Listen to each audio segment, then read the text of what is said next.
Alright, time to get everything together and get to work. So the other level I'm doing that. Honestly, I should be loading the main city instead. Yeah, okay. Got what I was doing for a second there. That's what happens when you just don't sleep ever.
Well, the usual setup is so much fun. Probably not, but yeah, you know, whatever.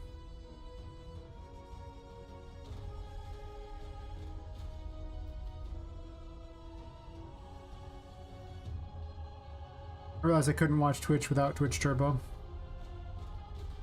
I had to get it again. It's impossible. I can't handle the ads. They're terrible. So I just pay and I don't have to worry about it. I could block them probably too, but yeah, supporting people.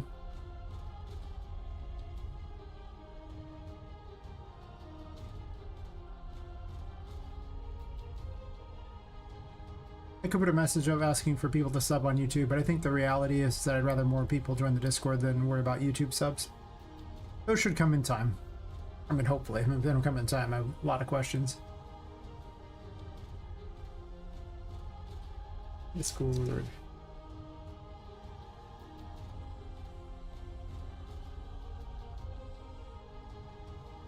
And then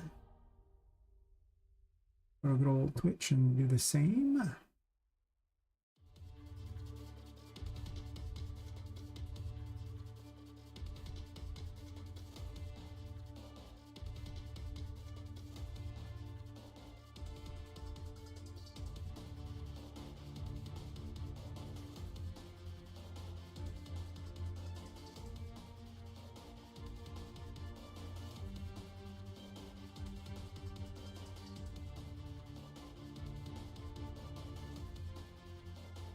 So funny, I sit there and lurk all these people's streams, and then they have these weird Pokemon catching themes, and I don't understand the purpose. It just seems so. Why? I've never been very easily amused by the chat games though, so I tend to just kind of ignore them. It's one of those things, you know, just you get chatting with a streamer, and I don't even see the rest of the chat.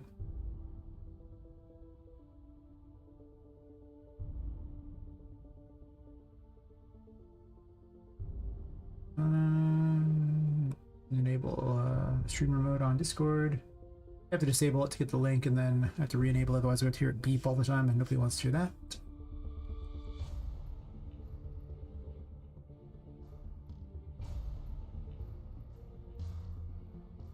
He's not even up. She's like, message me when you stream next, and then he's not up. Like he has normal hours or something. Freaking weird. Who does that? Normal hours? Whatever. We don't need no stinking normal hours.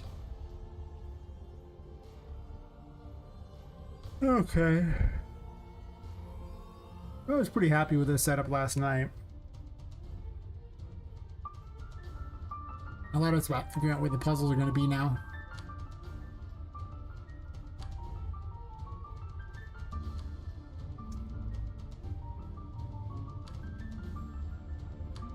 Also need sounds to play. I mean, the click was real easy because I just had the click already in there for everything else, and I kind of overused that click a lot, but I mean, that's fine. Gets the job done.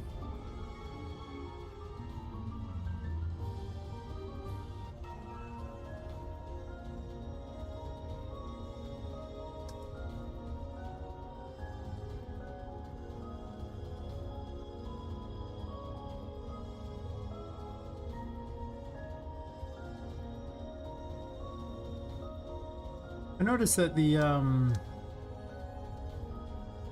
it's like I don't have the speed thingy,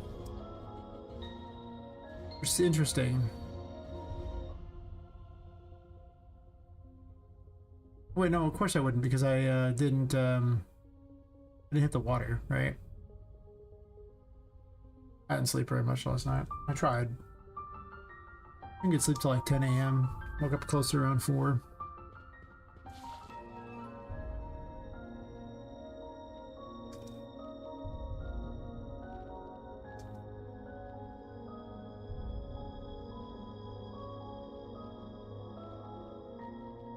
I really do hope to make a better game than the game that inspired me, or like the feel of the game, because obviously this game has very little to do with Alice Madness Returns' gameplay.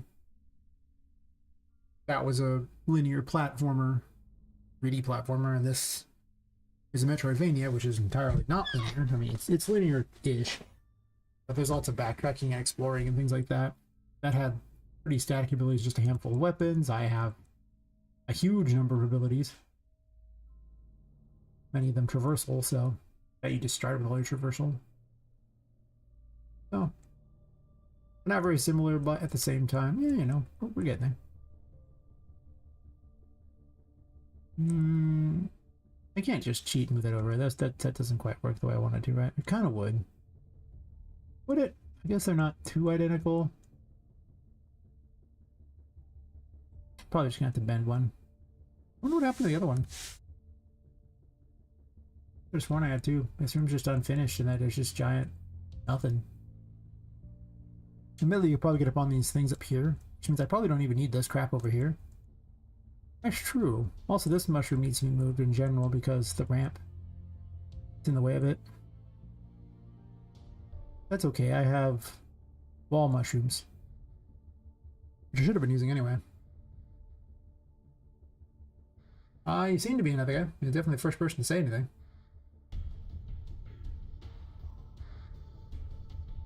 The ninjas in the shadows are rather quiet. They don't tend to talk much. Every once in a while they go nin nin nin and then they go right back to the shadows. That's pretty much about all they do. Yeah. That's what we like to hear. Excited to be first. Hell yes. How's your day going? Hopefully it's quite exciting.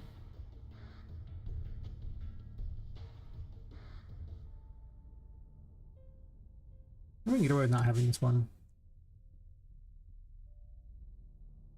And just migrate this over. Could see it. Hey Dimas. That's motivation working on your project. Is your project not fun? Do you not enjoy your project? Why are you struggling? I mean, I love my projects. I just want to keep working all the time, but I'm also pretty obsessive, so. Let's go on and say online? Oh.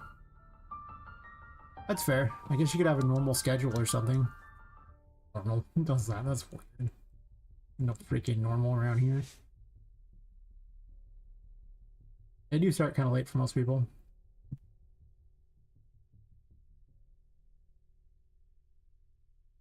I went out very briefly. Oh, that sucks, Dimas. Haven't touched PC in a month. Wait, what? How have you not died? I wouldn't make it. You wish you didn't suck, Dimas? I mean, you probably don't suck at something, right? I mean, everyone... You think I started out good? Have you seen the RPG Maker stuff I started with? Wait, what? What? I got here through your force of will and a lot of mistakes. Yes. You don't gotta be great to start with. Your parents' house in another city? Oh. With no PC? And you didn't die? I don't understand. None of this computes to me. Just saying, none of it. This whole survive without a computer thing. I mean, to be fair, so you don't have a computer, it wouldn't compute for you either, but you know, that's a different story entirely.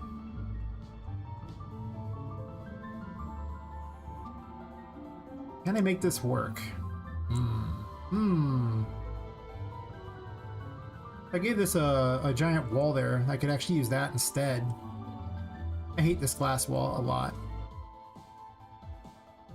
No PC to tell? Yeah, I would die.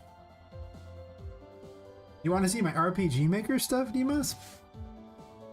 Sure, why not? I'll show you some old RPG Maker stuff.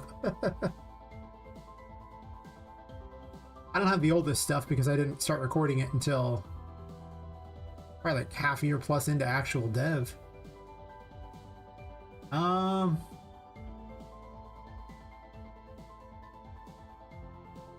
Let's find the oldest RPG Maker crap I got. Blah, blah, blah, blah, blah. Where's the images at? Oof.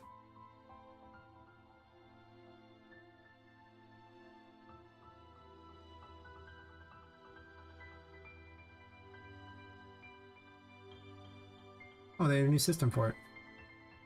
New ImageGer loads much slower than old ImageGer. What's the oldest crap I got? I didn't even think I bothered to take, you know, animated images for it. I think it was just weird crap. Is it? No?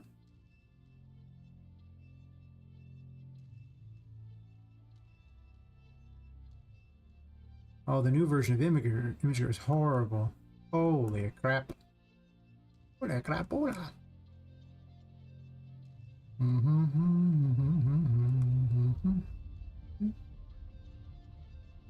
Did I... That's pretty old. Oh, here I found an image of like one of like the earliest things I think I did. Can I do any earlier than that crap? Oh, I think that might be the earliest one. I've dug it out of the old thing.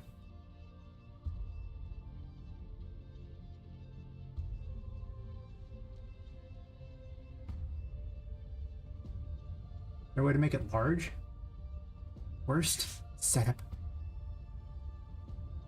That'll do. Hey Murphio. So the oldest RPG Maker thing I can find that I've done is this image here.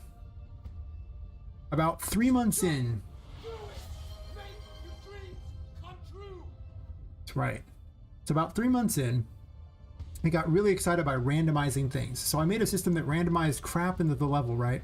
Had weird rats with balloons on them for reason. I don't even know. I got bored and edited balloons on them because I'm a weird guy. I made a system where you could run the, like, you know, and left little paths on the, like, you know, ground.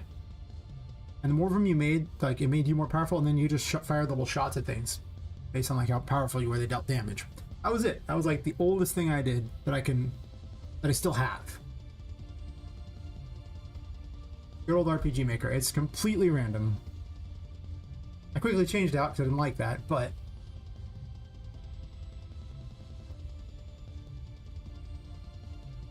It was like a later version of it too. I remember like I collected a whole bunch of things to show people what they would the progression. A revamped version of the game, which was much darker with larger characters. These didn't move though. These were just like little stupid enemies that wobbled around because I couldn't figure out how to do better at the time because it was RPG Maker still, because you know I used that for a while. Like for the health problems, it was all the things. And then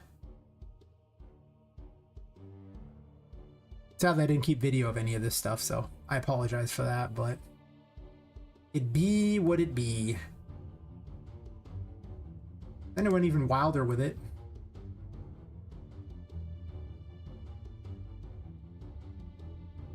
I mean, it can be done, but you know.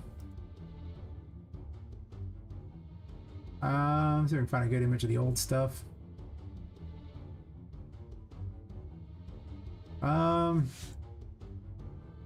I went to a more artsy style later on which was very weird and wild. And again, still randomized. This move too. I think I have some images of this actually. You know what? I think I can find you just some animated crap. Let me see if I can. I'm pretty certain some of the old videos, because I leave all the old crap up on my YouTube so you can see the terrible crap I made back in the day. And, you know, yeah.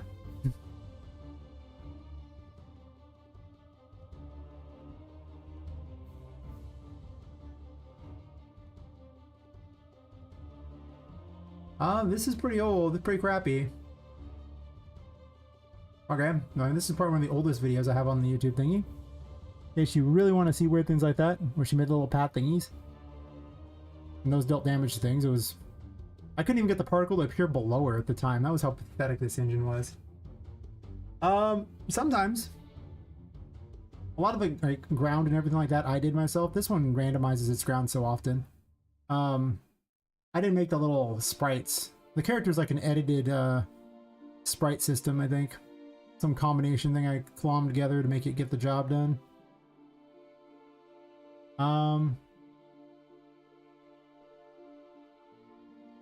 The concept got better. I mean, eventually the gameplay got much better in general, but with the weird water things like that, there was no way to do depth for water, and she could run over basically anything, so there was really no... It had real limitations. It was terrible.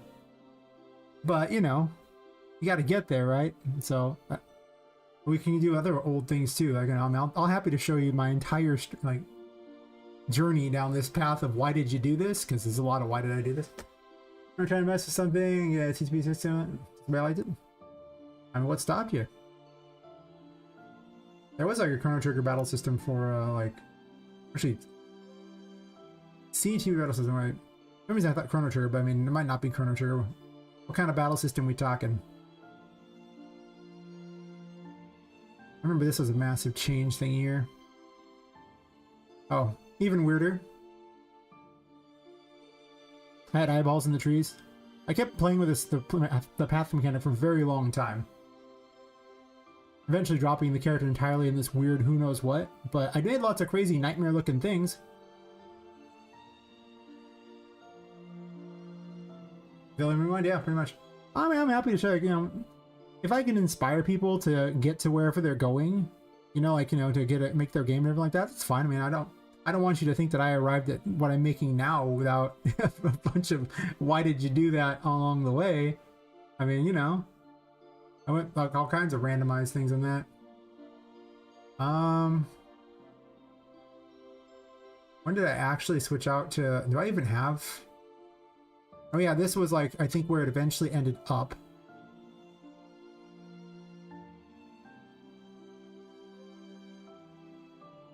I think at this point was when it actually started having collision with things.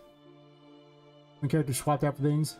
She used the same little path mechanic and then had like an indestructible, like, you know, ball that she could attack with, but only limited amounts of time. And she mostly dragged all sorts of collectible things over to a goal. And then there's this line that's erasing the world, and then you could drag things back there to reset the line. But you would eventually run out of those. So you had to get all the puzzle pieces back there in time before you were eaten by the line. It was cool. The world was just disintegrating to the side.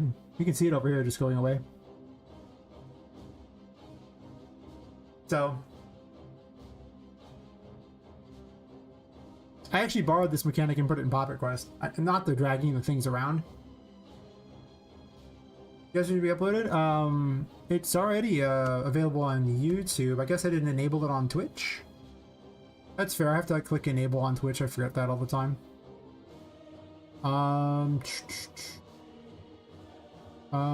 Where is that at? Content. Video producer. I guess I didn't put the last two up. Yeah, sure, whatever. Yep. And yep. You can let me publish it, yeah, guys? Well, whenever it decides it wants to. Hey, Bard. Yeah, this led down that path there, and then this was still RPG Maker because I did weird things with that engine. But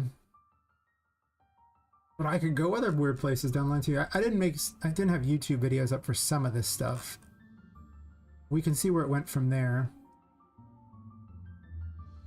There's like a lot of videos I put up in between of stuff, but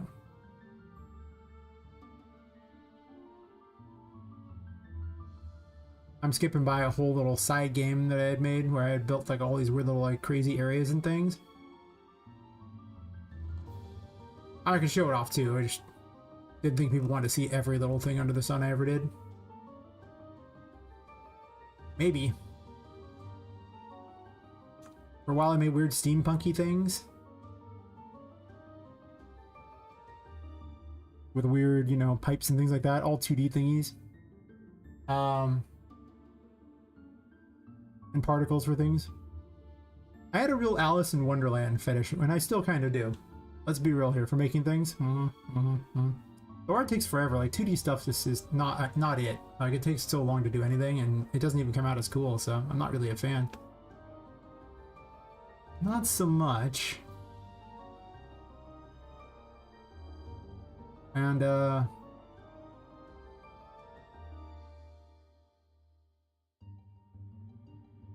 that's what led to stuff like these. Which I was making each individual map like this. It was taking forever. Yeah, I'm a big fan of Alice in Wonderland stuff. To say that Poppet Quest has, you know, influence from it is kind of a gross understatement. I don't know why that's over the top of the screen, but, you know, whatevs. So, but don't worry. I can give you a few more fun examples of things. When I first decided to test out Unreal Engine, Poppet Quest was a 2D game. So I believe the earliest I have of anything is this. Poppet looked considerably different. I hadn't even made additional walls or anything like that. I had no real health bar thing. I guess I got the worst picture ever of this. I don't know. This was like the very first thing I ever did in Unreal Engine. Was it good? No, it was terrible. I was excited that the 2D images could have collision that was exactly the shape of the image. I was like, oh, just auto do this? That's so cool. And of course it's janky. I was like, those things like that. I mean, the other stuff was pretty janky too. I don't know what you're talking about. It didn't have collision or anything like that, but I guess I faked it well enough to get to where it was like, you know. I think I improved it at some point. I didn't like the 2D concept very much. You see it was a little better. Or I finally had like the oh, clicking that. I finally added some enemies in or something, I think, at one point. You can barely, I think there aren't even many of them in here. I don't know. But, you know. The incredibly old voodoo dolls. This is not how Poppet Quest started. This is the first time I tried to test out Learn 2D on Unreal Engine. And obviously it's trash. It's complete trash. It's horrible. But at the time I was excited. Big mini game, Poppet game, Poppet Shadows to go around new ways to unlock doors and whatnot. Maybe. It would be pretty funny to have her, you know, some sort of throwback. That's not even the RPG Maker version of the game. Do I have the RPG Maker? I mean, I do have the RPG Maker version of the game. I believe this is one of the oldest RPG Maker versions of the game. And this was basically using the stuff from my other game, like the randomized stuff, and I put it in. She runs way too fast. The cards look terrible. It had basically no gameplay because it was for a game jam. Never try to work on art. In a few instances where I actually, hey, it looks okay actually. I mean, you know, you can always use pre-made stuff. I use a lot of that. What I can do now. At least it's working. No? Better you do that? I mean, at this point I had already put years into the other game and like setting up all these plugins and learning all this coding to even get to this point. And then I use these plugins in order to shortcut my game jam engine and make game jam game to make it better than it was supposed to be. I also didn't win, by the way. It's too buggy. So basically there's been a story of two different games, basically, which is Poppet Quest and a game called And Remember Tomorrow, which Poppet Quest basically got a lot of its stuff from And Remember Tomorrow, and that's the game with the paths dragging behind it like that. But this was the first time that I played with 3D in Unreal Engine. And this was the attic that was like all the assets for Poppet Quest. Like Poppet Quest was actually renders of assets that existed. They were all 3D assets. They were just renders of it. And the first time I was running around the attic that was used for it. And I thought it was so cool that I was like, oh my god, you know, I gotta do this. Also, someone was like, you know, I told them I would use a rubber chicken as a weapon, and I did, because I thought it was hilarious. So, you know, this probably was one of the biggest progenitor things for Poppet Quest as a 3D game. It really was.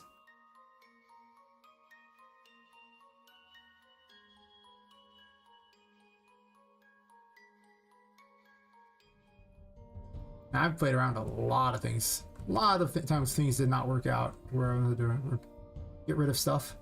I even stole the outfit from the other character for Poppet. Because the other character, as you can see, is wearing the same dress. That's because it was her dress. This was just me happy that I got it to rain in a level. I since deleted the level. I didn't like this area. Are doing destructible stuff in UE? Not very. It's I need to make a destructible mesh or something like that. Like you just turn things into destructible, and then I have to go over all the stuff how to do it again. But mostly you spawn these little like fields at places that cause it to emit force from them, and that's actually what blows up the things. Interesting, but it's probably like a 20-minute tutorial, I think. Also, I'm almost finished the Expedition 33 YouTube link. Pretty cool story. Nice, nice. Yeah, I mean, this is a neat story. I was very excited by it. I watched people play the game too. I mean, I'm probably not gonna play the game myself because I've seen the whole story and watched people play the game, but you know, it's cool. Oh, here's like a 2D Poppet Quest in the RPG Maker. This was the world selection map. I think at the time Tinka didn't walk by in the paintings like she's supposed to. Later on she did. You can actually play the third pro. Actually, yeah, I'll just go to do that. I think you can yeah, this one's old. Poppet used to have long hair, but none of the long hairs have worked very well in Unreal Engine. Eventually I made Tinka walk through the paintings.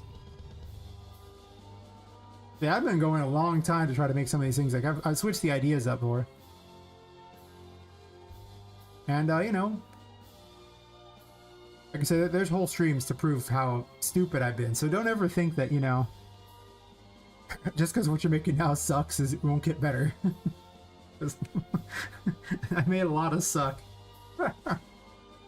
Yeah, you can actually play the old, if you go to my shut-eye, you can play the third prototype I had for the RPG Maker game before I dropped it. It's not a very good game. It's really not. It's basically like a crappy Diablo game with not a lot of objectives and some okay boss fights. I think is the best way to describe it.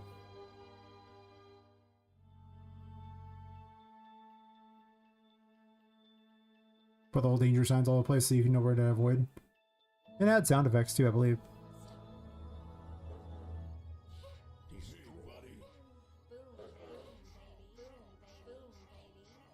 It was very repetitive and annoying with all the things there. I don't know why I gave it sound effects for so many things. But that's okay. Again, you know. Gotta get there somehow. Turn-based playstyle is my cup of tea, but the graphics look cool and the story turned pretty good too. Yeah. I don't like turn-based either. That's why I wasn't really looking to play it, but you know. What can you do? We So, by the way, RPG Maker was never meant to do any of this stuff, so I actually made a bunch of plugins to pull it off. Well, I said I learned JavaScript so I could do all these things, and why? It was like cooler in Unreal Engine almost instantly. Basically, too long don't read, use a real engine. Or an Unreal Engine. Womp womp womp.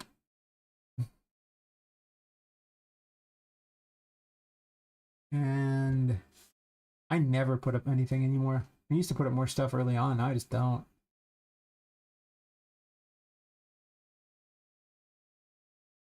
Yeah, well, it wasn't until Poppet Quest. I actually had the third prototype of, I have a playthrough I did of this entire thing. Even at a little tarot card mini game, a little matching game. I don't think I really want to watch it necessarily, but she had a ghost form. Like she, a little spirit could leave her body, and I took that out because in 3D it was really hard to limit it to where it was at. Hey, Bully Robin. I'm just looking at my old failures of games because people like wanted inspiration to do better, and let me tell you, these were old and crappy. Yes. We don't do that anymore. We don't talk about it. I see nothing. You see nothing. We all see nothing. What's a real engine anyway? Yeah, I don't know anymore. If I had somebody to eat yet, I think failures is fun. Well, yeah, I had like I don't know, 10 hours since I got, no, 12 hours since I got streamed. 13 hours? I don't know. There was some number of hours since I last streamed. And I was more than excited to eat during a couple of them, I think. Oh yeah. I started as an RPG Maker dev, so my early failures are exactly that. There's something. They're definitely something, to say the least.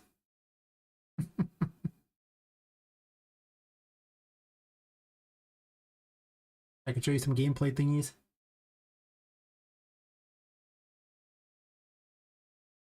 Well, I mean, did it though? Because it sure looked like crap to me, but I mean, maybe at the time, I was proud of it at the time. I don't talk about it, but I was proud of it at the time. I'll say it. Now I wouldn't be proud of it at all. Now I have this game instead, which is like info better. Because, yeah. I'm going to show you. With like my weird demonstration rooms. As you can see, it is much nicer looking than that RPG Maker trash that I had made.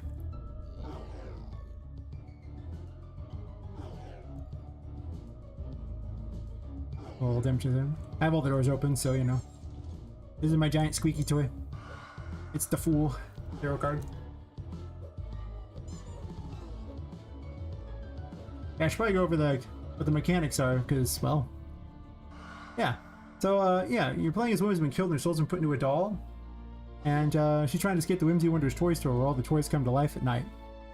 And the main mechanic of the game is if you're in the darkness, you lose your sanity, but you gain curse power, which powers everything. And you're in the light, you gain sanity, but no curse power, so you will have to go into the dark in order to use your abilities. If your sanity is 0, the curse wins, you lose.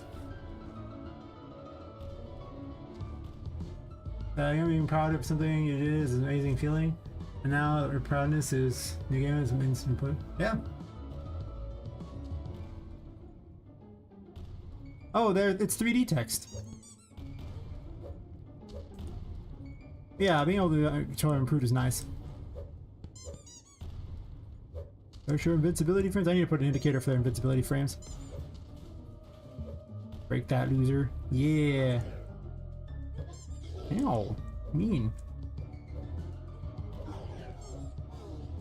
A little dark in this room. I might actually brighten the game up a little bit. It's kind of dark by those.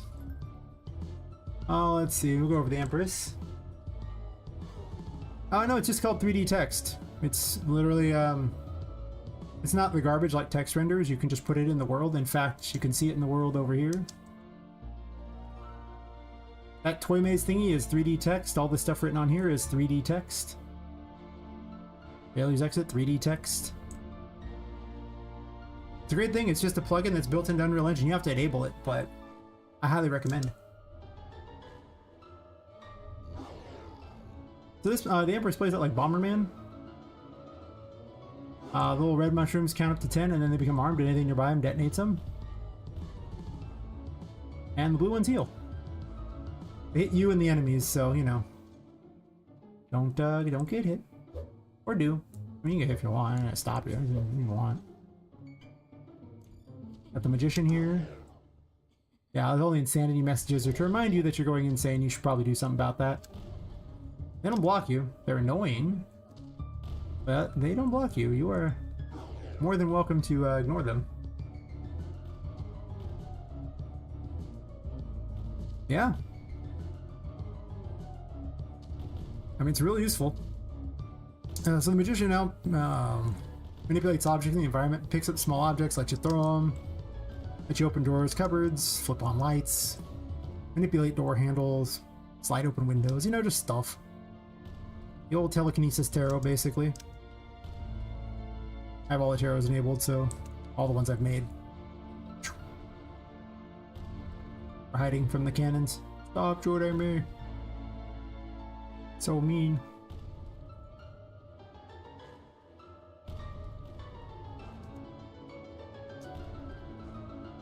Oh, loving my jumps. It seems darker than the normal today. I wonder why. Maybe I'm just got too much light.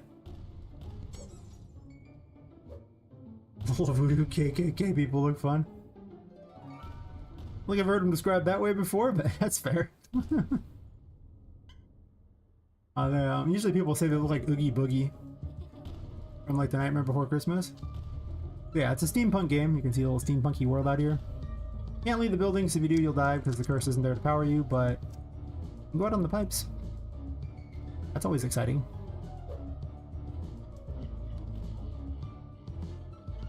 Let's throw dice. This is my favorite one.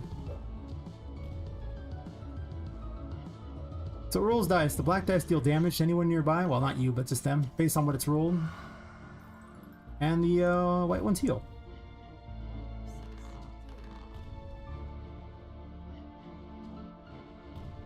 It's very exciting. It's the geometry weapon. You're basically doing bank shots, I guess. Oh, I clicked off the game. Don't click off the game. Makes it not run well. I wonder why they're not moving towards me. Anyway, fair enough. I didn't like them anyway. Woohoo! Woohoo! I might want to lower that so you can just run across. It's kind of weird to have to jump that little spot. Might be a change I make in the future.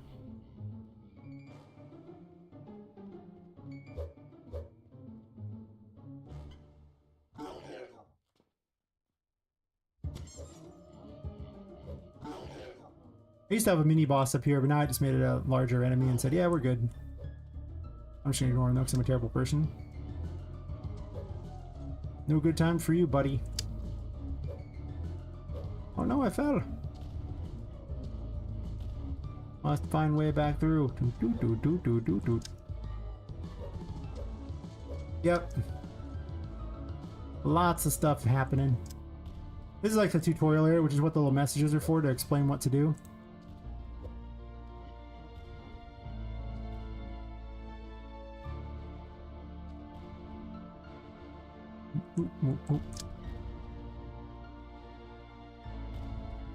It does seem abnormally dark though, it's interesting. I wonder if there's a post-process running that makes it darker than normal, because I don't recall it being quite this dark.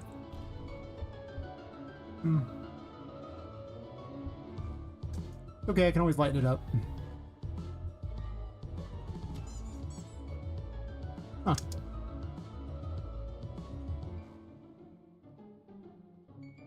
Draw some of the traversal mechanics.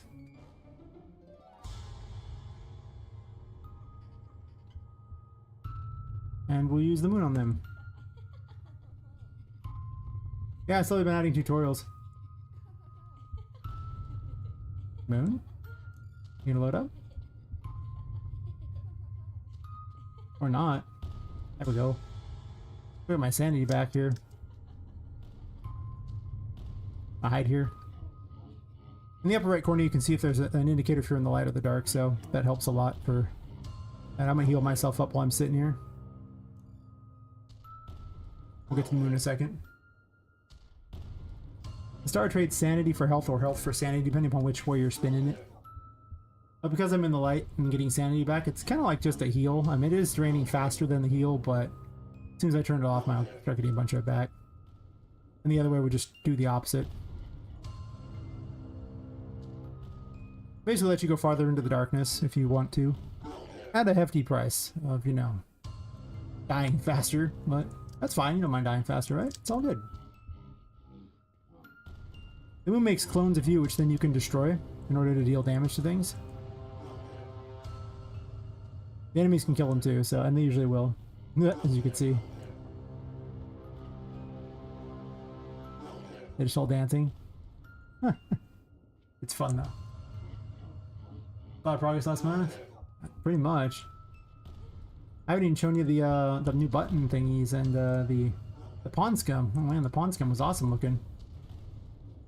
It's so funny. I made a whole new water. Oh wait, I guess that crashed. Anyway, we're back to that, huh? The room's usually better than that. Oh, I know why it crashed, because I migrated the project and DirectX 12 still enabled. Stupid. That's why it's so dark. Oh, stupid DirectX 12. Well, after showing some things off, I'll swap back out of DirectX 12. I don't hate myself like that. Dumb DirectX 12. What you do is you trade like 10 plus FPS for nothing. Thanks, DirectX 12. Hey, that sucks, doesn't it? Huh. We were going to talk about Lumen being garbage.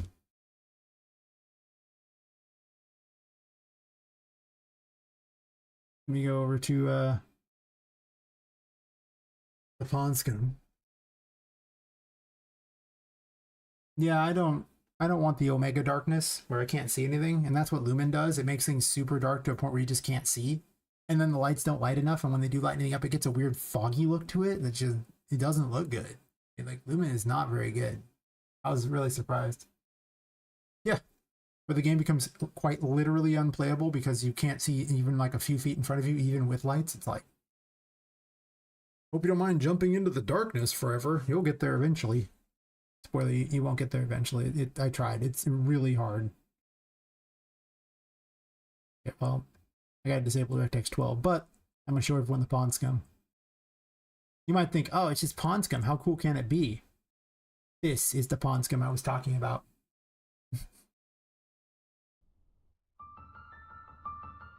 Tell me that doesn't look awesome.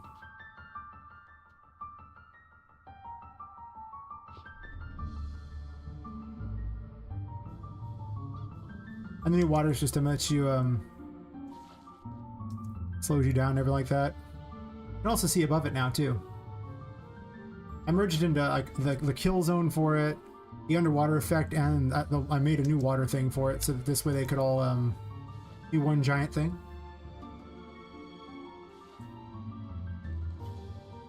And for the new people, you can grow and shrink the plants.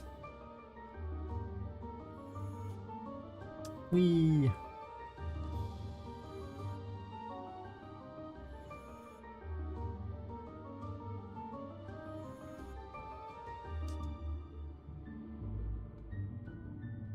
So the pond scum was awesome.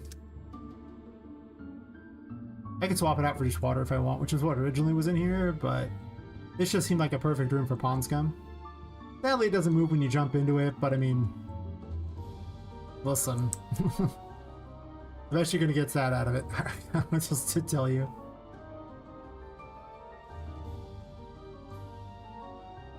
Yeah, I was very excited by that.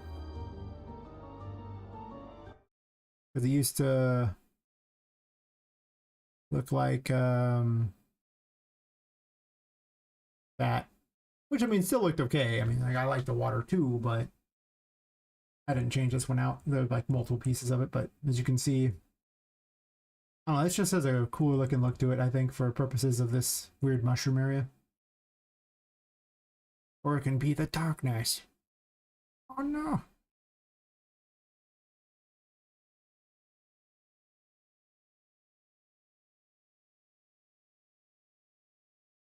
That was very exciting. Perhaps the most exciting of anything that ever excited. At least for me, I was very excited.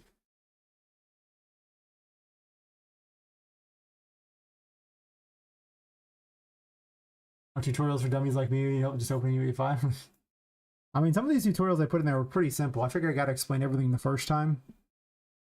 So like when you first get a weapon or a new tarot card, it tells you what the ability is that it has, and then I put some helpful hints like in the first area, and then after that like the first area you have access to something, and then I don't really help you after that. Like And I even make it so that the tutorials vanish after you hit a certain point. So this way you go back in there and you won't have to see the same tutorial.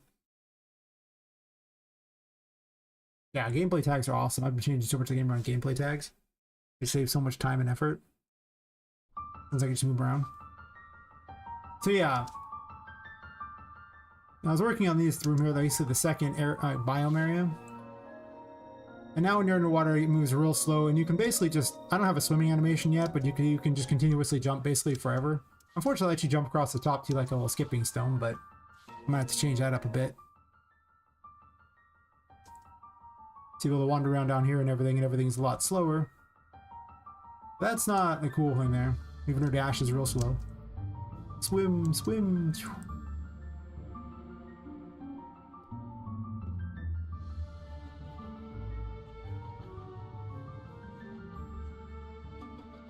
You'd have a lot more stat upgrades by this point, so you would have way more sanity.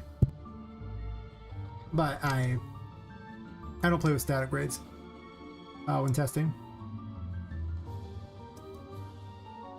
So I made these buttons, and they lower the water to various points. Doesn't matter the order you click them in. I was gonna make it so when you lower the water enough, you'd like be able to go across various things in the water in order to get to other sections with more buttons to hit. So eventually you can lower the water all the way down there. Get to the secret area, and then from the secret area you get a key and then backpedal all the way to where you can get the Emperor, and then you can raise the water back up and use the Emperor to swim over to the next area. So it'd be like along the lines of air dash overpowered.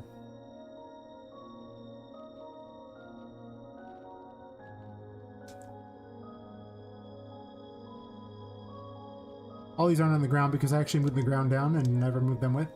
Yeah, you would go into this area, find the key to wherever, and then once you've actually gotten the, come back with the Emperor, then you could just raise the water back up, and then swim on through.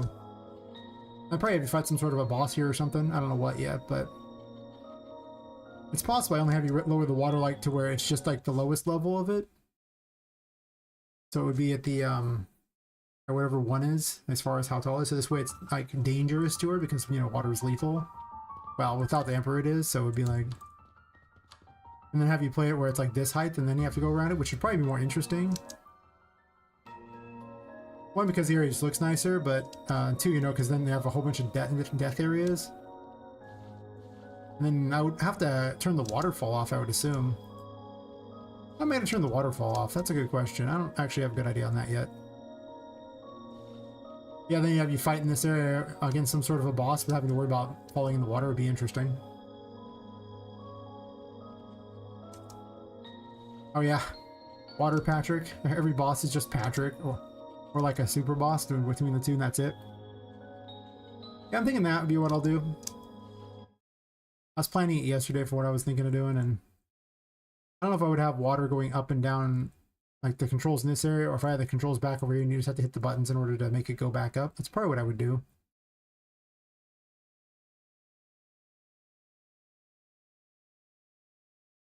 Oh yeah. Well, the area is not even remotely designed, but I'd have pineapples and things. I mean, you know, maybe. Problem is I kind of already used Patrick, so I don't know if I want to use Patrick a second time. There aren't that many bosses in the game.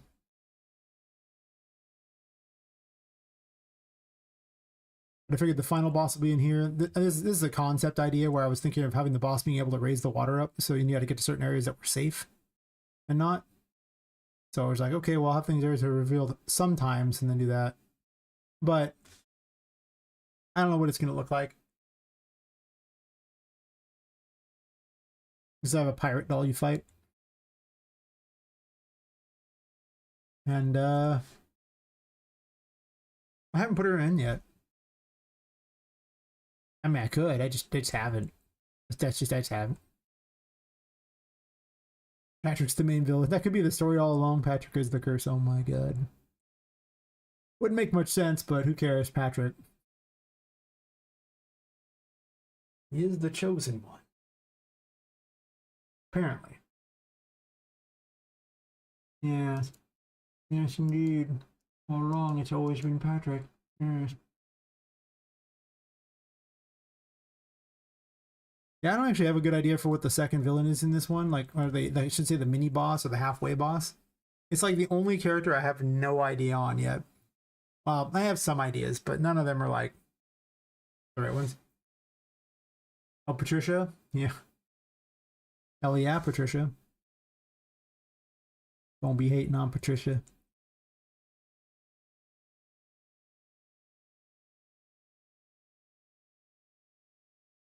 I can put a Patricia in here. Of course, there's no nav mesh in here, so it wouldn't really be very useful, but there could be a nav mesh. Wait. I don't think they'd be very efficient fighting here, though.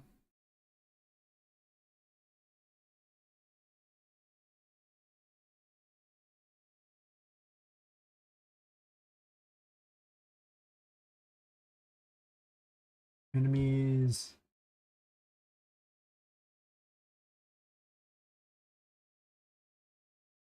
That's a.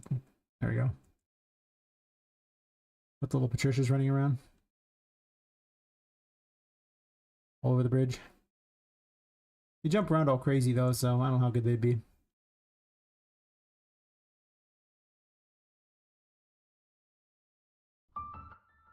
I put some work into it. Look at them go, woohoo, woohoo, but they'll probably jump in the water at some point. Bye-bye! The water's rigged to be lethal to them, so, to all the dolls, so. Bye-bye! Oro! Oro! Oro? No? Really, I was trying. Ole!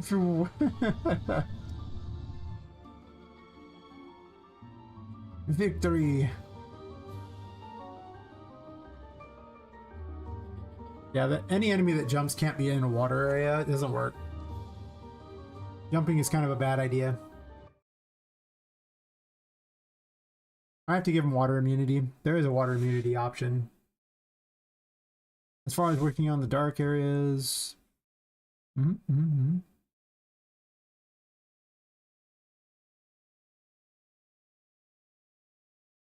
Which is your favorite? Fair. It was a pretty funny way to go about it. You're just like, oh yeah, it's just a Patrick doll, but dressed up like a female. I don't want invisible walls. This Poppet can jump in the water up there, it's fine. I just wouldn't put a boss, you know, that didn't have water immunity around there. Or any kind of enemies like that. But not every enemy jumps either. I actually started making less of them jump so they would stay in the area.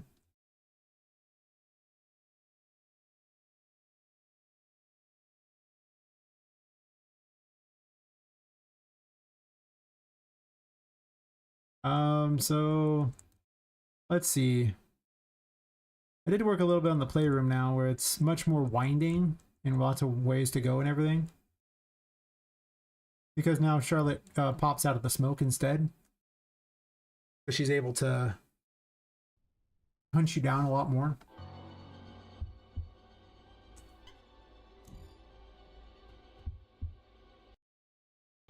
Or not. Okay, we're going to disable DirectX 12. DirectX 12 is an abomination. It's not game ready. I know it's like 10 years old or whatever, but it hasn't been game ready in those 10 years. Probably because Microsoft made it. And to be honest, Windows 10 doesn't feel game ready, and it's all this time. Hate that Windows 10.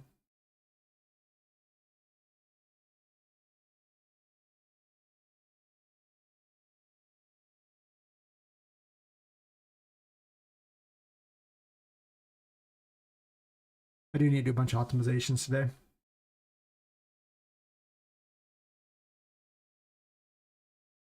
Okay. This sucks, and it'll probably take a moment to swap between the two, but... Go on, foul one! Also, while I manage, probably enable SM5 too.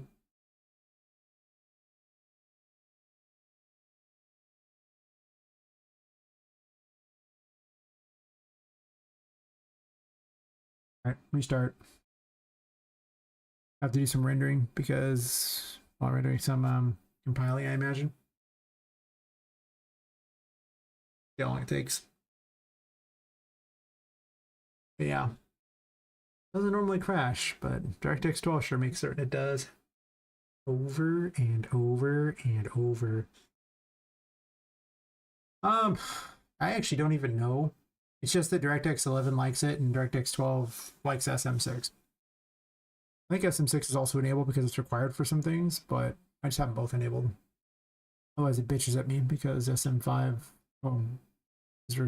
is used by DirectX 11. I have to look it up. Oh, what it is, we can find out. Engine SM5. What is this? Shader model.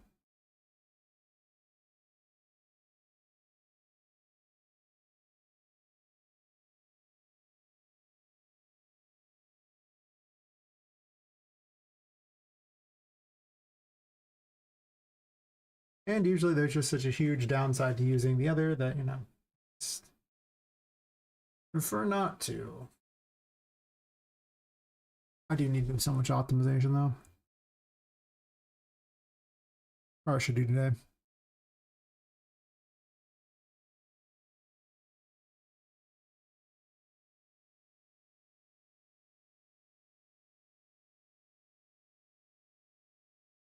Just hoping it runs better now.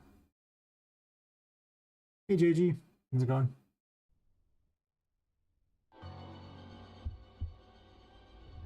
All right, let's see if DirectX 11 causes it not to. Okay, well. I did all these things in order to make it where I could package the project, and now it runs worse in these rooms. Nice. As long as it doesn't crash the stream. I've had that happen before, and I'm just like, very sad.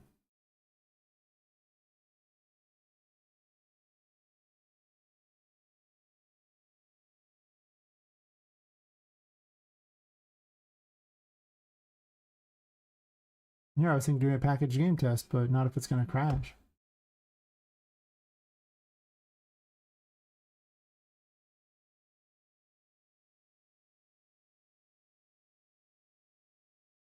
Maybe it needs a new H-load build. It's possible.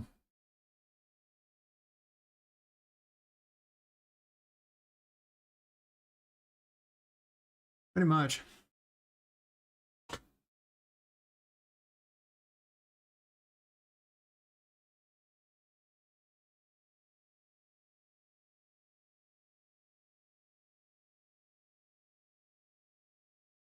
I'm gonna tell it to delete the H-load thingies. Come on.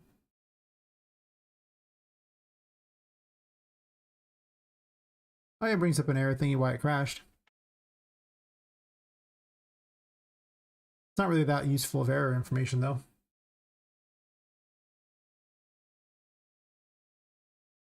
Usually not very specific, or it's so specific about something that you can't really even look up what it is. Like it doesn't.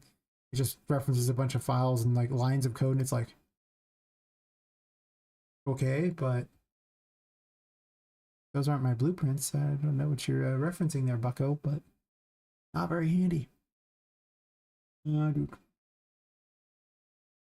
Since I migrated it over, there's probably some other weird errors. We'll start by deleting those.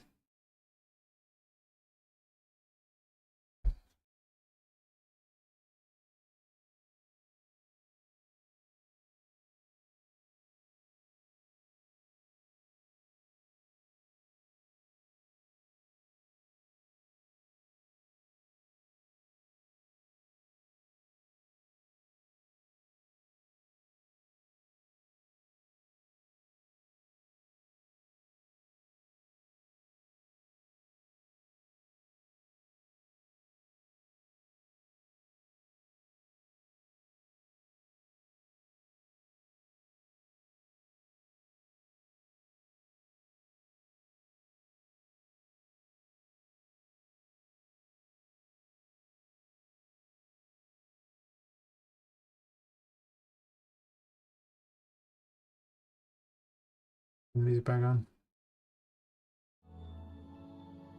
But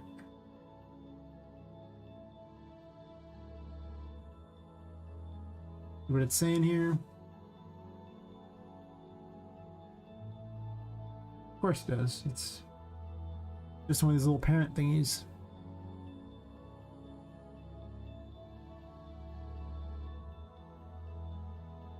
I guess to be fair, I could actually just hang a light off the ceiling so that this way there's infinite lights in this room.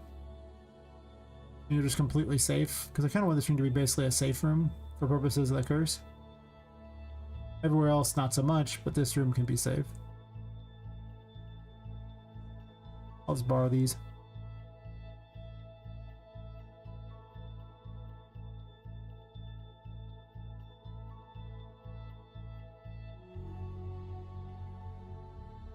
I hate that there's a nav mesh in all the rooms. I mean, it's nice because I don't have to keep constantly putting them down. It sucks that if I want to edit one of these old rooms, I'd have to either delete the mesh or delete the thing, or just be really sad. But getting one the same size again is a real pain, so I usually would rather just watch it load a couple times.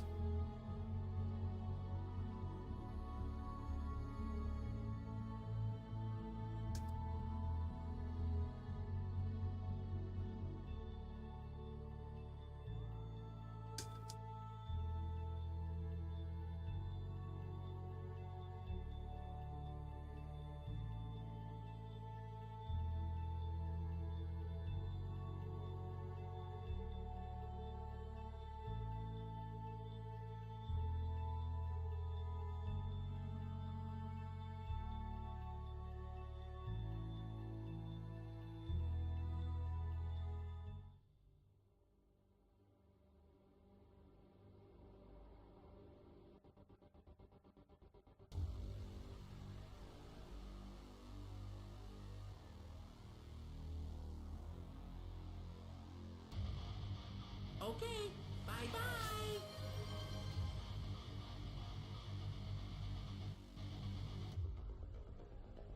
Hmm. Yep. Catch you later, another guy. Sleep well, and hopefully you can find a computer again soon. You live in a dark world, a world without computers. I don't know how you survive. There are some apocalypses that are just too much to ask anyone to live through. Lack of a computer is most definitely one of them. These lights are huge. I don't think I need more than that. Maybe like 2,000 or something. No, we'll just do 3. Let's just make it where you don't suffer in this room. Looks better anyway. Yui's right. Shouldn't leave things with no static mesh out there.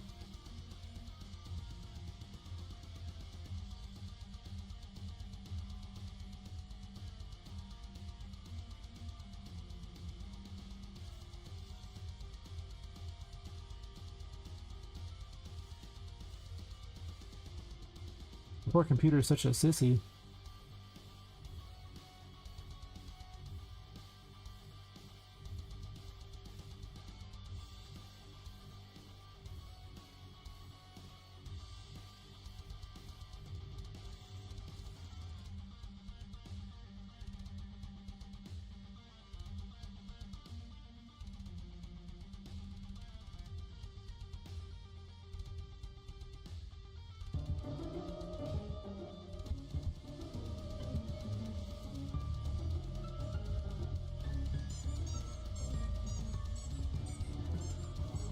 Let's improve that.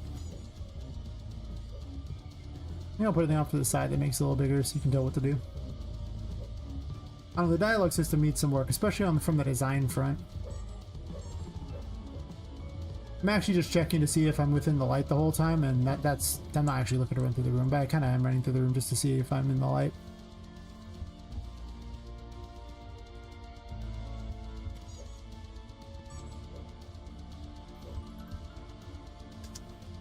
I need more drops and things too. I just want to make this area way more exciting in general. I mean, it's okay as is, but it could be way more exciting.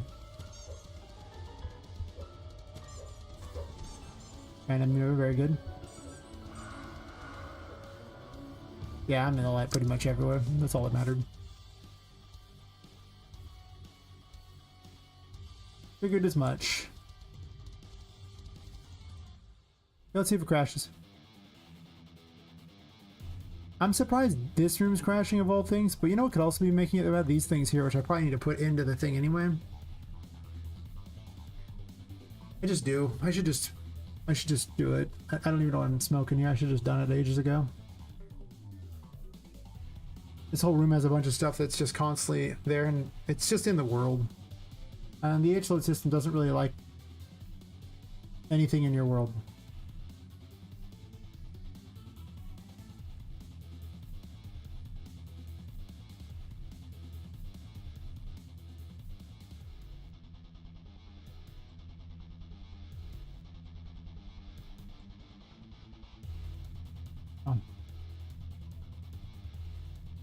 Okay, so add these into the spawner here.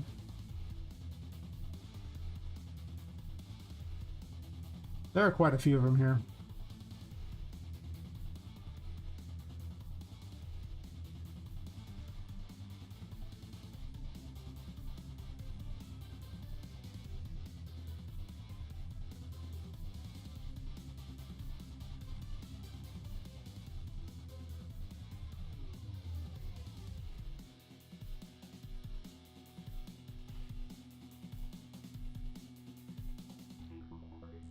I think the price tag to all these heads is probably pretty high.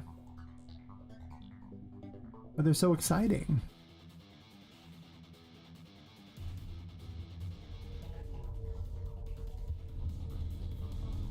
They just watch. They know.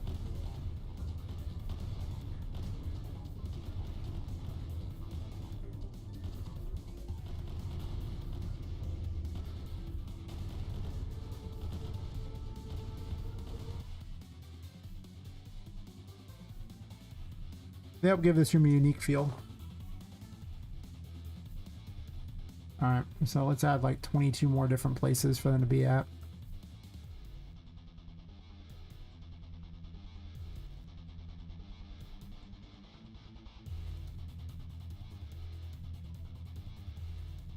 Which every time I come here they're going to random their shape and size, but that's okay.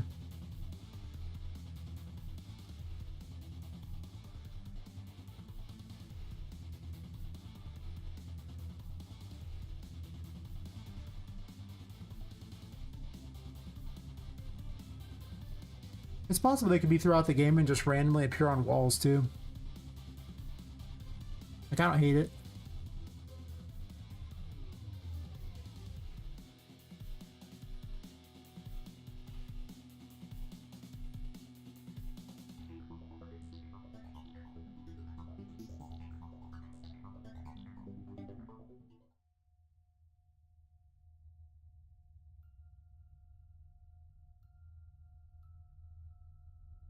I have to be a good game dev and remember to put away my toys when I'm done with them.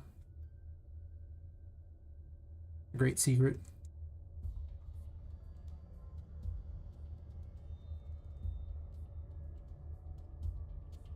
That's okay. If they spawn in like they were made by the curse, then that explains why they're here. Otherwise, it's like, well, why are there weird faces all over your walls? Why not? Wouldn't the employees complain? I mean, maybe.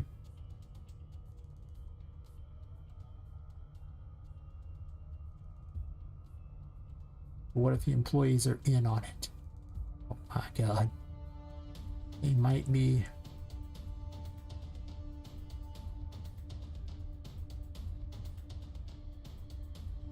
I'm actually spacing them a little different than the way the masks are on the wall. Because they could random in size, so I'm not going to have them as close together.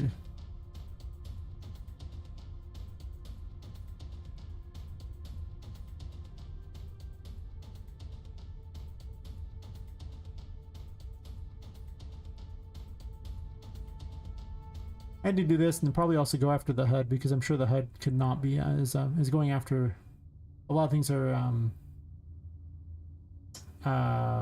what's the term?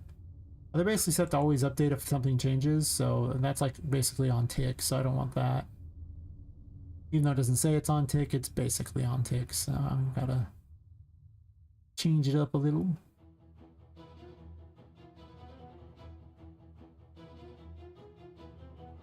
Oops.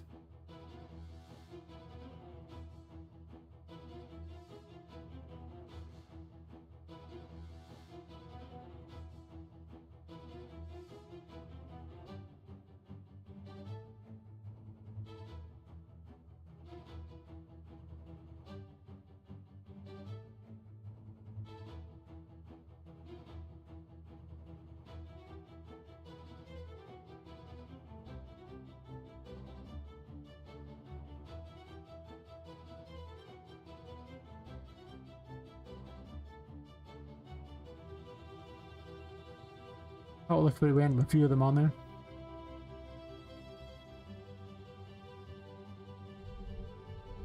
The more I make this, the more I make a more robust loading system.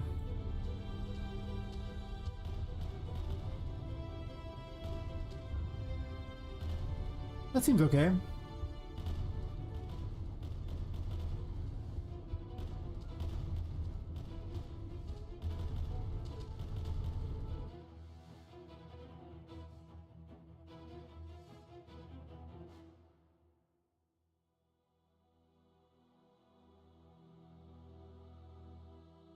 I mean, they spawn in pretty fast, and you know, not having to worry about if they're lowering resources everywhere else, even though they're not supposed to trigger if you're anywhere near them things, but Poppet still gets all of them and decides if she needs to do a thing with each one. So it is kind of an endless thing that probably doesn't need to be run. Might restrict it to rooms, so it's only if it's a room she's in that has it.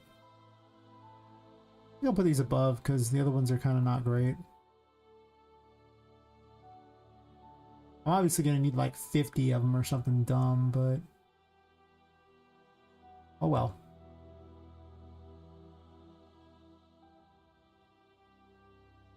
That just says there's way too many things in this room.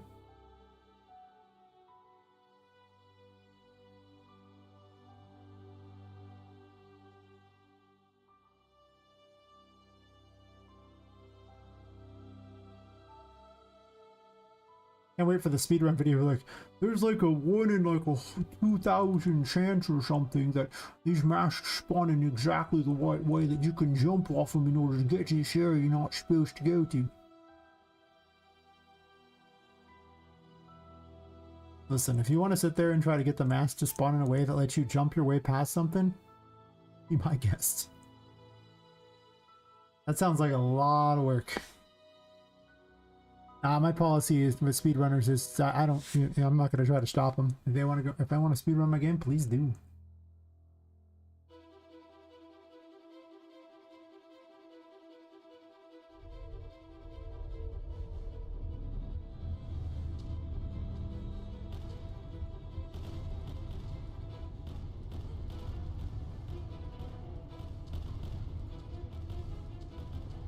It's not too bad. Just spawn them in. It's a lot quicker. It's almost creepier when they're just floating in the air on the middle of the room.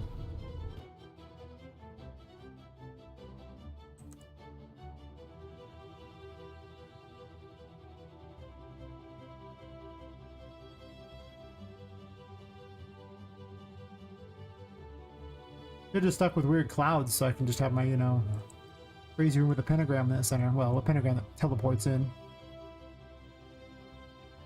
Oh, the train's going by.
I realized I muted it for the train. We're still going by, but I was like thinking myself, going, at what point am I just gonna have to spawn everything in because the H-load system just isn't very good.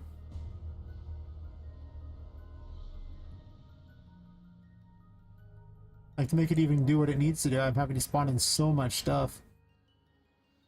I can make smaller levels, but this level is definitely very heavy.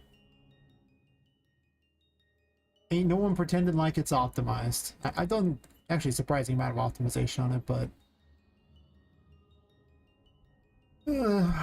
yeah. I have to do this, and then all the stuff that's in Charlotte's room that isn't even finished yet needs to be done as well.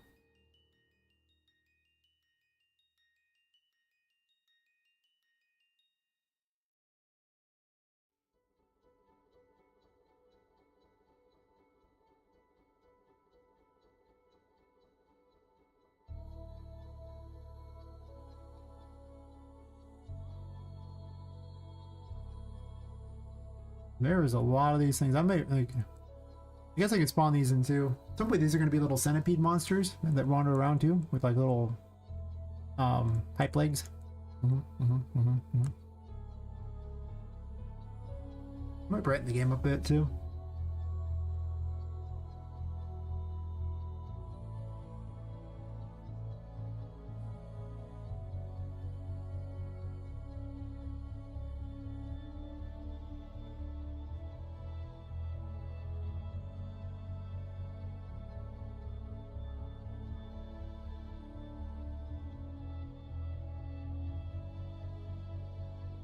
Here somewhere. This thing does everything, by the way.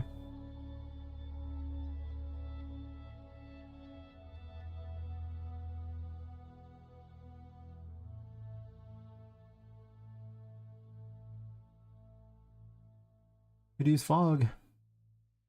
Now, fog wouldn't help because there's plenty of things you can't even see, and it doesn't matter. So.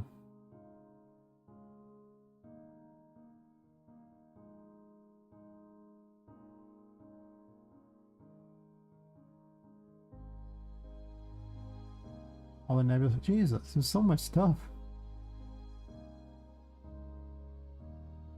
There we go. Post processing's way down here.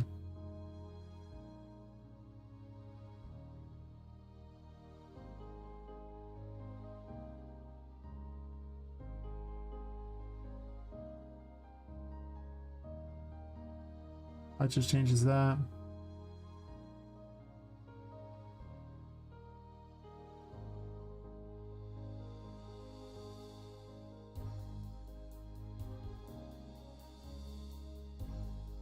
And brighten in a small amount. Gives more of a blue feel to it as well, so even a bit darker.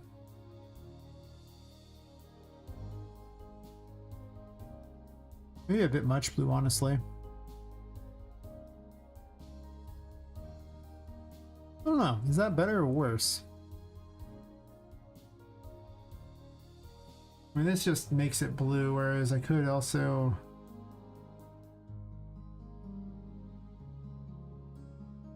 just make it brighter.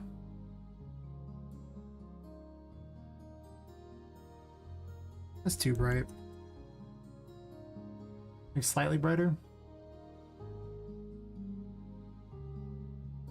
Instead of more blue. Now it's feeling all empty in this room.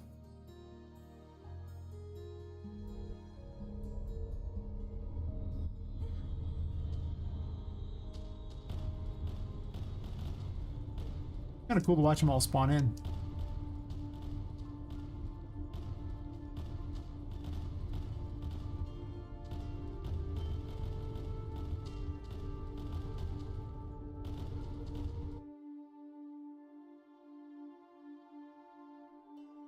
It's some optimization fun. And if I can't even run the level to like, tour it for people, gotta make some changes. Let's stop playing around with the water. I don't wanna, but I'm going to.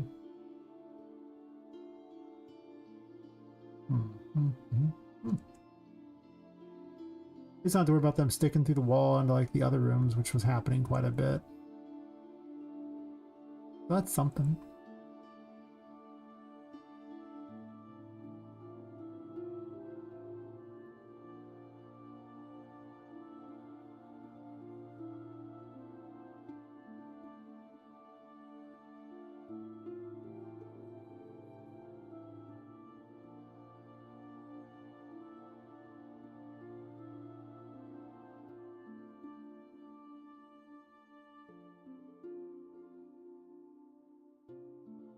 I already rigged it to just randomly view a shape and a size. And I could turn that off if I wanted, but... Nah.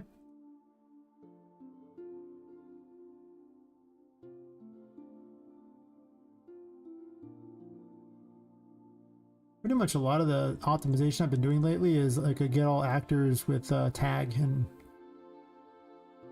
I check the room they're in and then I do things with them if they're in the right room.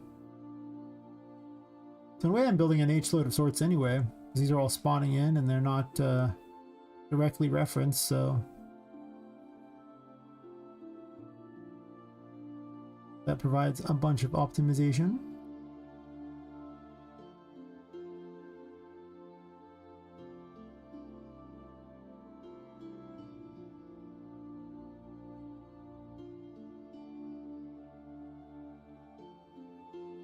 Sometimes I think some of the hallways turn out to be cooler rooms just because I have to spend so much time thinking about how to make a hallway cool. Most of the time, it's kind of hard. Hallways usually are pretty lame. It takes a lot of work to make a hallway cool. Let me tell you.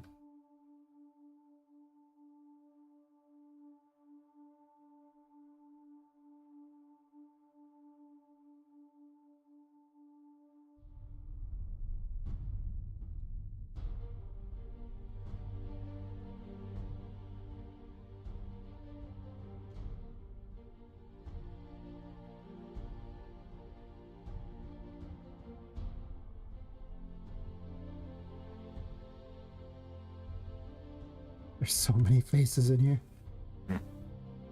That's probably why it's having a lot of issues, I imagine. I mean, there's a bunch of them here too, so I'll have to go through and remove all of them as well. It's possible I don't keep the poles and I just have them floating in the air. Is that more disturbing when they're floating in the air? Like, I'm assuming it is, right? Hmm.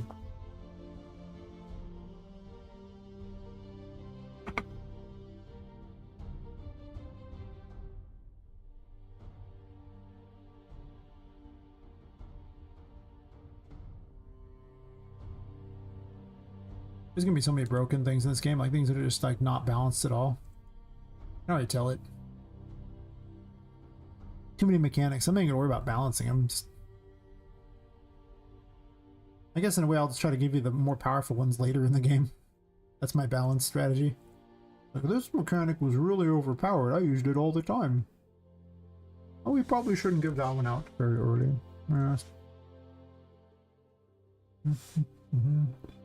Alright, let's just add like a huge amount more. Let's just go up to like 50 or something and just get it over with.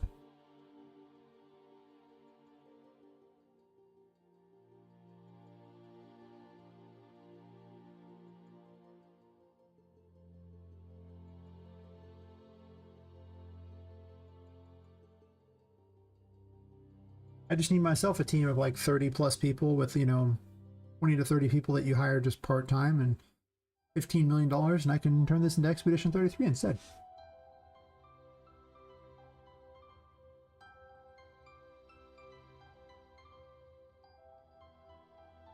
It'd be awesome to make a game like that. I would be very excited to do so.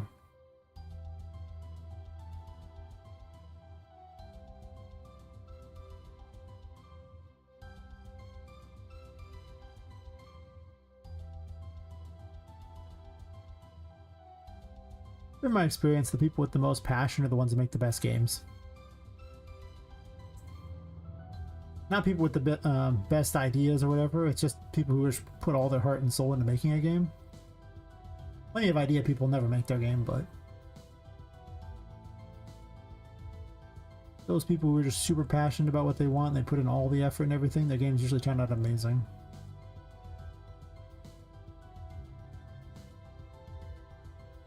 Not always, they could just be really, really, like, not have a very good idea at all and just doesn't work out, but a lot of times.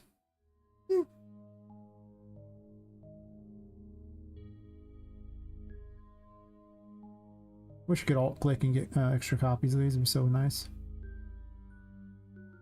I can copy the location and then move from there as well, I've done that before. Yep, sounds like a plan.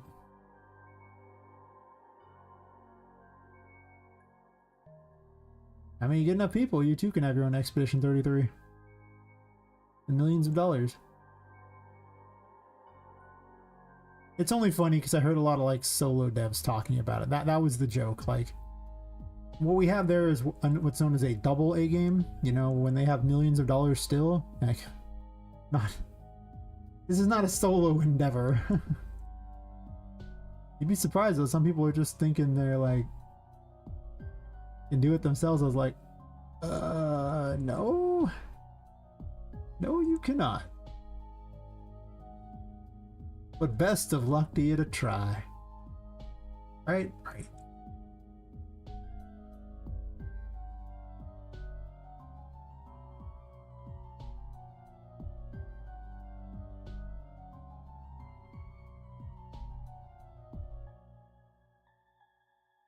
I think a solo dev is probably on average worth about 2 people on that team, because the solo dev will put in significantly more time than people who are being paid a salary tend to. But I think you're worth about 2 of them. And that's about it. However, you're probably not as proficient in their one skill as they are. They're probably better at the one skill, but you probably have more skills than them. I doubt you're worth 3 of them. That seems unlikely, but I mean, they're probably putting in 8 to 10 hour days, and I mean, there are days where I'm like dropping like 12 to 16, no problem. So, like, I just don't sleep a lot of times. So, but again, I'm doing everything, so I'm not amazing at any one thing. Like, they're obviously a pro at one thing. Would I rather have 2, AAA devs, working 8 hours a day than one me working 16 hours? Yes. Hell yes. 100%. No questions asked.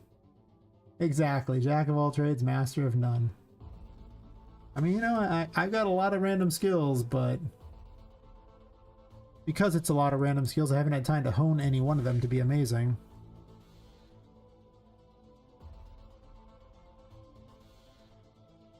I've definitely made a lot of cuts to this game because I realized some things were so insane. I'm like, why? It's never happening.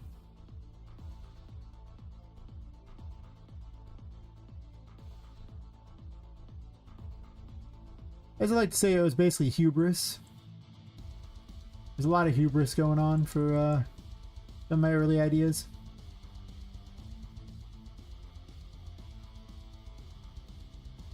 The worst things for my game are unfortunately certain numbers. Like having 5 spokes on a pentagram. Okay, well, now I feel like I have to have 5 major bosses, right? That all match the pentagram thing.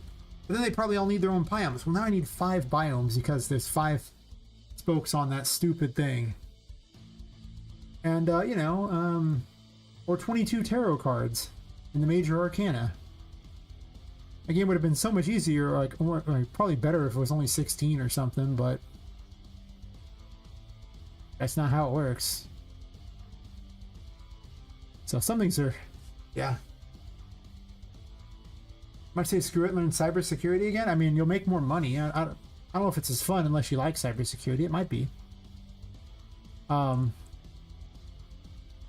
tell people that game dev is a thing you do that you love, but you shouldn't quit your day job. Like, maybe you succeed. I'm not saying you won't succeed. You put enough time and effort, you make a game that's like just truly an amazing game, sure, but it's a long road to get there, and the money on the way is not very good. No. So I basically just call it the labor of love hobby.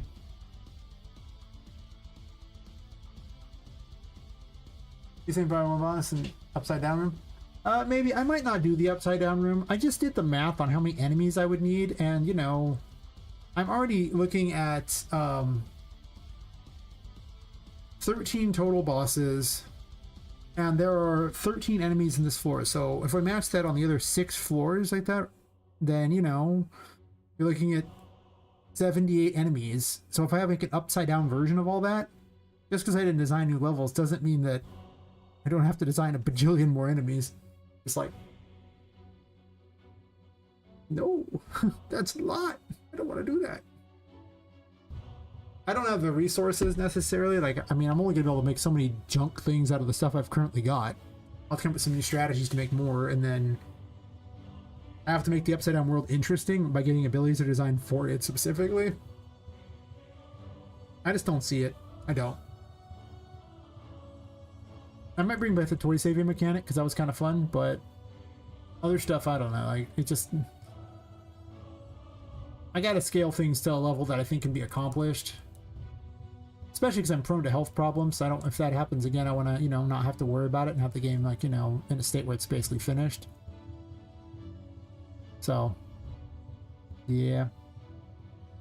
I do it just for fun, wanting to learn it. That's fair. I mean, like I say, if you're here for a hobby, ain't no worries. It's a hobby. It makes you happy, do it. It's just you kind of making it a career or something. The road is long. And it will be a while before you make any real money off it, usually. And I mean, there are exceptions, of course. But I mean, even the people are like, well, what about Stardew Valley? That guy spent like 7 years and was supported by his girlfriend. Like, what? That's a long time. That's a long time. So, you know.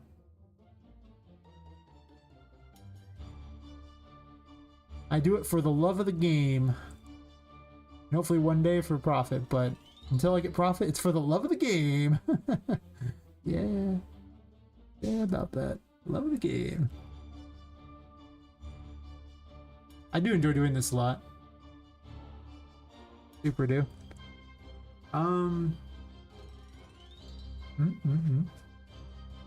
That makes sense, yeah. Gotta do what you gotta do. I think I still have extra masks here, but I don't need this many. I placed a few more around there. I could have 50 masks or whatever. See what places I'm in the center up there or not. I think probably did. Yep. Bunch of masks still.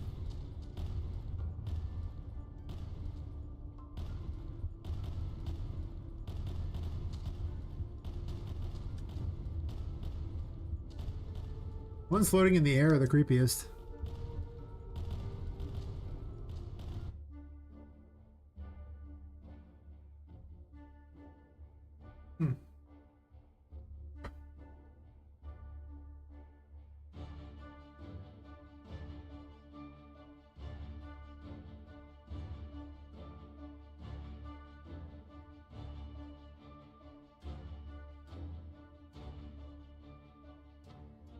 Then there's these. Positioning these is always sucky because they need to be relatively correctly positioned in order to reach that. How many have I not placed? 136? Oh, let's not move them all. I didn't want to do that. That would be dumb.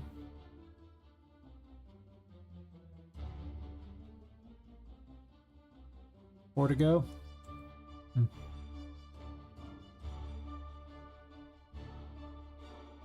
If I want 4 more masks, I guess I could put 4 more masks. I do need to put the rest of these in here too, and there's a lot of things to spawn in, so I'm gonna go with I probably don't.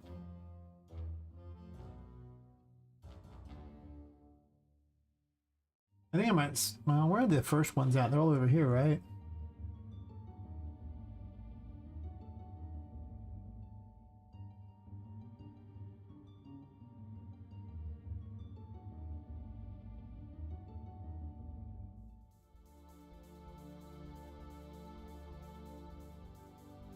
There's 49. I was just gonna grab the last ones anyway and remove them. And swap these ones in so I keep them all organized.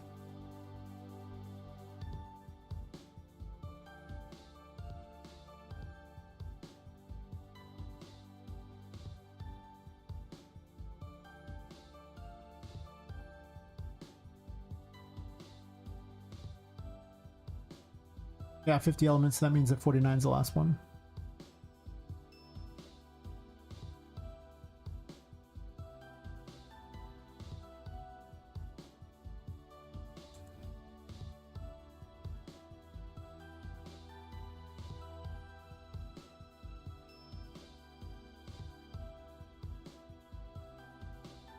It would be so amazing to have a team There's so many things I want this to be, but I know they're beyond my ability. I mean, like, just to realistically realize, I mean, it's... Because, you know, in my perfect world, it would be more like one of the little, the more AAA style tell a story type of, you know, cutscene thingies with Metroidvania stuff going on in it, as opposed to just being more story light, because it's just difficult for me to... Well, I mean, making cutscenes takes forever. At the end of the day, it just takes forever.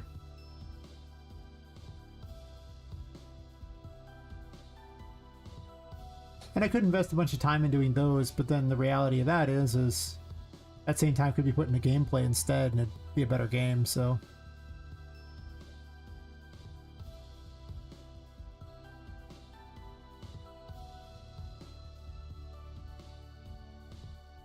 I also considered having a third ending, but that ending's not going to happen, I don't think. Too much would have to be put into place that it just doesn't seem worth it, the effort to make it happen. Not when I could, well, not do that, no. Focus on the rest of the game.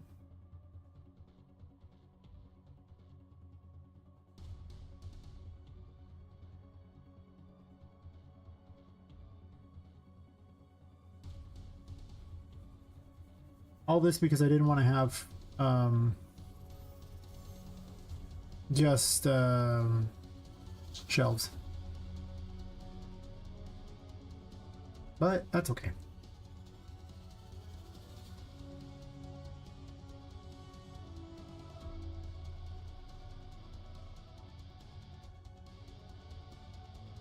Definitely says a lot for how much is in this room.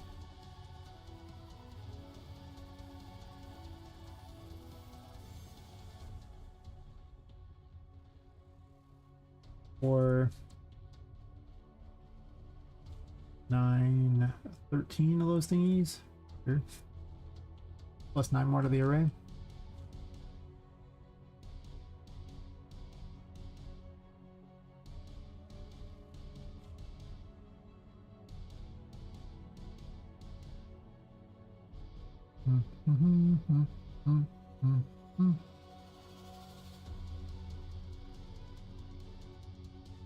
There are times when I wish I'd made a game where I could randomize the stuff in.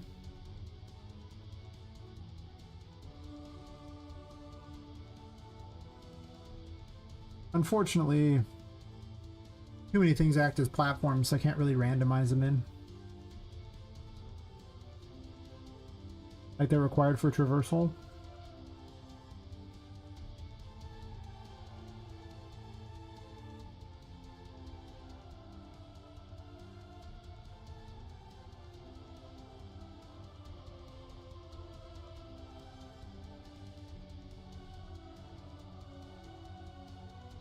Is that the right way?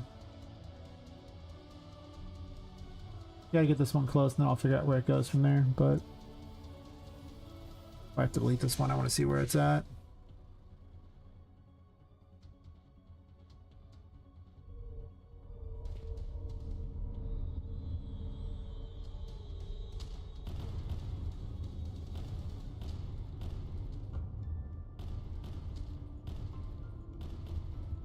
Okay, well, that's obviously too far away.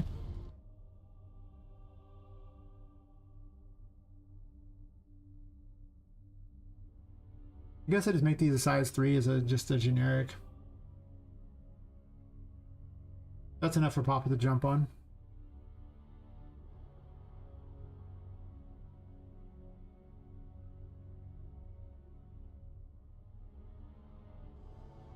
I don't know to gauge exactly where I want this to be, but I think he'll be closer to here. Find out.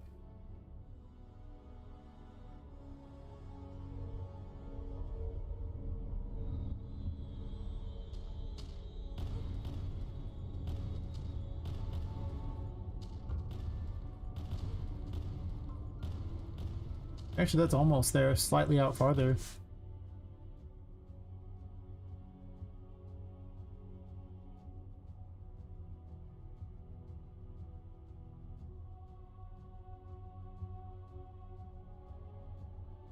Wait, don't copy that one.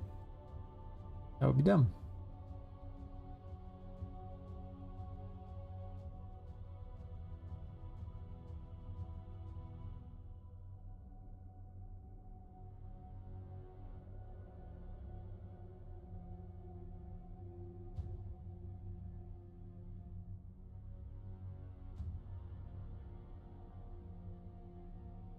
So they're all the same distance from the wall.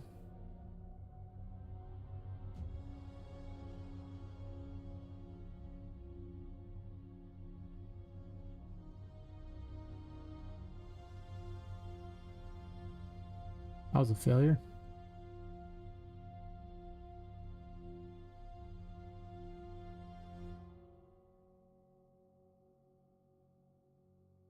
It's gonna be a lot of fine work here, I imagine.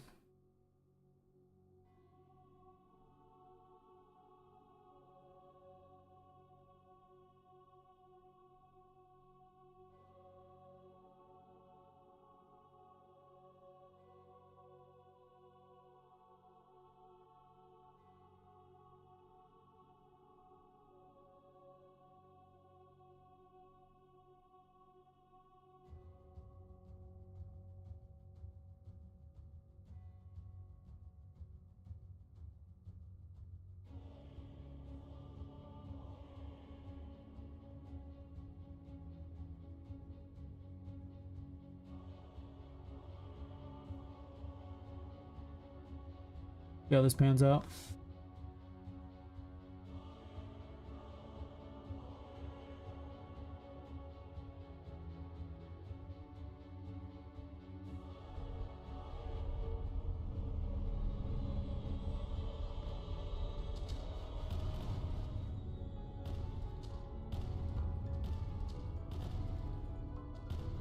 Okay, now you're just gonna be hard to jump through this area.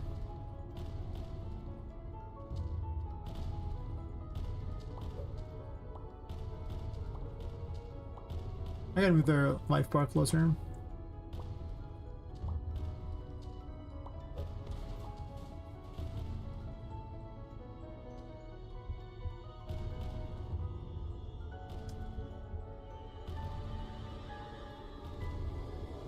Oh, all of you have 180'd.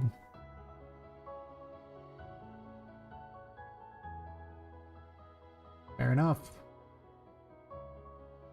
You notice that.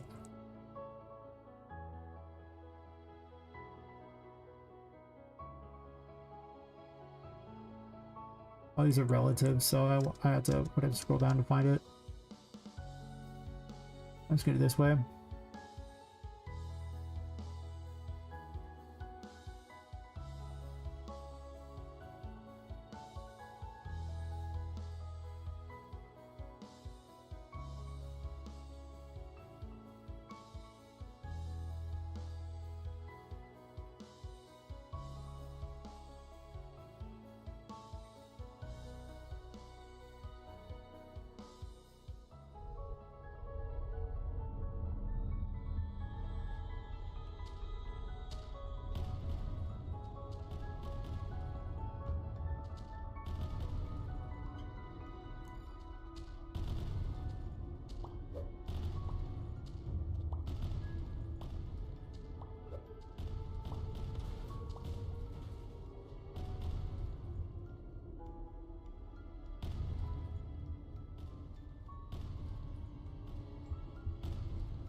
Really?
Mm-hmm.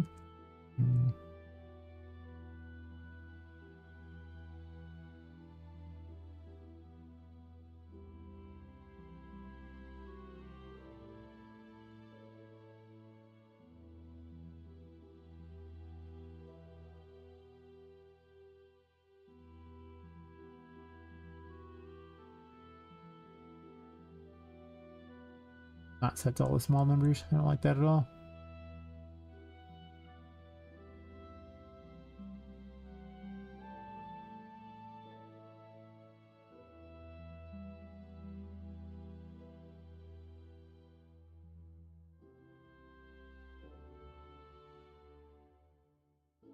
Spoken to cybersecurity mentor. Gonna get back doing lessons soon. I'll actually play him this time. Nice, nice. I mean, you know, there's money in it.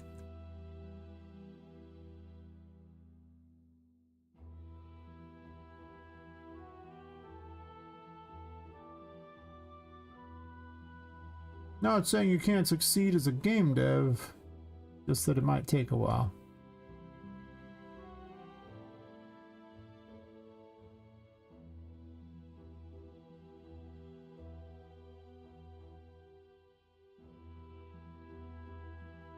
Quite a while.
Hey, Bard. That's the Forbidden Hallway. I'm adding everything to the room spawner device, so this way it's not all spawning all the time. As you can see, it spawns a lot of crap. So, I'll show you.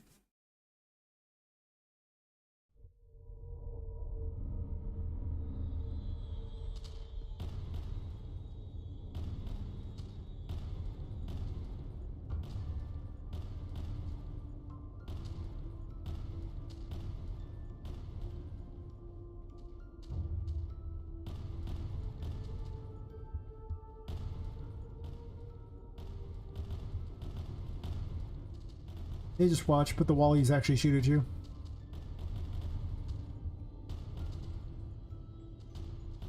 Yup. They're watching. And of course the Wallies can be attacked. The other ones don't do anything, they just watch you. The Wallies can be attacked.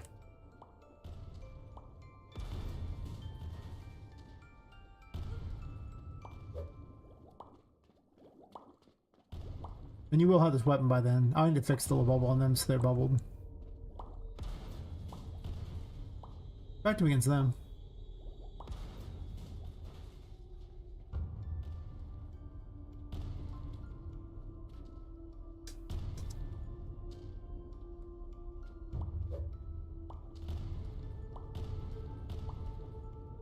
And we remove that down and then make it so that the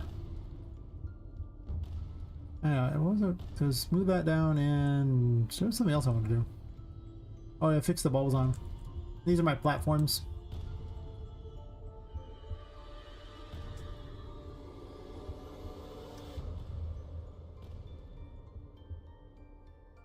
Guess all those have to be turned around. Fair enough. Oh yeah, that's great. I think my current favorite one to play with is actually the Wheel of Fortune, because you have to like do bank shots off of things in order to get the dice to land by stuff.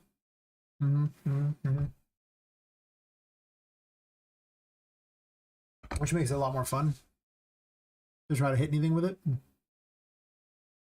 Also, it's somewhat new, and anything that's somewhat new makes it a lot more exciting to me because I've tested the other so many times. Though I do like the Fool quite a bit.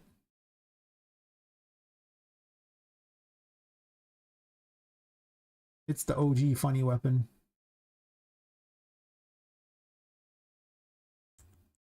Actually, to be fair, it's the only really actually funny weapon. I considered having weird word sound effects everywhere, but it might just be better if it's just the Fool that does that because it's funny. But making Poppet slowly go crazy is kind of a thing too. I'm debating on just how crazy versus trying to be somewhat endearing I want her to be. Because over time, everyone's supposed to be getting a little, you know, like the curse slowly drives everyone crazy. That's the point. All the other toys are basically, you know, trying to kill each other. Kill you, actually.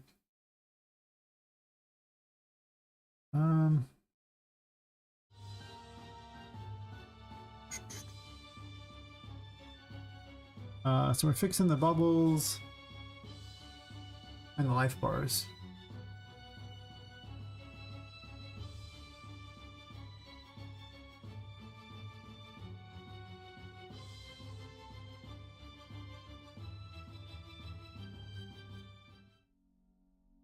Those can't be bubbled. Pipe cleaners can.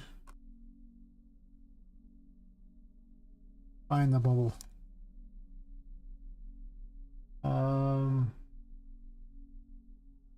What did I call it? It's on the mash.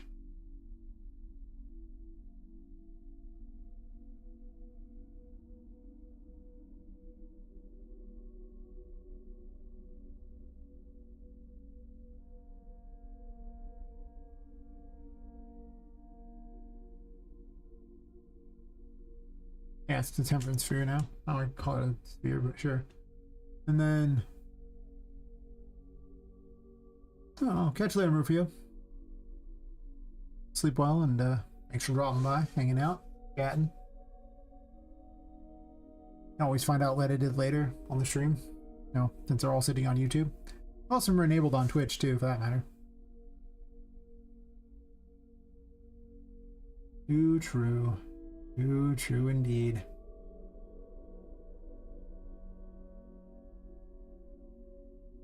That reminds me, is it gonna let me enable that video yet?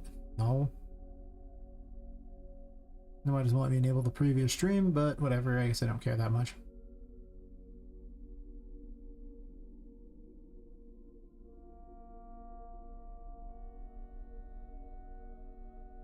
Guess I gotta highlight the last stream. I don't know. Whatever, I don't care.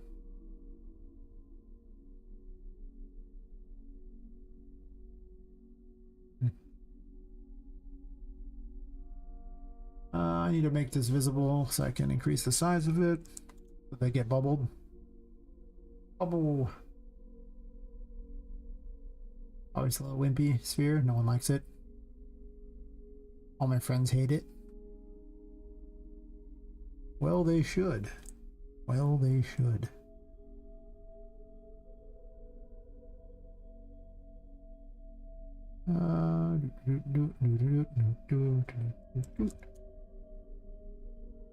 Doesn't really encase them completely, does it? Nope.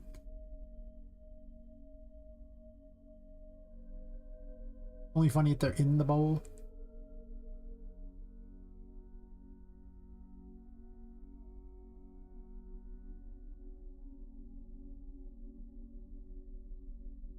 That should probably fix all the bugs in the room.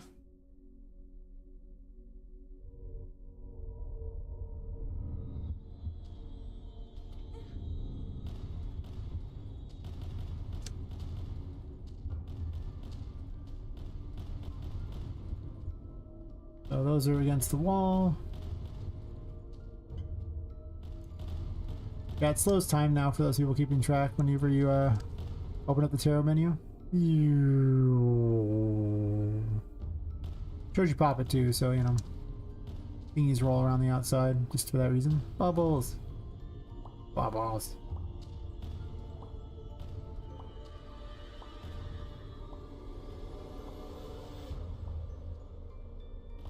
That's better.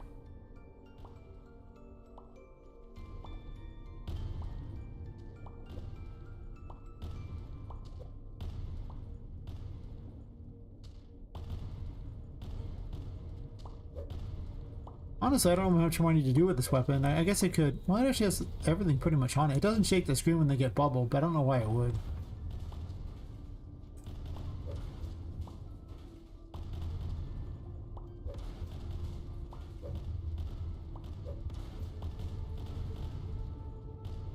Taking a pretty serious beating from those things.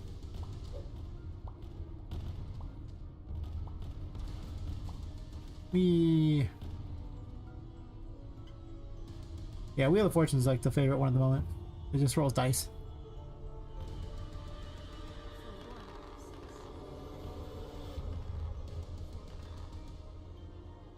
Or attack dice as well.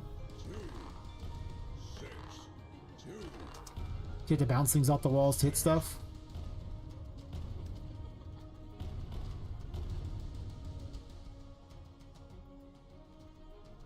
I guess I want 4 more of these. How many of these do I really need, I guess? I mean, I don't like having anything on the map that doesn't need to be. Or I should do the same with the Empress Mushrooms as well. Why even make blueprints that customize when I'm going to have to spawn it all in anyway, right? I got a bunch of ones in this room that I was going to place as well. Even though this room is almost entirely concept at this point and not actually cool. Oh yeah. They're in pretty good shape overall. Like as far as weapons go, that one's much closer to completion than a lot of them. Some don't even have any kind of weapon yet. I'm not even sure what the world weapon's gonna look like.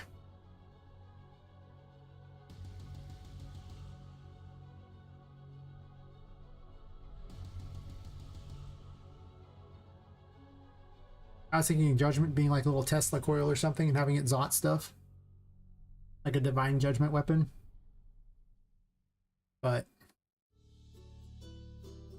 I might get Poppet a little Tesla coil wand too to Zot things from, which would be pretty sweet.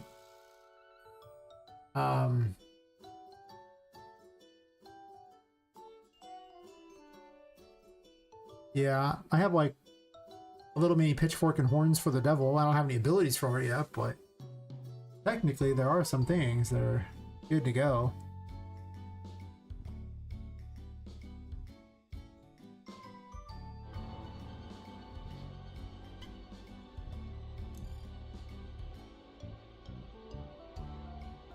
Pitchfork and horns. I didn't do anything yet, but maybe.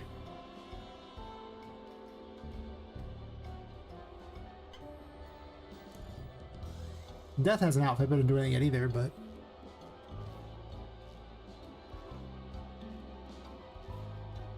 Gotta have hats. I'll let you swing it. It doesn't really do anything to swing it. It does like nothing damage. I do want another melee weapon, so I'll probably make it the melee weapon. Because I really only got one. The Fool's like the only actual melee weapon so far. Which is kind of lame.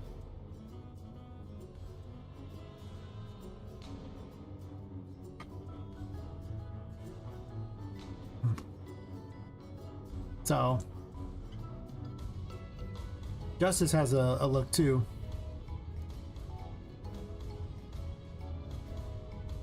Got a little hat. Little gun. Pistola. Pew, pew, pew. Pew, pew.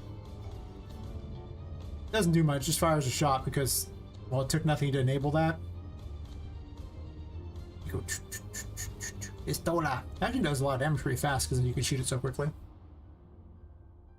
But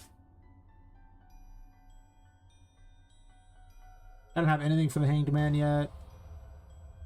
I don't even have a gear for the Hermit, though I have an ability for it. Strength has no thing for it yet either. This has very... I kind of want to give her a hat and a weapon port, but the reality is it's mostly vehicles anyway. Lovers has a ghetto hat and a little ghetto wand.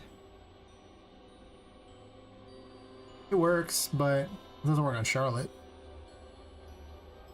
I gotta get a better hat. I did make the little wand, so...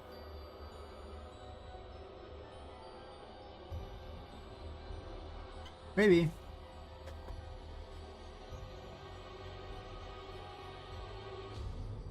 The Emperor doesn't have anything either yet.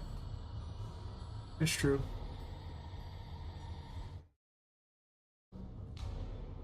Neither does the High Priestess. I don't think it does. Doesn't. Yeah, that was not one. The sun doesn't have one. The moon does. We've seen the moon though before. One known as Poppet Moon. She has a lot of wands. Come to this conclusion that anything that's magical is probably just going to be a wand, so I get to recycle animations a bit on them. Because, yeah, wands. Yet the Magician doesn't actually have a wand yet, which seems like a, you know, party foul.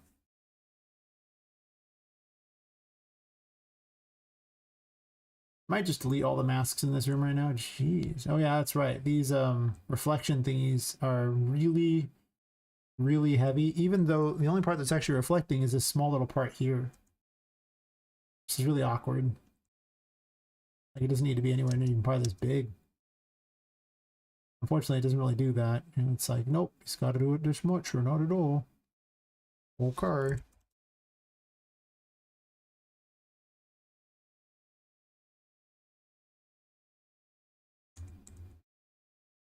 It is kind of neat to see the reflections, so.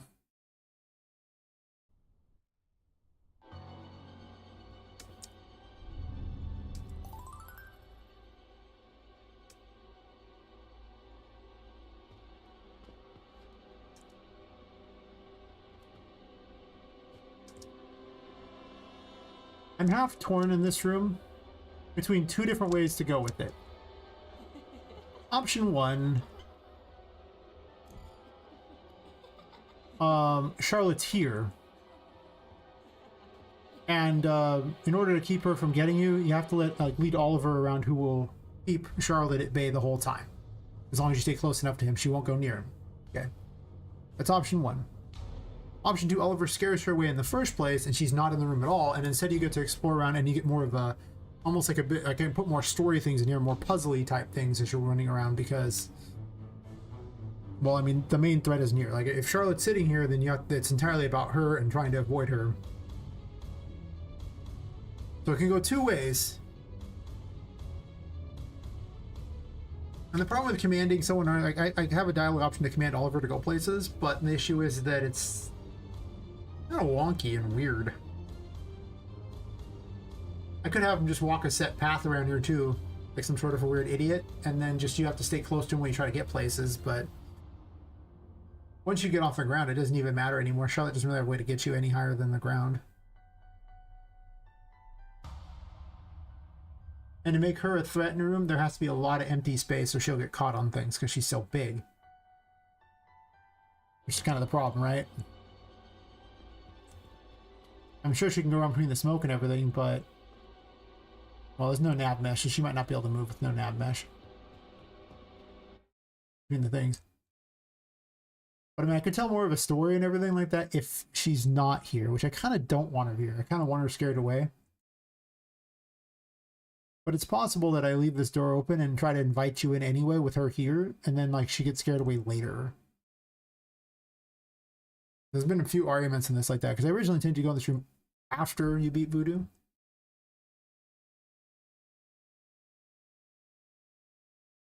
You'll get the key to the room from beating, actually you get the key to Oliver's prison, and then he'll lead you over there. Well, he'll give you the key and then meet you over there. I don't really want to program him to hop his whole way there. It's kind of a pain.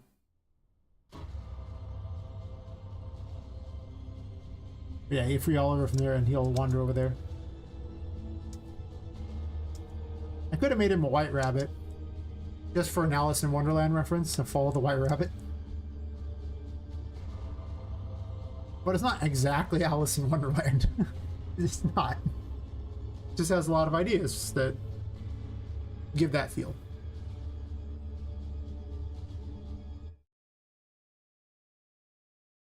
But I already have it set up that you're considered hidden if you're nearby him, which is enough to make, you know, Charlotte not chase you.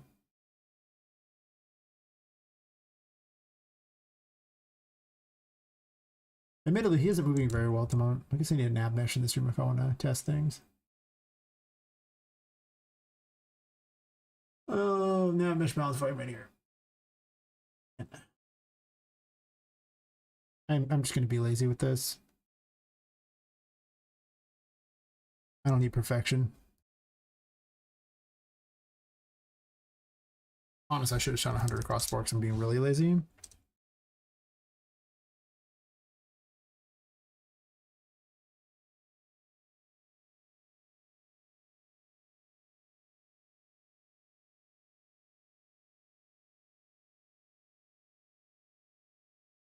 He won't always be around. But when he is, as you can see, there's a hidden mechanic, and if you're by him, you're considered hidden. He's floating in the air at the moment. Don't worry about it. I don't think you can move. He's floating in the air, but I have to talk to him. I think I broke him.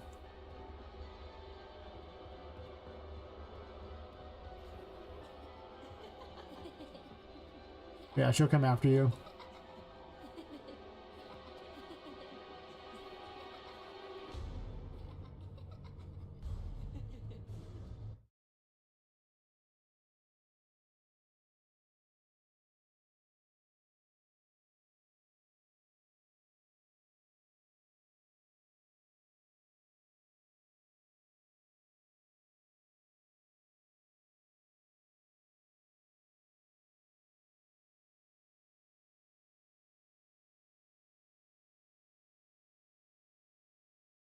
I don't know why he doesn't want to move, though. I did something stupid, because he was originally moving, and then I broke him. But I don't know how fun it is to command him to move places and use him as a, you know, a shield. I mean, it doesn't sound that fun.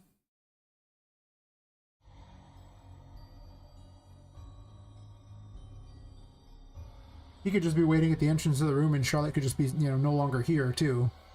With no explanation beyond that, which might be better.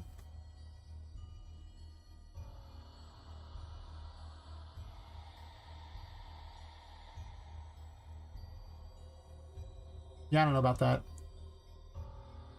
That's what's going on in my head on this one. It's just one of the two. It's either going to be a room that's literally all about Charlotte, or a room that's all about Charlotte not being there in the first place. Which I guess for a narrative purpose, like, I probably should have her not here. The argument for this, I think, is that you just fought, like, a major boss. I think it's too soon, right after a major boss, because literally one room earlier, you're fighting Voodoo over here. So, you know, like, you just did this. It was like 20-minute, like, you know, fight against her. And after a 20-minute fight against that, you probably don't need an immediate encounter with Charlotte. Like, especially because right before the Forbidden Hallway, you already had yet another encounter with Charlotte. So it's like, I think from a narrative perspective, it makes a lot more sense to space it out a little and just say she's gone.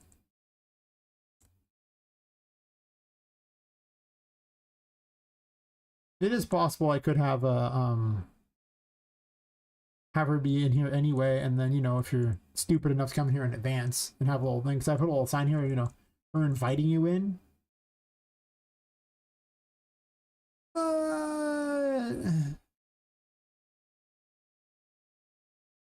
I don't know. I'll think about that one.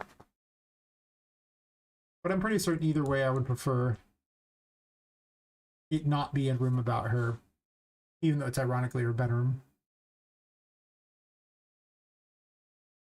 So I can give you a bit of lore or something like that, you know, interesting things. Or you could just grab the key and leave. I mean, you know, there'll be like some hidden stuff in the room, sure. But you don't have to get the hidden stuff. You could just be like, yeah, it's all good. I don't need the hidden stuff. I mean, other than the items that are literally required to beat the game, you don't have to get everything ever. Ooh, true.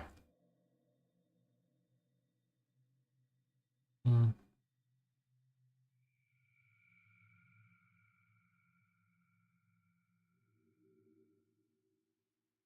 Yeah, I want to get these off the map because I know they're loading, they're requiring a lot of resources, and I don't think they need to require resources.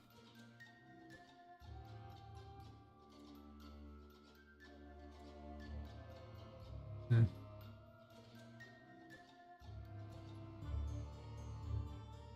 I'll take a bio break real fast. Right back.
Alright. Well, yeah, I think I will go with her not being in this room. I really do want time to tell people a story, and I think there's a lot of rooms that are already very active. And Charlotte now being present in 3 rooms on this area. I don't want the game to be entirely about running away from her, because then it might as well be a horror game. And that's not the goal. Like, it's fine, but it's not really the goal. I should say, it's just a thing I could do.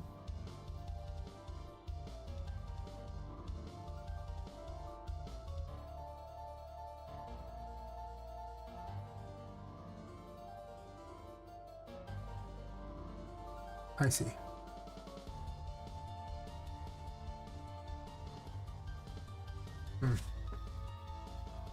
Either way, I gotta get all these heads off the thing there, because the penalty for having them on the map is that they will eat resources.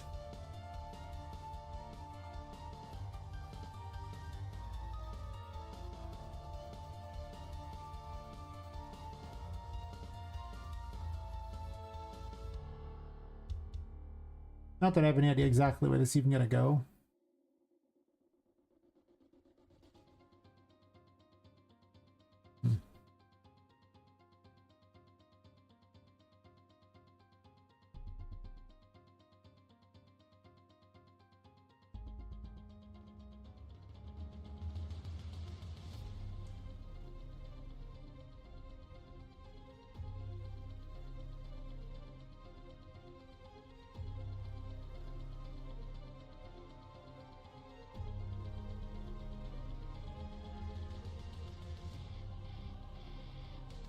That's definitely a continuous problem I'm going to be having, is that with characters that are so big, I need to have huge open areas, but the problem with huge open areas is they're not fun for Poppet. Like, she's so small. So it's like, what's the plan here? You know? What's the plan indeed?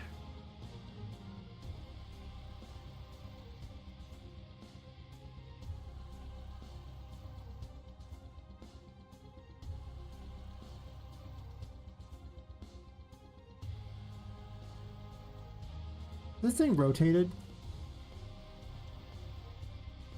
It is. Why?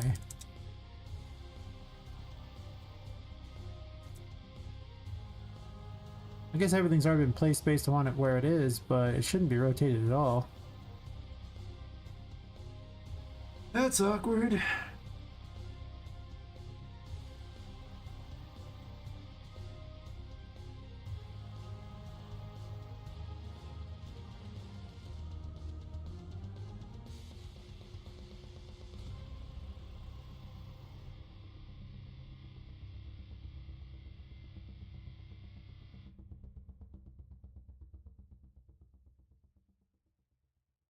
Well, let's see. That just means the green and red need to be swapped.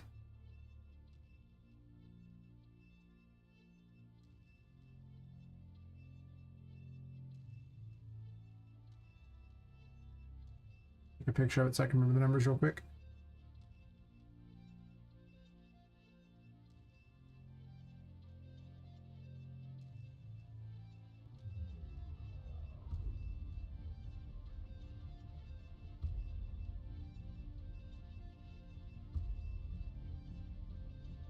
Oh, optimization. We're definitely a thing. But I could have just put it up here, and then I could easily remember that way.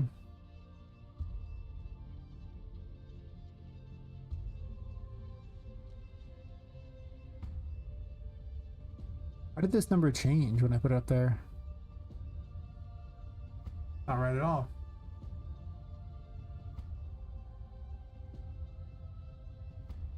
It should be 9823, even though I copy pasted it.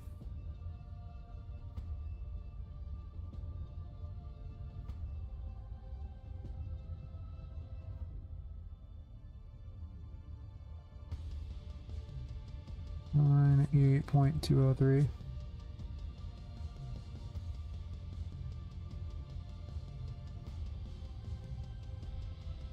So much wrong with the rotation of blueprints. It just does not work right.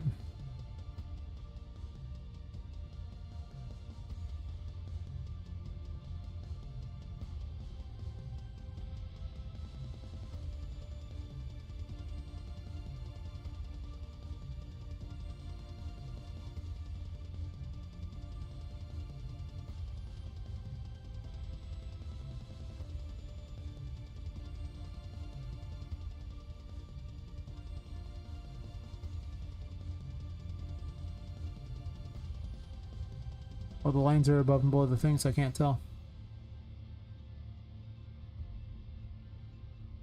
How tall is this one? Oh, it's lagging the area because of those stupid mirrors.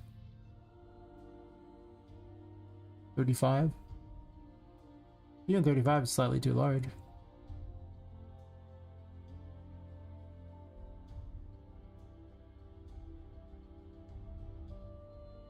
Definitely closer than the other, though.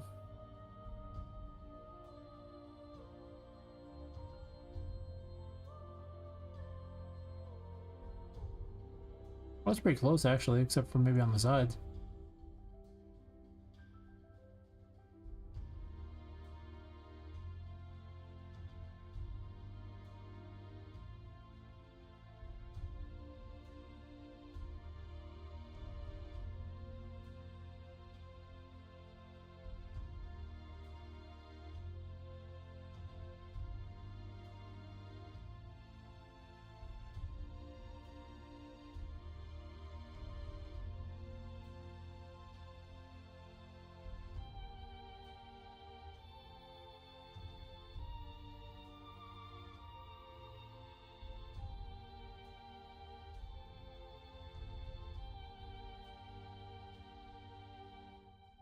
Cause lots of issues if you have these things with different rotations and scales.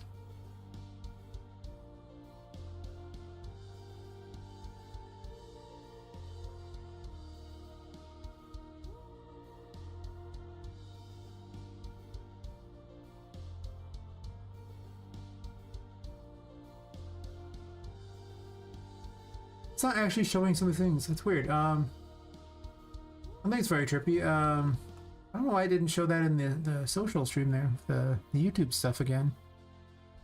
Double check that. Because a couple of your things got missed, and that seems awkward. Like all the remaining comments have been there. So let me see here. Nice Cyberpunk, thank you. Can you please build the 3D Metroidvania in Unreal Engine, please? That's kind of what I'm working on, not Snow. Just saying. Uh-oh, no. Yeah, I'm seeing that. Like, it's not updating the YouTube stuff.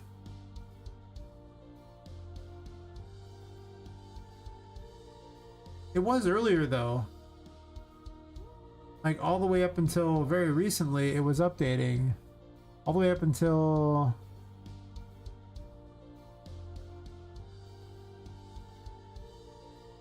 I think right around here, and then these ones never showed.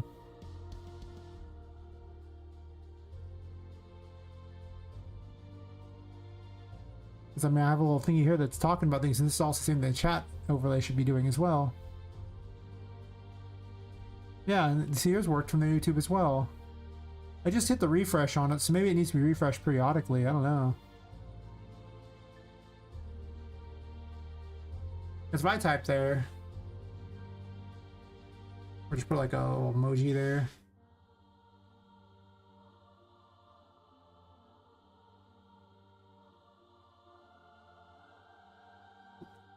You can type test, I swear. That should appear on the screen just fine. Yeah, well, sorry the people I'm missing stuff there. I'm using the social stream thing that kind of merges them all, and sometimes I guess I have to sit there and refresh it or something for YouTube. It works perfectly for Twitch, but I have to look into it. Because it gets really obnoxious to have multiple browsers up with every single chat at once. Hard to read it all. But I don't have the latest version of social streams. I need to install the latest version, I guess. Kind of had this bug for a little bit.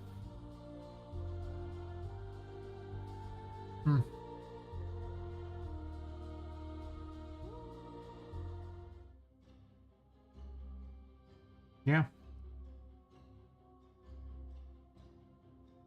I still kind of keep an eye on it. I need like 3 monitors.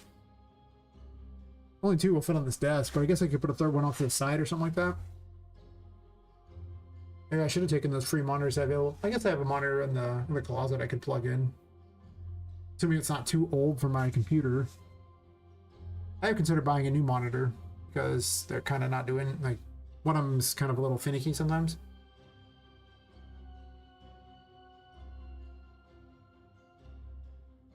Yeah. I've never actually updated the version, so I need to do that. Because it happens every stream, but it's also not the latest version. I just need to remember to do it.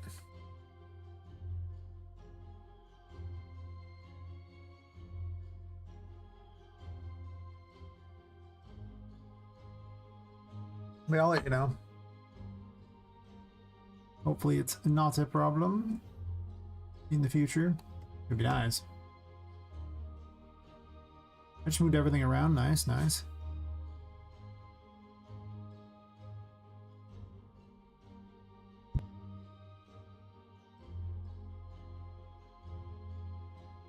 Yeah, I'm using the app.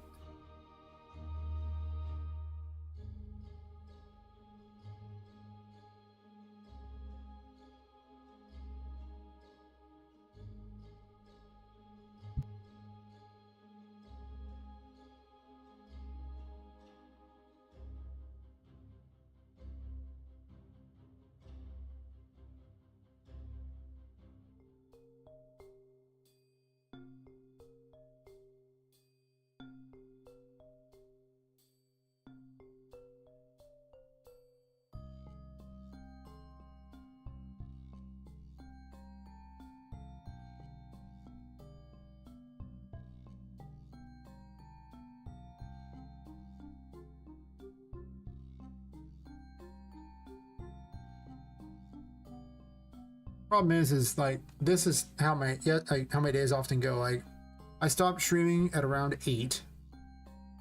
Oh, 8:30? I don't know, somewhere in there. And then I end up raiding a guy and talking to him for till 9. And then I went to go something in the kitchen. My roommate talked to me for like an hour. So 10 o'clock, I finally got to sleep. And then woke up at 4 p.m. Ate food for like, I think I spent 30 minutes making and eating food. Someone called me to meet him at work, so I had to drive over to the office to meet him.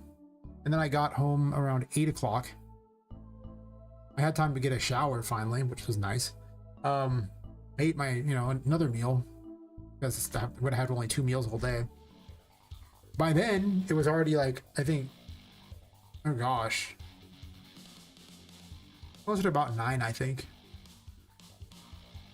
Yeah, I guess there's still like an hour in there where I kind of didn't get a lot done, I think.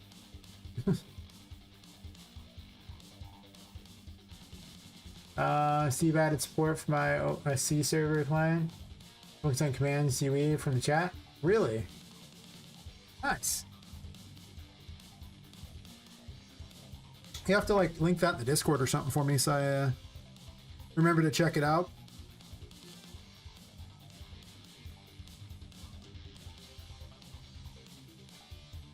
I don't have a use for it right now because nothing I have would actually accept commands from the chat, but it's an interesting idea that I could potentially use in the future. I'm definitely not opposed to it.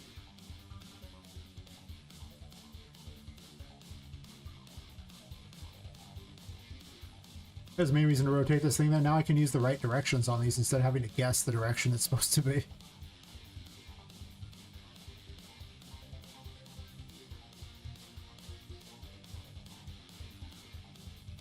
I'm just going to split them apart a little more.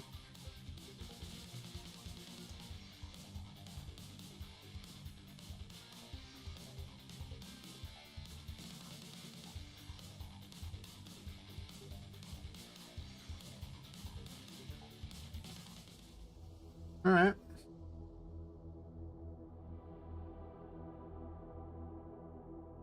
Just send me a link or something, or like, DM me a link for your Discord. Or put one in the my Discord, either way, I don't care. Won't I don't ever sleep, so my memory is complete trash. I just thought I'd tell you that. It'd be better if I ever slept, but I just never get around to sleeping, it feels like. So I don't trust myself to remember nothing. No.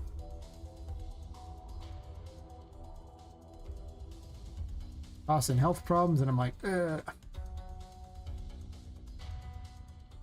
That's my life. Yes.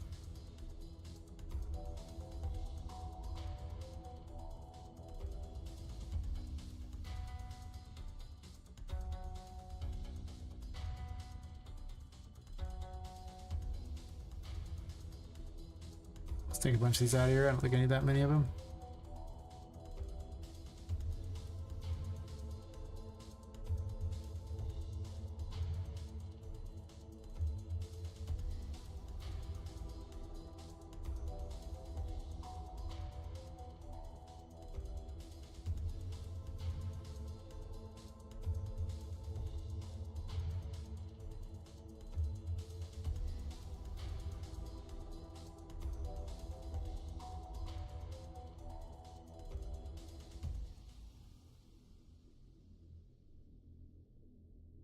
Yep. Oh. The AI will remember this thing. Just saying.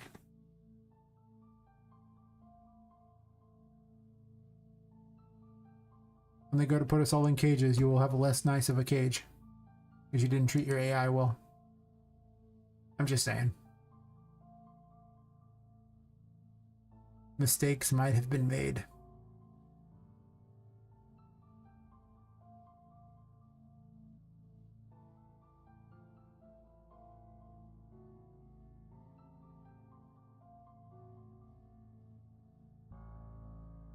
I don't even know I want these platforms to be at.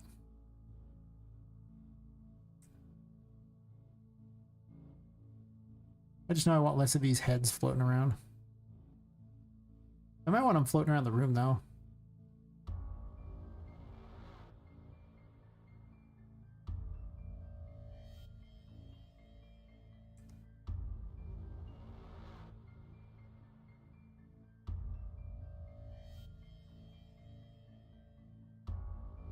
It'll be so much more interesting when I start getting more story things in here, so people understand more of what's going on.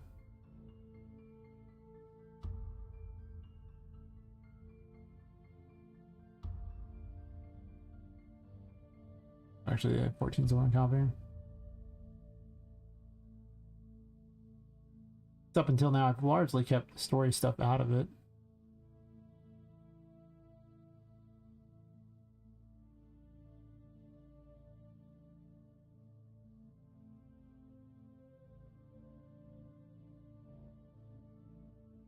That will change.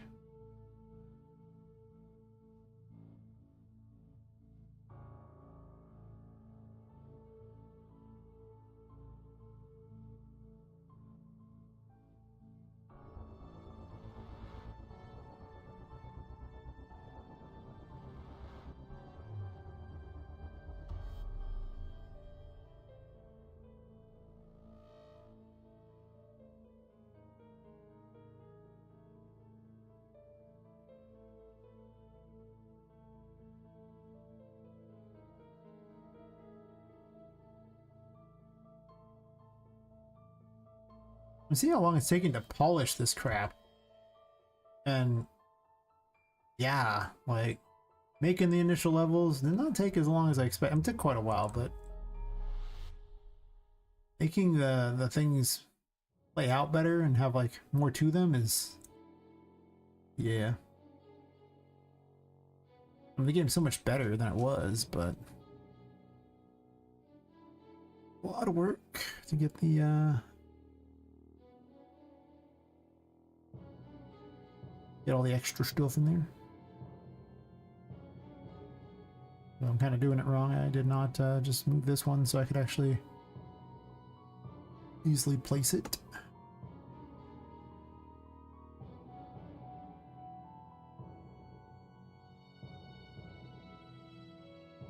Thankfully, I have almost every single doll, every important doll already made.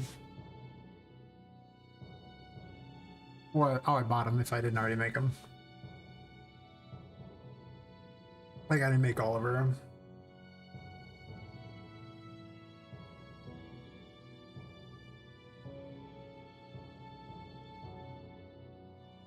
Or Felix, which will show up later. I might change Felix's name. I originally considered calling him Don Fluffles in honor of Sword Art Online Abridged, but I don't really have their permission to do that, and I definitely wouldn't want to step on their IP or anything.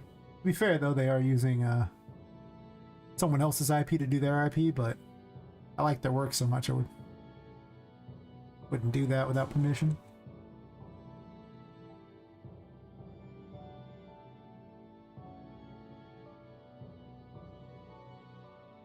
So I might actually message him and ask him, be like, hey guys, I got like a cat doll in my game, and he might not be the best person. Can I eat? Are you okay with me calling him Don Fluffles? In honor of your thing?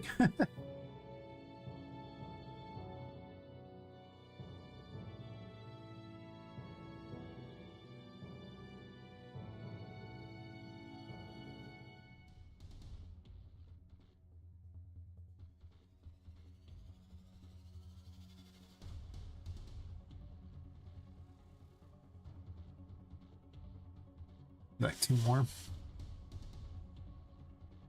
I'm sure I'll have way more than these, but... eh.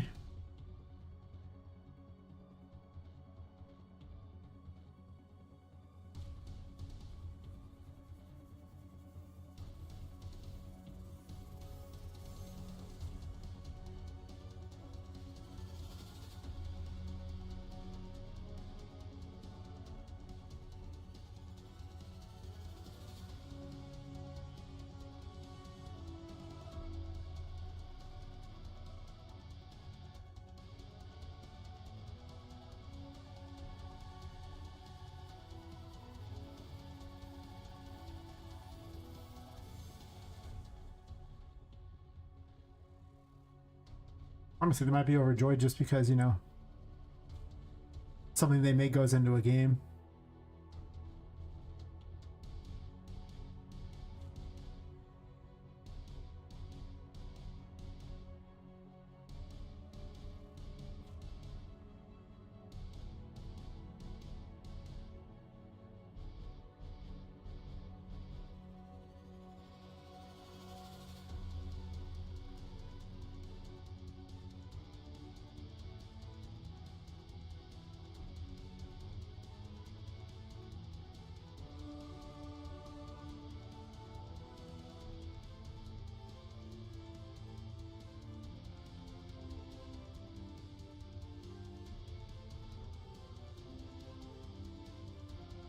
Pretty low viewership on Twitch tonight, but not surprising. Twitch usually doesn't have very good viewership for most of the night.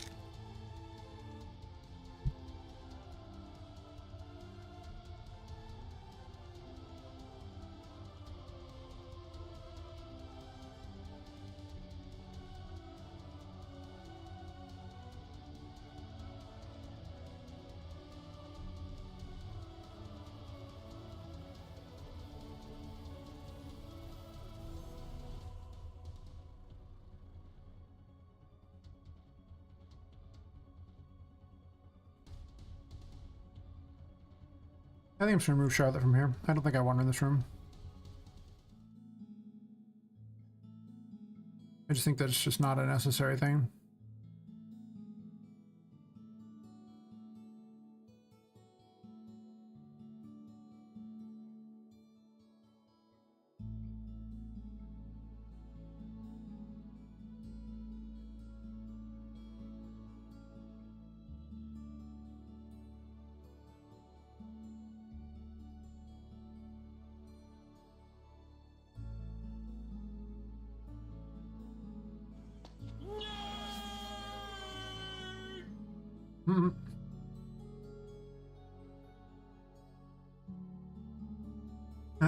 Pretty much, Char. Pretty much. I mean, I sit alone at night with playing with my dolls in front of everyone, and then these people watch. That's creepy, you know? Like seriously. Just a dude playing with his dolls, and then all these people have to just sit there in the background, just watch the thing. Just saying, who's the weird one here, right? Guy playing with his dolls, or all the people watching him?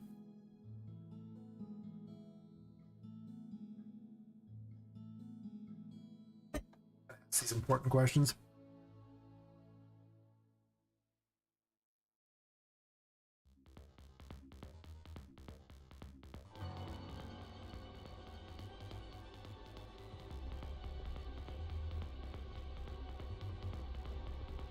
It's a lot better. But the FPS went way up too. Way up being so relative in this game, but you know, actually.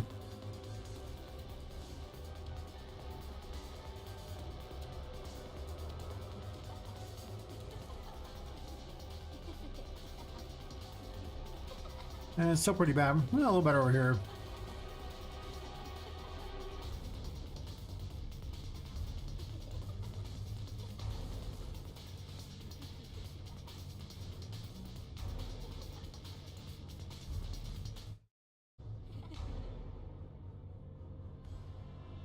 Okay, with those gone, well, this direction is just terrible for FPS. This direction is great for FPS.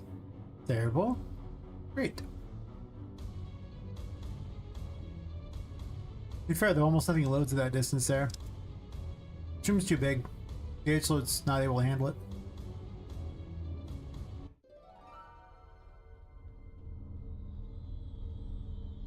Everything spawns in here, it's real slow for a sec, and then hopefully it speeds up. There's a lot to spawn in, so it should take it a moment, I imagine. Still really bad in this room. It's a little better now that everything's spawned in. But it's still terrible. But it was crashing earlier in the other room next to this, so hopefully this fixes that problem. Hopefully.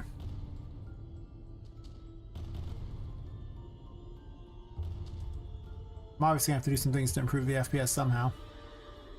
I think the HUD's also got some problems with it. It's causing the FPS to not be great either. So I need to go through and change out all those so it references things a lot less. Because all those things are basically by frame, and someone pointed out to me, he's like, oh, okay, well, that's always running and therefore terrible for me.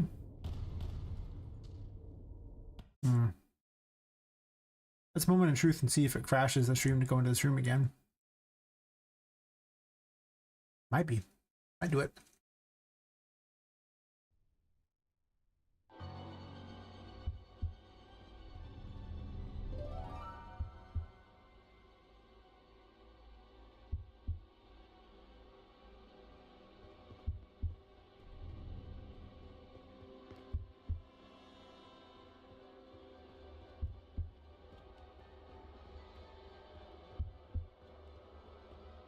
Uh-oh.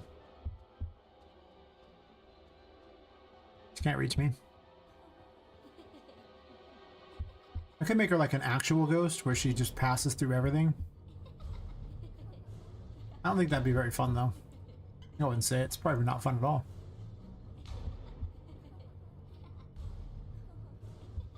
Uh-oh.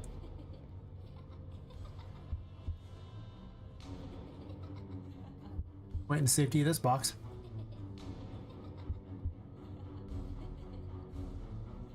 Can I turn this on? Yeah. So, you know, the FPS ain't great, but it was crashing when I used to enter this room, so the FPS is much better than crashing. Those heads were not free. Gotta put more heads. I have to spawn heads in this room too.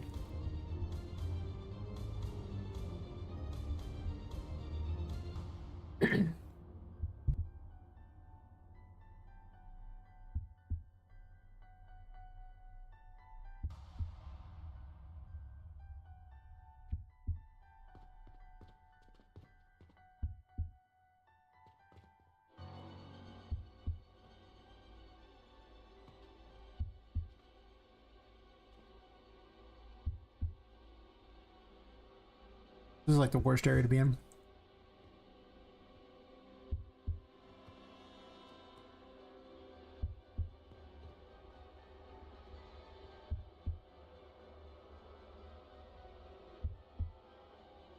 She's going to the same spot. That's awkward. She's supposed to random after a while.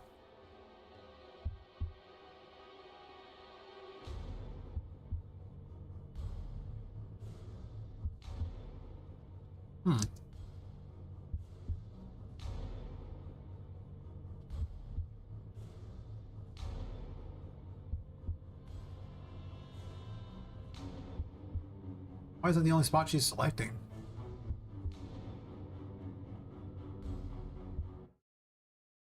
That's my notes. That's not what I'm going to work on right now, but I will be working on it soon.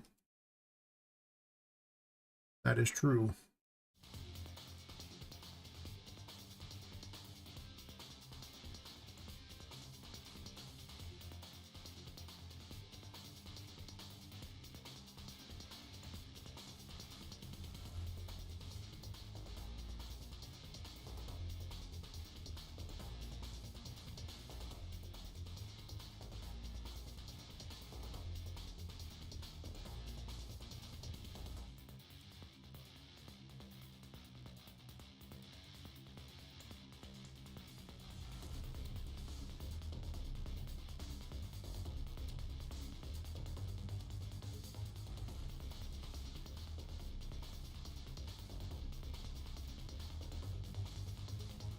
Whatever, I don't care. It doesn't break. It's good. I believe it broke in this room, and it broke in the chapel again too. At least I confuse some of these things with the walls to help out some, but these aren't actually actors. It's the actors that are a problem. You really just can't leave actors on the map. You just can't. Like, it's fine if it's a static mesh. That doesn't seem to make a huge difference. But actors most certainly make a huge difference. And unfortunately, just about everything's an actor in this game because, yeah. It's possible for optimization purposes that I actually want to go and break these level block traversables off of these things, like make them their own separate thing. And that should be sad that I have to reposition all of them because, well, they turn everything, all these static meshes into actors as well. Which is, you know, very unfortunate because, well, then that's a bunch of things that have to be like loaded all the time. They can't be instanced. That's really what the difference is instancing all the static meshes so they don't have to be loaded all the time. So that might be the next optimization where I'd have to go through and redo all that, so that's not a problem. Yeah.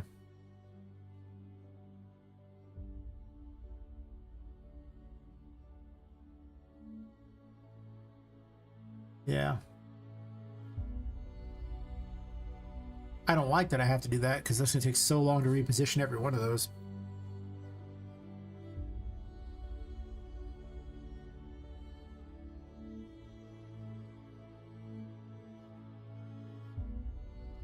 I think this room's biggest problem is like all these benches and everything like that. Even this stuff, it's just all attached to every single thing here is just attached to the freaking level block traversable. These aren't though. These actually, the things are on top. I never had merged them together.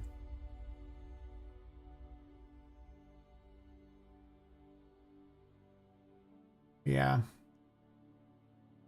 I make it really tough in these other rooms too with the bookcase things.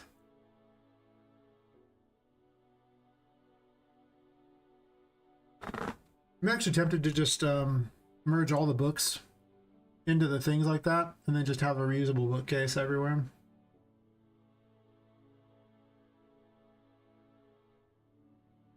That's part of the problem right now is all these bookcases also have that problem of being a thing. Like in here. And these, you know, level block traversals are on top of these, all set up ready to go.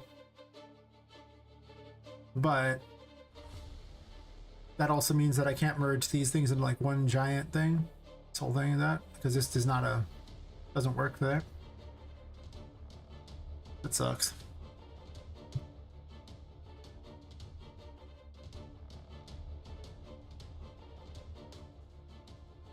That might be the next optimization in general.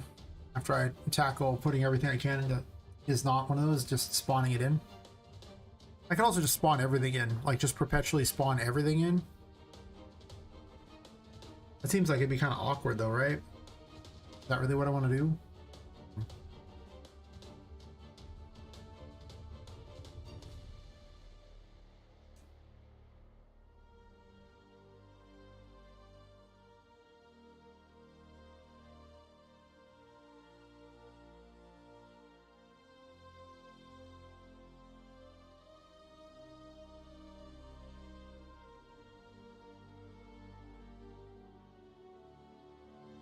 Jump on the thingy.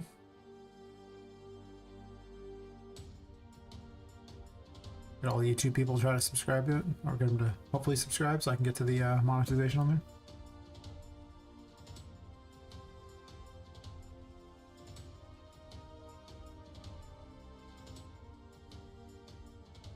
Anyway, let's get the heads off the thing. I think I might just make them float. I think the more interesting is floating things anyway. And Charlotte's very likely to get caught on these things anyway, so it's kind of crap. It's true.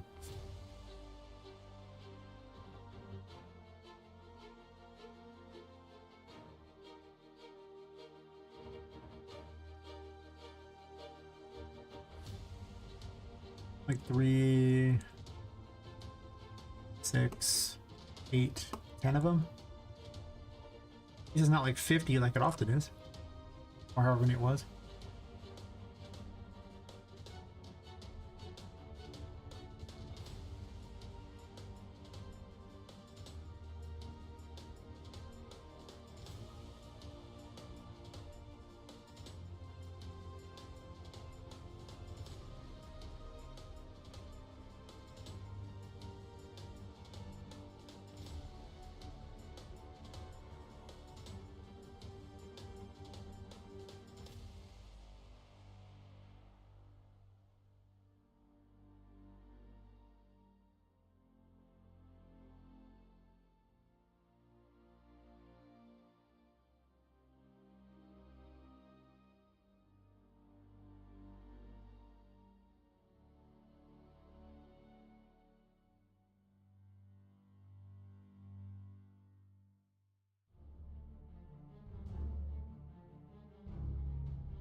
Well, confused with all the thingies on here.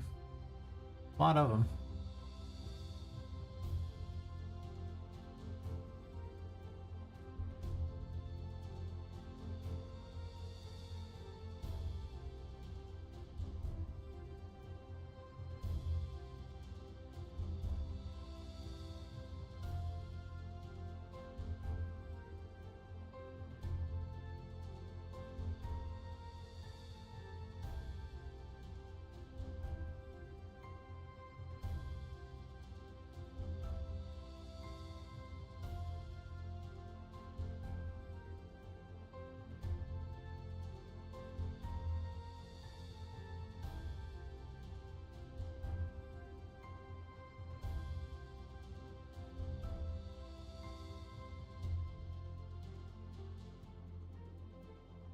Try people would comment on YouTube so I can actually see if that bug is still happening.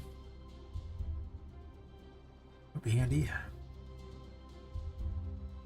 But unfortunately, that does not happen that often.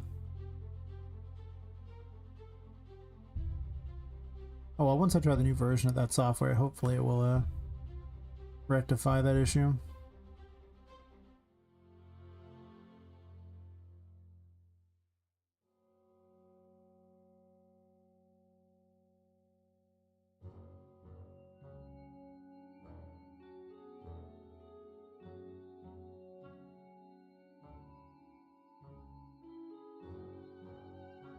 Close enough.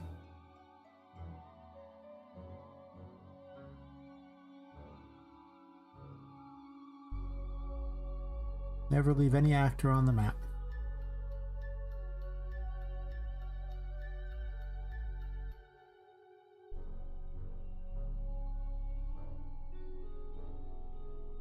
The reason I'm getting rid of the poles is the heads might be so small because it's random on their sides that it might just not look very cool to have the pole there, so let's get rid of it.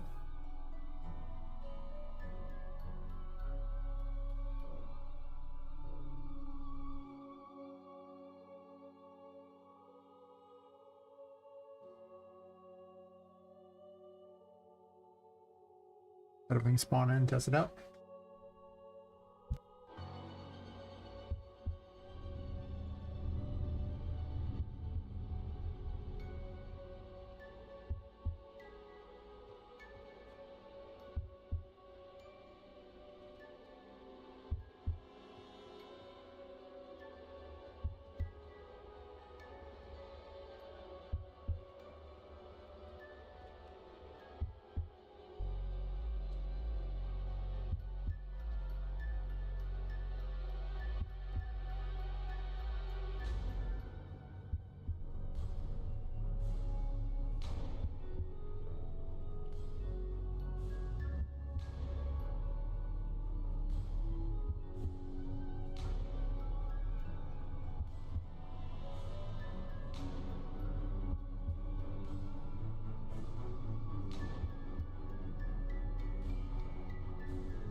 Well, it's a great success because, you know, I was in the room wandering around and it didn't crash at any point in that, so at least that's something.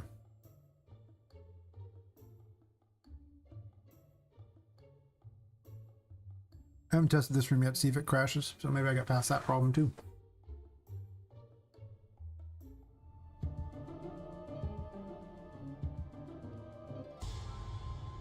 This room's absolutely one of the worst. It's because it's surrounded by other rooms too, so it's really just got the worst setup going on.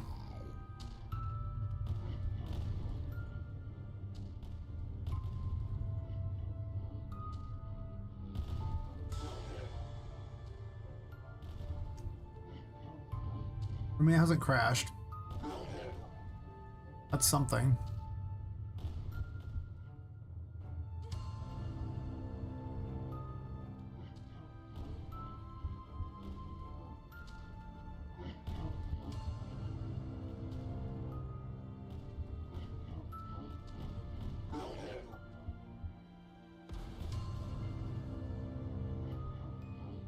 The FPS is still horrible in here. That's because these things also have a huge FPS issue.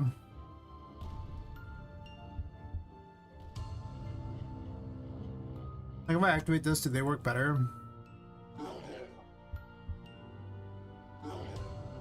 Not really.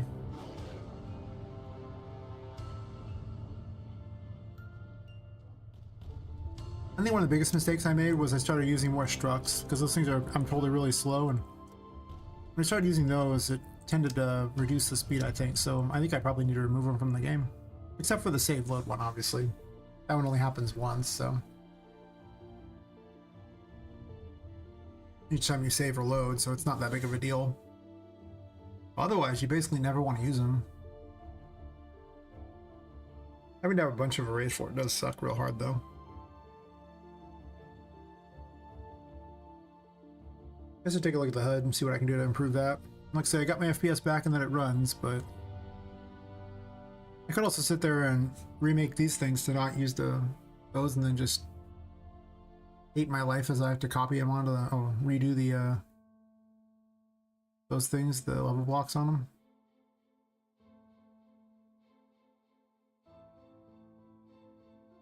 Still a bunch of actors in the room, but they would just be the level blocks, which is only one particular type of mesh that's recycled over and over and over. I guess one material and one mesh. Instead of having to redo every bench and redo every one of these as well. And these. so you don't get to take advantage of instancing.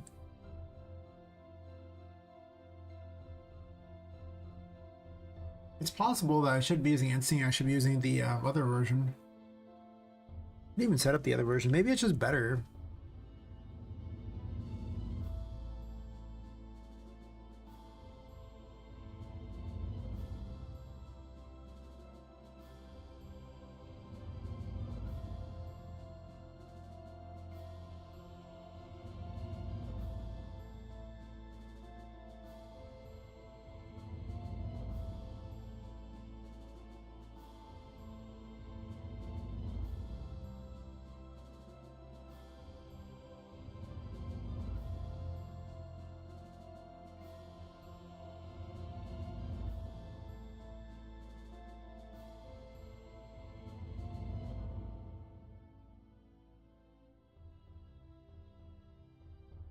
A lot of the other ones do have merged.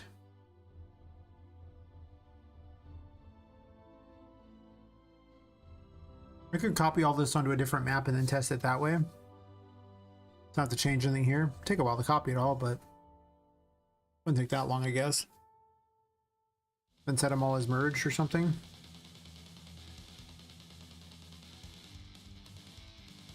I'm just gonna do that.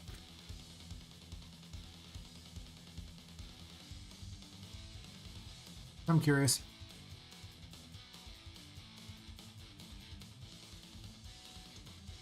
I don't need this lake manager anymore. Okay. I'm gonna delete the lake manager and then go jump in the water real fast and make certain that it's wasn't necessary.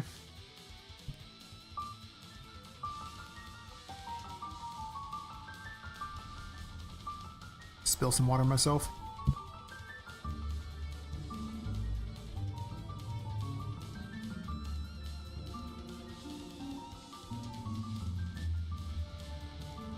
I don't think it is because I literally took out that crap. So, you know.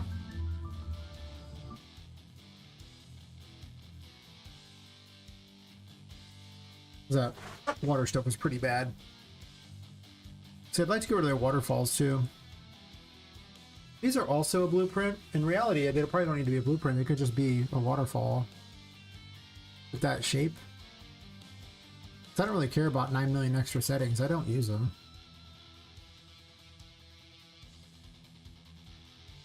Just if I want to change the foam and things like that, but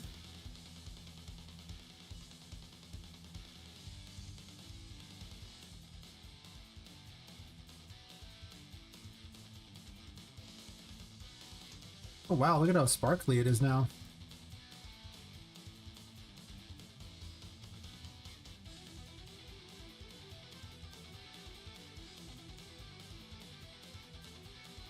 Is that better? What's a global? Well, now they aren't so bright anymore. That's kind of nice. This is the only transparent one. All the other ones is not transparent.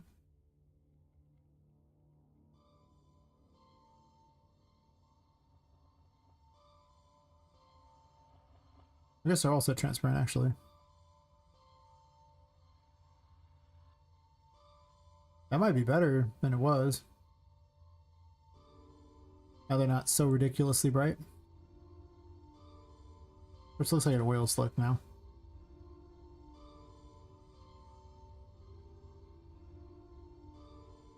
That's true.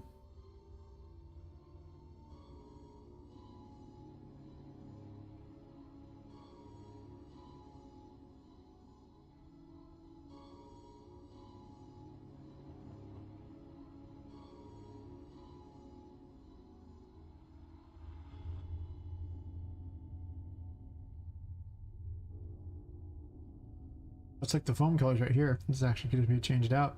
I think. Maybe.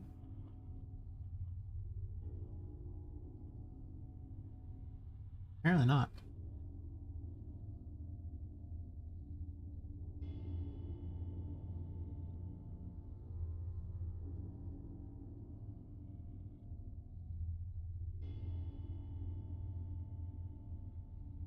I like that better or worse.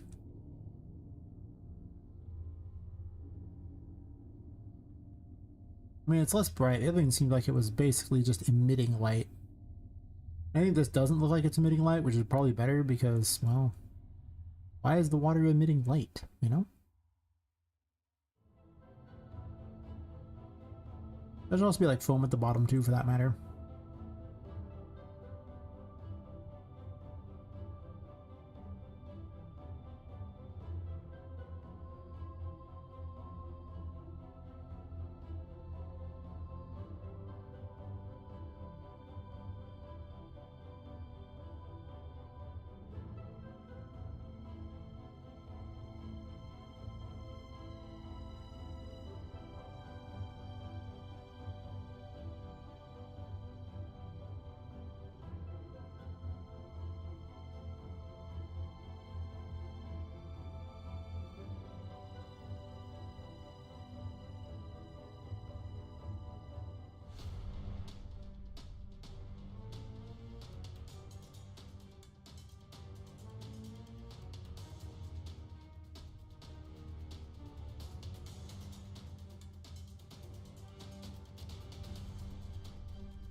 Oh, it's kind of cool looking.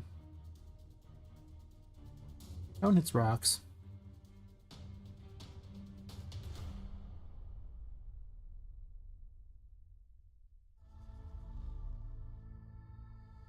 I don't think I even need this much. I might give it away without having it.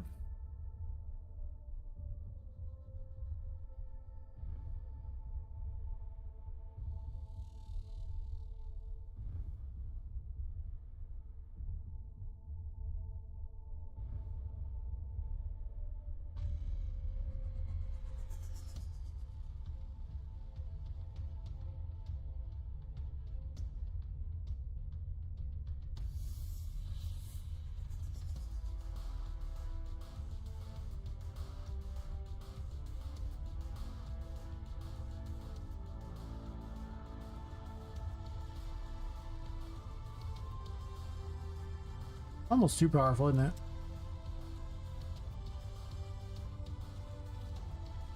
Nah, make it ridiculous.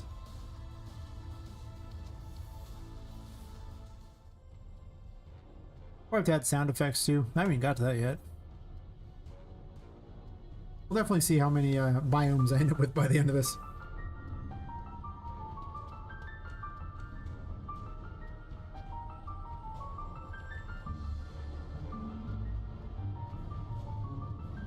I think it's definitely nice to have there. Like, I think it's definitely better having those around.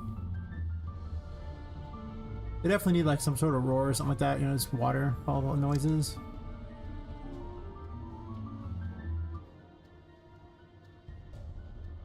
I should even check the FPS in this room, though I guess I should remove those two from the map because they're just bumping into things and making a mess. I'm probably not going to include them.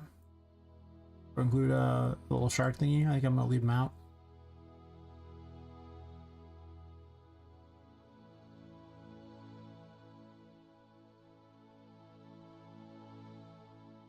Mostly it puts me on the hook for a flying AI for the demo, and I don't want to put a flying AI for the demo. You know?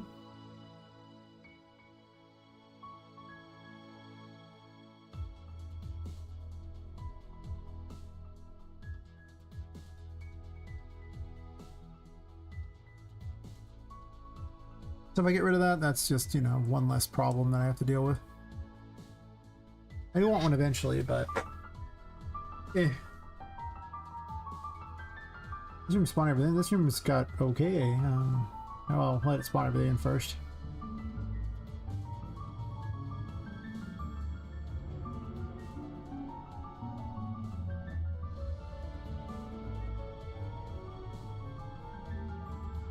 Well, this room's definitely got problems, but to be fair, the whole game has problems for FPS. Wait, can I make this? Is it possible? These are actually close enough you can just make them in general, I think.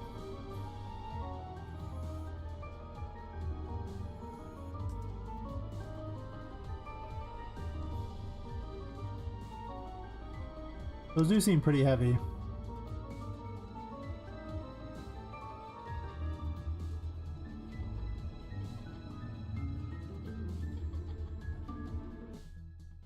But to be fair, there's the insanity effect, but the insanity effect is also... I'll make something work. It'll happen. I don't know how it'll work, but it'll work.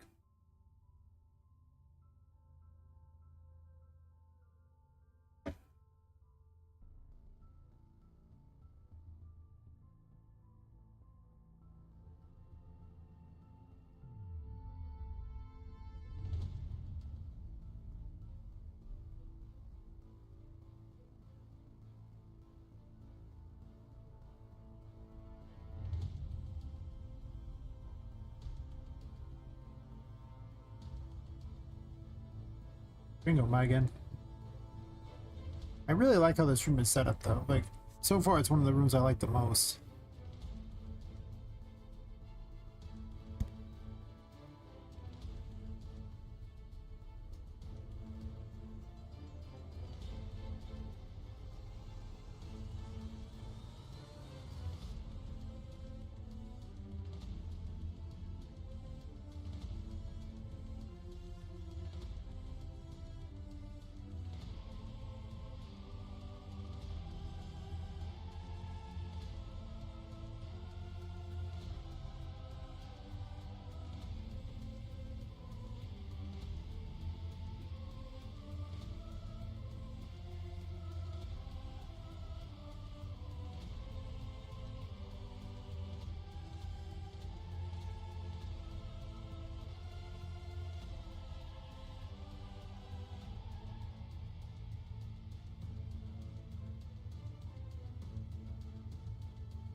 Train's finally gone by.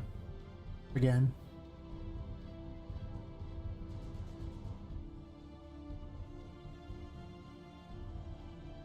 Anything's obnoxious.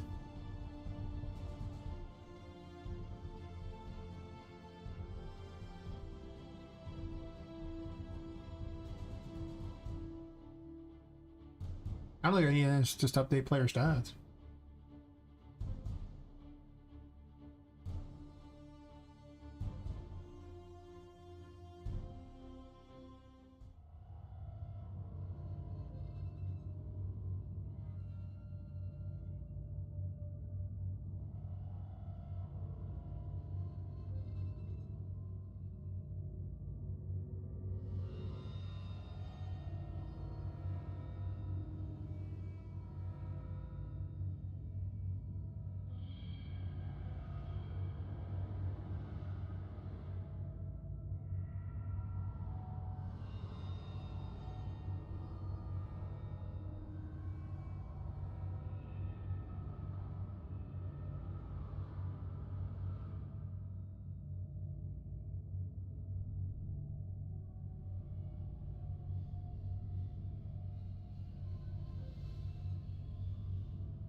and it's just stat text.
Random color it just so I can tell them apart easier.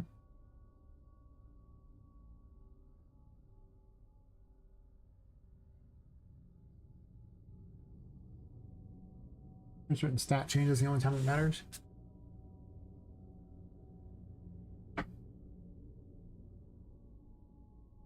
And I'm going to call them HUD if I do this right. Yeah.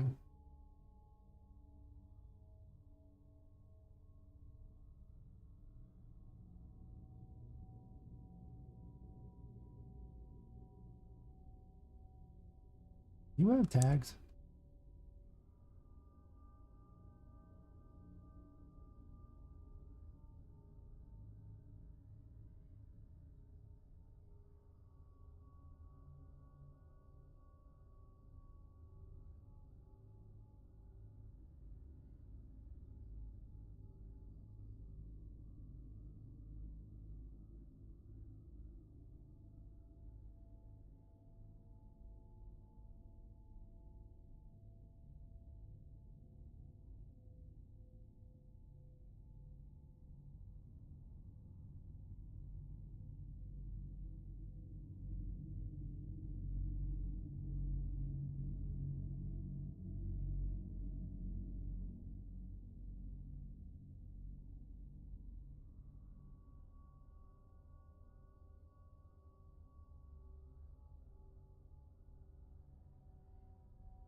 Event construct.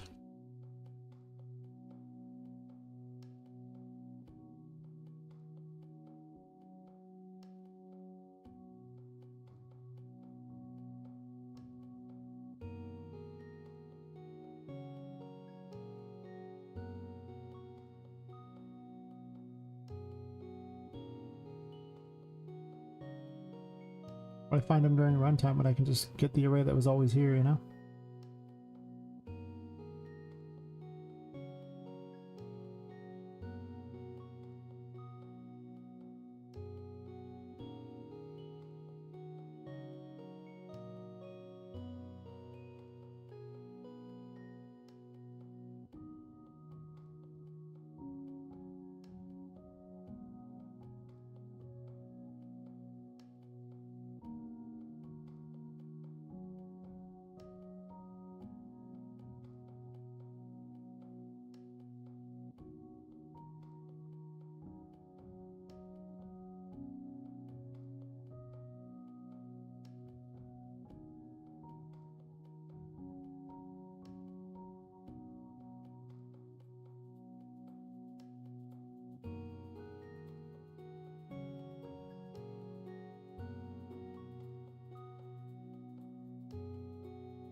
But I can just always just add one additional one to that, and it'll. I want to change which ones it updates, and I should just update them all.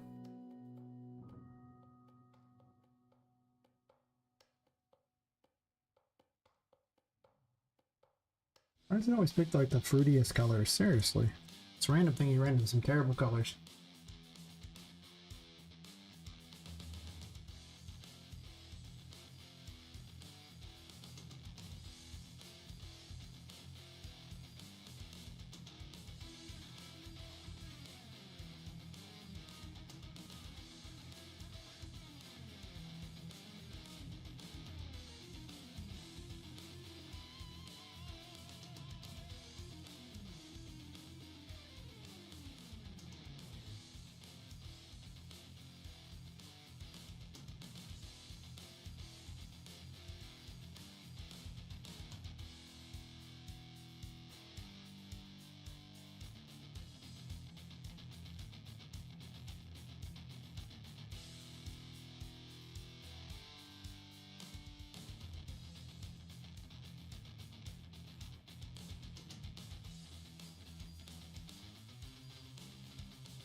This is fine, sure.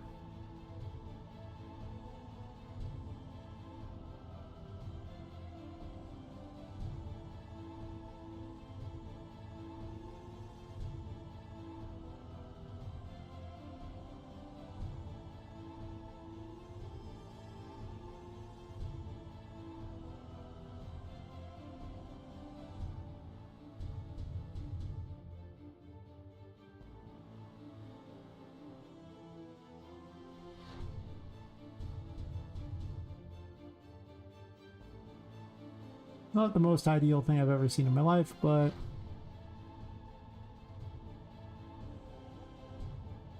well, I don't even do sequences at that point. I'm just literally just running it into this thing and updating the stats.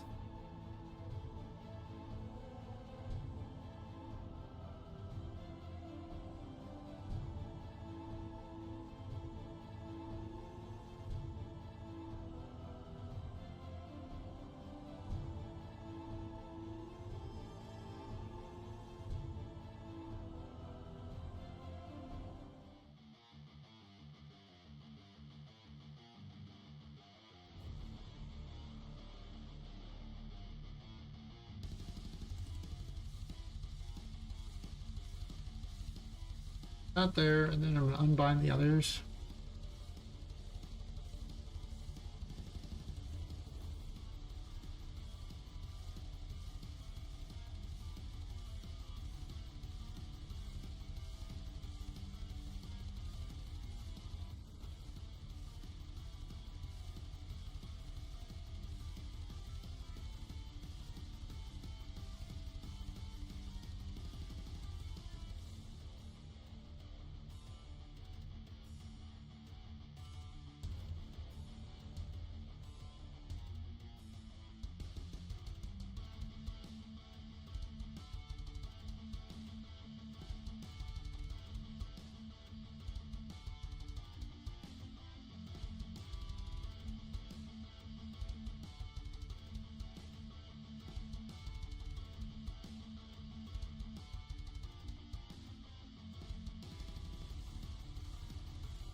What?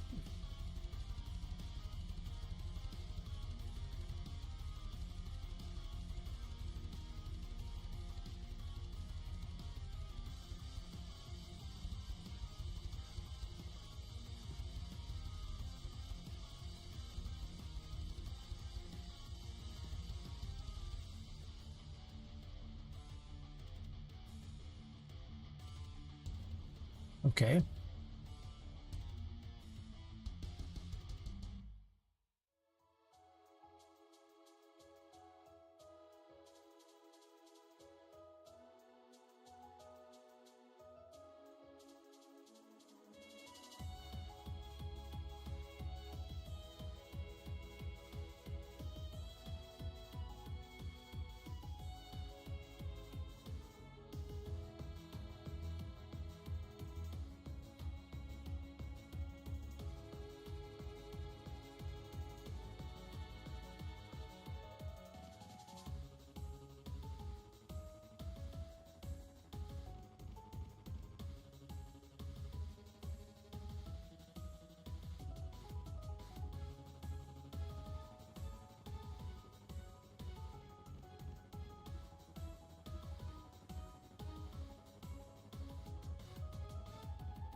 All use the same.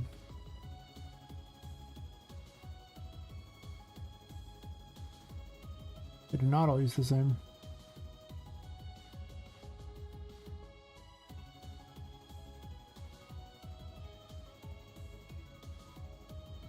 They use the same except for they don't. Weird.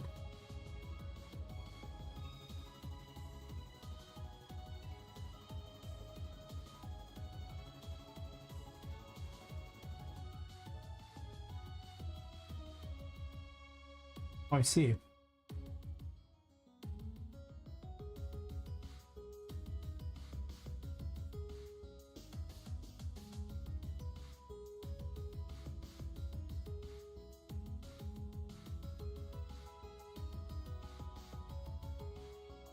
I need to waste cycles if I can avoid it, right?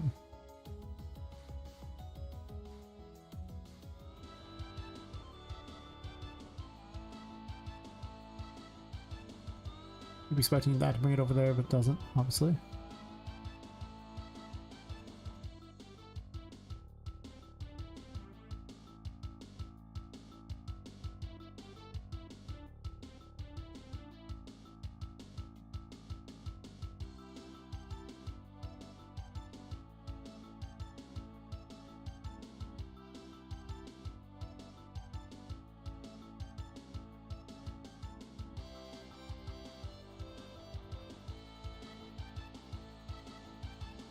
Doubt this will work on the first try, but maybe it will.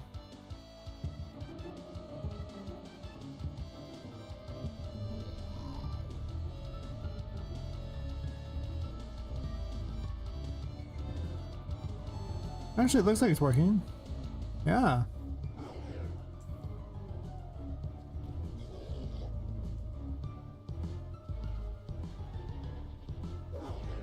It's like it's working to me.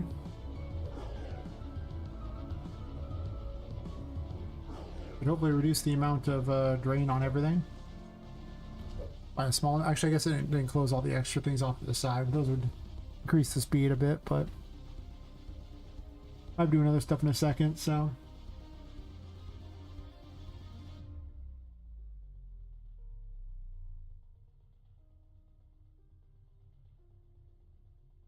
All right, so that text background.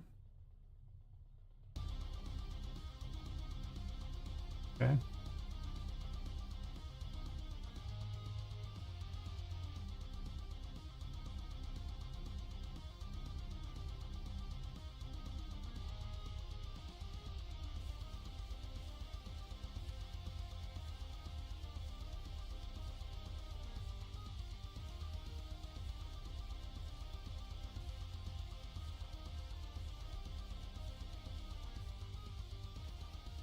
Let's check. I can just recombine and recombine, right? Let's Making this harder than it needs to be, you know?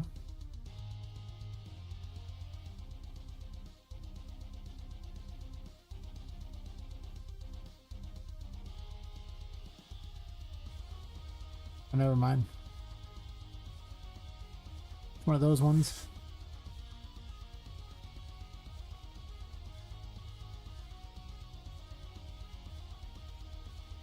And these didn't need to be updated every freaking frame. That's just dumb.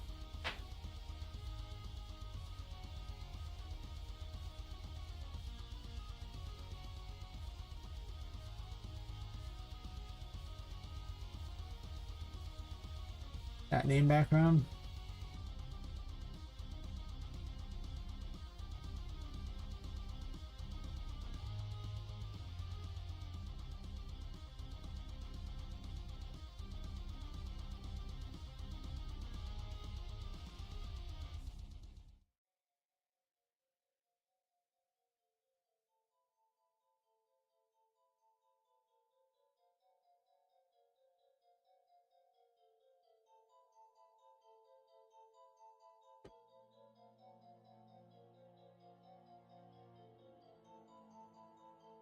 What else is left?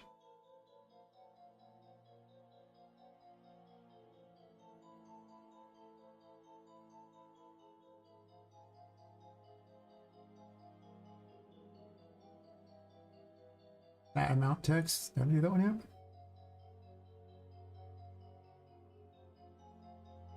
Look like it.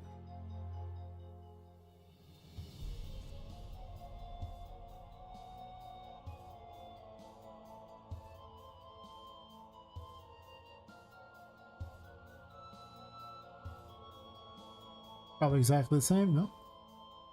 Really?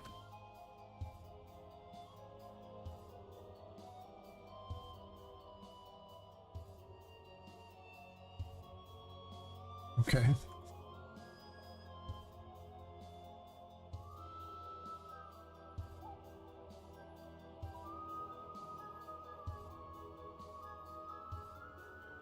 These were a lot of things by tick that really didn't need to be there.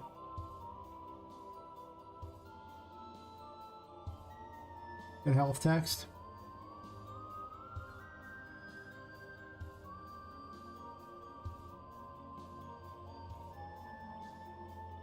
I don't need this anymore.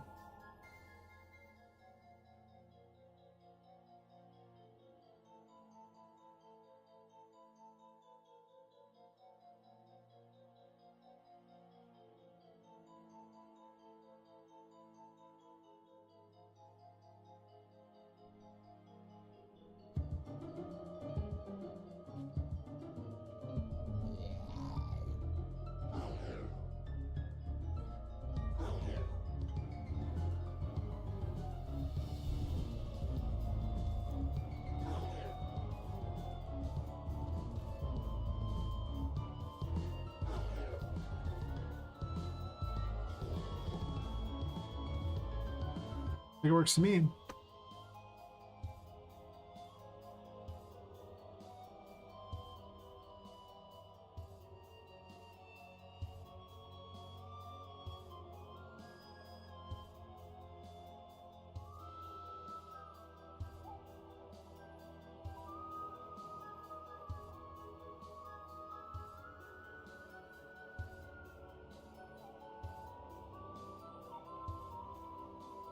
So progress, background, awesome. Background.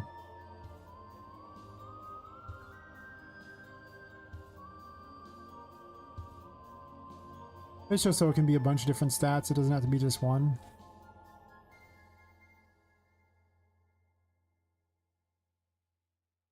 So I can recycle the button in a lot of things. In the end, it probably wasn't actually easier than doing what I'm just was already doing. Like just doing them individually, but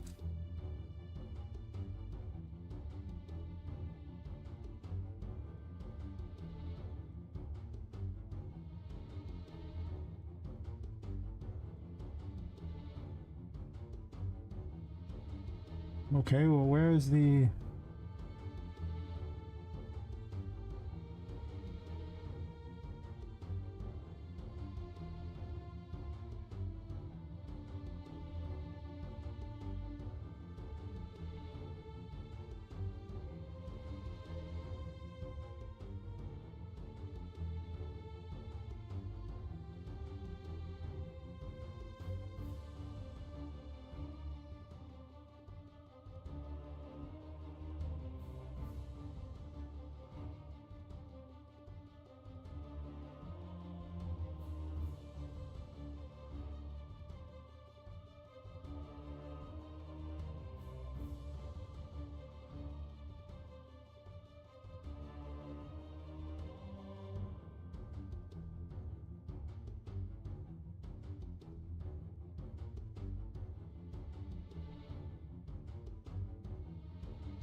It should be like all those ones there. Actually, the hood will have more too anyway.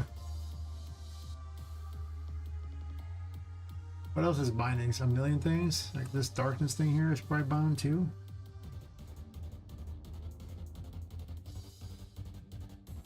The boss health probably has things. There's so many things that are just bound to stuff, I imagine.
Definitely dead night for Twitch.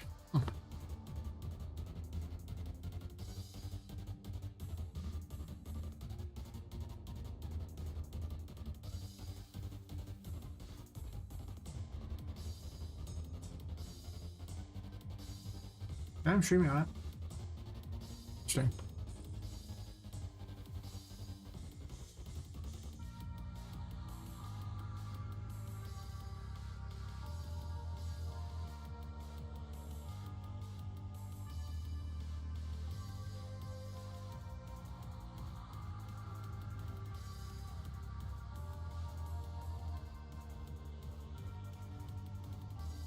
Well, that's an easy one. Like this whole stupid thing over here, get boss health isn't even necessary. I could just do this and set the boss health text. Boss health 5%.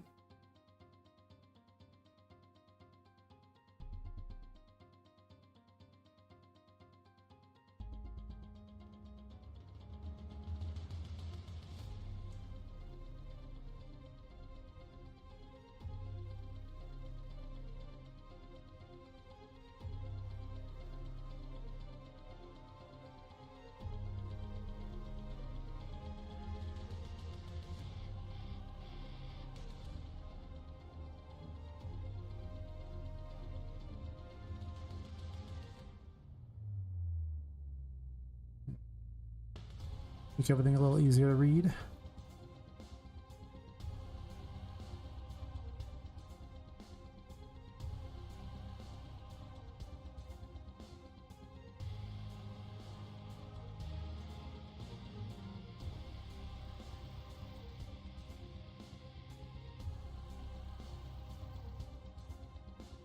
God, every color at randoms is the worst color possible.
Our widget is called boss name, sure.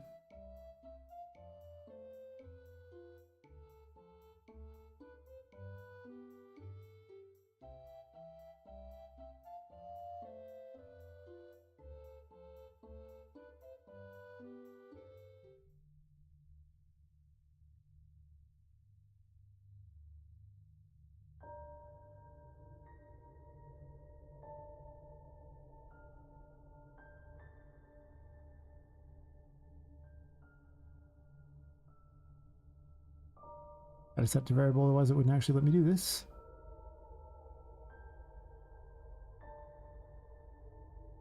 There's technically so many event ticks going on in that HUD. There won't be soon. And there will be 0 event ticks.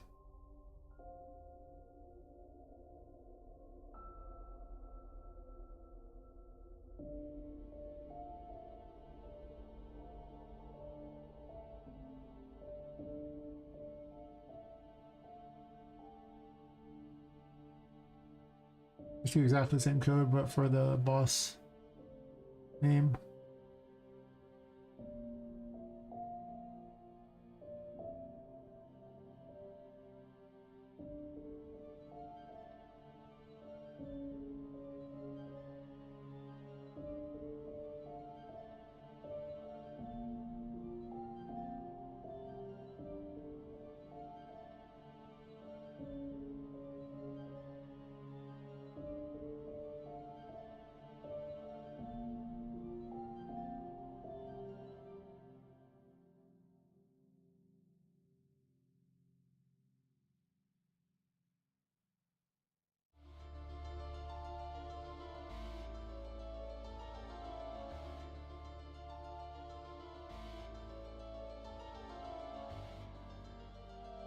So it's any boss background, just do the same thing.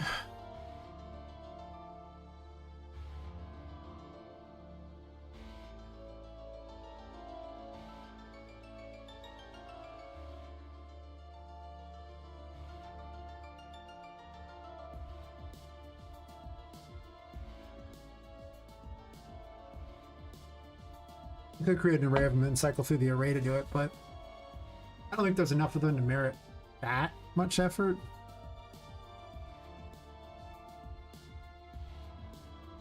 I do want every binding gone.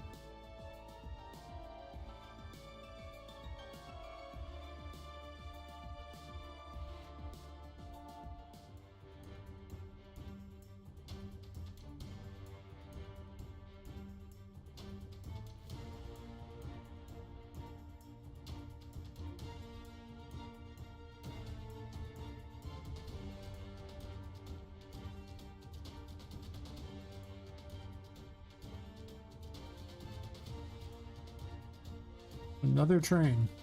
Wow.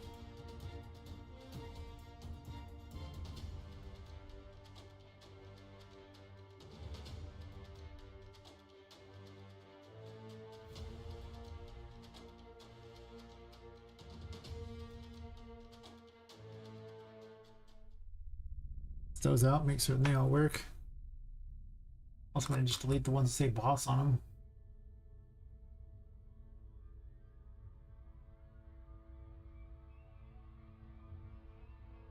Miss any? I missed one. Boss health bar background.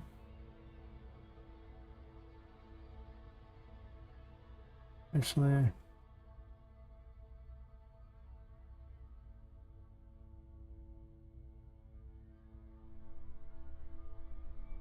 boss health bar background.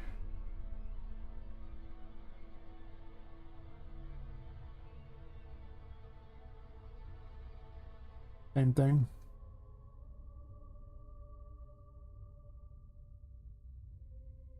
I had all these functions until I realized I could have just done all at the same time, but I did this a while ago.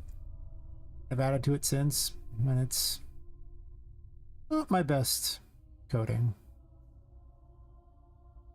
I mean, it worked, but didn't work as well as it could have. Now I should get rid of all the boss ones.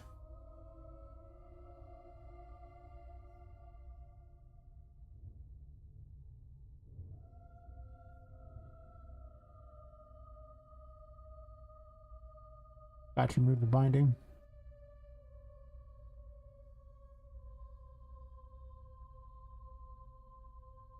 Let's go fight a boss real fast. Well, just pick a fight just to see if it works.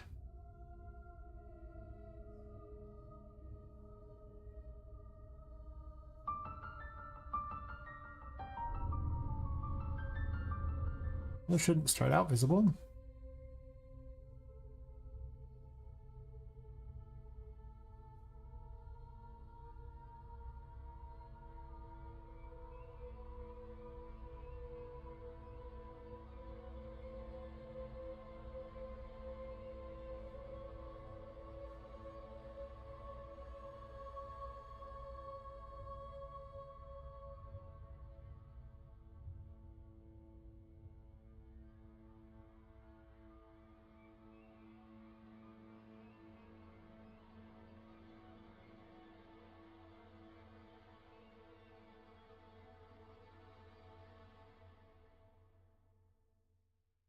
You better hope. Hard to be worse. I'll find a way, but it seems hard to be worse.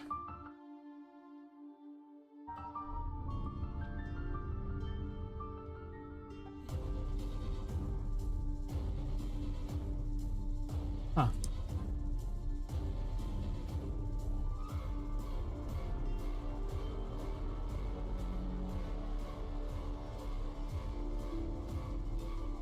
Did I not put text on there? I thought I had text on there. Maybe I don't have text on the boss bar. I guess I don't.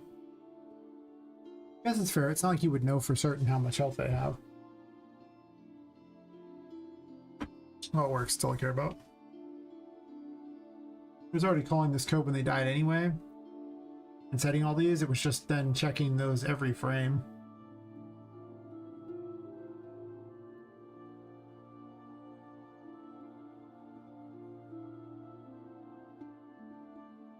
Which meant that the HUD itself had, I don't even know, like 20 to 30 perpetual checks to see what's going on. And that seems kind of crap.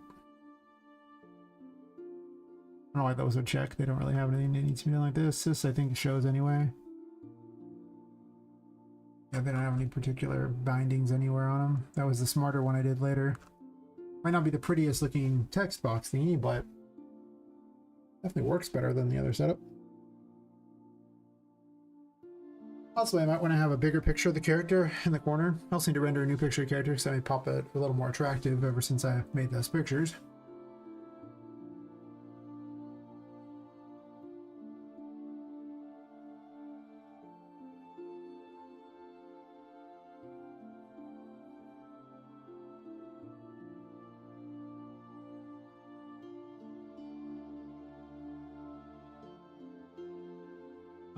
I guess I'm just updating darkness information.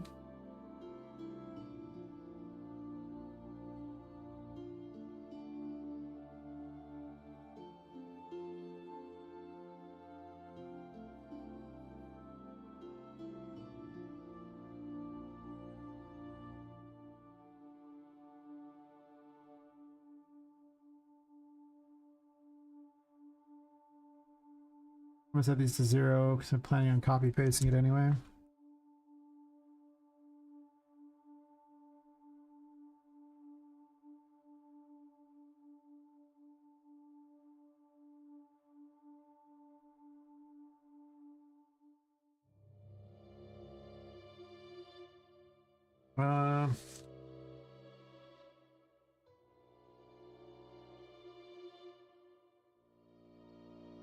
Darkness status, yes. I'm assuming all of them, just put all his room information like that. Probably not.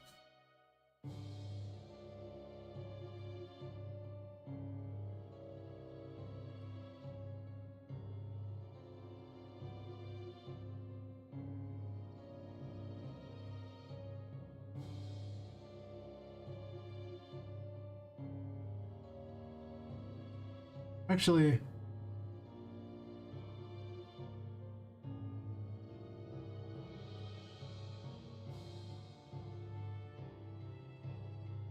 just gonna call update status.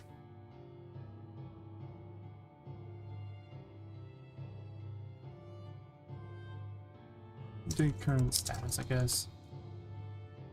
And I'll just get them all the same thing there, because every time I update it, I can always just check the room they're in, or just check their darkness, things like that. Now, updating status is fine, because I'm just going to get the other things like that. If they're hidden, that they have the gameplay tags for hidden and darkness, and then set things based on that. True.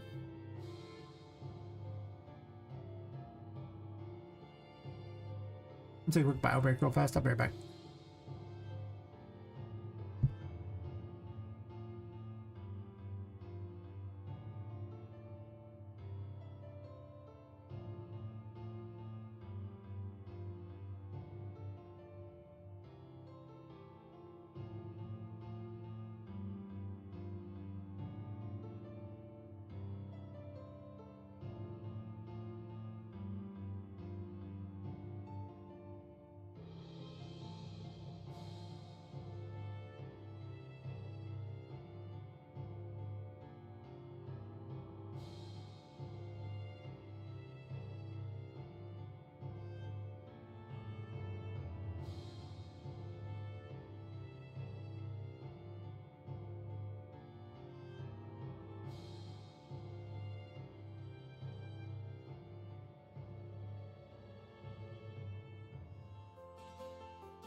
Time to continue.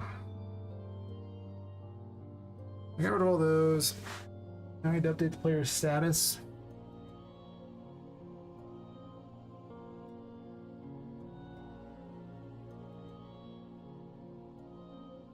Huh?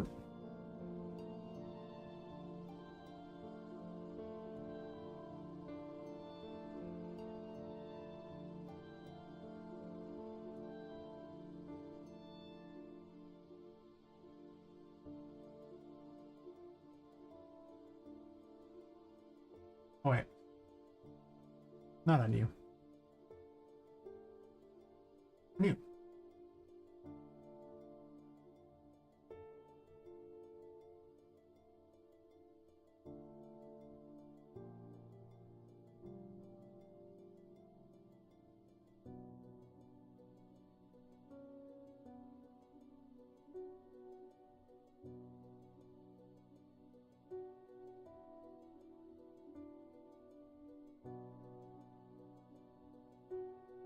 I'll figure out what everything is in a sec.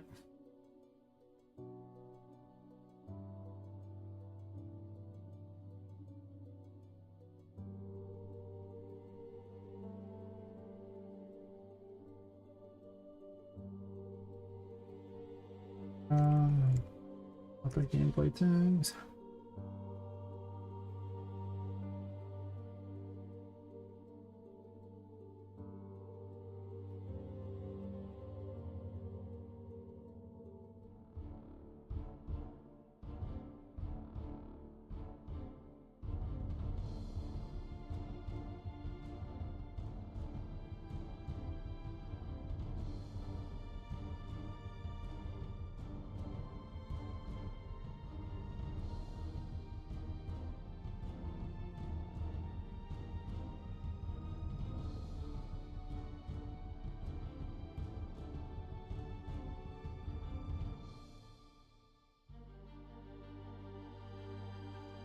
Okay, so it's just playing the animation to make it visible and not.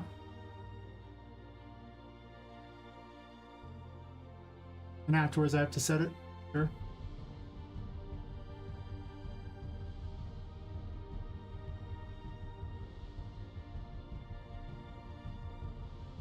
This looks like a sequence waiting to happen.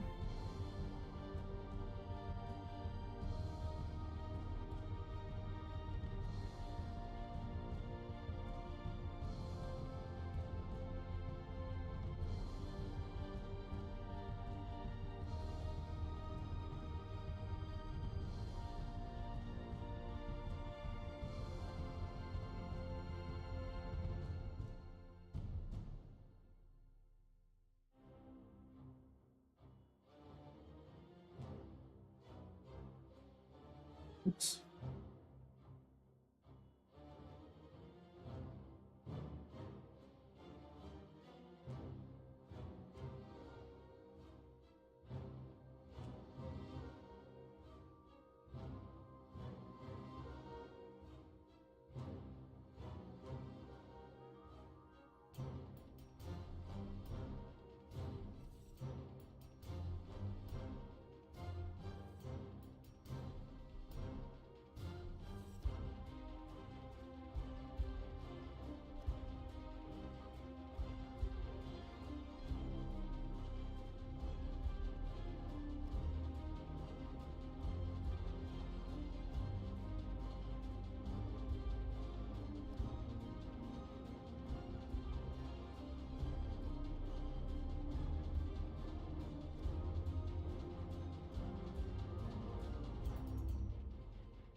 Is this reversed?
do the same time.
Yes. Nothing burger? Guess so.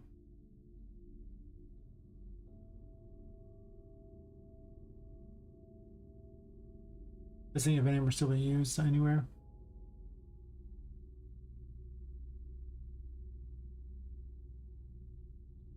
First time to get location name.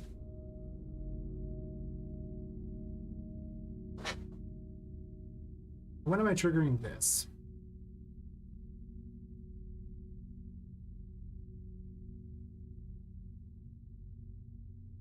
Probably upon hitting one of the room infos, I would assume. Probably, yeah. So, go set this up so this will happen. Doesn't really matter which room info I pick, I just need one to... I was too lazy to search for it.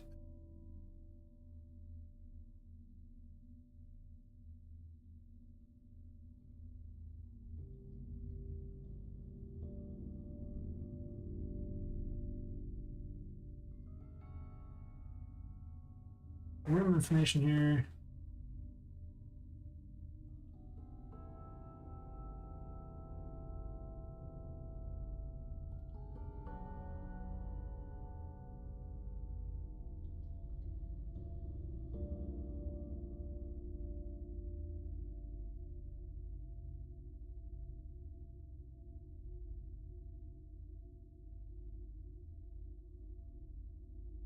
A what? Slate brush structure and just a simple string.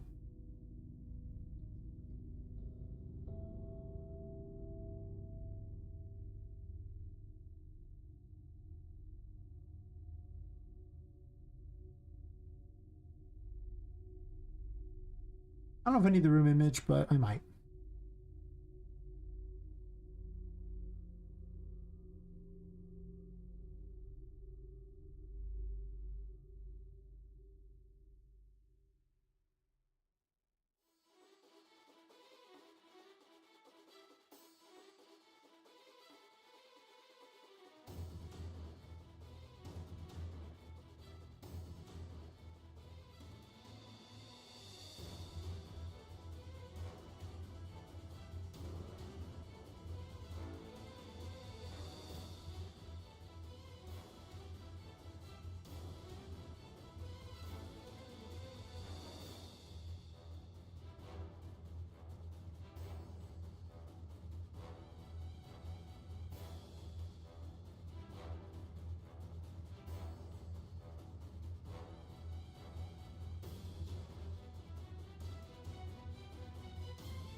The slate brush type.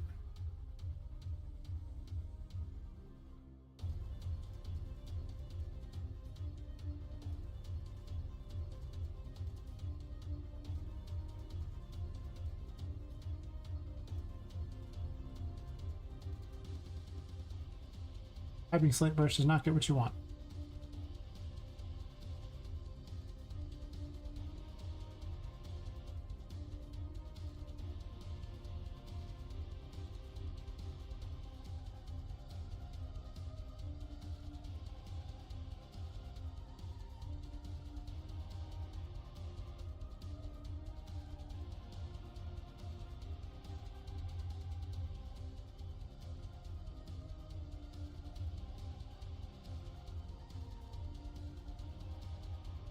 Doing update room status on the hood.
Hey Lippus, how's it going?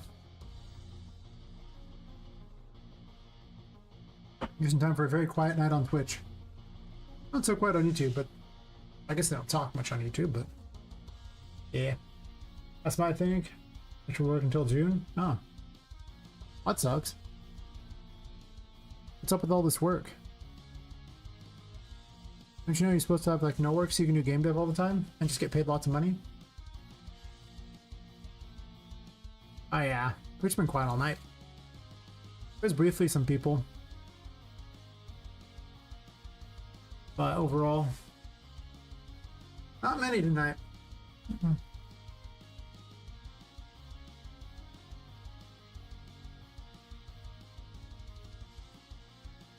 I mean, I guess you gotta do it every once in a while, I suppose. Whatever. I could put the image behind the name.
Far too big.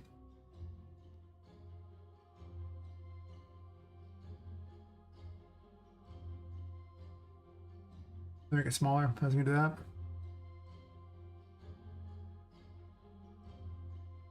Here's how it'll look anyway.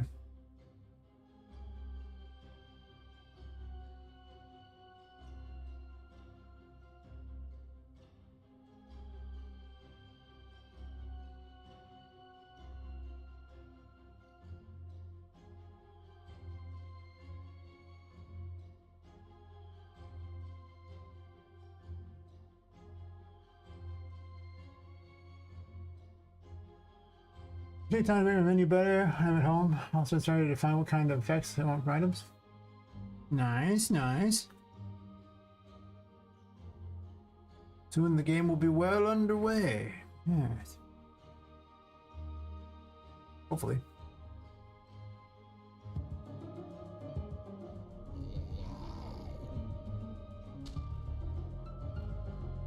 Where did the hut go?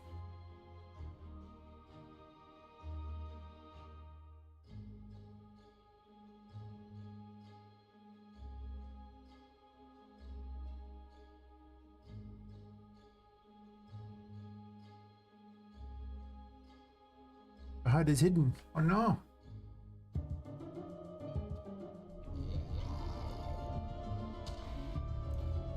It's hiding itself.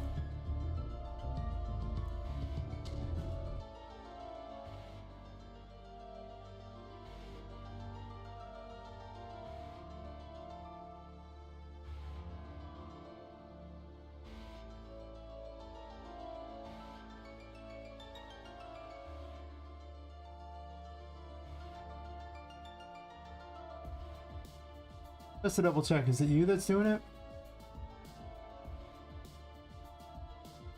Or is the HUD hiding itself?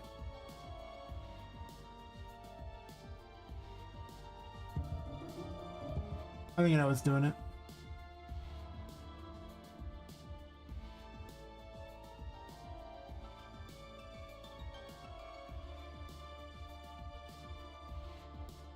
I forgot to add a thing on here.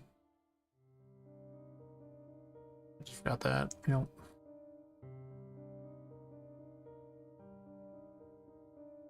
Well, that's the secret. I mean, as long as you're working your regular job, though, you have infinite time to make your game, right? 10 years down the road, got this, I believe.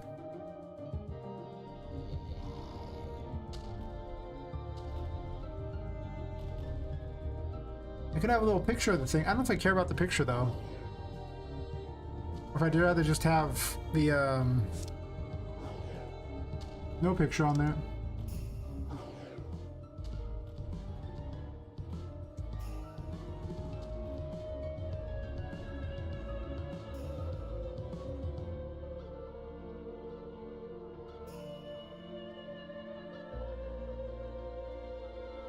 Not updating being in the light. I count as in the light, it's just not updating the light thingy.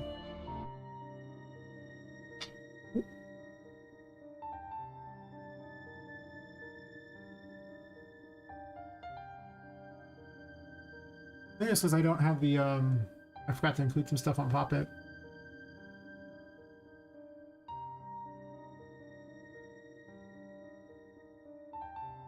Update player status never got included into the stuff.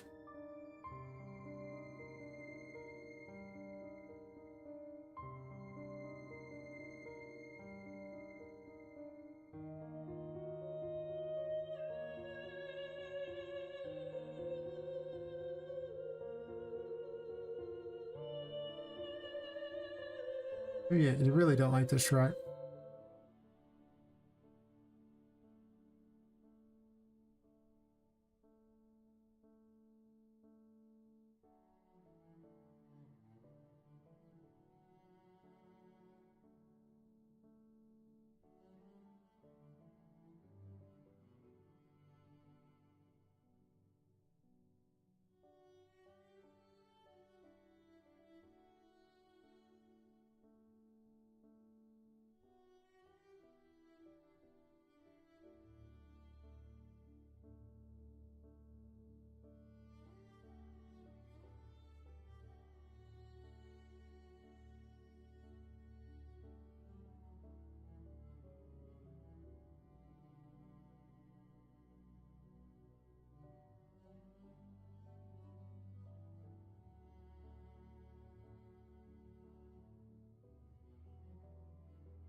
What if I do hidden needs to also be an option there?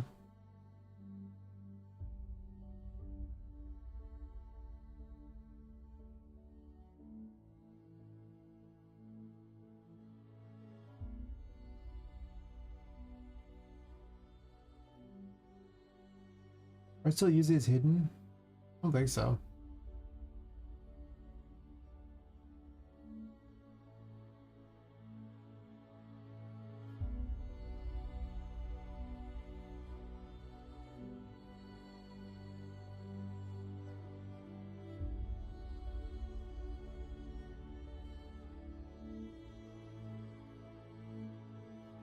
You get used?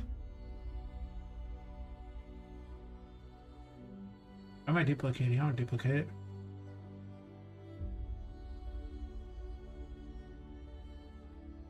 No option to delete it. Okay.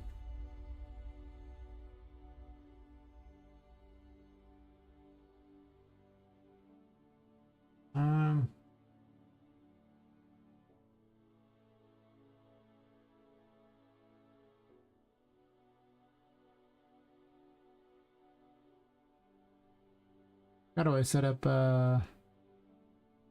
hidden? So I'll have to look it back up again.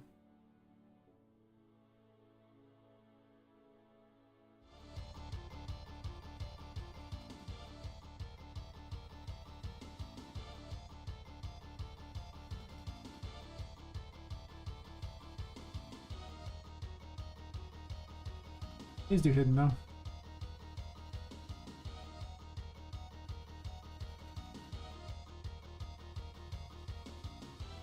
Just out the gameplay tag hidden.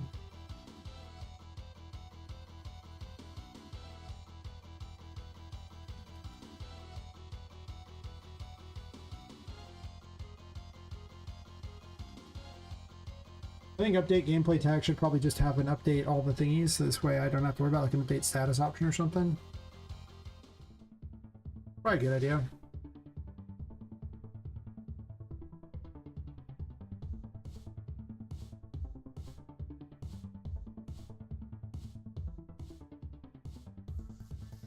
Because, you know, this is when it's going to find out if you need to update a status and like that.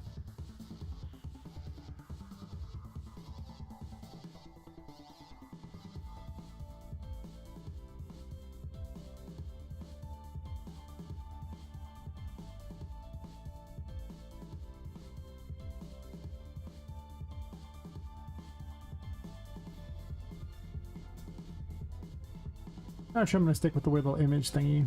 Probably not.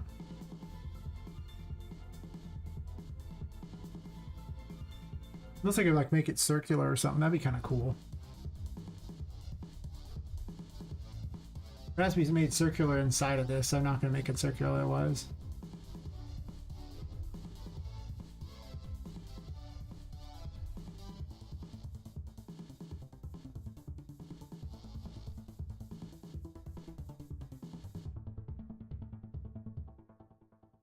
I'd have to manually make them that way, and I don't think I plan on doing that. I'll double check that that's not just an easy way.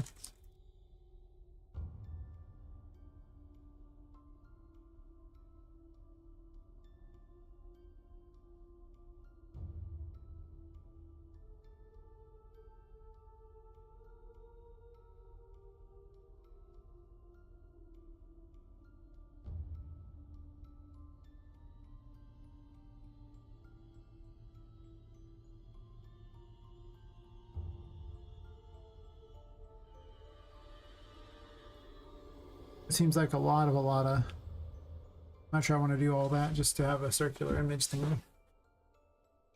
The animation thingy would block it off, so it really wouldn't be that great. Could make it even smaller, I guess. I'm not sure I would gain out of that, but.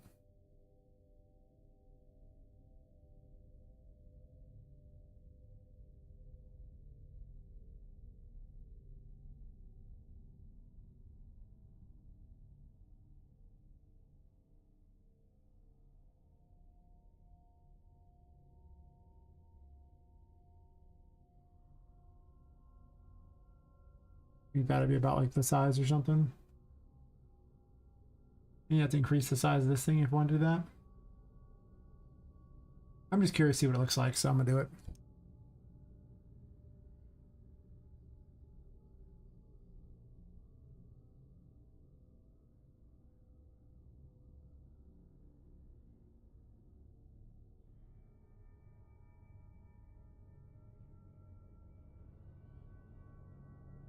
There's no other one there, it's just that. Just to double check if there's nothing.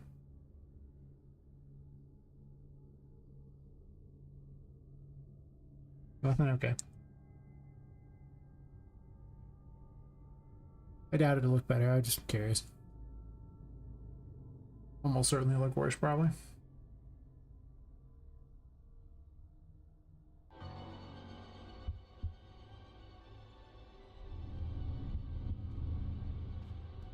I don't really gain much by having it that way, I think. It's too small.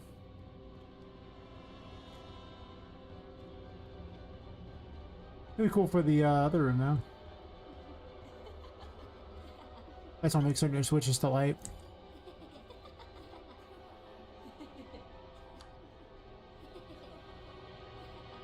Does not.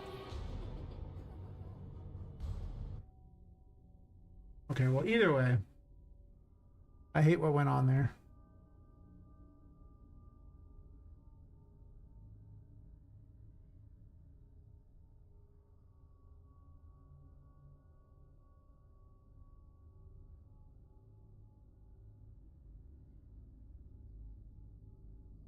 Light wasn't being blocked off, right?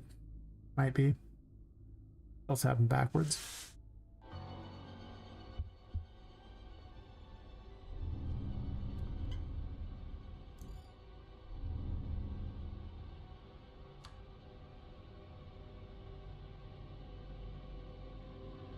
That's not bidding that.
Oh.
We all need.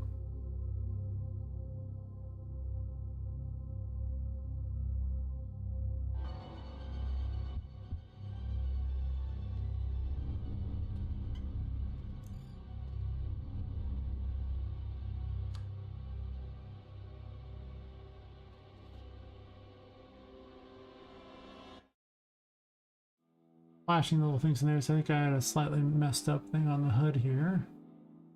Oh, I originally had it set to say 1 on each one, and I didn't leave it that way. Let's play one loop.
These could all been on one thing. I don't know why I didn't do it that way.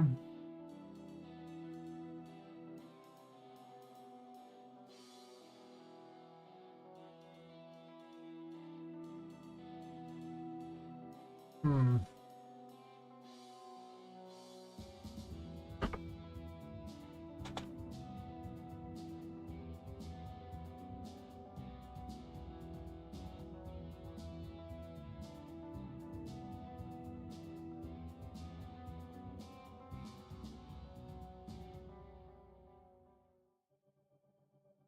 I mean, these are the exact same check, so it's just these should just be on the end of the other one.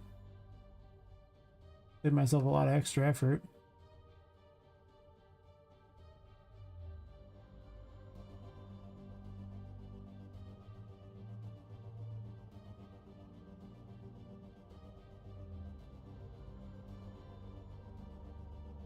Why do extra checks I don't even need?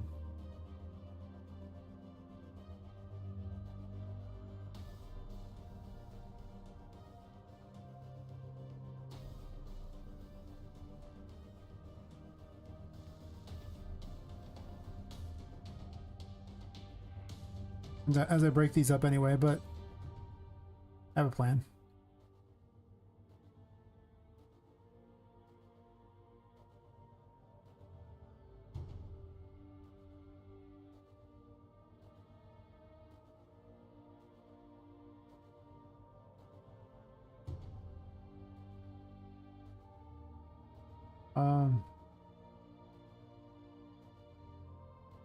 Previous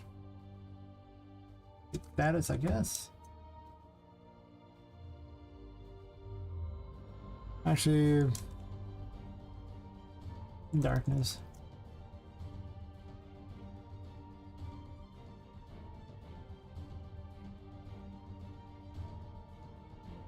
Actually, no. Previous darkness, I guess.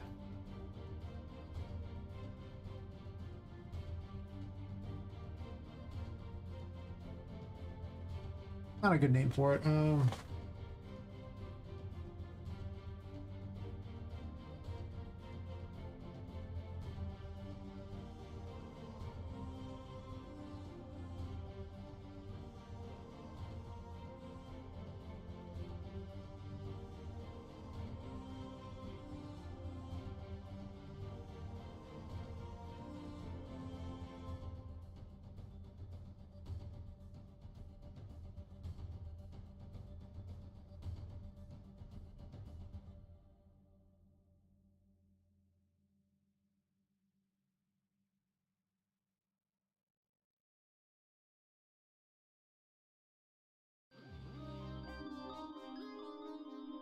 I'm just stopping the animation from looping forever.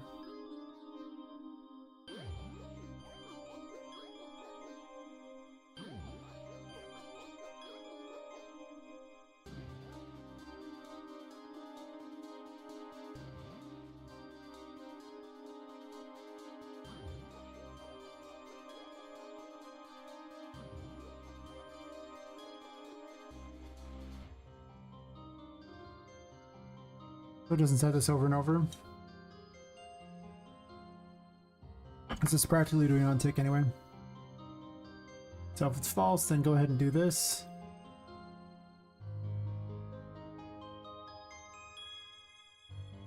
I'm gonna set this like this.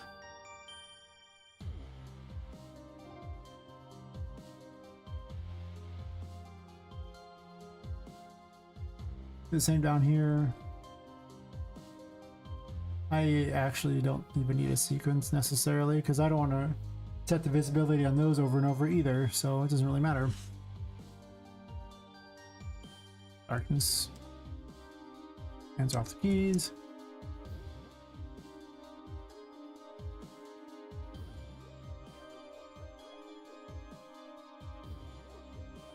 If false, set darkness, and then set here.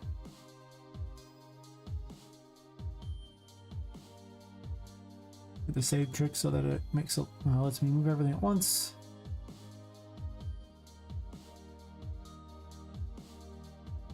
I should make the animation play without constantly flickering like that. And reduce the number of times it's called, basically. I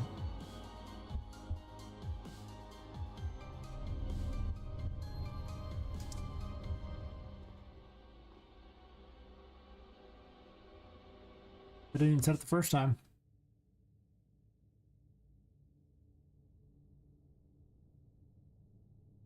Oh, wait.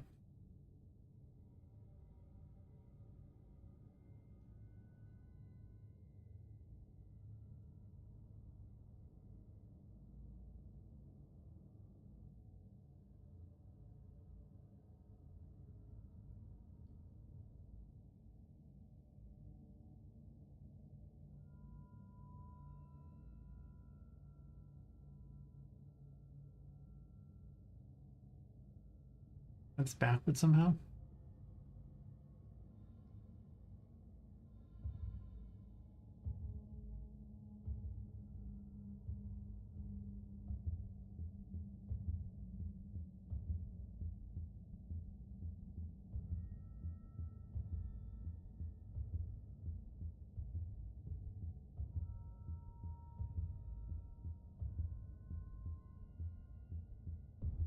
Guess I didn't pull the light on to see if that even worked. There's not even saying darkness. Oops.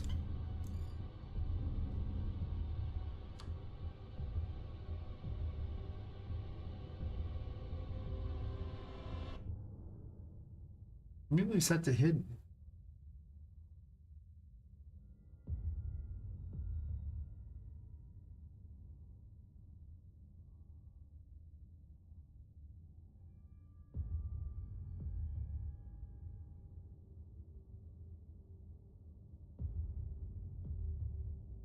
Just like straight up reversed.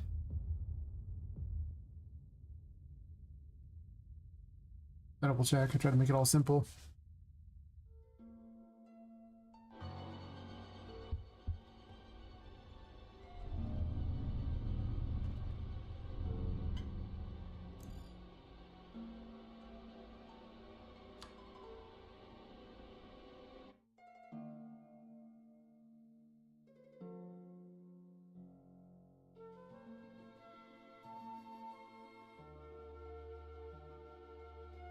What is going on here?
Look, it just hides it immediately.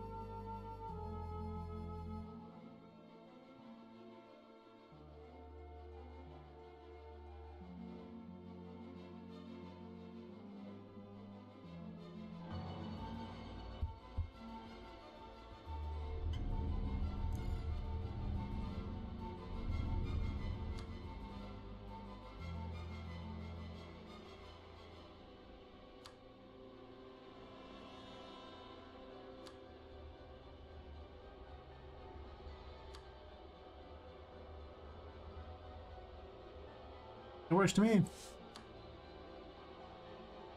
Keeps checking to see if it's thing like that, but at least it's not setting all the stuff over and over. I mean, unfortunate nature of the light system is that it's always going to keep checking. I mean, I guess I could have it not send to the HUD over and over as well. Have a previous status there.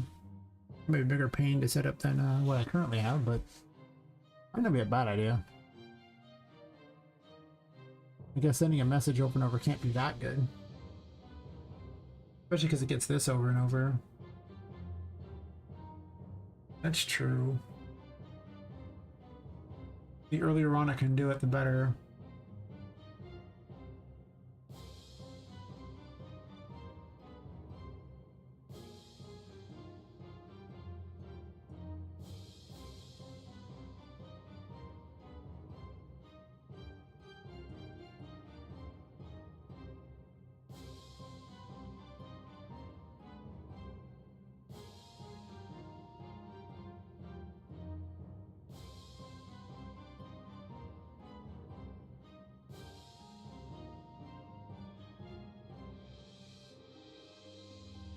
Here.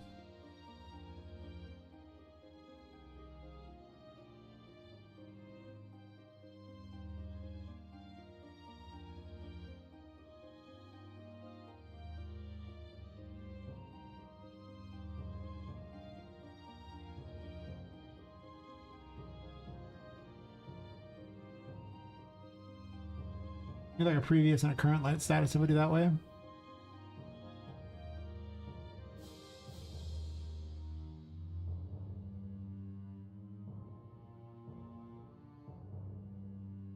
Or a gameplay tag for the previous.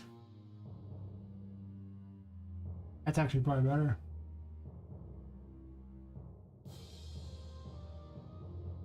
Yeah, I'll delete it.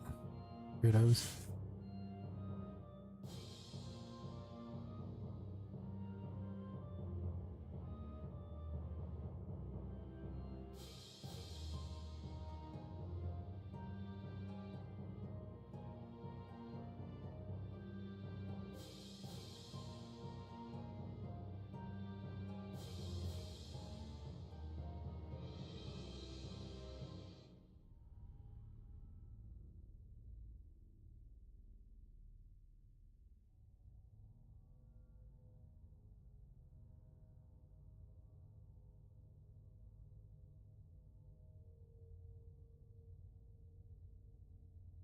Just make one called in light.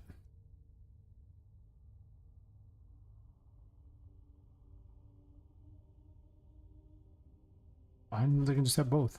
Perfectly good. Oh, and then I can set the gameplay tag there.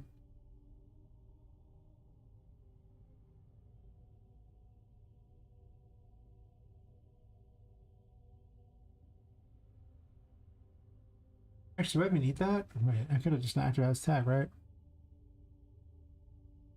As tag.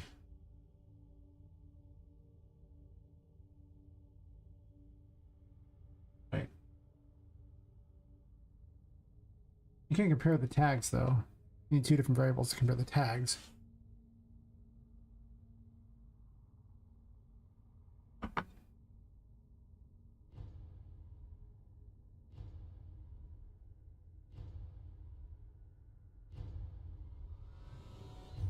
That's a good way to set this up here.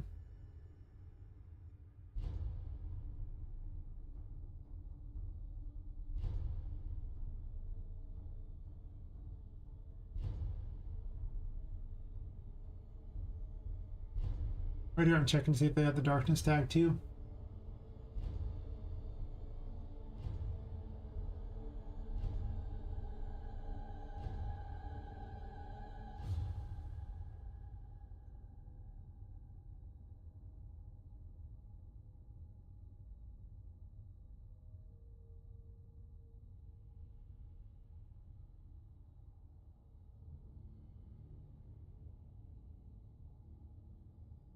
There's a lot going on in this thing here that updates the various things based on where she's at.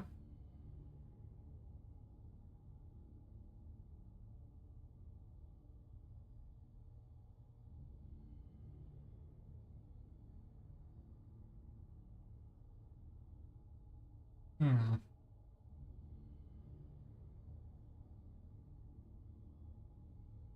Also, let's not check on overlay status anymore. Let's check on if actually just dead.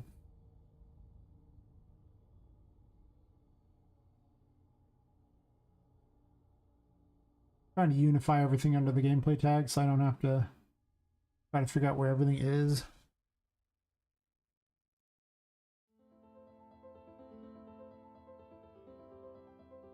Overall, it's not a bad idea.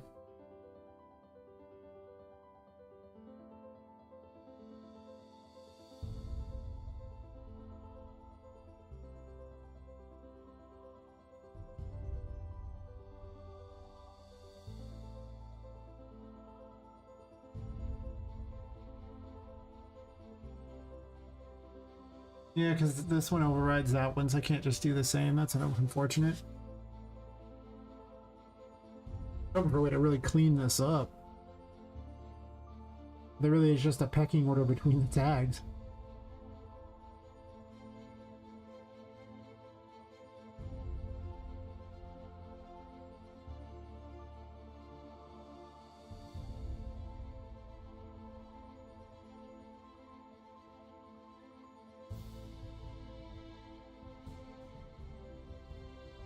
Well, so this should actually connect to the in darkness recovery thingy too. So I have an actual delay in here and not like zero delay.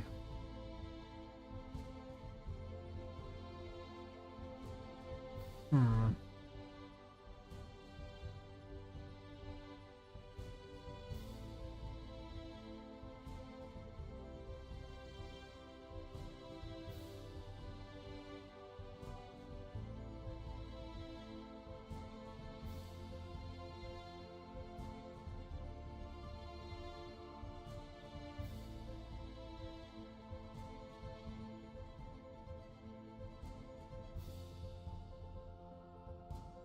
I haven't called in darkness, right?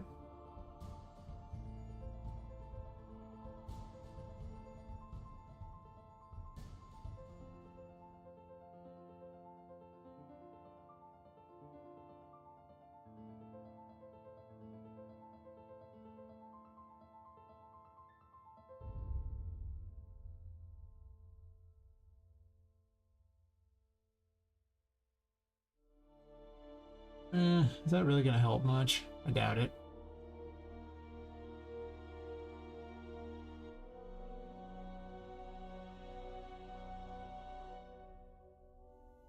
Actually, it might.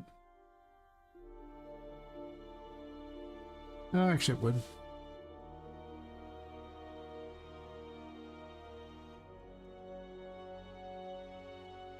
Oh, let's start in this update. Oh, light update.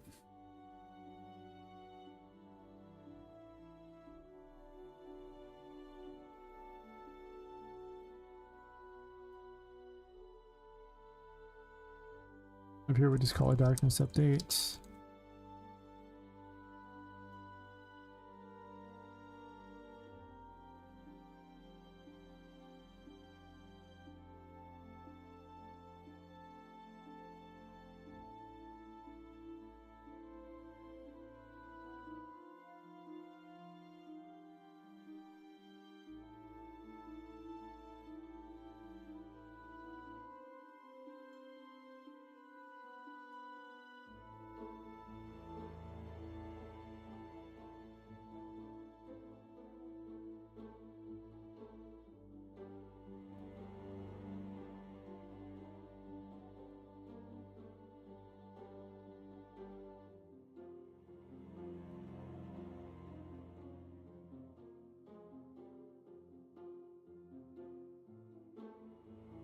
Tired of the mess that's going on here, so you know, want to fix it.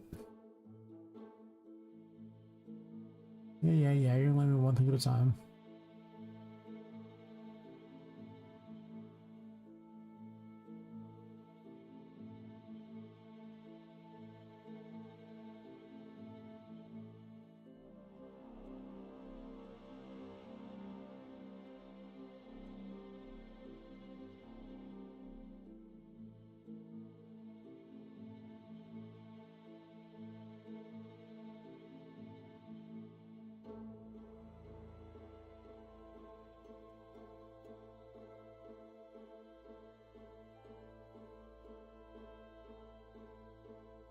I could have just had one and just literally put the stats into them that they need. Should be an option as well, but whatever.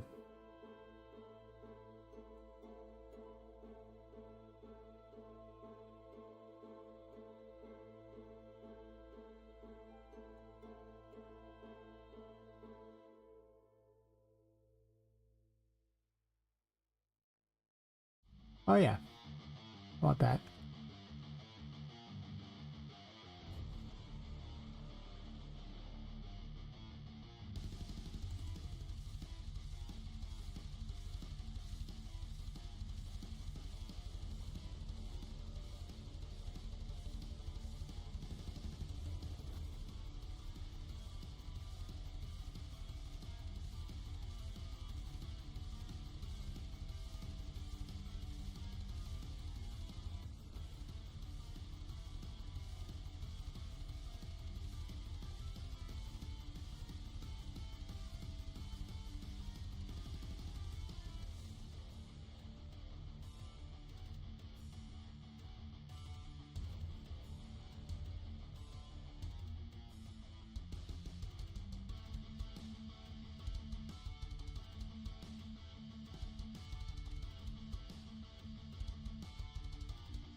It's just such a tangled mess that I just kind of wanted it gone.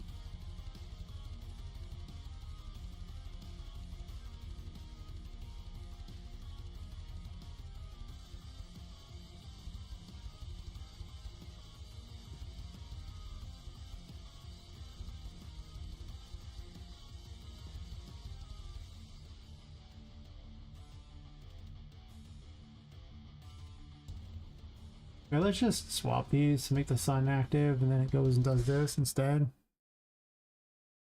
Do a light update here, and false does this. I don't like when I have to use a knot in there, it's just kind of awkward. Speaking of more knots.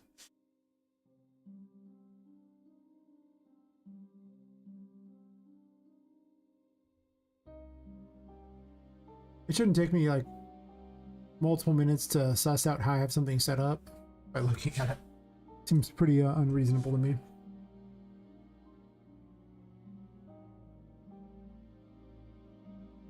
Hopefully it works first time through.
It's easier to read than it was.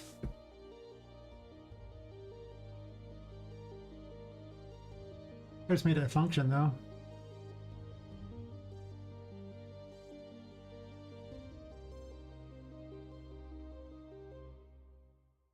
If I broke everything, I might have.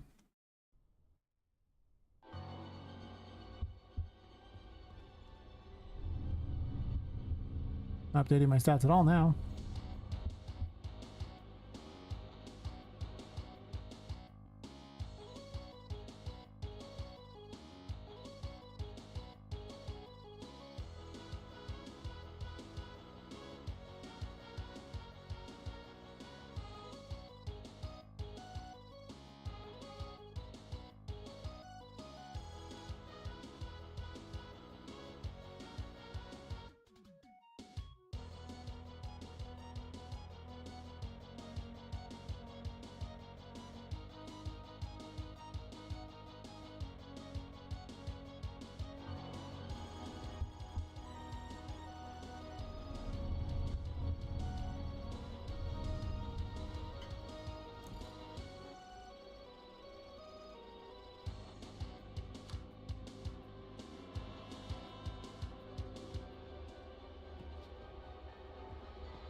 It's good.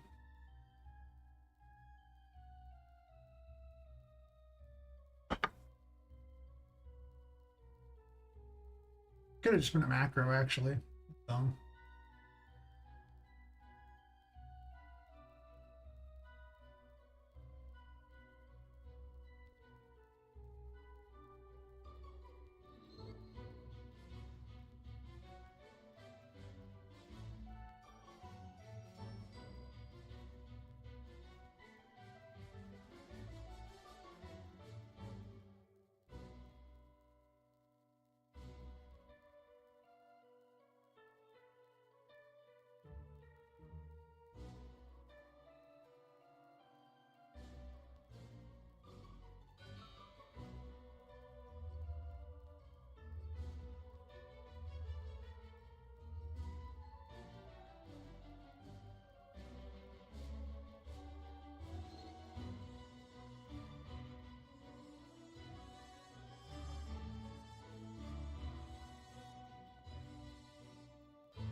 A delay on here just in case, so it keeps looping this thing. But also just restart it when she dies. I don't know, either or.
I can convert this one over, but it's only got one use, so it's not like I really care that much about it. You know? It was almost useful to do that, but I didn't.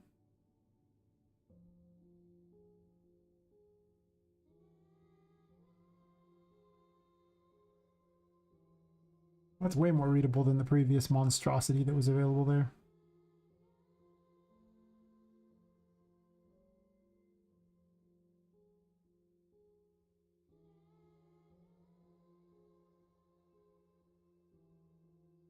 Never did update the HUD thing. You do what I want, but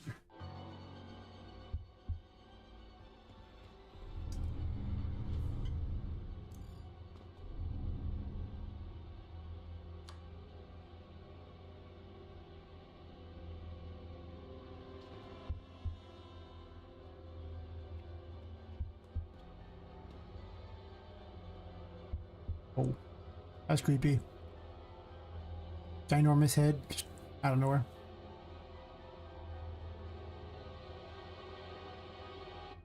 Okay, that works.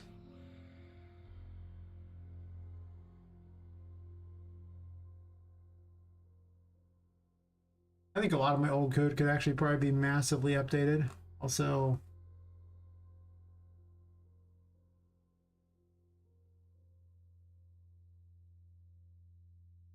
while I was using this as my way to check, and I just see another one that I want to remove because I do not want that to be a thing.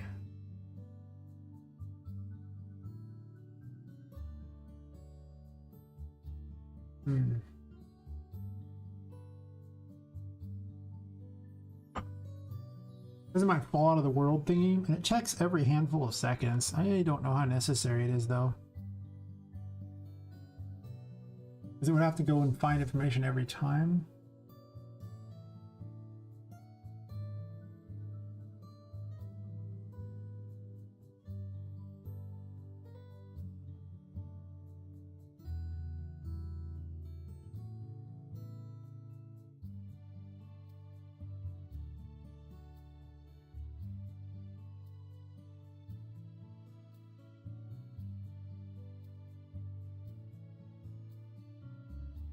I guess I could run a falling check to see what I make certain that the thing is not actually there.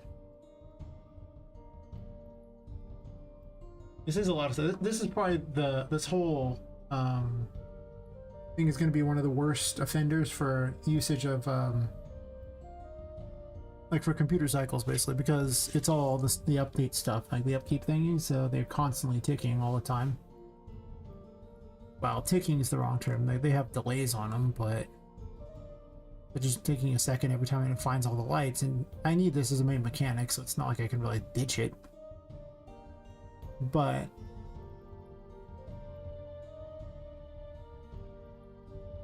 this thing happening every 0.2 seconds is a thing to note too.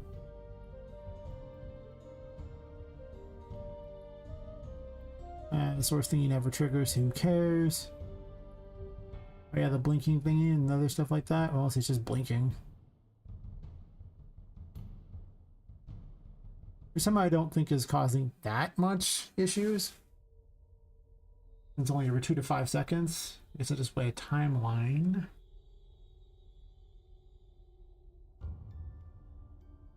Resetting the current check.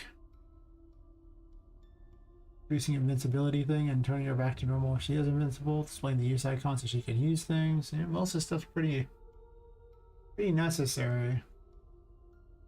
I don't want the player to ever be killed off by the thing. If the player's destroyed, then I gotta reload all their variables and crap like that.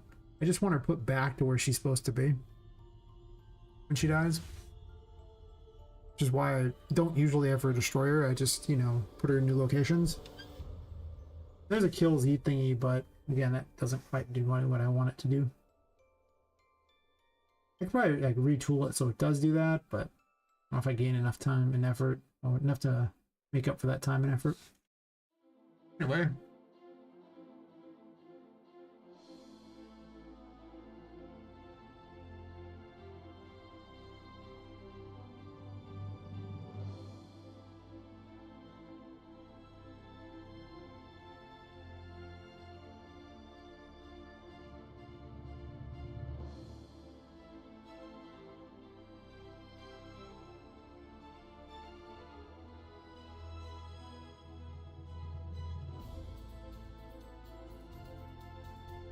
I think attack isn't that great.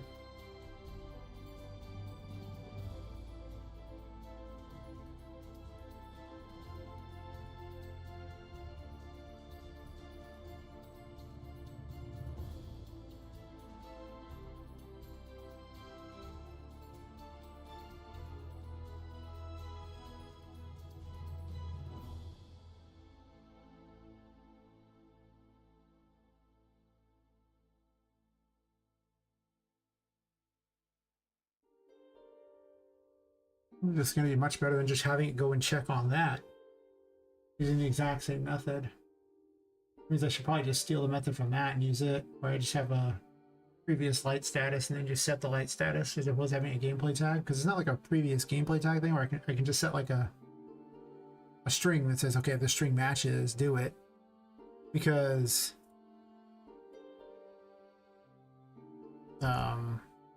gameplay tags are just booleans basically.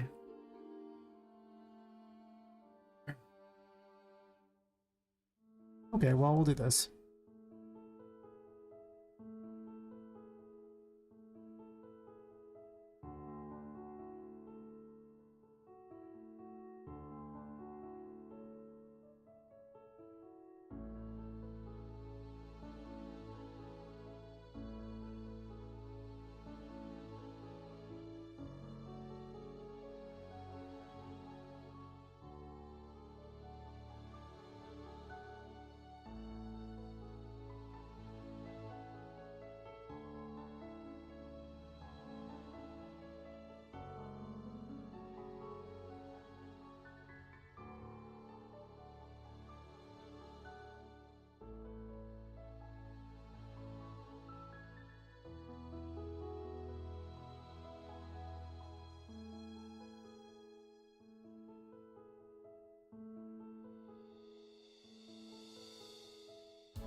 No default variables.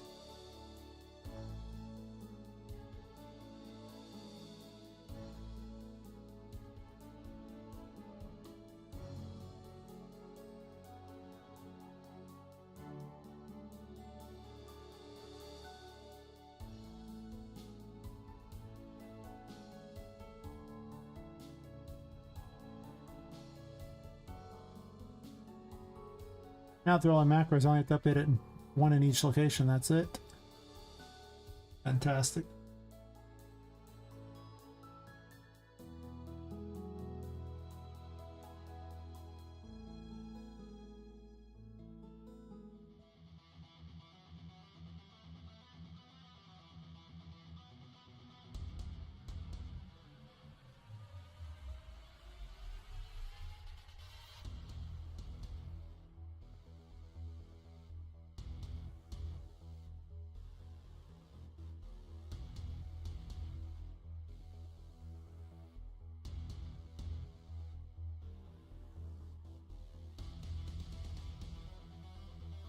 If she ever dies, I want it to set them to there. If she goes to another level, it'll automatically set them to their defaults anyway, so I don't care, but on death it will not, so that.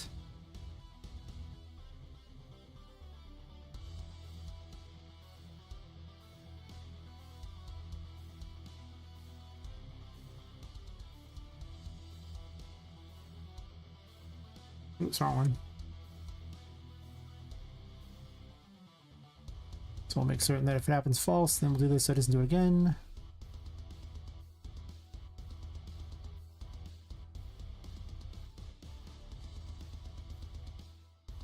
I would call the player less and less. I mean, I wouldn't spend this much effort if it didn't do it over and over and over and over and over and over and over.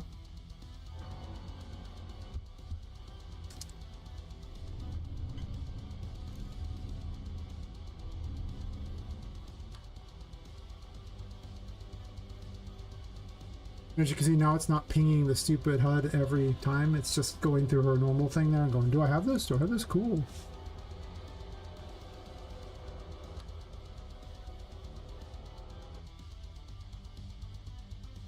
Definitely better than having it call upon a gameplay tag thingy every time.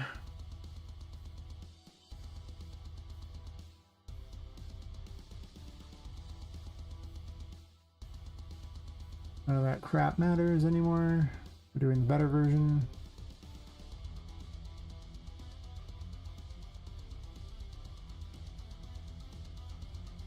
I'll have to check the speed once I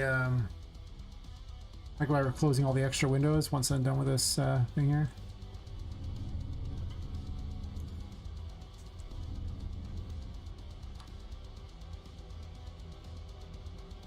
takes a moment.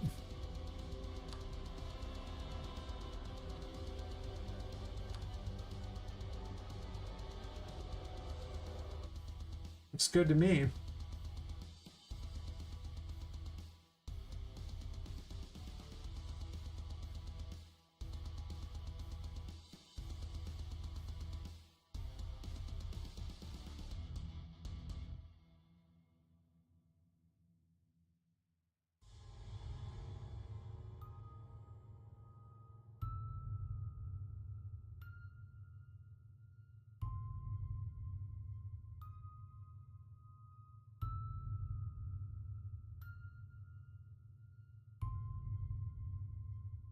I can find everything later.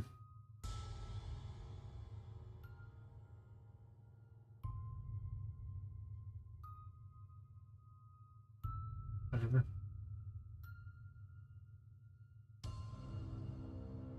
don't know how much this will improve the FPS, but let's close up all the other window thingies and then run it and see what it does.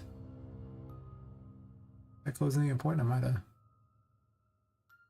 closed the whole switch back in real quick here. Oops.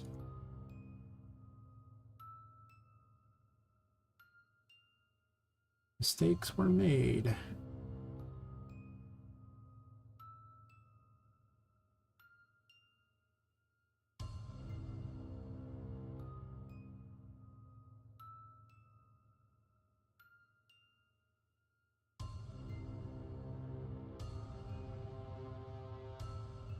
Oh, I thought it was in the game because the music that was playing in the background was the actual same music that's in this room. Oops. Now it's sitting at like 30. I mean, it's not great. It's still spawning things in, so we'll see how it lasts, but that had to do some improvement. I would be surprised if it did 0. I mean, there were so many things that were just doing on tick. All heads are just watching.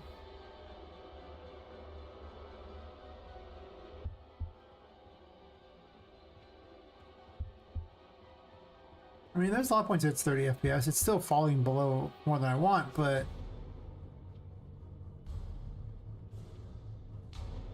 I gotta admit it's in the green a lot more. Also gotta remember at the start of the stream, this room was just crashing, so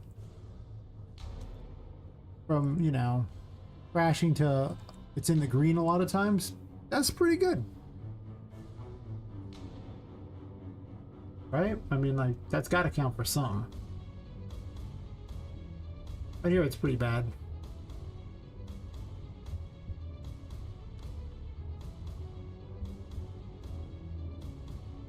Like when it gets to nearby areas.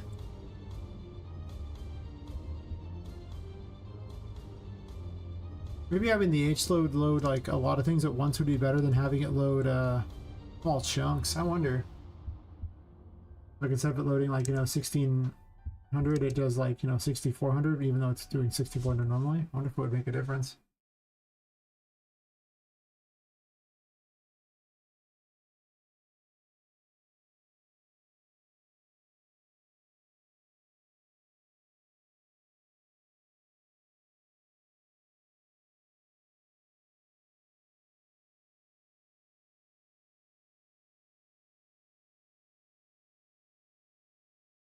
Like I could load the 6400 at a time. I wonder if that really, I've never really tested it, but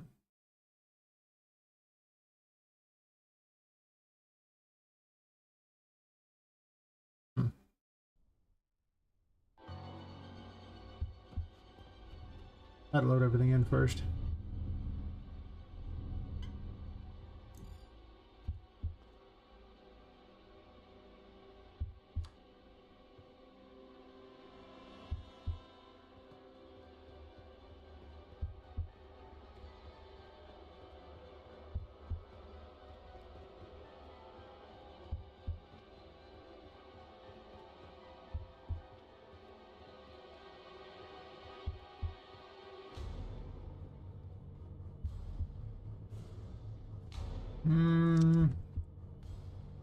I don't know if that helped. I guess when it finally loads something, it's a little bad, but if it just loads everything, it's not so bad. It lowers the CPU cycles. That begs so many questions.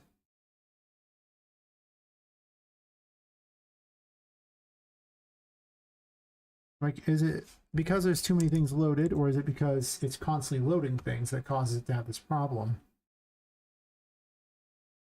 Important questions.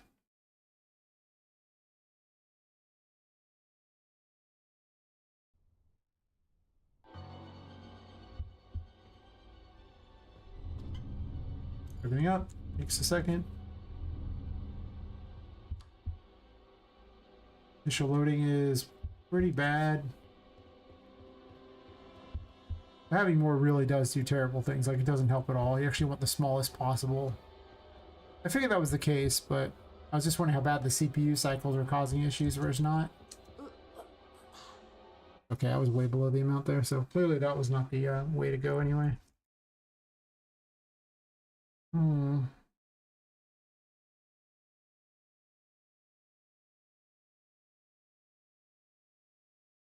Always the city grid too.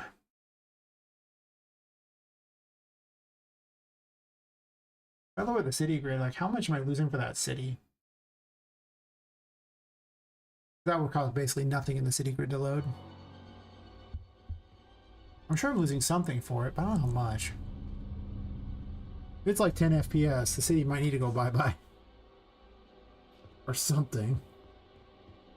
Doesn't look like I'm really losing much for the city, though, to be honest. If anything. There's just not a lot of, like, things to load out there. It seems to be blueprints that cause the problem.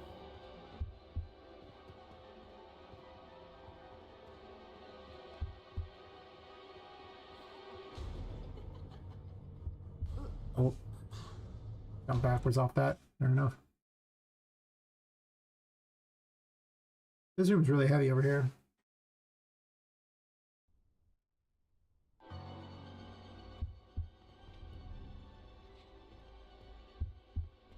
Yeah, you get over this jump vicinity, it's extremely heavy. Okay, well, good to know.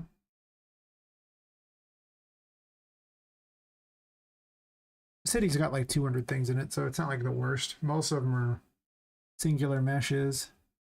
Trouble is, though, is they're loading all the time, so I almost want a way to prevent it, but I noticed when it didn't load it, it barely made a difference, right? So it's not like it's that important. I guess there's cars I don't need out here. I don't really want a bunch of blueprints. But again, like, how bad is it if, you know, they I lowered that number to where it wouldn't even load and it still didn't do anything? Oh, it's a giant nav mesh. I don't want that. Two nav meshes can't be helping things. So I should check without the other nav mesh to get a better idea what my numbers were, if they were even correct. They probably weren't. I hope they weren't. That'd be awesome. Like, imagine if the nav mesh was just, you know, robbing me of 5 to 10 FPS. Those nav meshes are heavy, so I'd be surprised. I mean, it probably isn't, but I hope it does.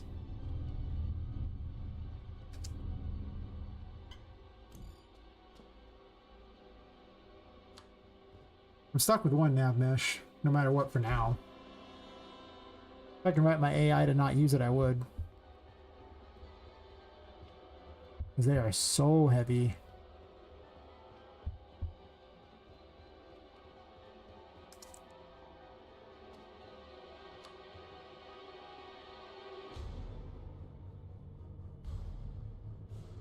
I'm really starting to feel like the rooms should not be in proximity to each other.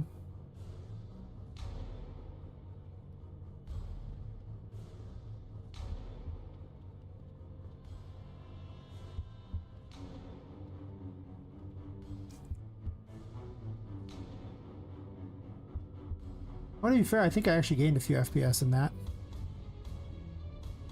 It was falling in the red a lot around here, and it's not necessarily falling in the red as much as it was, so that's not bad. I mean, that's still terrible, but gotta remember I am streaming, and you know, the game isn't packaged, so between those two things, I should gain some FPS, I would assume. So that's the theory. If I don't gain any FPS from those, that would be really weird.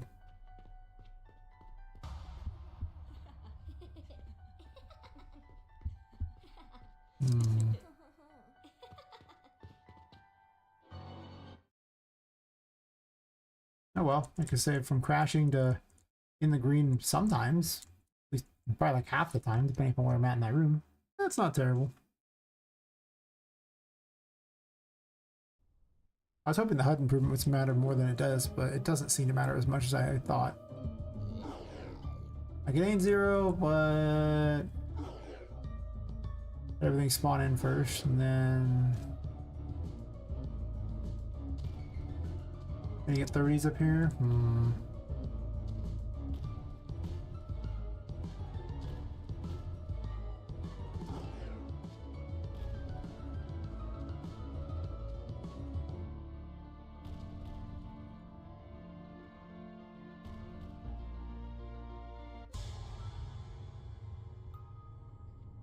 And there's this monstrosity. I'm probably gonna have to go through and remove all the stupid level thingies and put them just as like manually build stuff. I just can't have blueprints on things like these.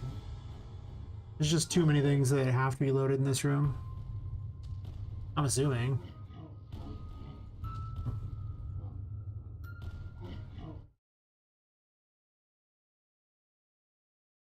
I might have gained a few FPS from messing with the HUD, it looks like. I don't think I gained as much as I was hoping for, though.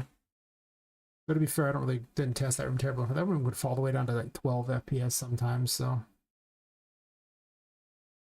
That seems pretty bad. Whereas the rooms on the outskirts, like this room, tends to be much better. There's also not a lot of level block traversables here either. So you get the highest FPS all around here most of the time. It's got to load everything in, sure, but once it loads everything in,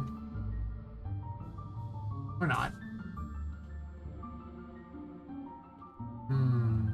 Nothing else is open. I can build the H-loads and maybe that would help some. Well, I don't know, I really have to check out the merged version of the H-loads because maybe that's just better. Hopefully I can see the big difference because the instance one, I don't have a lot of things that are instance. Less than I thought.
Apparently setting up the merge one is like a much bigger ordeal than using the instance one.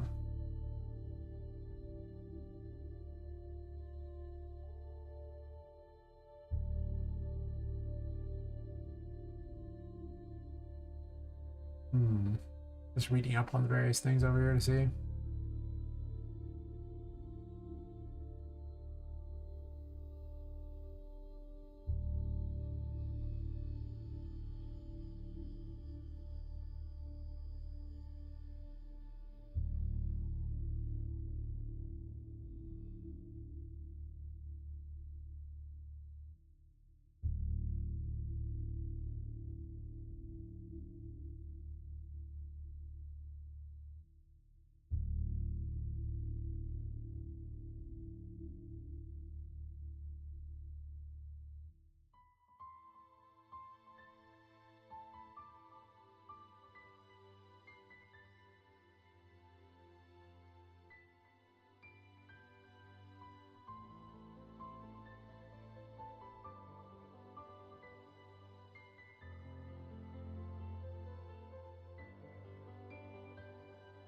Like stat RHI?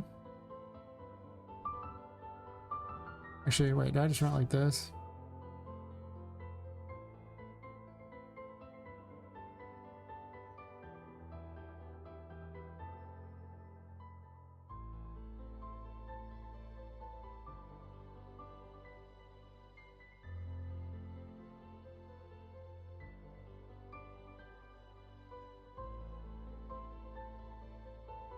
Wow. Notice it shoot way up right in that direction.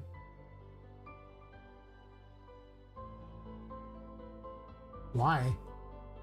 50,000. Why?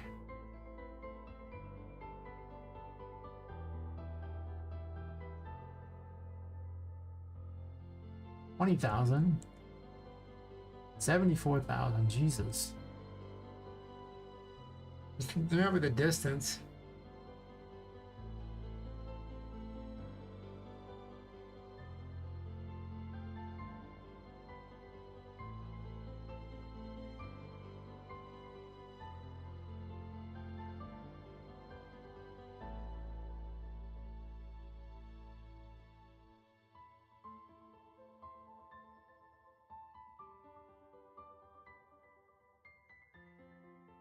Bob Primo calls is the one I'm mostly looking at, apparently. Basically nothing that way. Unsurprisingly, quite a few out in this direction because, I mean, just be real here. It's staring at a big scene.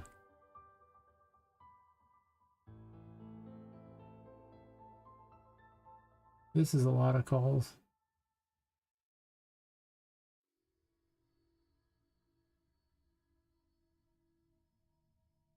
It's because of this, I assume. Oh yeah, look at that.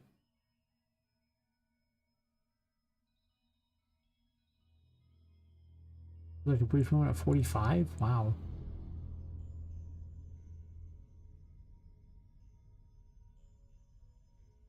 It's just really huge in this direction. Hmm.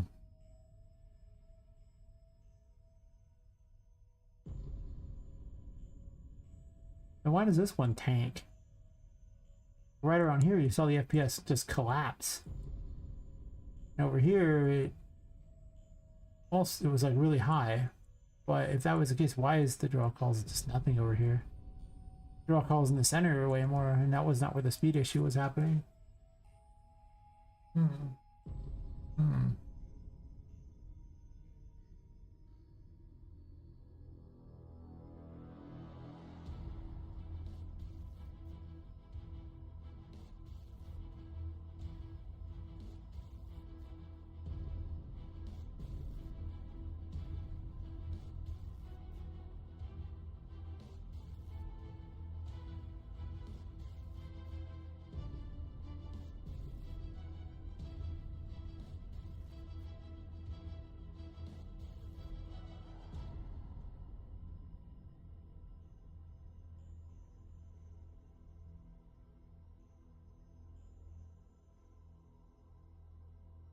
I can actually...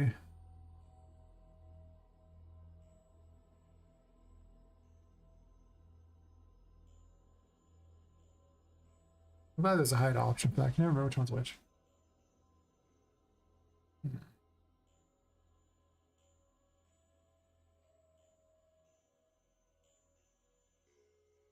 Anyway.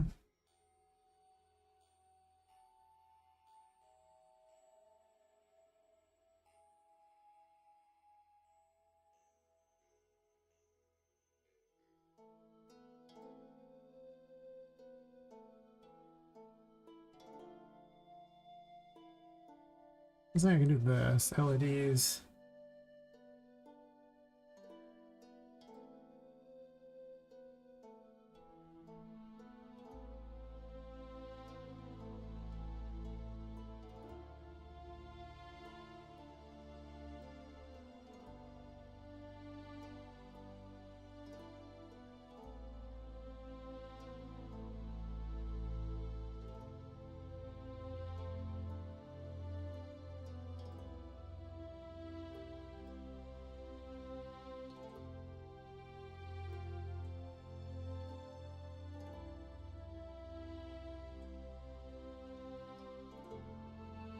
I'm suggesting a slider to do this. Wait a minute.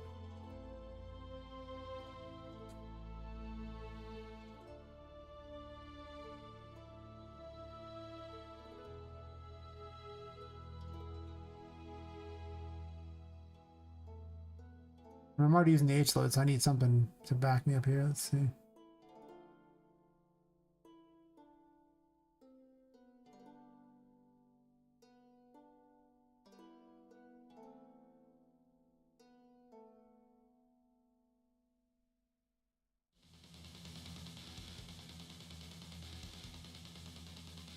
Oh, that's not helpful.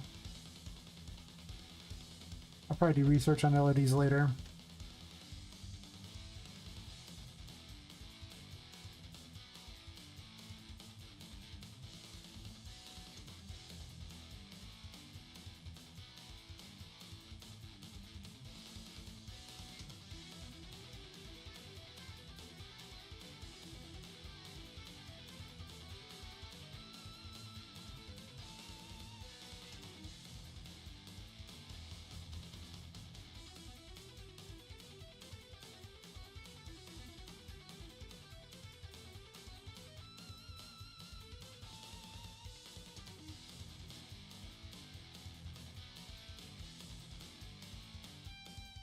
Come back to that.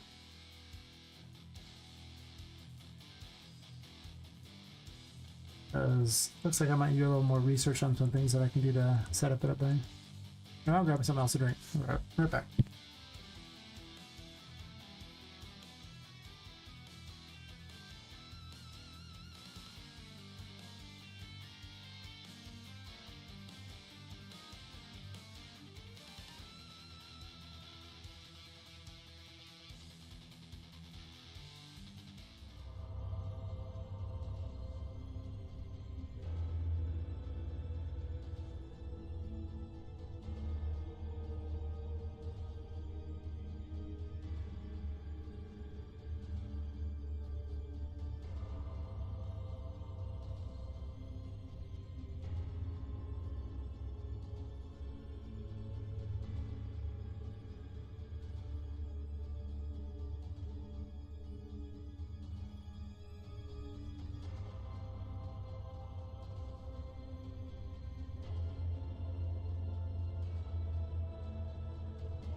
What I can do is I can sit there and convert things away from being blueprints back to non-blueprints.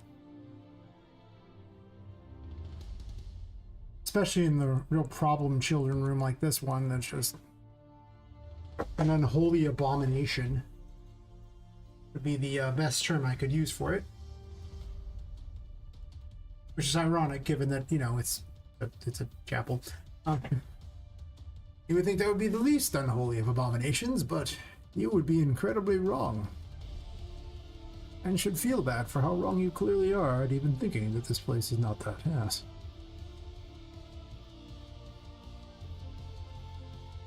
But instances stuff. Is this the way I'm doing it? Yeah, I guess so. This will have to be replaced. Now I just need to make a level block traversal that goes on top, because the level block traversals won't be, but those things have to probably be pretty light, I would imagine, because they are but one mesh that is basically just stretched in one material that's recycled throughout the whole game, so that can't possibly be that heavy. Probably. Maybe. Hopefully. Whatever the case, let us get a level block traversable and get to work. This used a bunch, so I'm basically just gonna live my best thug life.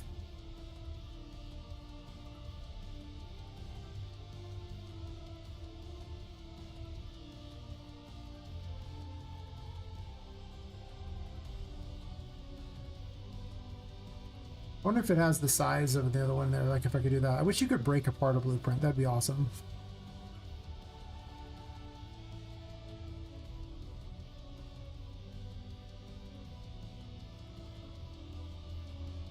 That did not do quite what I was hoping for, but I guess I got it to the right height.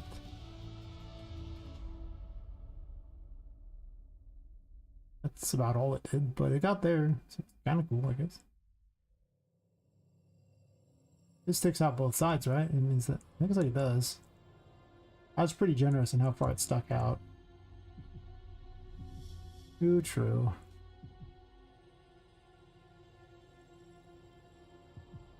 Both of these should just be in the chapel.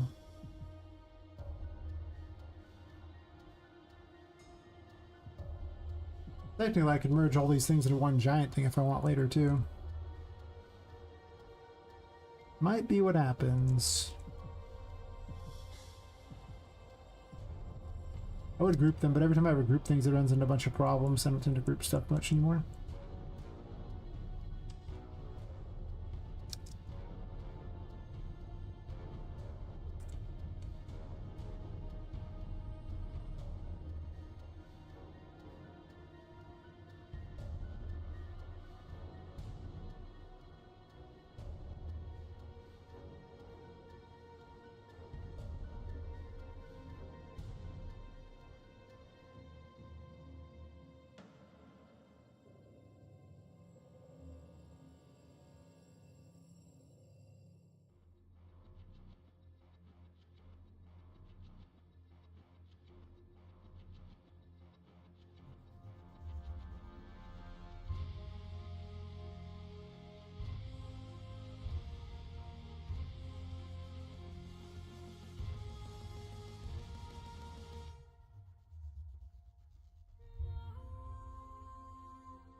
Not sure if I like it better with sticking out to the sides like that or not. Probably not.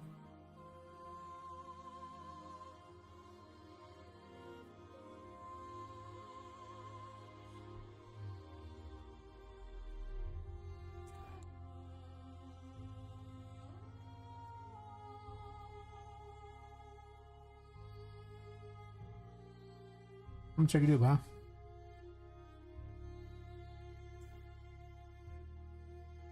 It's like a trinket, some.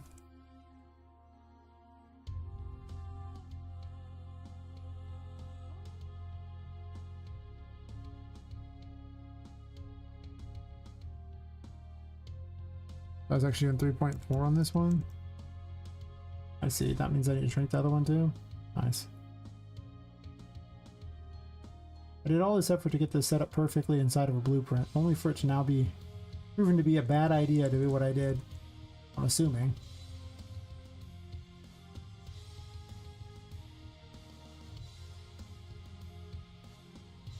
After all, I have instancing on there and I can't instance any of this crap.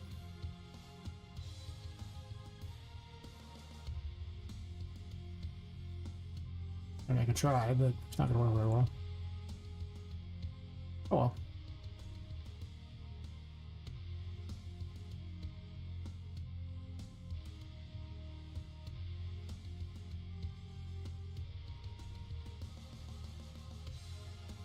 The things we do for FPS.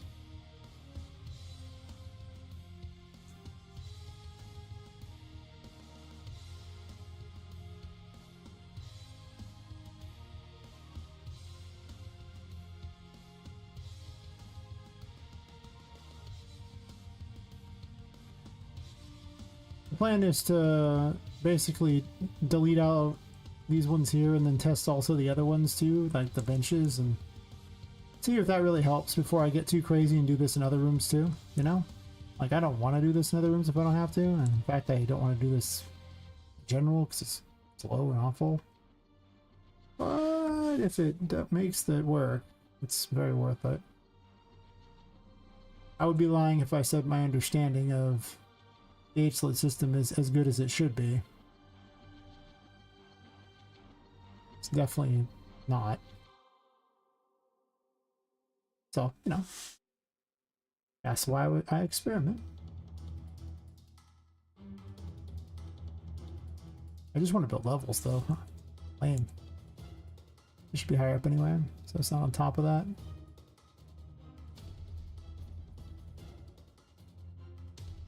Guess I'm just eyeballing this one.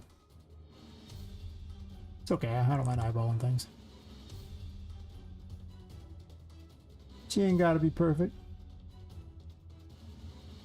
I'll take close though.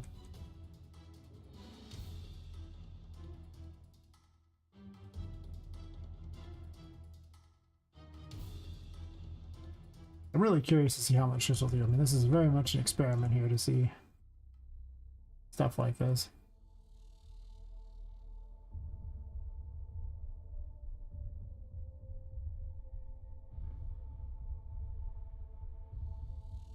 Possible the whole open world system was just a bad idea.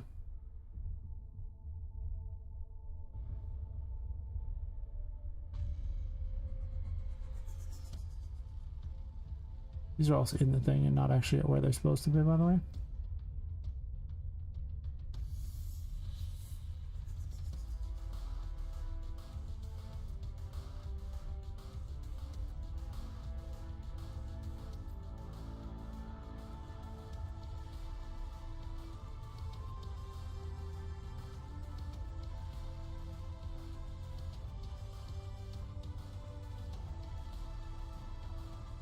There's been twice in this game's development that this room has been the room that breaks everything. Don't do every direction, just do this direction. Okay, we don't do one direction, huh? We only do them all? There, I guess.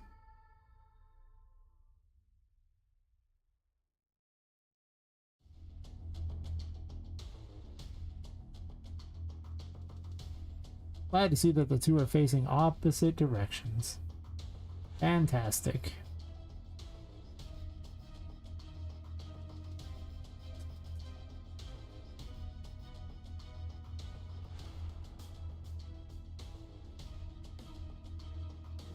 Oh, just this one.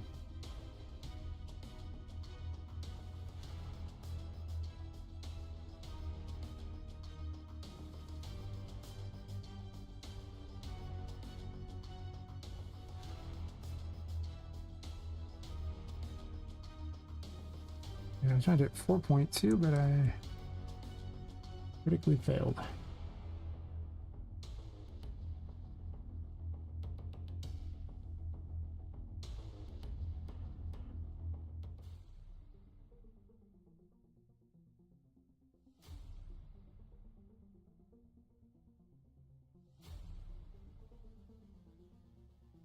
I turn the lights on so I can actually see what I'm doing here.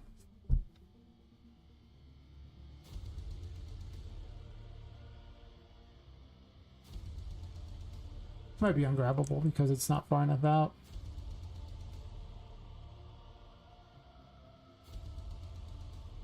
Guess I could test if that one's grabbable over there.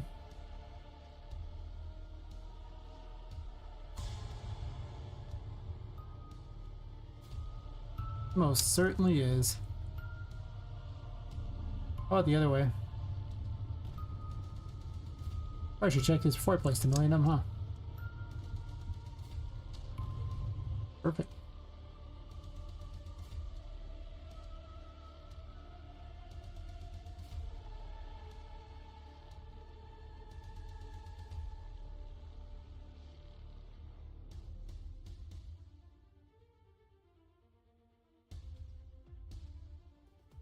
There's so many of these. So annoying. Oh wow.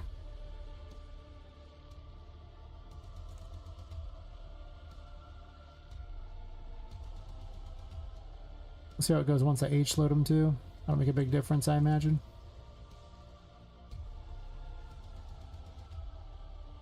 I'm gonna grab the one that's smaller for that corner.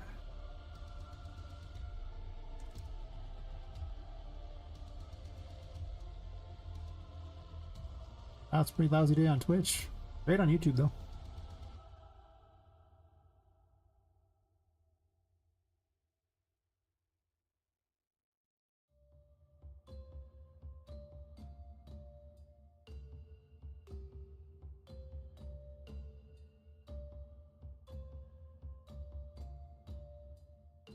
Probably fine.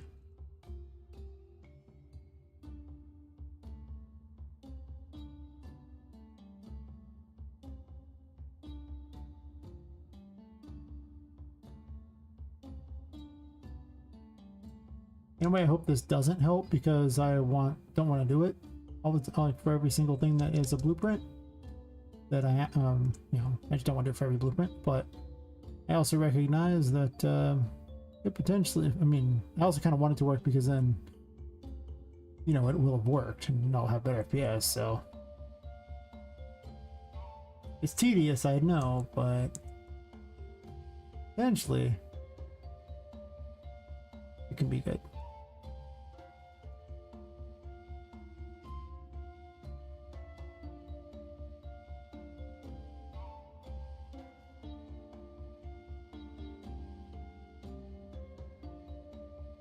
I wonder if that made any difference.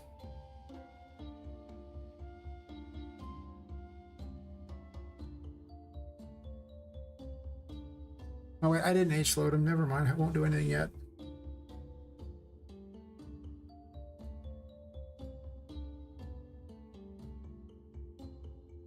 Actually, what I'm going to do is just get everything in the building. And just get to H-loading.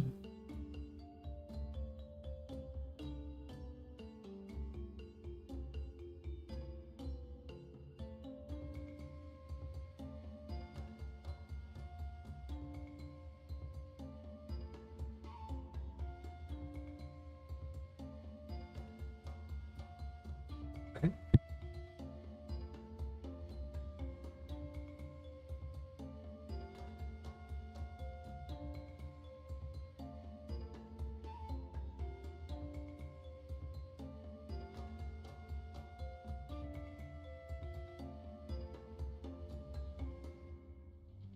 Wondering why I was getting cold in here and I was still hearing the train and dogs and everything. It's because there was a second window that I just forgot to close. I mean, they're both behind curtains, so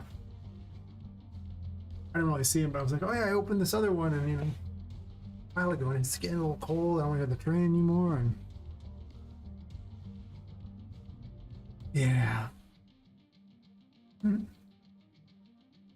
Didn't think about the other one.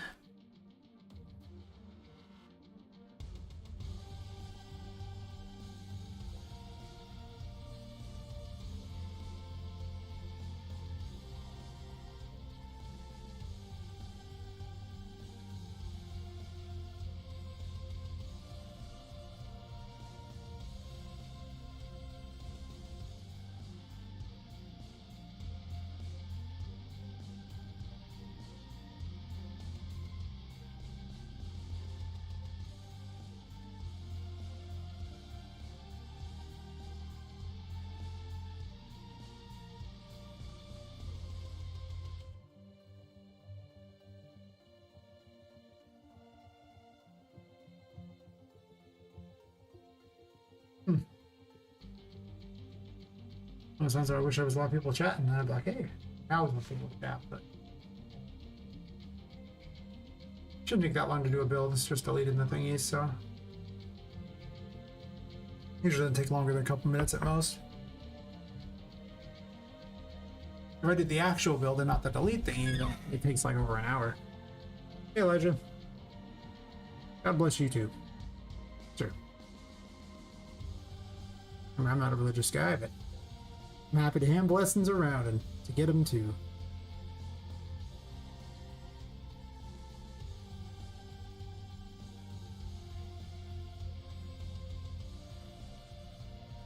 How's your day going?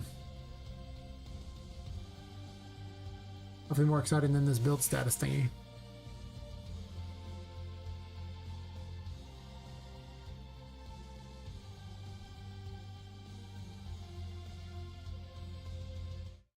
Test this FPS, see if this thing even helped.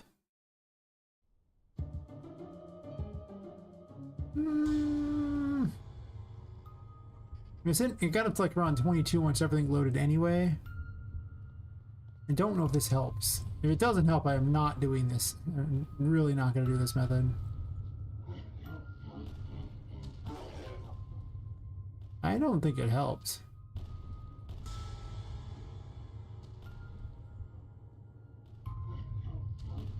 We're kind of sitting about the same. So I don't think that it really does anything. Other than be really obnoxious. I got rid of some blueprints, kinda. I mean, did it though? Did it really? Because I mean, I still have a blueprint for every one of those. As opposed to, you know, here where I don't have to worry about that. But still one blueprint for, still like multiple level thingies in there, so it's got child blueprints. I don't know. Doesn't really seem to help.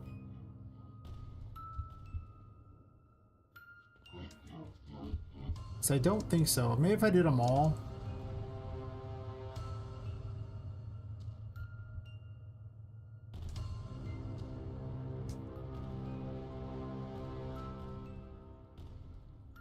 It's not going to instance them otherwise.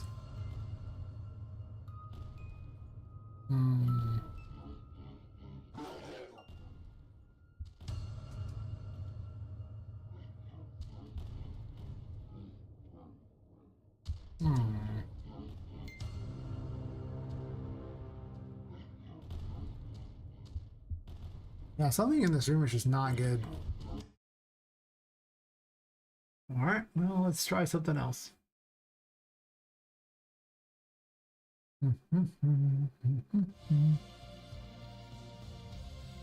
I figure I'll do this until I'm tired of doing it, and then I'll go back to building level stuff.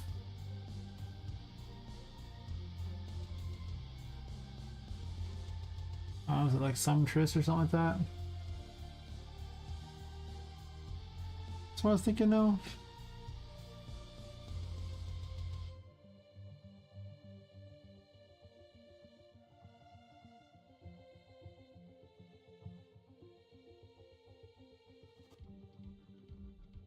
Ah, this was the one I was thinking.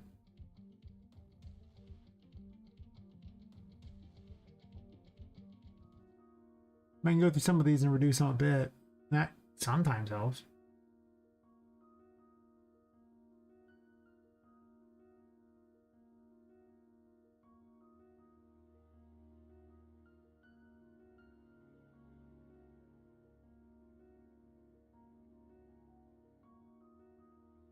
That's huge.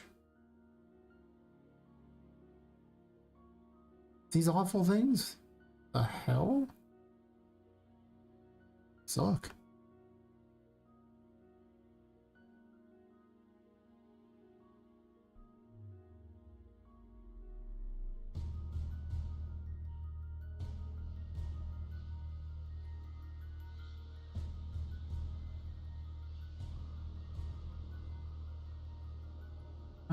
What's the trick for that I'm thinking of here?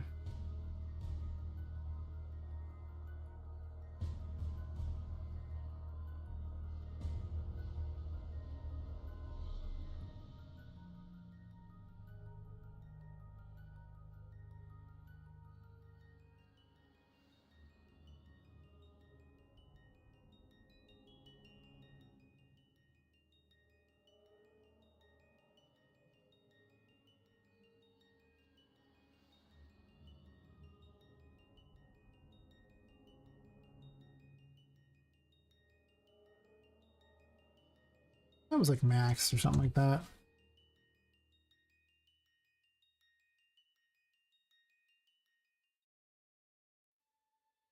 And I want it to be...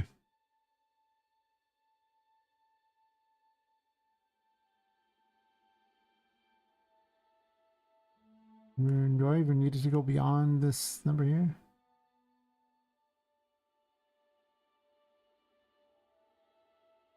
Or should I do 1024, 1024? Probably 1024.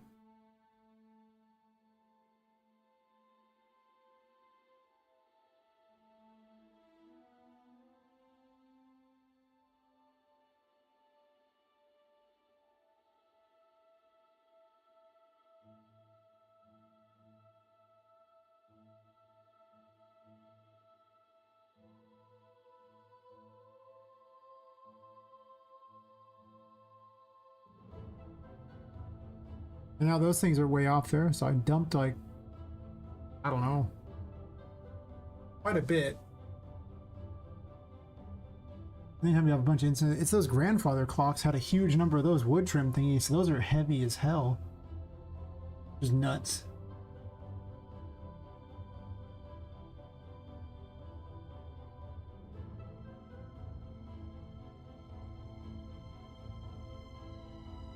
Most of the time you can set the max display settings down to 1024 and it really doesn't make a difference. You really can't even see it. You might think you can, but most of the time, even though I'm blowing up to huge sizes, you can't.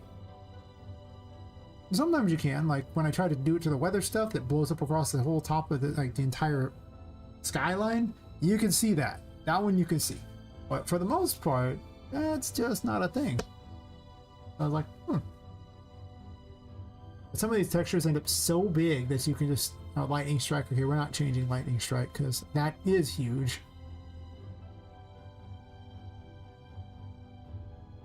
Some of these canvases are huge.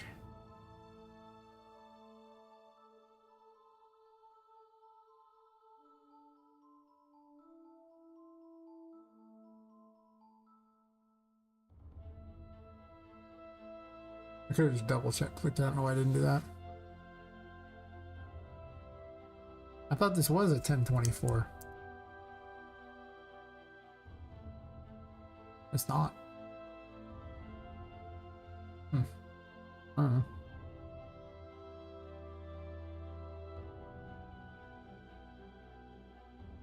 Trying to get below 2 million. So, you know, if I can drop 300,000 kilobytes of fully loaded memory, that's just pure value right there, right? These ones here, it doesn't matter too much because there's only one instance of each one, so it's not like I'm really gaining a whole lot. I mean, I gained a little. They are huge if you see the difference between that and some of these other ones here. They're massive. Problem is, it's just ultra dynamic weather being ultra dynamic weather. It's just how it is. I think I'm just going to get rid of all these problem children right now. I get the sneaking suspicion that if one is a problem child, they'll all be problem children. So rather than deal with it, I'll just set them all to 1024 and I'll move on with life. Because I'm sure I'll be using other things from that pack, and I don't think a tiny clock face is going to make a big difference. You know? Like, it's cool and all, but it's a tiny clock face.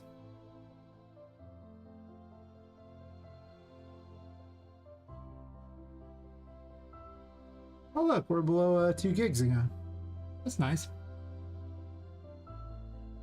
Yeah, so getting rid of some of these really big ones can make a difference. Like I say, I'm not doing that. This weird test thingy is...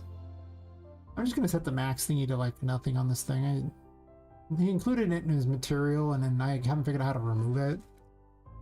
It is not worth even wasting the amount of time and effort. Well, it's already set to like a joke. It's just huge. I'm tempted not to use the thing, but it's all these different glass thingies with like broken glass and stuff like that. They're really cool, and I don't have a better version yet. I tried taking it out, but it just makes all the glass thingies opaque. I do not understand what they've done. This hat thingy is huge. I'm just going to make the assumption they're all huge. And even if they're not, it's used for a tiny hat.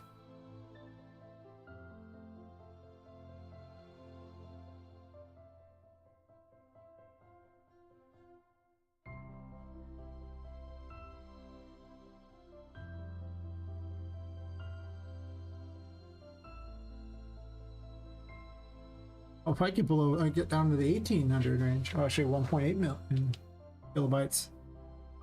With a few more. This is one of the things. This and merging actors often leads to some of the best results for improving performance, in my experience. Granted, it's a lot better if you see a million actors. Like I might get some value out of merging this one here because there's like 9 of them. There's 10 of these, so probably target the ones like those because then it's just multiplied. Like I said, I have a policy of doing everyone in the directory if I do even one. Like say, if one of them is that way, chances are they're all that way. So I am not going to put up with it. Nope.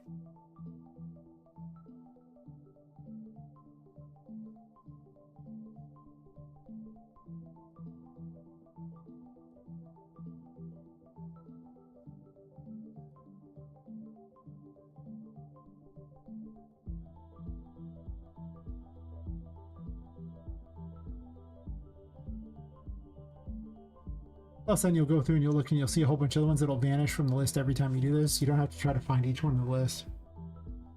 Like I say, you'll see that most of the game has been using this exact same thing, and they don't. This doesn't even completely change their size either. It's just displays them at a lower thing there, so you can change it back later. You know, if you want to test it.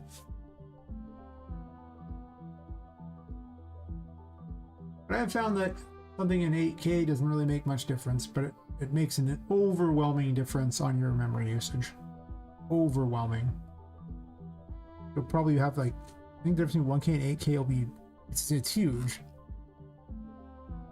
And just how the difference you see in how big these things are and everything like that versus, you know, the other ones here that are like, well, this, I guess this one here would be an example here. This is like 10,922 kilobytes, and then it basically halves the size for memory.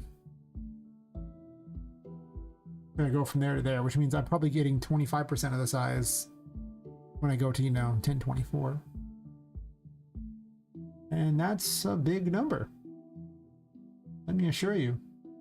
Look at how much I've already dropped it. I've basically dropped it by about 500,000 kilobytes. Which, seeing how 23 there, that means I've dropped it by, you know, much more than 20%, more like 30%. You would be amazed how much you can save.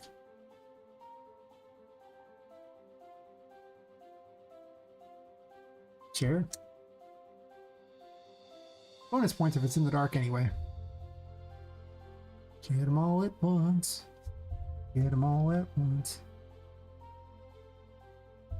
Clearly at some point someone set the max for that. Maybe I did. Well, I was dumb. I'm not doing that. I'm keeping my max as low as possible.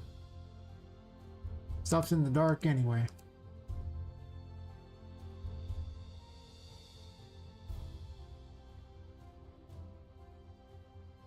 Yeah, a lot of these have like 15 uses or something stupid.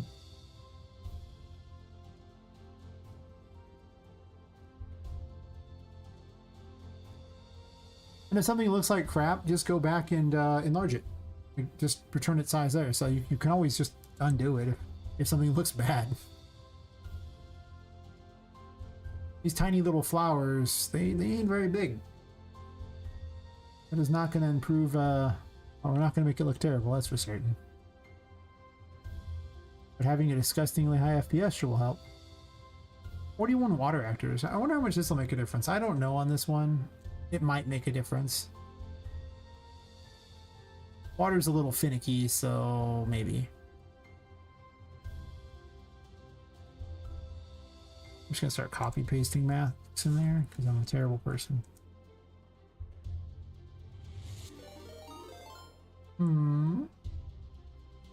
Hey, Ideas Ghost, how's it going?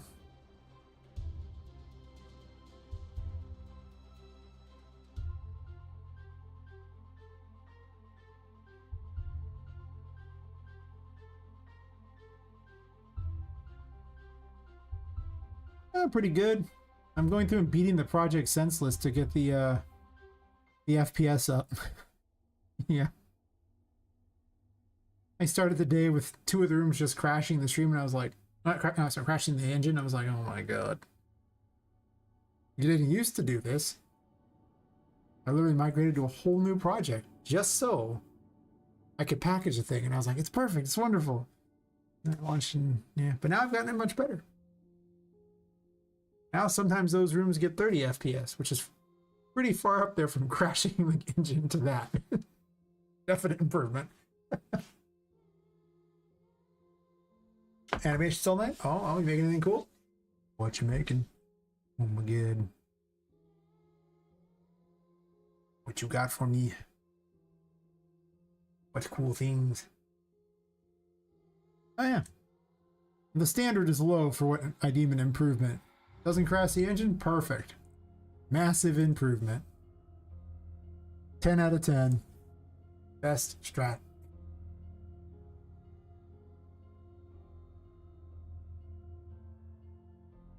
Right now I'm converting the view things to, I'm setting the view max to 1024 on all these different problem children meshes.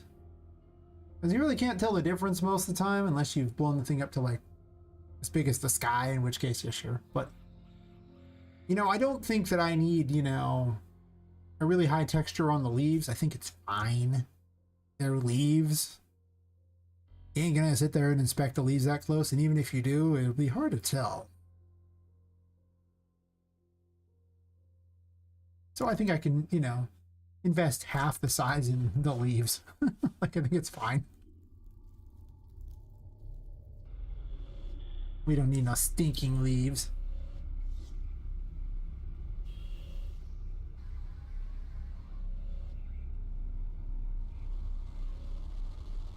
Yeah, when I started, this was up to like around 2.3 million kilobytes, and now we're, you know, 1.8 for total memory usage, which, you know, that's a pretty good improvement.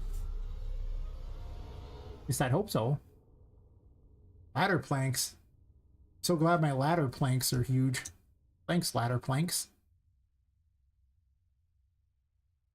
The Church of the Latter-day Planks. That's my first thought. I was thinking Latter-day Saints was Latter-day Planks. It's just literally a church of people who like planks.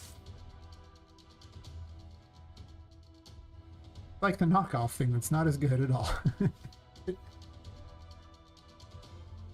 Oh, yeah.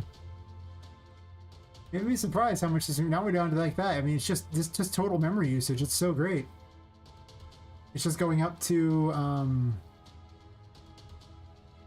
was it tools, audit, statistics? And then in statistics, you can select texture stats. And then you can just sort by memory usage and see what's the problem children. You just start at the top, and every time you pick something like that that's too high, I usually look for what uses the most instances of it. In this case, there's 11 of this angel low Asbro thingy, whatever. I just select them all. And then edit selection property matrix. Type in max, or it's maximum texture size, what you're changing, and then I just change to 1024 and move on.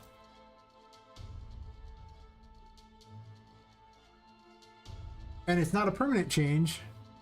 You can change it back. If you just make it 0, it goes right back to what the default is. It's just a display change, so it lowers the memory usage. So pretty good. Pretty worth.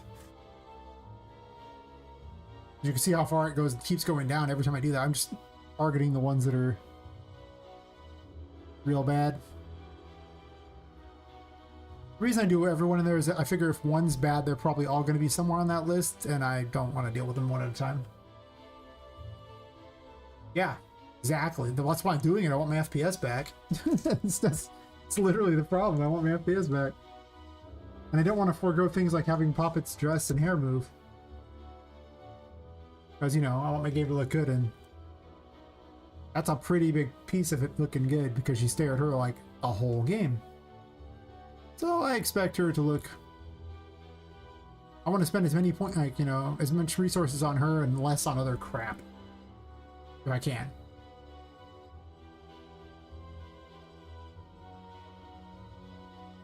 The reason I'm doing 1024 was memory serves it converts better to the thing. I don't know.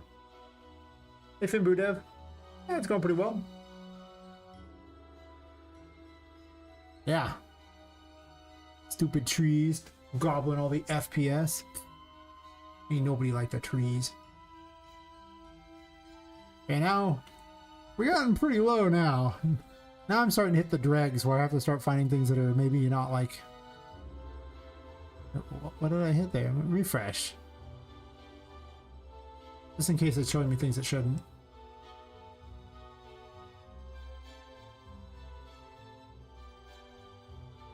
Yes, yes, adjust them all, I don't care.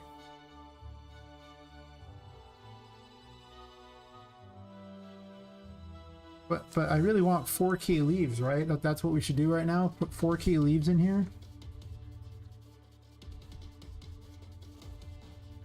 Oh, what I'm doing right now is I'm reducing the display size of all the textures to like 1024 instead.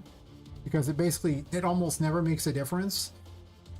However, the FPS gain you get is huge because, you know, your 4K image will use like 4x the, you know, resources of your like 1K image. However, did you need 4K leaves? I mean, like things like that, it's like, yeah, when I started the fully loaded memory was at like, you know, 2.3 gigabytes thingy, and now it's at 1.7 and change. So, I mean, it was 2.3 and change before, but it's gone down huge. The fully loaded memory is way down. It's usually one of the best things you can do to optimize your FPS. Sadly, there's ones here where we're already at the 1024 range. I could try less, but I think that's 1024 is about the lowest I want to go. I can only do this so far before it's like not doing a whole lot. Like it's not doing zero, but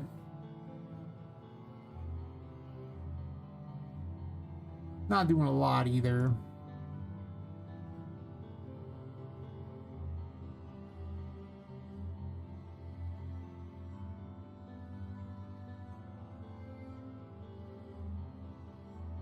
Yeah, it's probably not gonna be very useful information for you. It's not gonna be very useful for you for certain. You don't really gotta do this with pixel art, unless you trap an army of pixel arts to, you know, a model or something, and you just have like infinite pixel art that's in 4K for some reason. 4K pixel art.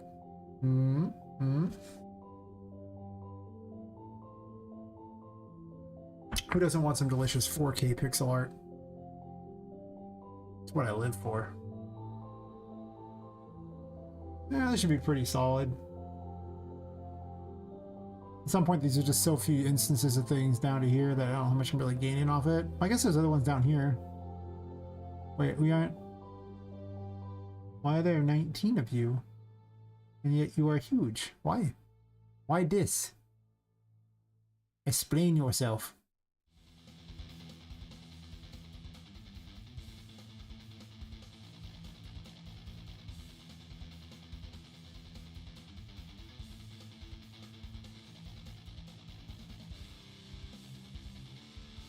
Alright, well hopefully that did some huge improvements. I would be surprised if it did nothing. Wait, what? It's 134 of you? Explain yourself. What is this, 134? Oh, no, I've tried that before. Don't change that one. I've changed that one, but it did not work out. Yeah, we're kind of in the doldrums now. I'm scared for bigger models. I mean, because I want to keep textile densities, so I need to learn better visual stuff. That's fair. I'm trying everything I can to improve stuff, including seeing if instancing stuff made any difference, but it doesn't seem to make a huge difference. Like breaking apart these things so that they weren't like a singular blueprint. But because I wanted to instance the static mesh itself, it didn't seem to do much of luck though. Alright, let's see if this made any difference. We'll find out.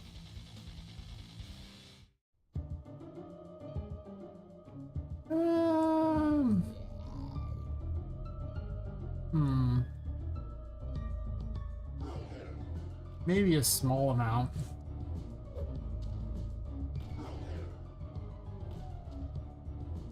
Not really. Hmm.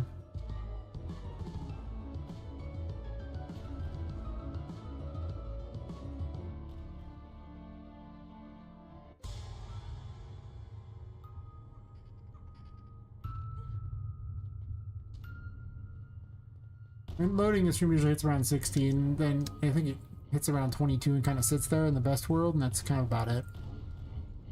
It's still loading crap, and it takes forever to load everything in this room. Even then, looks like she's not really sitting much at 22 anyway. Yeah, it didn't really help much at all for these rooms, but there wasn't that many things in this room that was actually like that big either. Oh yeah, yeah, yeah. The most interesting room is wow, I'll close that door because I don't need that open yet.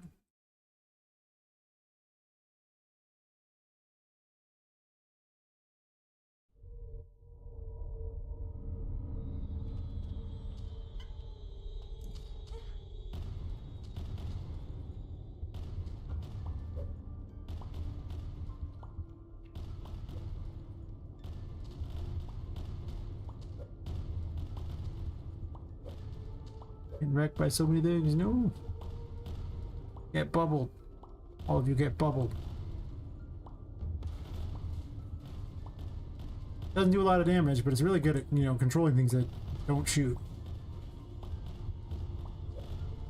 Hell yeah, doll pieces. Hello there. Hey Fox, how'd your game go?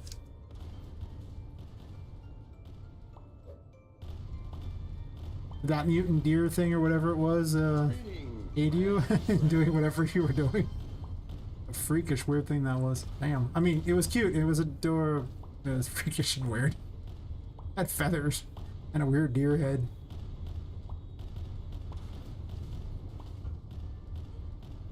I would say a face only a mother could love, but I mean, look at all the faces here. Mothers don't love any of these. I want them to laugh like that, though. I need to find a creepy kid's laugh for all these things.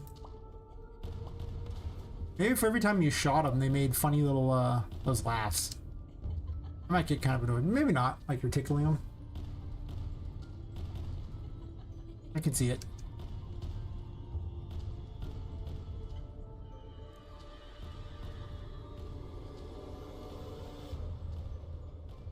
Ooh.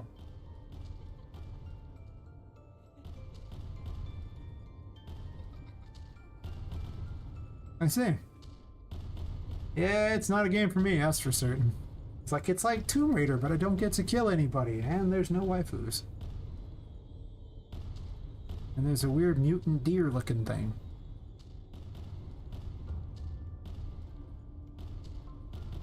It's like they made the game for somebody besides me. That's no fun. I mean, to be fair, not every game has to be made for me. Yeah. I'd play a Tomb Raider or Uncharted, sure.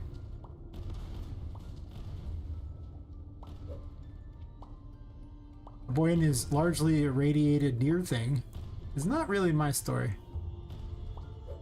No, it's probably a game. I don't know. I swear I've seen it before. I just think it's fun to make fun of, because I'm a terrible person. It's true. I gotta poke a little fun at it. Thanks for the follow, Ideas Cat. How's it going? Got blown up. Hey, why? It's your fault. I was jumping up there and you did this. You did this. Yes.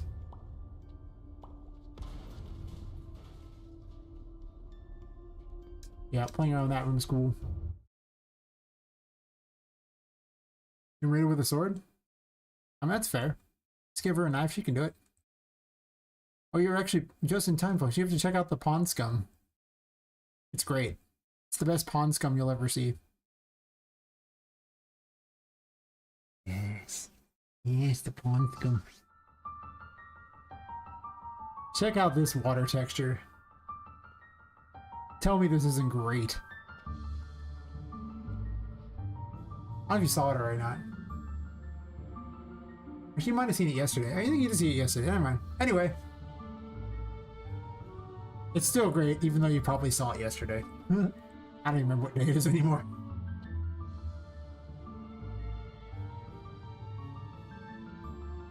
And I gotta get better water physics. I haven't, like, I got rid of the water system I had because it was heavy and garbage, and I wanted to put a bunch of stuff attached to it. Such as being able to look up and see the pond scum, which I thought was way better, and having, you know, it be a kill thingy if Poppet didn't have this stuff. But what I haven't figured out, I need to probably put a volume on it, make the volume the same size as the cube that's on it. And then, I'm sure I can set that to make reduce her movement. I have to look up how to do it. It's math stuff that I don't know offhand. That's right. She's got skills. Those heels.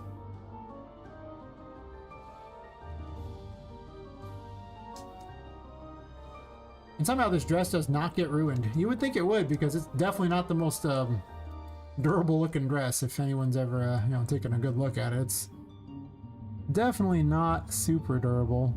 Little straps and stuff there. She's not very durable. Also, her hair tries to kill her. Over and over and over, that hair will try to just wrap around her neck.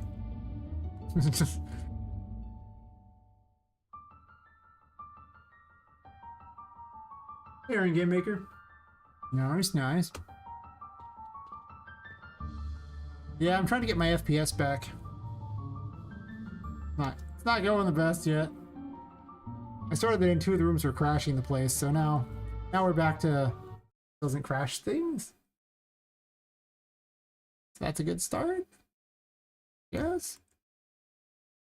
Yeah. This room was crashing things, and then this room. This is a problem child room. This is always a problem child room. I'm happy if that thing managed to get 20 FPS in any world.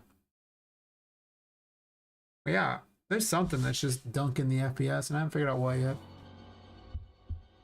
This one gets up to 30 now. Like, it used to drop all the way down to like, I think like 10 or something about this door. Or after it was the crashing issue. I went through the entire menu system and the HUD system and removed every single thing that was, you know, every function that was setting a thing like that, and just now set them only when it's called, just to improve that too. And it's it helped them, kinda, but it's quite helped as much as I was hoping, if you know what I'm saying. I spent a bunch of time doing it in the hopes of getting a. I think I probably net like 5+ FPS. Hello, how are you? Hello. If I'm looking at a wall, I get good FPS. That's true.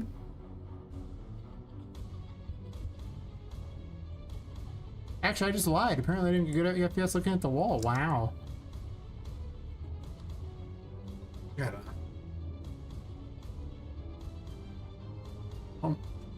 Basically at this point, what's left to do... I don't know. I mean, that effect, the intensity effect is not friendly on the frames. That's true. But I've been struggling with the frames for a bit today.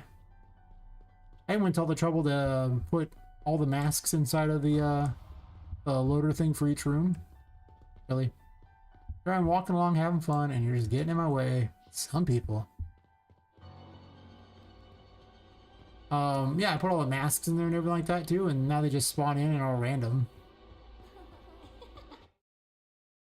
I did the same with, like, I think what was crashing was actually all the masks in this room. So I removed everything and now spawned the whole thing except those. I haven't done those yet. I'll do those. And in here I did the same thing with almost all these except these things, which I'm not even sure what I'm going to do with this room yet, but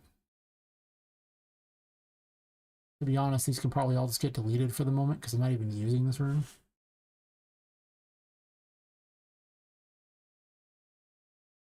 Oh. Stupid ads.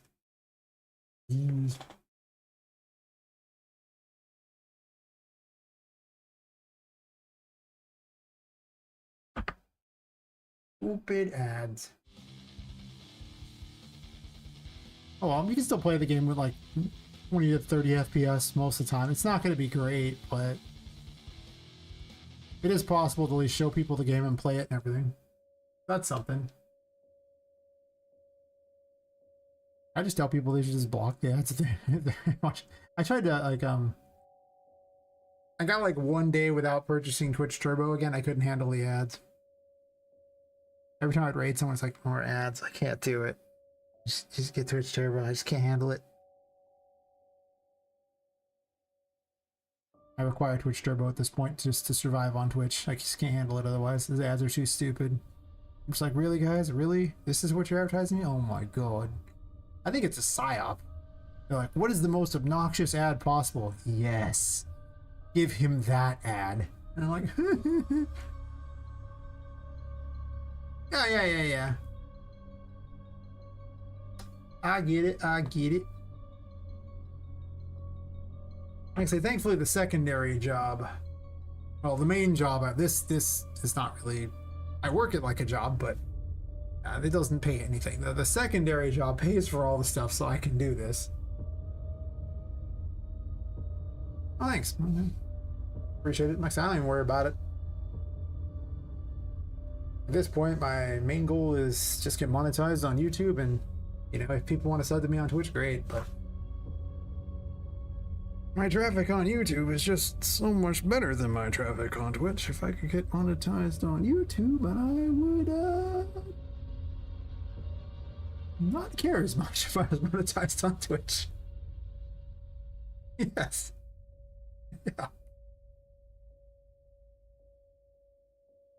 Why is that the case? Because right now there are 103 people watching on YouTube. So, I mean,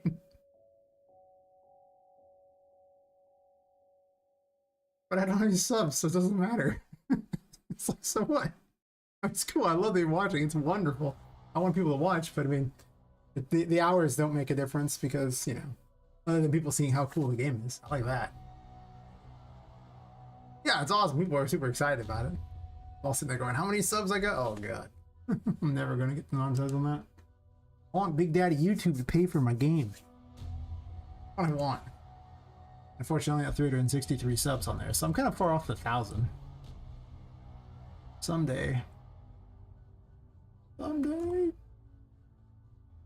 Yeah. There's not much left to do on this particular area. All I need to do is add a story. I think a couple tutorials. Fix the frame rate. And then add some cutscenes, I think. And that should be all I really need for the demo. And it's just balancing things, really. A little better.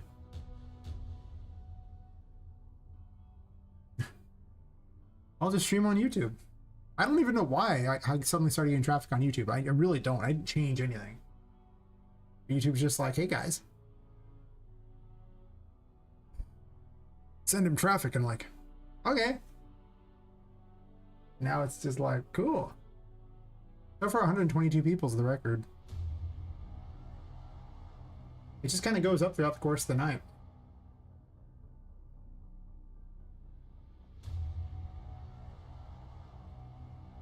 I mean, I've streamed on YouTube for years, man. I didn't change anything. Just at some point recently, they're just like, yeah, here you go. I don't know. Oh yeah, my YouTube videos I ever posted got nothing. I remember, was it let me see here, blah blah blah blah blah blah blah. No, I don't know what this inspiration tab is. No one gives a crap. Ah yes. Someone was like, hey buddy, you should post, you know, a devlog thingy. It'll get lots of views. Got 78 views. That's it. This playthrough of the Prototype 3 for RPG Maker in like 2 years got 224 views. Like, yeah. Some shorts that these were put on the itch.io thing. So just in case you think itch.io gives any form of traffic, these are the 4 different little clips that are on the itch.io page. This is how many times they've been viewed. They're all set to private or unlisted, so the video, like those, no one ever goes to itch.io. That's a worthless place. But I get to get a sense of Link's around. But then the live views are like, hey buddy.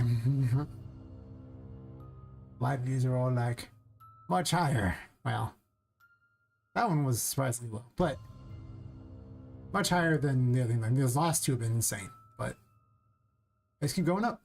I don't know. I guess it likes me now. It's up to 110 people now there. Wow. The pumpkins are very happy about this. You can tell. They're very excited. I'm excited. I mean,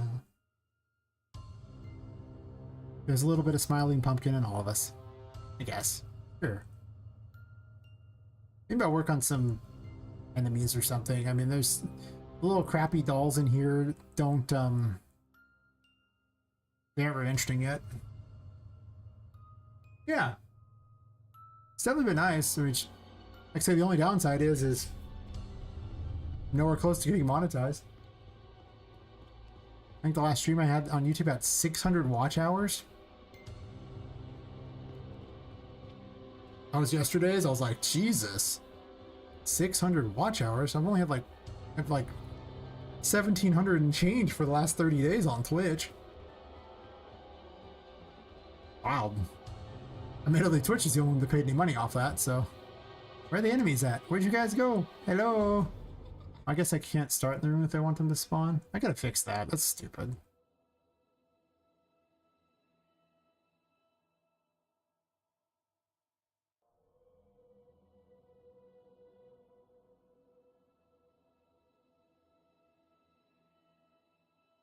Yep.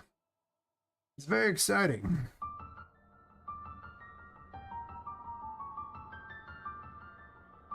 Oh, I appreciate it. Appreciate you hanging out and lurking and everything like that. I guess I'm lurking in your chat, so for some... Yeah, I don't hit that person, so I don't want to like them. I don't like them. They might be okay, I don't know there. Beep, beep. I just want to go up here and test things. Beep, beep. Beep, beep. Anywhere in these things, they suck. Welcome back from Budev. That's fair. Imagine having a life. Who does that? That's weird. These things just slide around. I don't know if I want to give them any additional behaviors or not. I also don't have a death thing for them, like an enemy that's crawling. I did get a bunch of new attacks I should be using. I need to make bosses and things, and like giant enemies I could use them.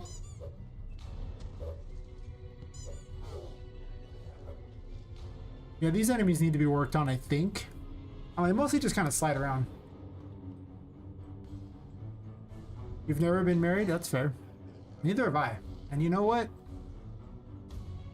I'm happy about this. I had 2 opportunities. They were both bad.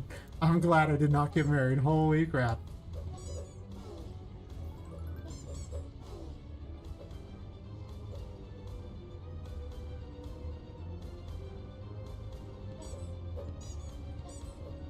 Had I said yes, I don't think I'd be here doing this today, that's for certain. I'm doing something else, probably. And whatever it is would be probably miserable.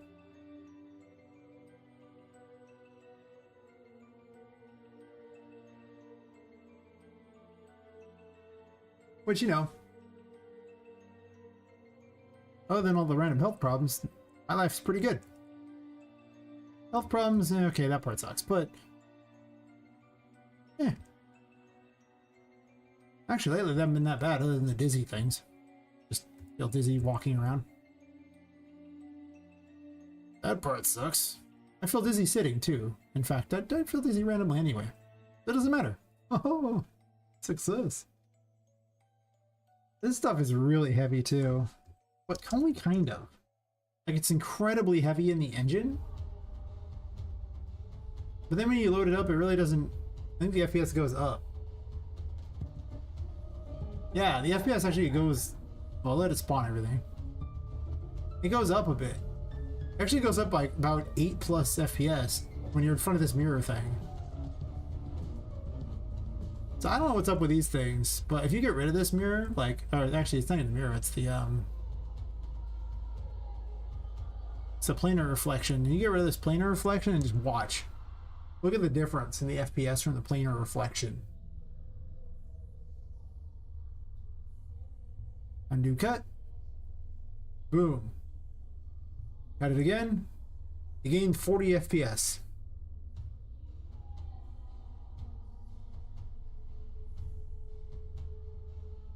Wow.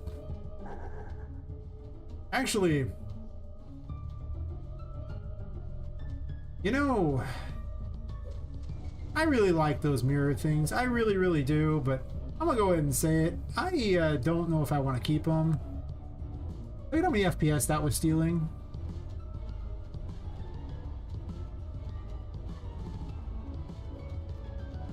I mean, to be fair, the cloud background's more surreal than that. It's weird that it doesn't reflect the scenery, but it reflects actors in it. You know? Like, if you look, it'll reflect down there. But then it doesn't reflect the building itself. I don't get how that works. Unless there's some way in the material itself to do that. I think I might remove this, though. I mean, the FPS drop is just so high for mirrors.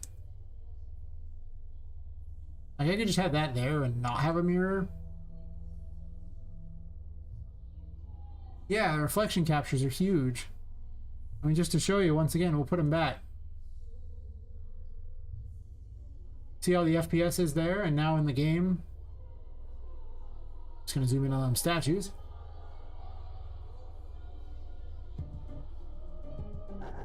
Well, it seems like you don't want any of them. Like, they rob your FPS huge amounts.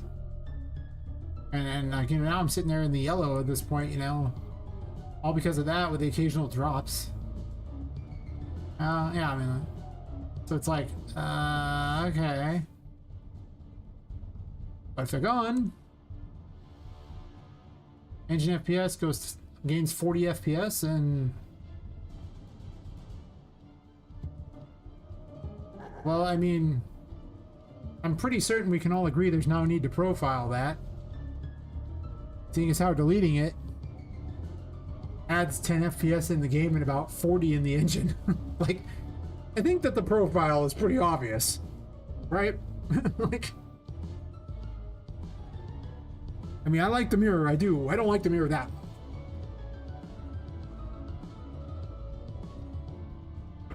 They're just really heavy. Like, everywhere I put them, even if they're smaller, they're really heavy. And I'm probably going to ditch them because look at the FPS in this room now. It's been solid green the whole time. Well, okay, went down a little bit there, but before it was sitting solid yellow the whole time.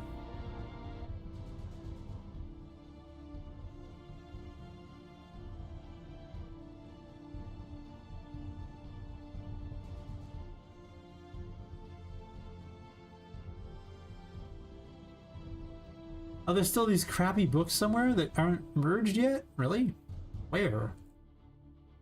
Where are these books?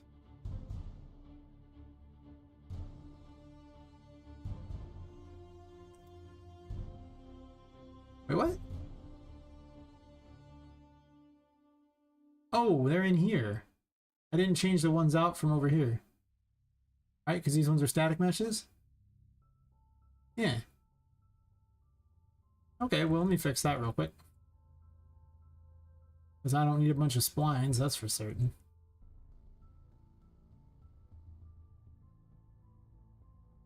Why are you selecting this still? Weird. I guess so, but as it is now, I'm probably going to keep them out of the game or really restrict them because that's nuts. That's just not okay. There's one in this room too, and I remember adding them in, it caused a lot of problems, so it's very possible that the mirrors just go bye-bye for the moment. Which sucks because, you know, I had a spot where I wanted Poppet to see herself in a mirror to see what she, you know, looked like it now, because, you know, I figured that would be a pretty good moment for someone who is now adult. Like, you know, it's like, wait a minute, originally a human, now a doll. Like, I would assume that would be, seeing yourself in the mirror for the first time would be something to behold. Maybe. They're in the H load, but that doesn't seem to make too much difference. You just watch the FPS and watch it look over here. Look at how much it goes down looking over at this mirror.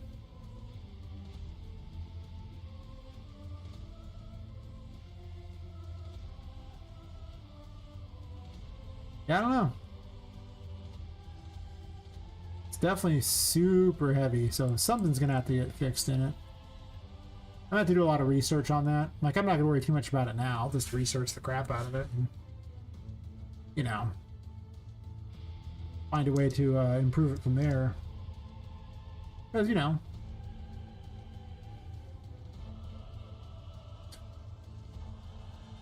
it's not... usually on stream, I don't bother to sit there and do a lot of research unless I have to. Because it's not fun for you guys to watch, and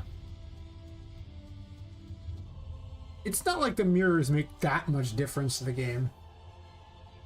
Like, they're okay, but it ain't like that important. So I'm gonna swap these real fast. They I have two of them, sets of these things, because the first one, the battery charger, or sorry, the little charger for them went bad. So I just bought another one, and now I just have two sets. And they were like 20 bucks, so it's not like I care that much. It lasted a few years. I have two sets, and I never run out of them.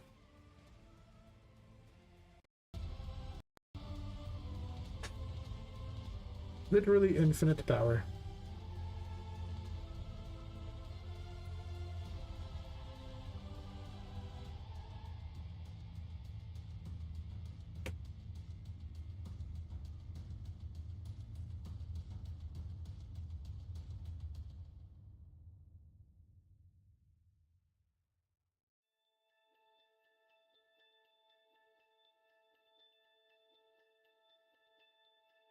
Okay.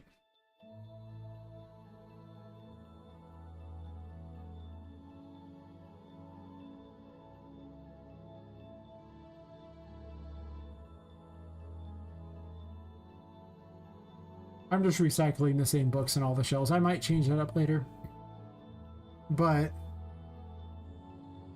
I don't super care. And I'm not really doing that much with the bookshelves. They're just kind of there. This is not even a room that particularly matters either.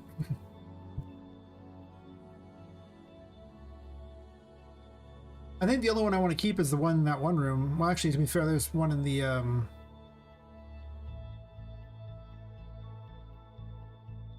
there's one in the other thing too.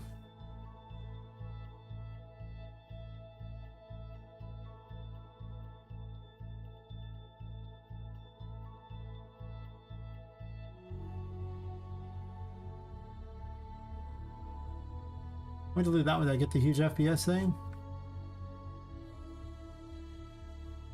Undo clicky, undo clicky. How far back was the delete?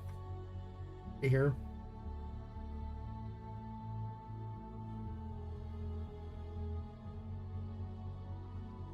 Yeah, so you see the FPS sitting there with this little reflection thingy, and it's like,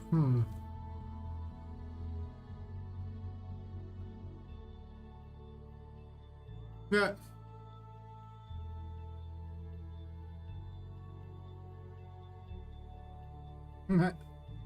That's right. Who would ever do that?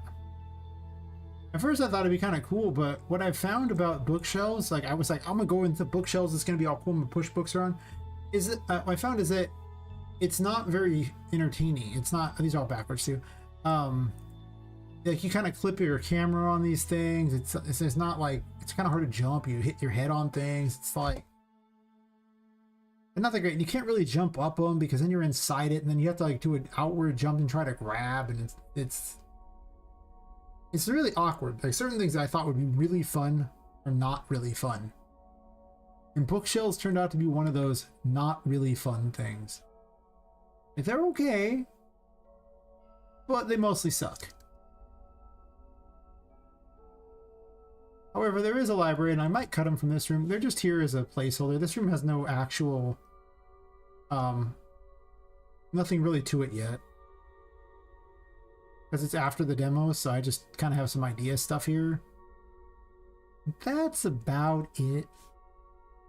You come here after beating the first of the major bosses and learn some stuff. I'm probably going to make it almost like a lore room in a way. with like things you can still jump around and find, but it'll be right after a major combat that takes like 20 minutes, so it's going to be kind of a breather room versus anything else, I would assume.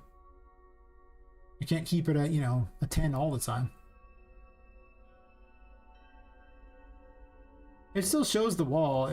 Yeah, I don't know. Like, there's something that ain't right about it. Like, it's heavy. It's so heavy. And my FPS just goes infinitely better without it. So it's like, for a room I'm not even using right now, I'm going to go ahead and ditch it.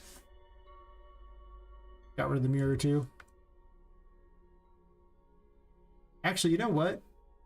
Wait. Wait a minute. I have an idea. This won't fix that problem. I have a different idea.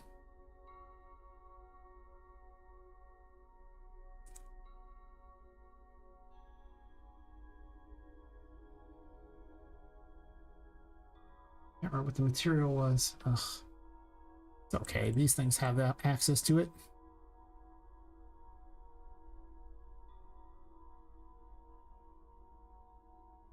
And construct.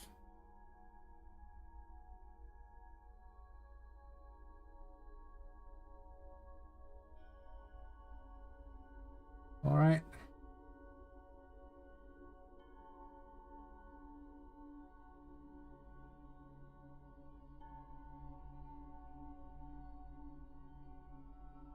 Now I don't care.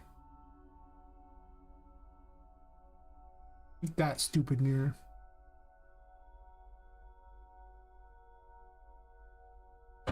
I actually had a very good reason for doing that. My theory was that Charlotte would not want to look at herself as a ghost and thus would break the mirror.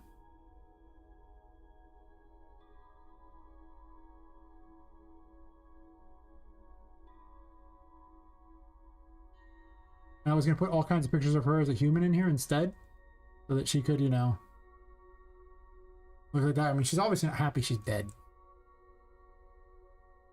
So, I figured I would go with that route. And then I have the one big one here. This one's so cool, though. I like this area, though. Because you get to run around in front of it. It makes it way more exciting. But with how heavy it is, I don't even know. Of course, this room has way better FPS, and I totally fell down like an idiot.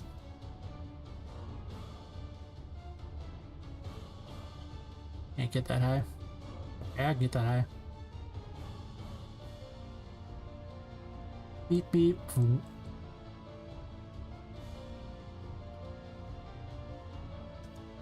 The FPS in this room's okay, but there's also nothing in this room, so that's probably why.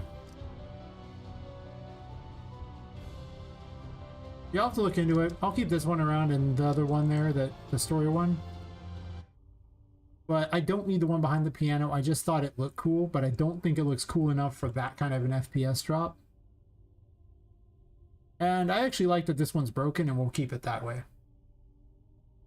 Thanks for the lurk, Fox.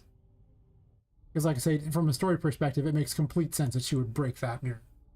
She would not be okay with it.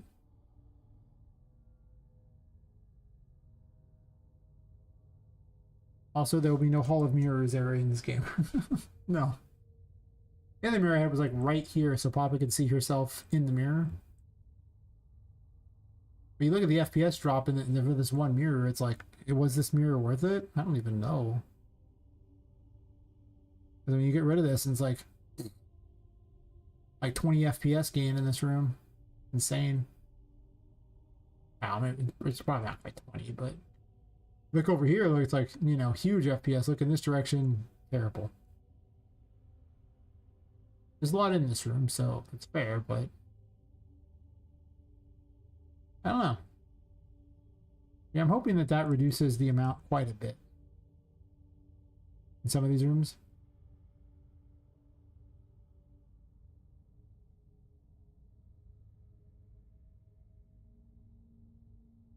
Oh, it was just broken the whole time. She's not in the room. Like, it's been broken for a long time.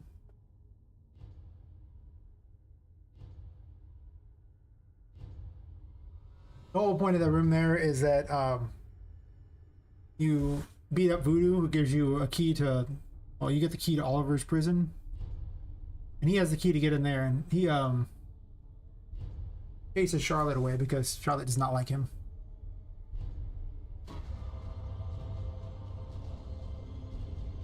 So Oliver in here, giant bunny. And I was thinking of having that room go two different ways. There was either Charlotte's a threat in the room, in which case, you know, you would have to kind of lead Oliver around in order to protect yourself from her. Or it's a room where you'd mostly pick up story and Oliver has scared her away, so then you don't have to worry about her. Which I think is probably better because, like I say, this fight here is like 20 minutes. And after a 20-minute fight, I shouldn't make you go through yet another like fight immediately one room later. Like that's a lot. Like I should dial it back a little bit, let you explore a little bit. Because I know after this fight, I'm like, man, this is a long fight. She's brutal now. Jesus. I'm gonna have to give Poppet either more strength or nerf her probably, because I think she's too powerful for the average person. It's gonna be. Yeah, he gives you the key to the room, and then you head over there and he scares her off and you get to explore. Yeah, I had to go with the, you know, have to have a giant rabbit toy. Also have a cat toy, too. Because I gotta go with the Alice in Wonderland things, right? I think I have them both in here.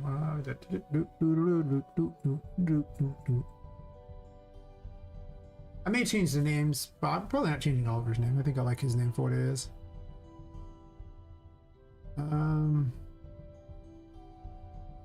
Most of them just have very simple names.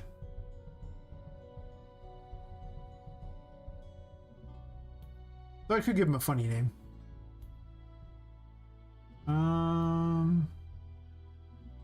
I'm not past that. I'm not about that idea. Really not. Yeah, it's Oliver. Big old bunny.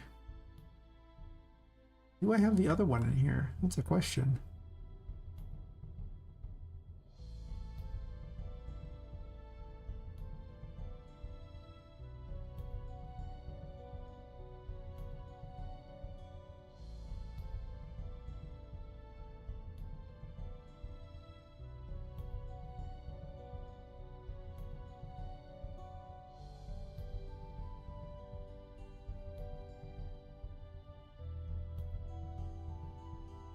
Come on. Oh, number lock is not on. Is this the same cat I was thinking? Wow.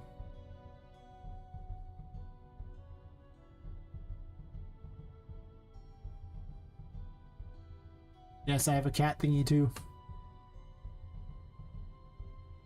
Not sure the exact size scale. They're both bigger than Poppet.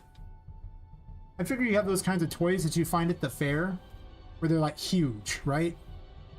You know, and one of those toys would just tower over Poppet because, well, she's about 80% the size of your average Barbie doll.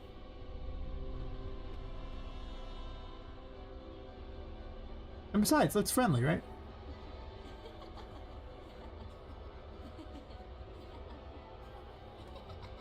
They'll matter later.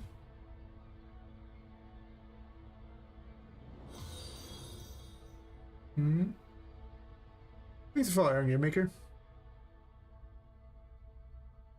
Yeah. I'm assuming you encounter Oliver early on.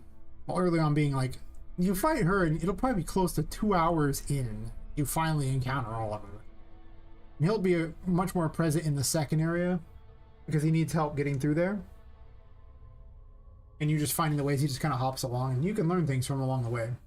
So he'll represent one of the few characters that you can talk to, but he's also basically just stupid. Like, I mean, I imagine like him as like, you know, if you've ever seen Of Mice and Men, think Lenny.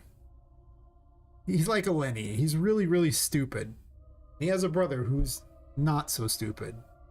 We will also encounter at some point. Oh yeah. That's why I need a rabbit and a cat. Duh. I thought about making it a white rabbit, but this is not actually Alice in Wonderland. You're also not following him. He is, in fact, following you. Oh, yeah, yeah, yeah. And of course, the cat for my, Cheshire cat. I do not have as cool of one as American McGee's Alice did. That cat is amazing. It does not look like a toy, though. I am all about toys. Yes. But yeah, he's gonna follow you through second set of floors here, which I kind of started breaking ground on and gamifying. Like I already had some concept areas, but they weren't gamified, so now I'm working on that. Yeah, it's fun to be tiny. At least that's my theory. This first area is like a place where no one's supposed to go. It's like, employees only. It's mostly Charlotte's domain. And as you get farther into the area, you see the places that people are supposed to go, and it's much less creepy looking until you get to like the basement. Once you hit the basement area, it's a different story. Also,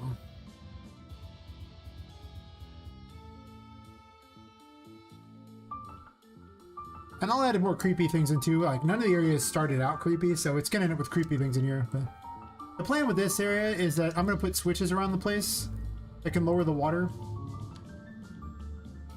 Doesn't matter the order. I'll jump on this one first instead. I'm not sure if I'll let you lower it the whole way. I might let you only part way. The water kills Pop unless she has protection from it. If you hit a button again, it'll raise it up.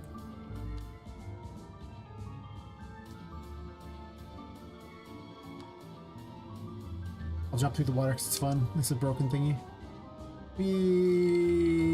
Spat. I don't have any swimming animations yet. Nor have I really bothered much with under the water yet. But the plan is to make it where you lower the water enough that you can get through over here. I might turn the waterfall off so you can actually... I just shot through that like a bullet or something. You get into this area and get a key and probably beat a boss.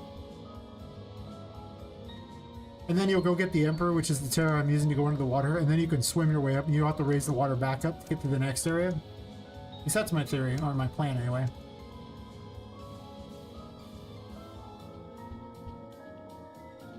Which music here? This music? Two of the music were playing on top of each other.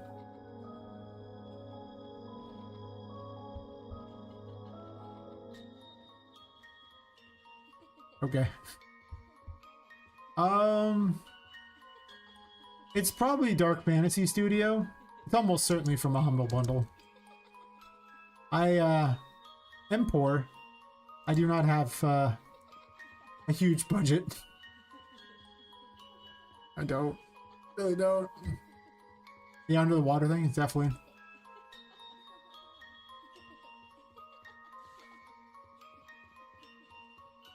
Once you get above it. Apparently the music just decided that's the thing, huh? How'd that happen? Weird.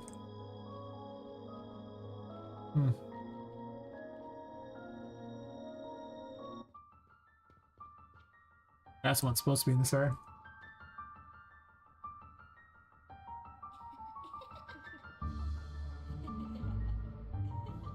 Yeah, I've had people who want me to pay them a bunch of money, but unfortunately, as much as I would love to pay them money, I ain't got it. I think I have about $1,000 into this game as is. But the thing is most of it wasn't for this game. I actually took assets from another game I was making. So a lot of money was towards that game. Yeah. But to be fair, the music's not even that bad, so I like the music. But most of it is Dark Fantasy Studio. Would I like my own? Yeah, sure. Once I get far enough in that I have, like, I think a good enough visual for them, I might hit some people up. Also, if I can get the funding, so I'm going to try to get an Epic Mega Grant. And if I get the Epic Mega Grant, then that will, mean I have a lot more funding for stuff. Yeah. Instead of, well, I like to tell people that I basically have hope, dreams, and a 12-pack, and the 12-pack's already gone, and that's pretty much my budget. It's pretty much it. Yeah. Indie Fund? I don't think I've ever even heard of Indie Fund. What this? Up Indie Fund.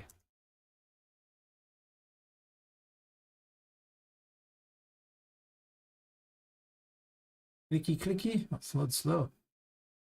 I'll add it to my collection of things to look at when I'm not streaming. Do a bit of research. Yes. But I mean, you know, I'm actually not that far off of having a decent demo. I have about almost 2 hours of content,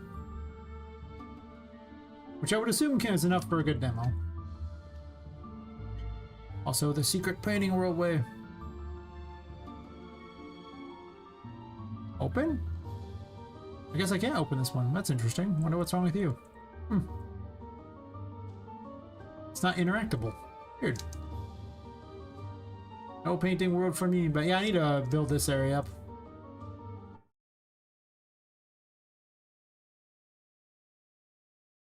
Yeah, I'm in the US and in California. So, you know.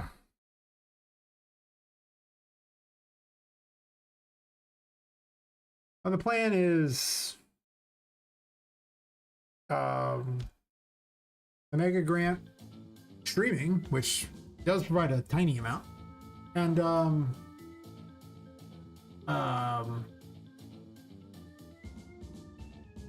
maybe I can't think of the name of it now. This is what happens when you don't sleep. So I work a regular job too. Kickstarter, maybe a Kickstarter. Maybe I can find a publisher. I'll try all of them. I mean, if I get a bunch of money.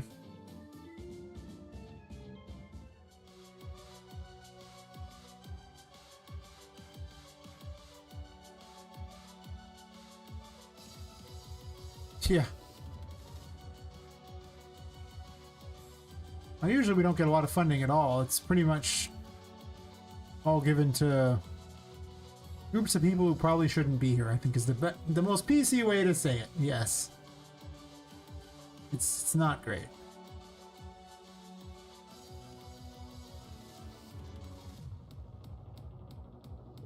Otherwise, the taxes here are incredibly high. Support given to people who shouldn't be here. Yes. But yeah, I was trying to think of the setup for what I was going to do this here. I think I was going to send them down to this area maybe. And I need to set up keys for these rooms and like pick the order they're going to be and then start building them. I was trying to plan where it was going to go. I think the way down will be over here where I'll put a hole in the ground. I need to make a new floor. So I can put a hole in it. Get to the next area, which will be down here like a Toy City thing. I'm putting the different floors in different levels because the FPS is just so bad.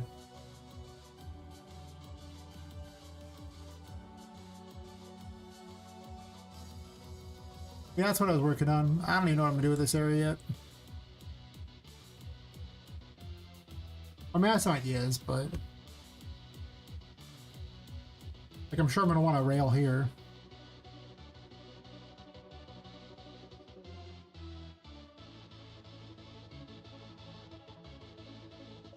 Oh, let me get rid of that nav mesh because I don't hate myself. But yeah, I don't know. I funded my thing by having a regular job.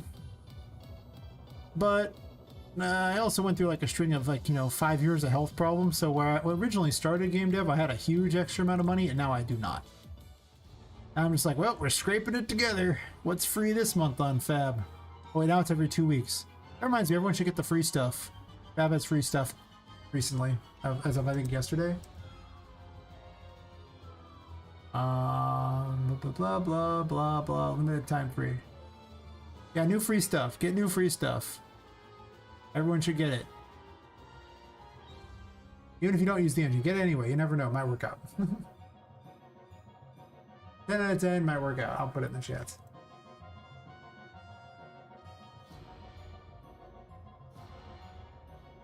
Get the freebies. So much of my game has been literally given for free.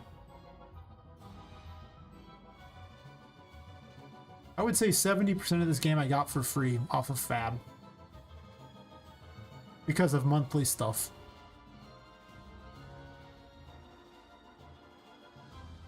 And now, it's not because I necessarily got what I wanted, but sometimes I'm like, that would work, and I use it, even though I wasn't going to use it. Sometimes there's just stuff that's just free, not even free for the month, it's just free. Like someone had a doll, but the doll came in pieces, and I started putting the pieces attached to things. I'm like, oh, I don't really want to assemble the doll, I just want the pieces. And that has led to a perfect world for me. Yes. That's interesting. Did it not get sent on Twitch? It should. Oh no, the YouTube one didn't show up. You know, sometimes you gotta refresh that.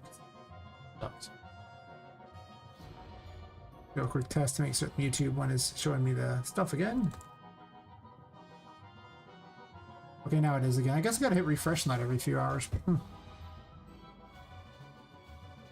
Yeah, I'll probably go back to designing some areas for this just because I'm tired of optimizing at the moment. That's really what it is. I'm just tired of optimizing at the moment. So all I have to do left in that area is more writing as I put in story things. I have to get some renders for characters or put cameras so that you can see the character, which maybe I'll do cameras. I don't know. Might have them show up like it's a graphic novel setup with cameras. Pretty much like they did in Bloodstained. I'll probably do something along those lines for dialogue. I really got to keep the animations to a minimum because, well, one guy. I don't want to pretend like I'm multiple people. As I say, like, you know, a lot of solo devs are probably worth about 2 of the, the people working on, like, projects where they're like salaried or whatever. Because you just put in more hours as a solo dev than people are salaried a lot of times. Not always. But however, those people are much better at their one job than you are at your jobs because you're a jack of all trades when you're a solo dev and they are a professional in exactly one thing. So they're going to come up with a better thing in that one field for certain. But you'll put in the work of probably 2 people of those things. Unfortunately, most of these big games are made by hundreds of people. Even Expedition 33 was like 34 people on their studio, and then they hired between 20 and 30 people over the course of it as temporaries. And they had like $15 million. I wish I had $15 million. I too would hire a bunch of people. My game would be amazing. Yes, it'd be real amazing. I'm gonna fix this wall. I'm gonna turn the lights on. I can't see. I'm also gonna fix this water because the water is just flooding this whole area. I didn't know that. Makes sense though. Wait.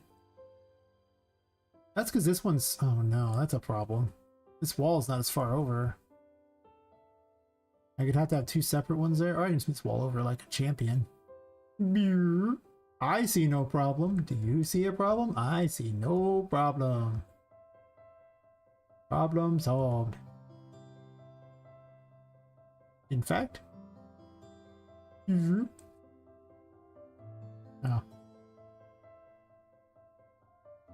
Can't go too far over. And this one here, I don't even know if I care about it. Sure. I have to have 2 separate ones, basically, is what I'm seeing here.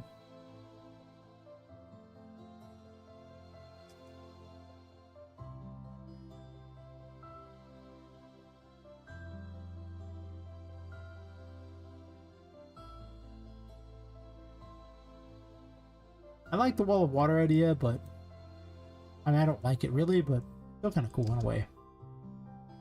I'm not going to use it, and that's just weird sort of way. Perfect.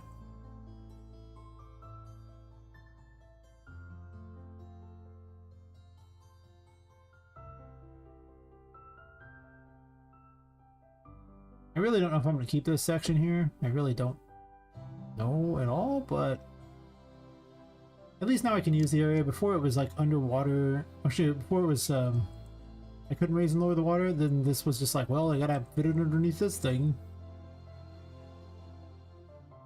Because there's something above it on the other floor, so that's why it has to fit between there. Like, there's nothing above it on this floor. I took everything out, but yeah.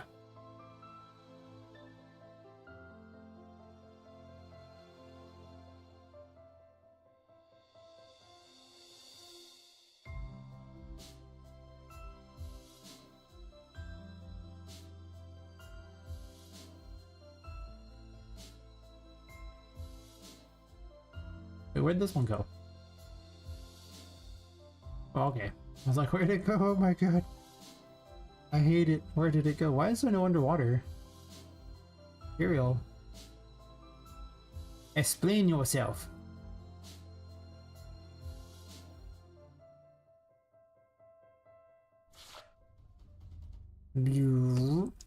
Endless swimming. Hey, you. I don't have actual swimming. But you can hop across the water. You have unlimited jumps underwater, but not above water.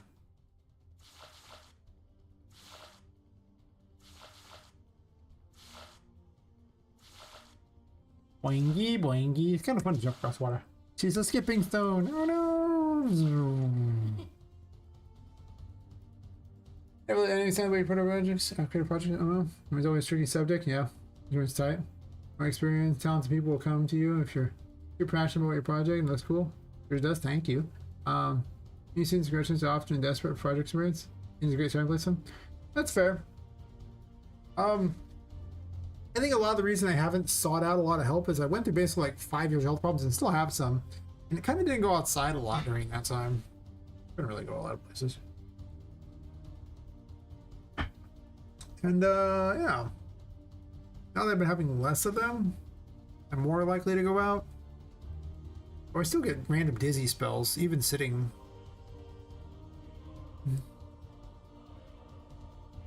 Basically, the power of the caffeine and monitor radiation that gives me all my game dev strength comes with a cost, and the cost is that it's making me unhealthy every other way. But it gives me game dev power, so it's worth it.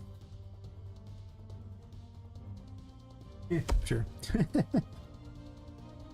This is based on science I just made up, so it's probably accurate.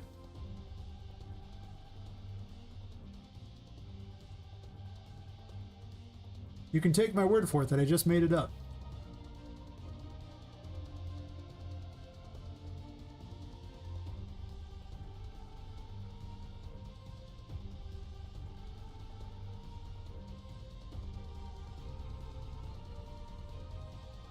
Yeah.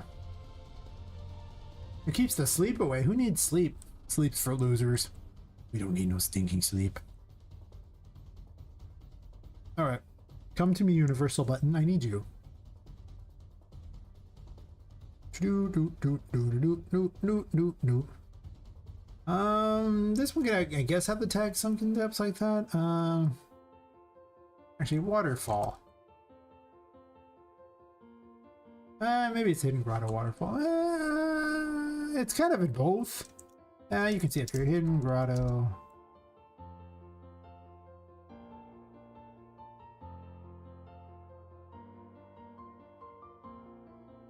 I didn't make this particular blueprint. So, you know. Came from a water pack. I remade the water and made a new water thing because the other one was crap, so. Also known as the Kill Cube. Yeah. Kill Cube.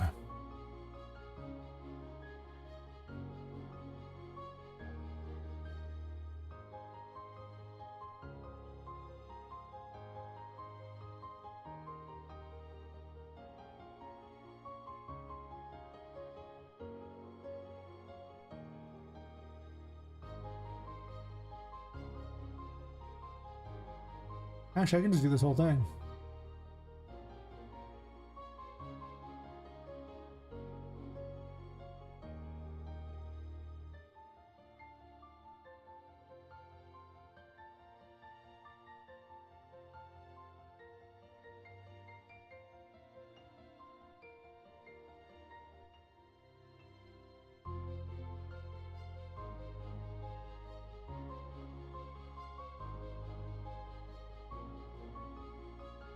My theory was that I just wanted a button that could be activated anywhere, and it basically just looks for an actor tag and then the room it's in. And it just activates whatever thing is the start puzzle thing. That's what it does. That's it. And then I don't have to make any other buttons. Like, you know, I can just use the same button everywhere, and that's just what it does. And it does the button overlap things. It does all the stuff to make it so it goes up and down. You click it and has lights on it, stuff like that. Yeah, sure. That's all it does. And then the puzzle things are on each of these things. I'm just gonna copy this code because I'm being really incredibly lazy. I can do target transforms, that's fine. Sure.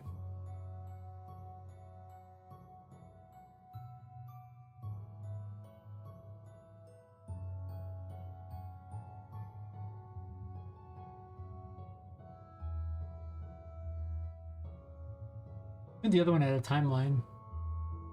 Right? I grabbed the timeline of this. I'm being incredibly lazy. I already have kill cube up.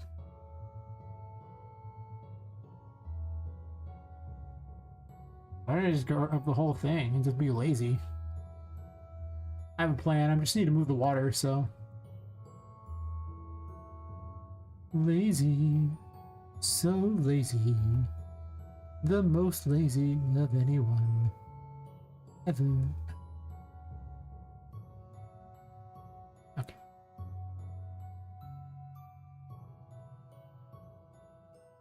Alright, puzzle.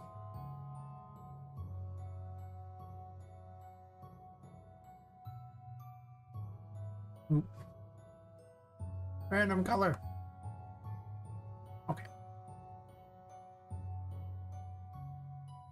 And this button. Targeting the waterfall. I need to add waterfall to this thing as its tag.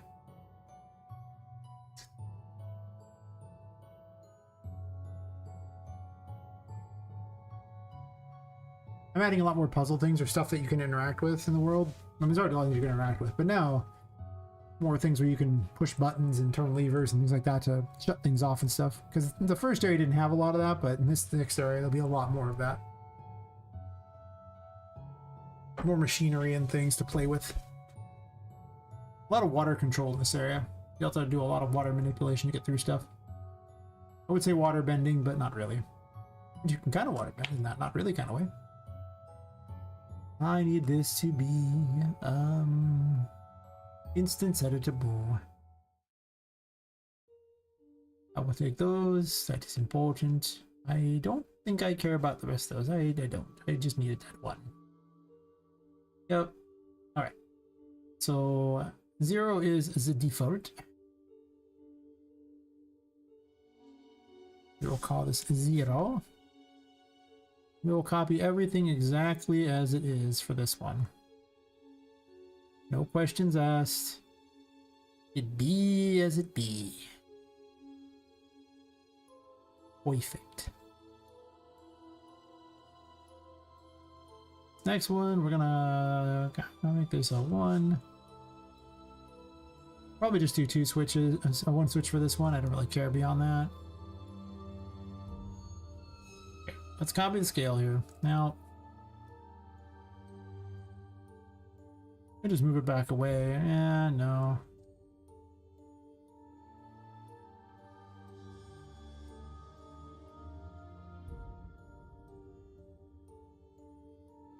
I'm gonna do this that makes the most sense. I don't have a good way to shrink. I guess I can do like shrink it like this.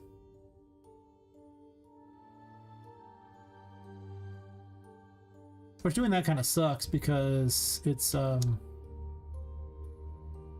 in a good spot. I think this is probably better from this spot, and I can shrink it like this so you can kind of get. Can you get through if you do that? Well, it's already not as long.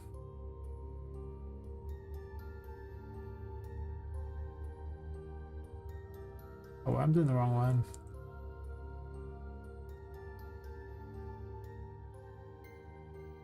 It would have to basically vanish.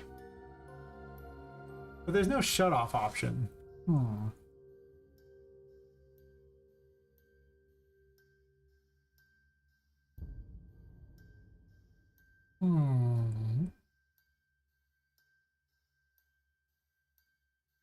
Unless it has some built-in options. Like I said, I didn't make this particular one, so you can tell because look at how messy it is.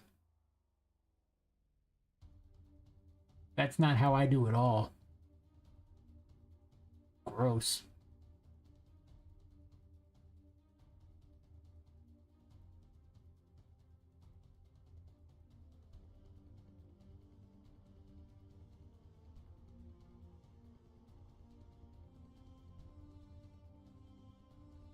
This doesn't even connect up. Jeez.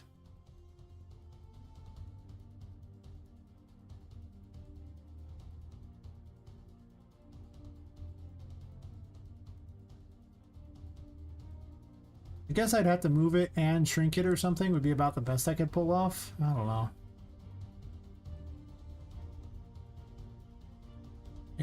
So I'd have to like shrink it both ways and move it, I guess. Sure. Well, let's say I move it back to there. In the process of doing that, and I'll get that copy of this location here, and then I'll put it back where it's at. And I'll put this here. And as it's moving, I guess I'll shrink its other thing too. So I'll shrink it down to here.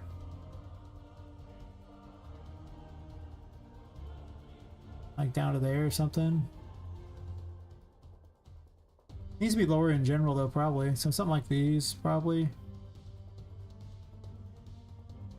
Oh, so I'm gonna copy this one here.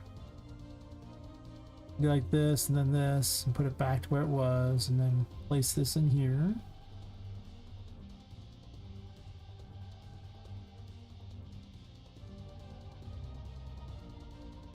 I probably went down to about here also as well, so I'm gonna, I guess, do that and move it back some too in the process.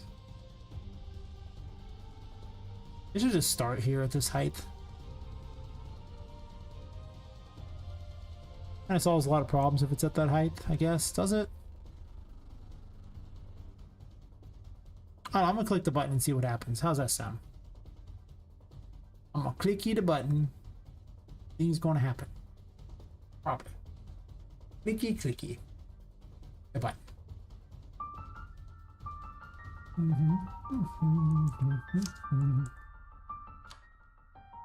Or not. Well, that went how I'd expect. I know. You require a room info, don't you?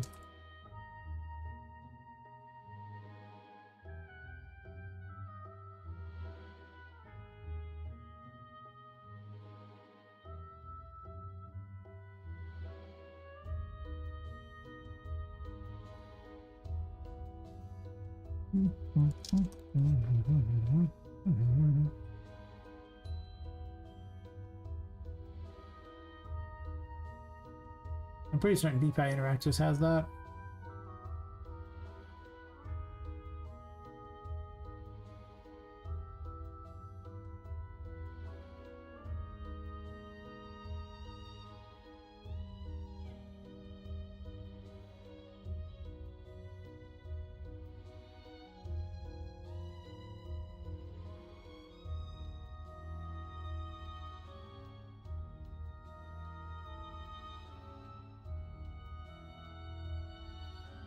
Why did you call it room located in?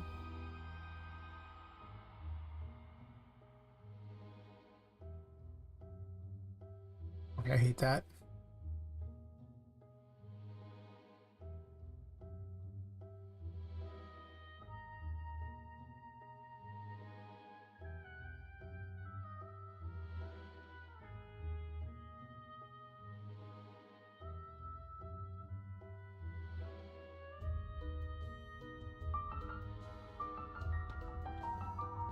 Wee, clunk.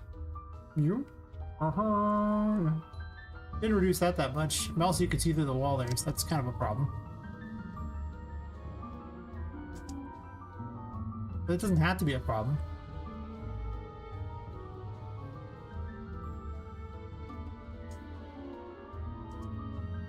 Can't jump through. Too hard to get through.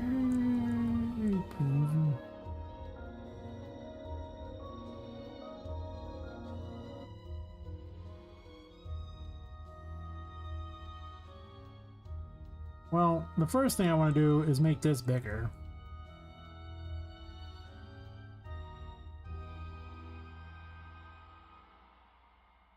Originally, I wanted you to be able to go through the floors, but the simple reality is the H-lid system is not very good.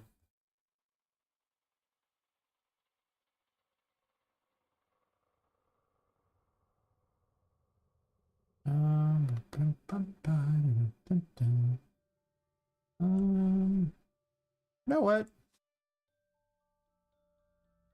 I'm gonna just zero it. Hey.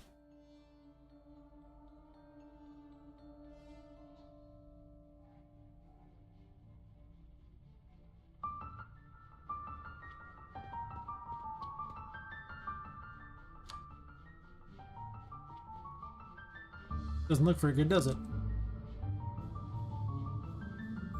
You good? Can I add the button back? No?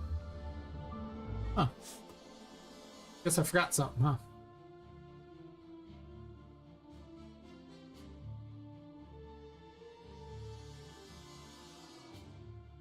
Oh, it's the ready option too. This checks against if it's ready to do anything.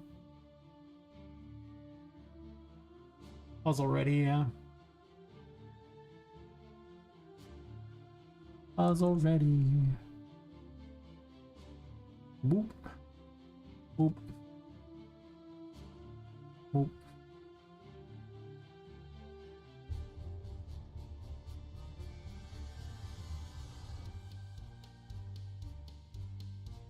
I have a better black.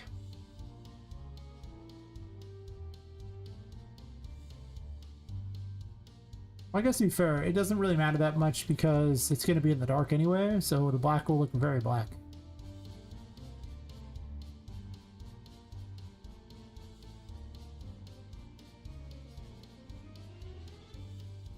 It looks so much better in the dark because, let's be real here, you can't see it. Everything looks better in the dark because you can't see it. Oh, goodness. That's still there. Oh. Well, aren't we just obnoxious? I can put it at the bottom of the waterfall and just make the waterfall vanish. Obviously, that's still terrible looking.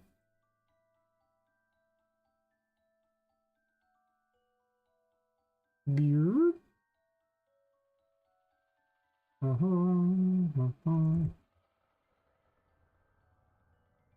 Beard. Beard.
It does not look like I was hoping for. There you go.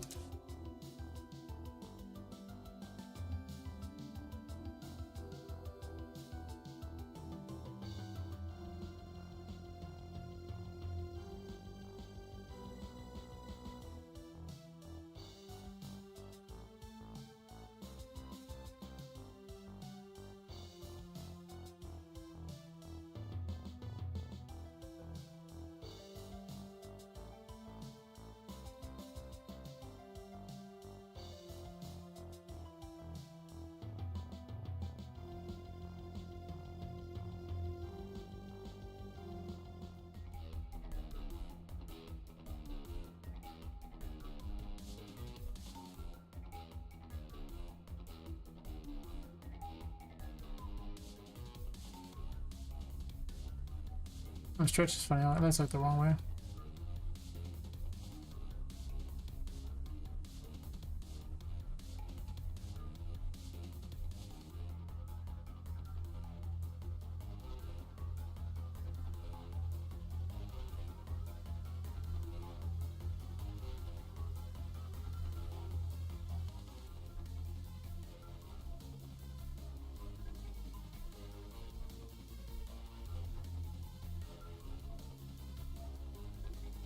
Is that it'll look much like it's supposed to.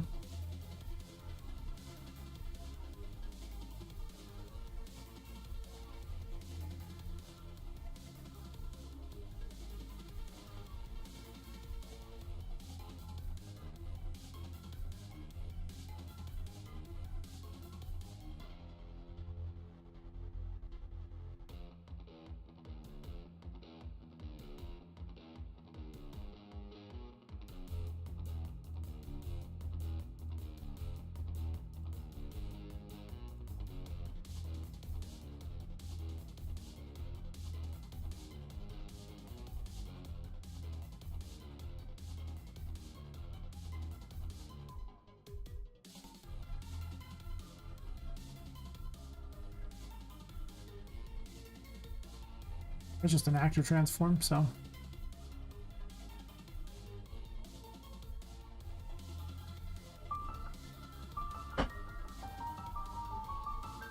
Push the button.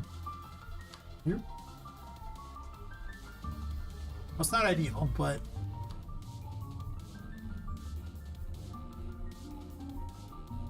Here.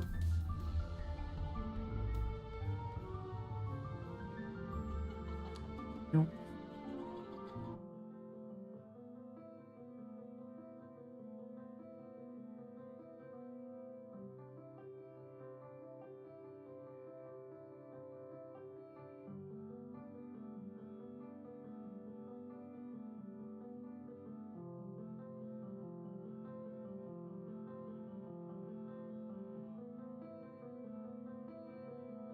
These don't have the room located in order to fix that. They will not count as a light if they are not marked as located in room. This is to prevent lights from going through the walls. So let me tell you, it was a real problem before I came up with this better system. I mean, nobody like white lights who go through walls. I don't. You're basically my arch nemesis. So I had to fix that wall down there.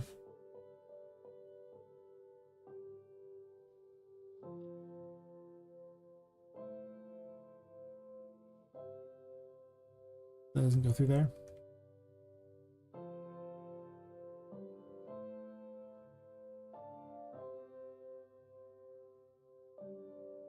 Actually floating in the air.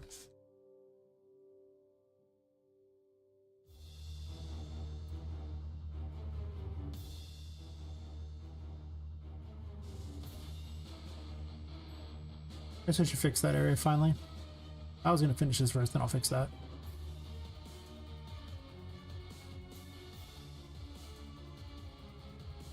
I could hang lights off it. I think I just hang lights off it, right? Yeah, it's probably fair.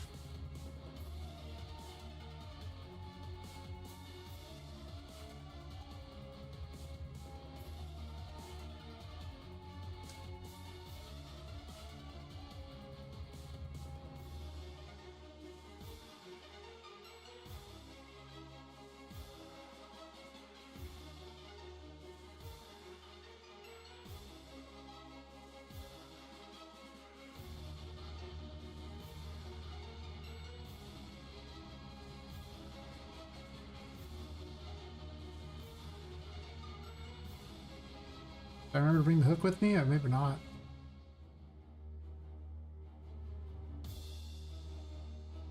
There's a hook I use on the other level. I can't remember what it's called though. It's called something. It's called balloon hook. The balloon hook, of course. Silly me not remembering the balloon hook. Actually, there's SM lantern hook. Much better.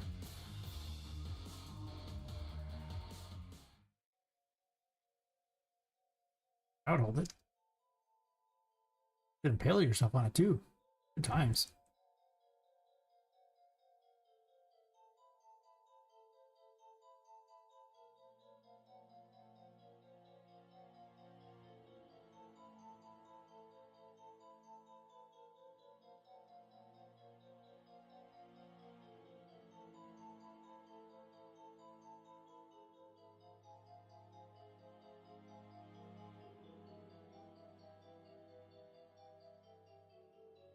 Already better space. I'll just grab 2 of these and move on.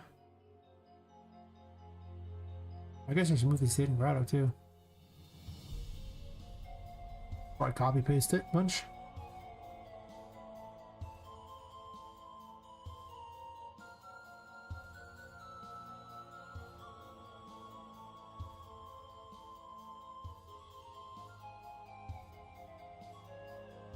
Oh, got a nice neck pop there. Oh, I know my day's going good when you get a good neck pop. This doesn't even connect there.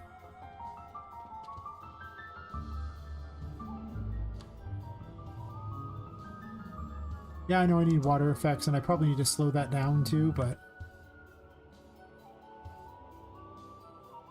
it mostly works.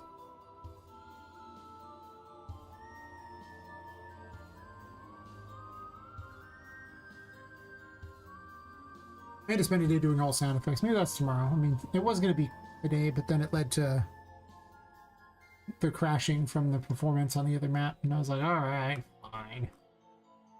Talk me into it.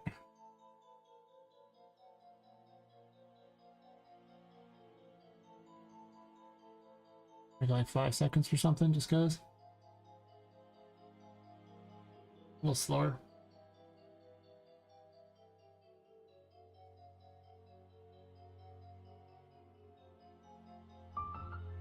I gotta set up a control panel somewhere to do all these things.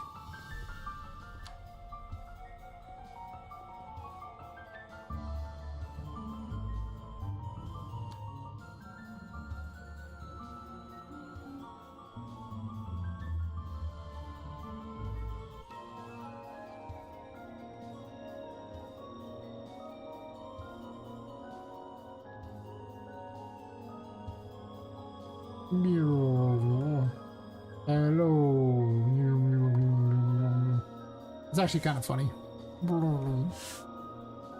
I put on my Discord.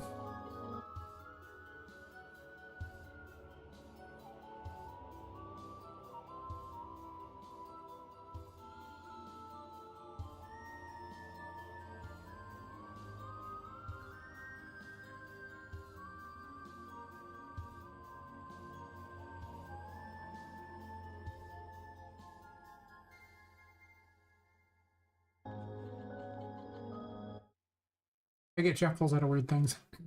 Like watching it just morph her face all weird because of the water effect. Pretty much. Pretty much indeed. Let me fix this wall. Okay, I need to turn the lights on so I'll be able to see down there. I'm getting kind of a beachhead in here where I'm getting the first stuff figured out, and then I'm going to build from there. You know? Oh, feisty.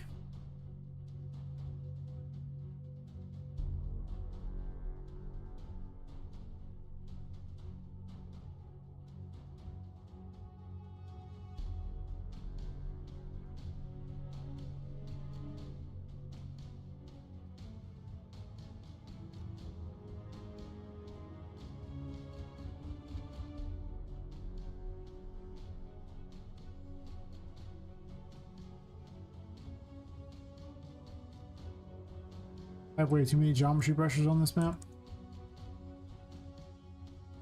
Call this what?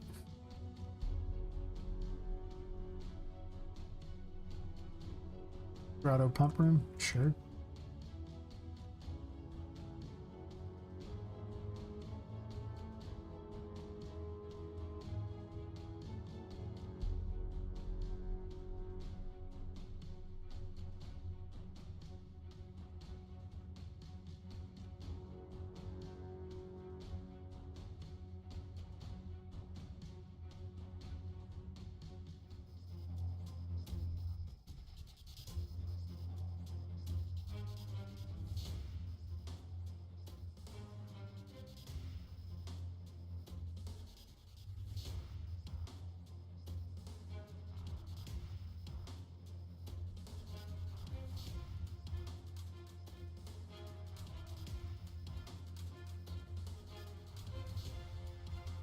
Guess I'm not taking the door with me. That's fine. I'll get it in a second.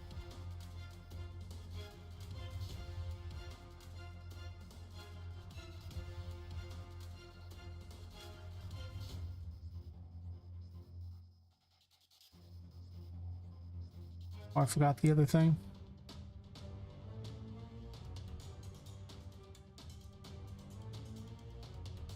Come on.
There was a way to arrow it down.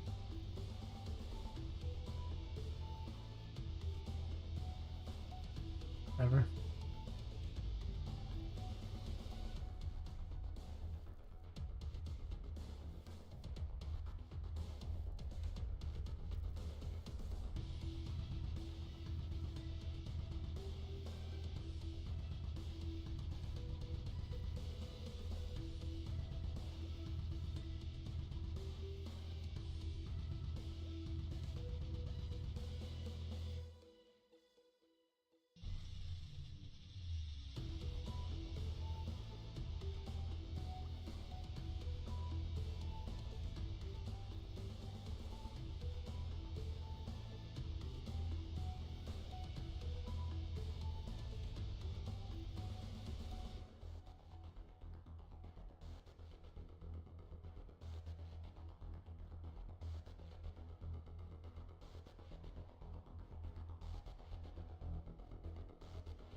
Let's get the one the same height.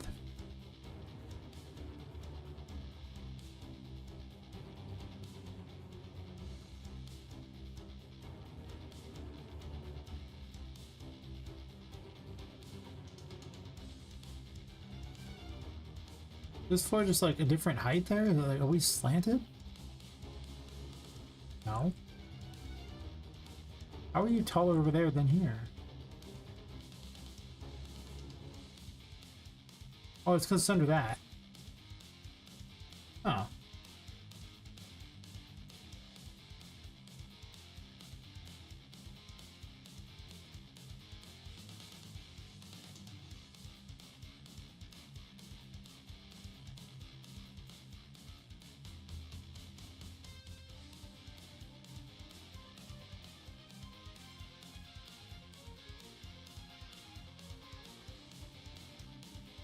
So many questions about the setup here. Like, was I blind when I put this together? It must have been.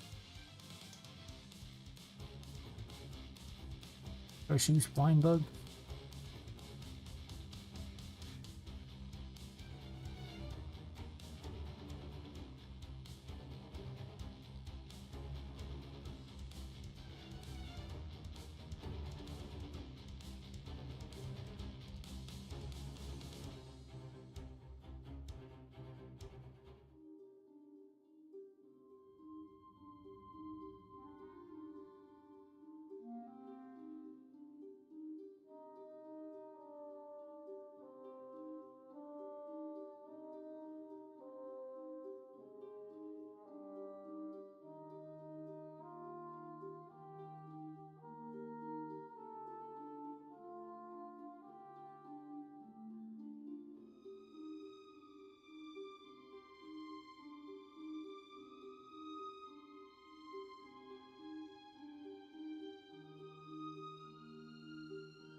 This button's not going to go here, obviously, but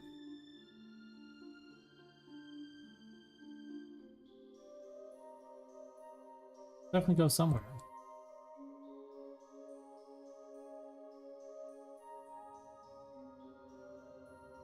I was just all over the place when I made this one. I made this a while ago. I didn't make this today or anything, so. I blame all the drinking. I didn't drink enough when I made this, so that's why it's all weird. More drinking means that, you know, you get a much prettier, more accurate thing. At least that's how it works for me, I guess. Sure, why not?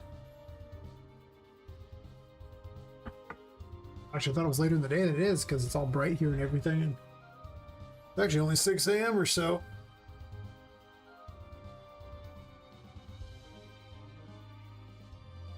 This is a lousy job on my part.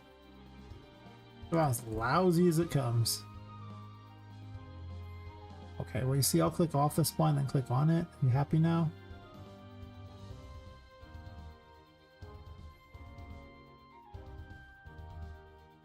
I think I just migrate this down because there's more of them that need to be migrated up than the other way around.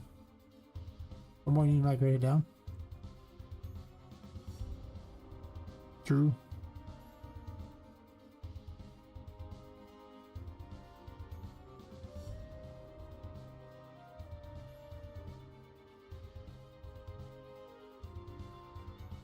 Not what I was aiming for, but cool.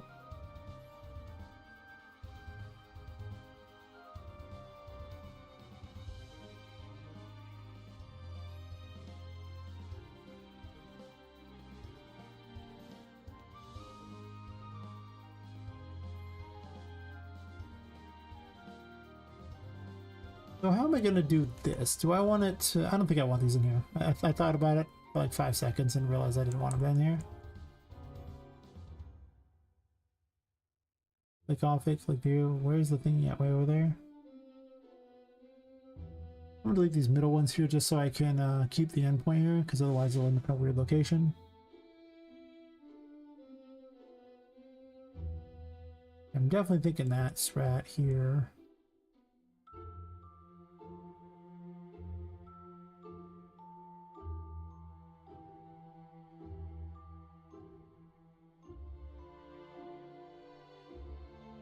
It's not even on the ground. Nice.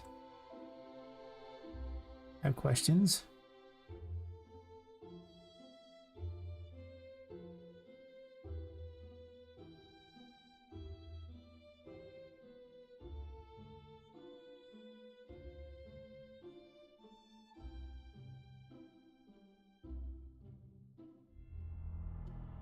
Do I want a pipe maze is the question.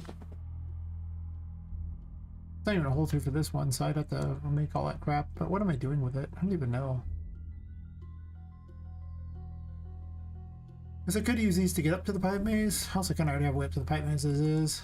Kind of don't want to have the glass here. That's another thing I need to get rid of, probably. Already converted this over, but I could convert it to leaves anyway.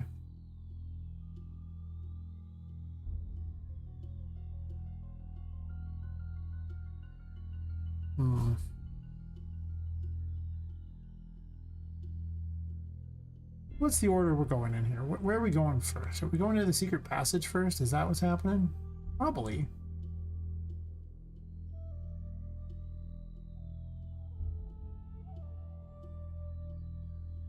Could see that.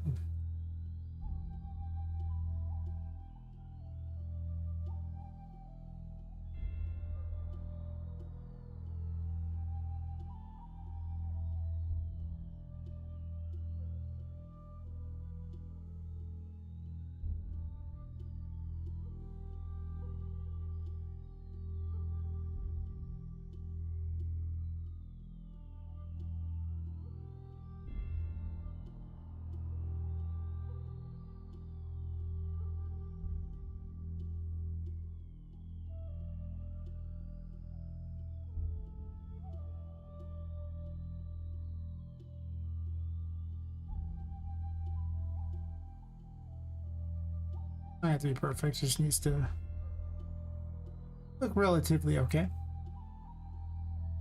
Well, we were designing for the dark, so something in the dark, it ain't gotta look that great. Unless you want it to, I guess. But I doubt you're inspecting these that closely, and if you are, well... I could use a spline in order to make it... Actually, I could hold it up with pipes, too. That's an idea. I should probably use pipes. Pipes could be bent in a way that would make them look probably better. Maybe. I don't know. Sure.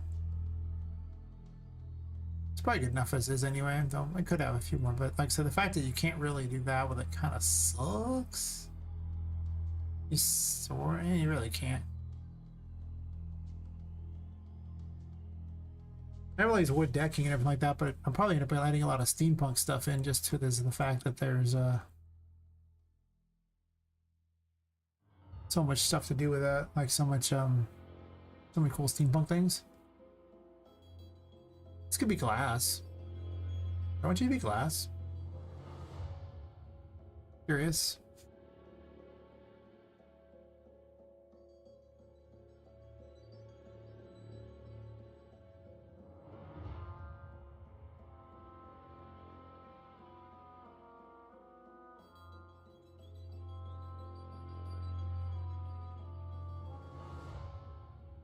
A thick wall, by the way.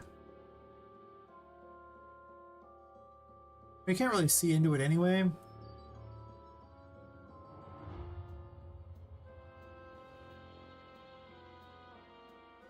Let's point out that worth it. You can see into it in this direction, but from the sides, just I guess not, huh? You sorta can.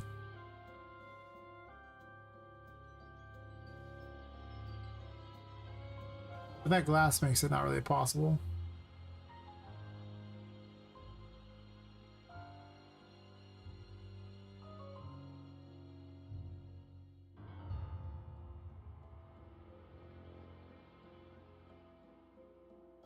It would be cool to have like a fish tank thing you could watch from. Also, there's something in this wall. That's good to know.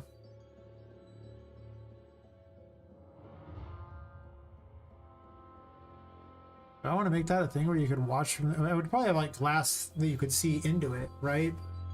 Instead of having the full wall be like that. It's an interesting idea.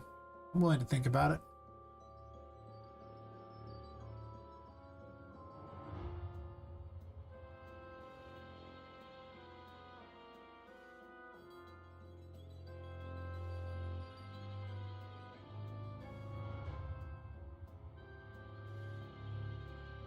Let me have that material on it. Actually, this is the pipe material. I don't want that.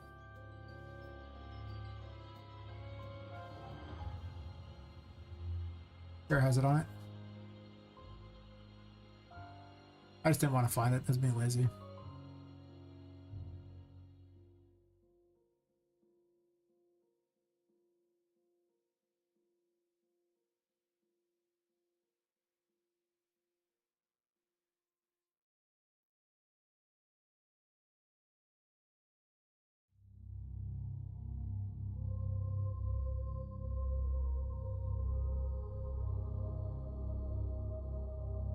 Now you can see inside. Yay! I'm gonna get rid of this glass and just have regular stuff there, I think.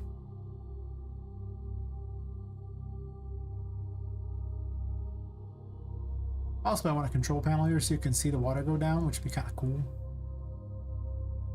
We can do the whole pool.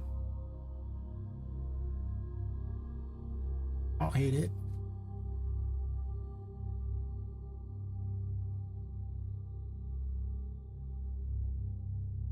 But this wall kind of sucks anyway. Water goes clean through. I guess it doesn't really matter.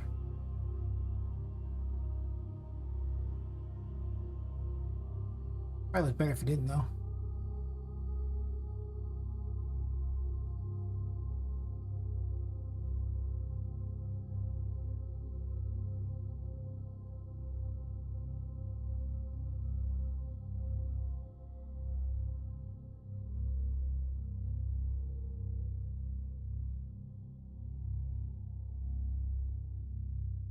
Yeah, do that.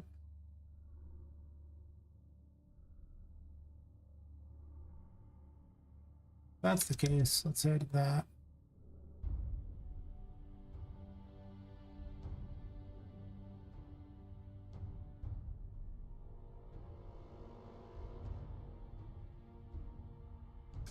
I'll end up redoing the walls so that they're not as stretched looking, but that's fine. I want preliminary ideas first, and then I'll worry about it.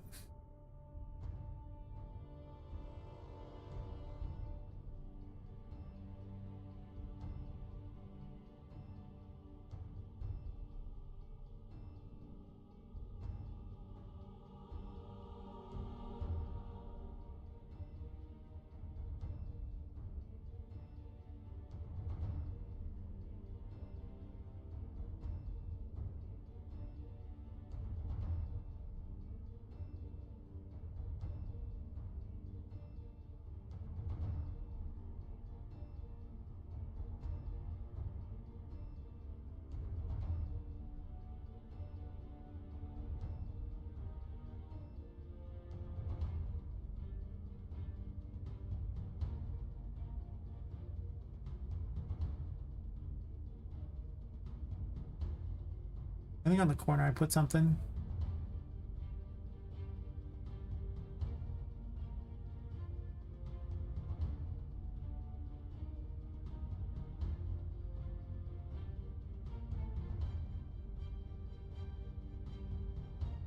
Well, it's very tall.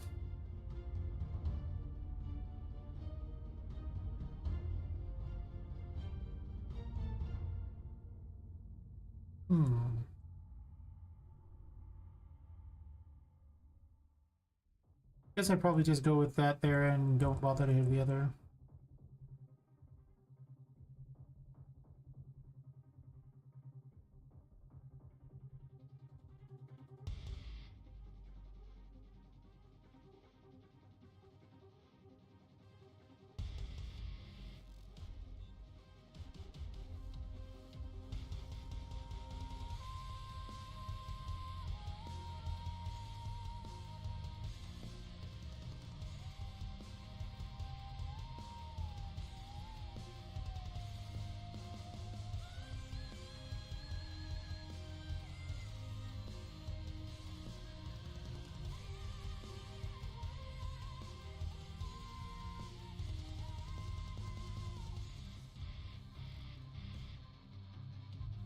Oops.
That's still too far.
Along those lines, I guess.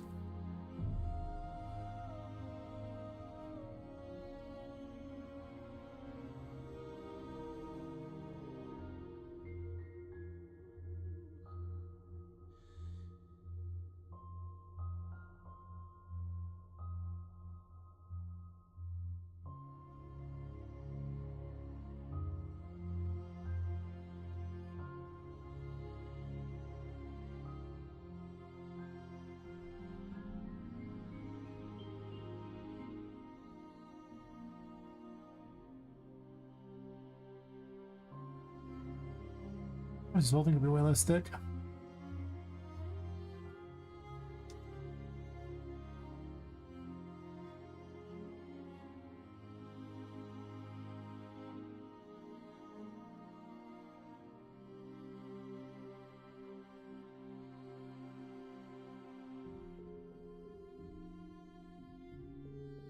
Physics means nothing here. Yes.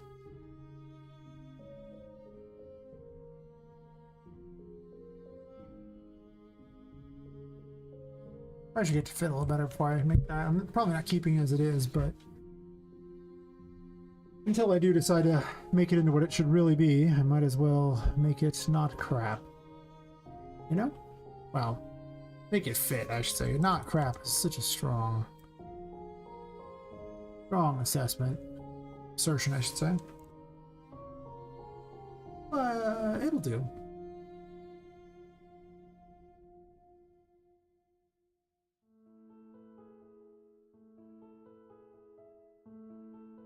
I'm okay with it sticking out some. Make it look like it's more reinforced.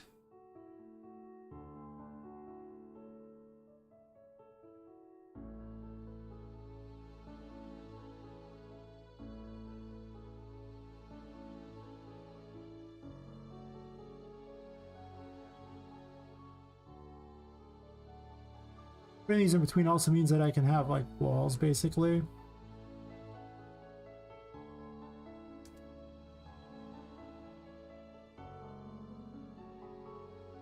What is even going on? Not this, not that.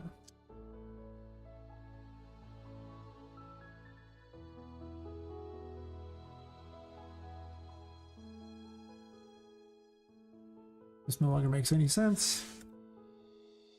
That's instant reinforced.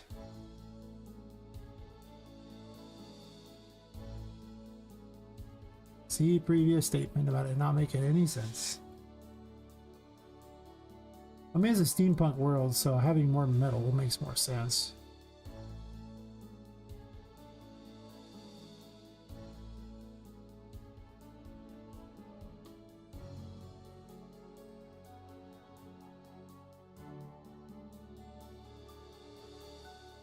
I don't really like where these stairs come down at, but there's not many good options because of the fact that it's just kind of here.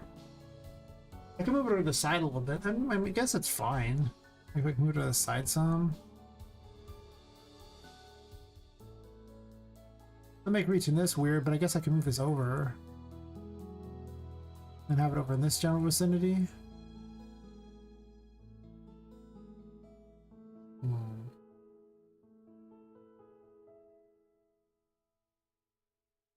You might want to see in the pool area, which would be way more sensible than having this bizarre thing here.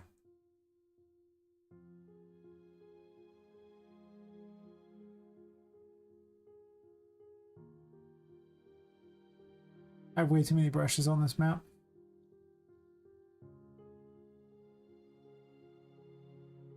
I have to convert some over eventually.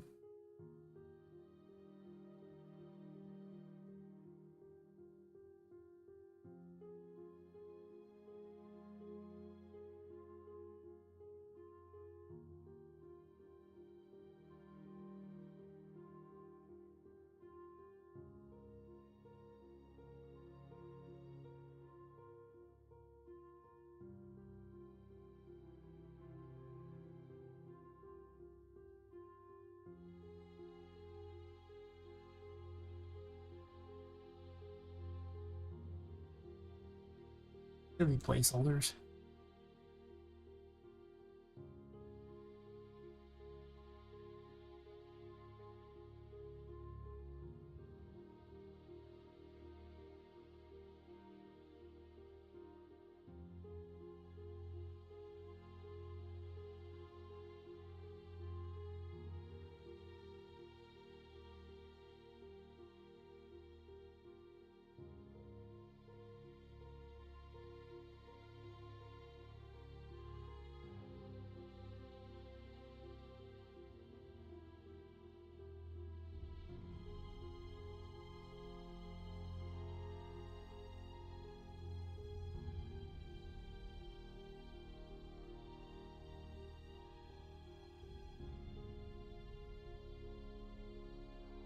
Where's the fourth floor?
There's not even a room info for this one.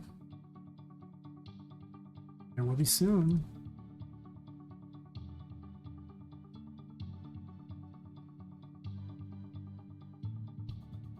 It's kind of regrettable you can't really see through it though. It's so weird. You can kind of see through it though. It's like, I was really expecting more.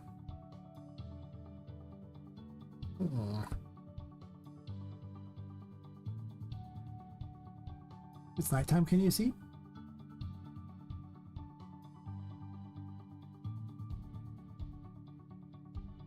Sorta, actually.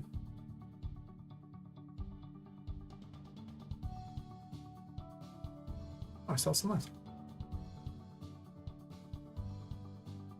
This is how I design all my stuff. Yes, and enough alcohol that everything makes sense.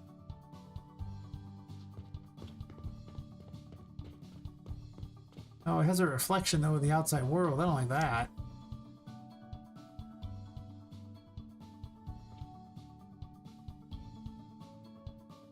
Up with that. I don't want that at all.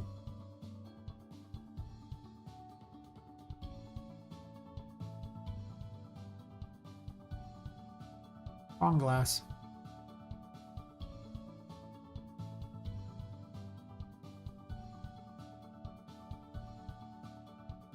On my favorite Victorian house stuff.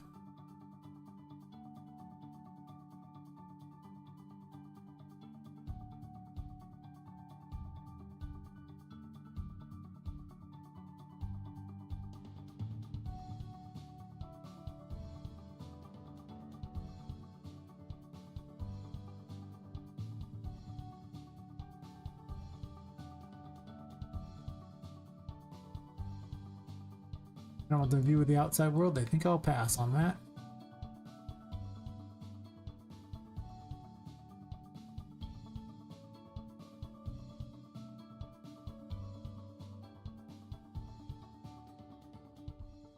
Oh, I need to put some room infos in here.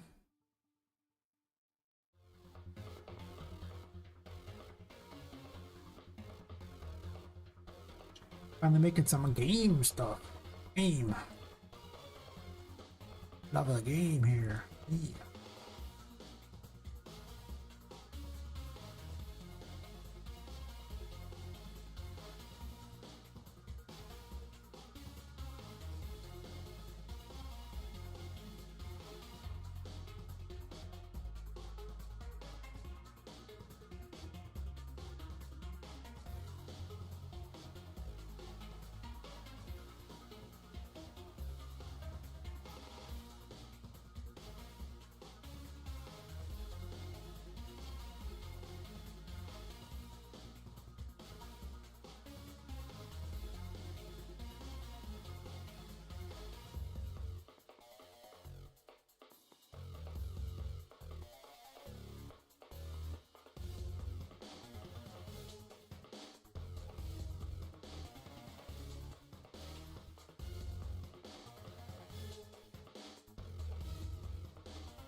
That's right, another game. That's right.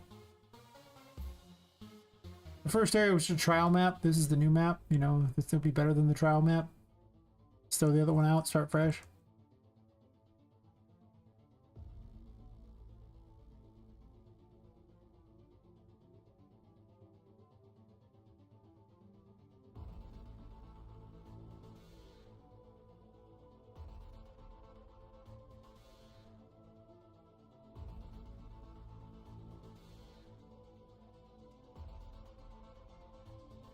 Actually, you can jump up on that, so I guess I want that to be a place you can reach. 95, not 95. 0.9.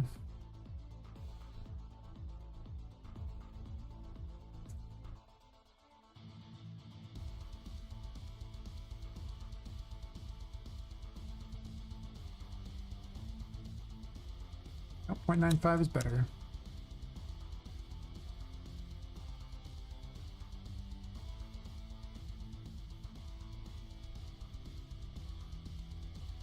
You can jump up on there.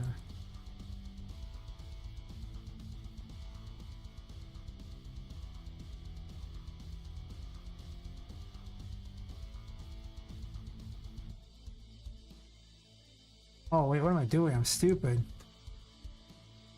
Never do this. Never do this. I have a transformator for a reason.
little bit too tall though. I think. Is it? Yeah.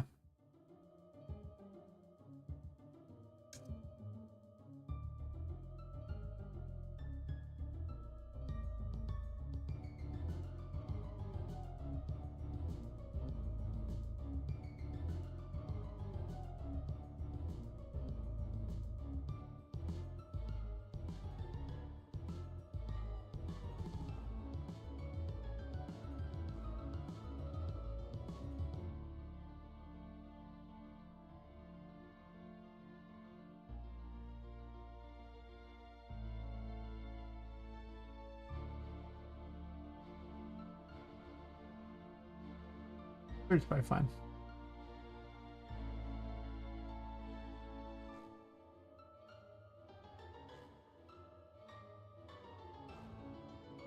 Fault secret passage.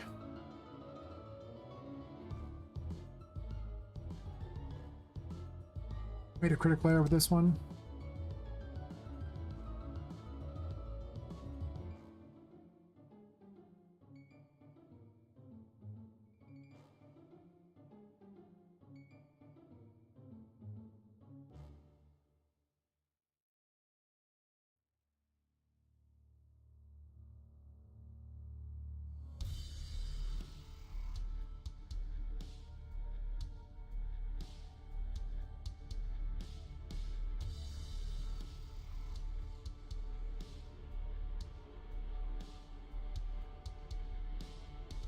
Ocean's way taller.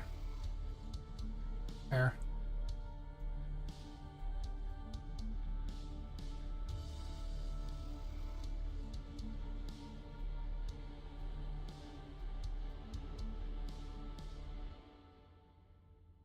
That explains why when I was trying to shrink it, it was getting weird numbers.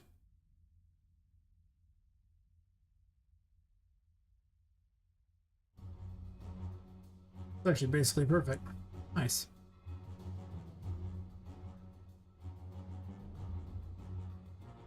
Now I can install lights because the lights work off having a room. So if there's no room in there, then the lights don't work. That's better too, because you don't just step through the door and immediately get that, and I just have to have like a little deck area or something nearby here, and it'll be loose, you know?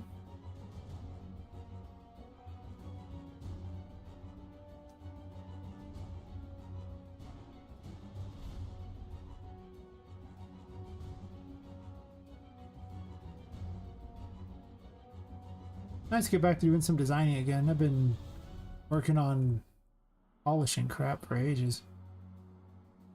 Having this stuff kind of designed is a little fun. You know?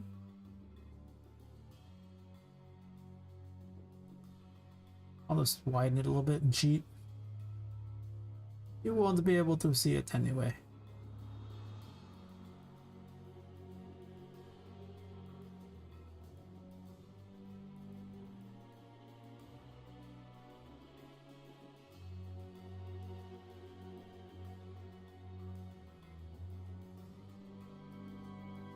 Oops.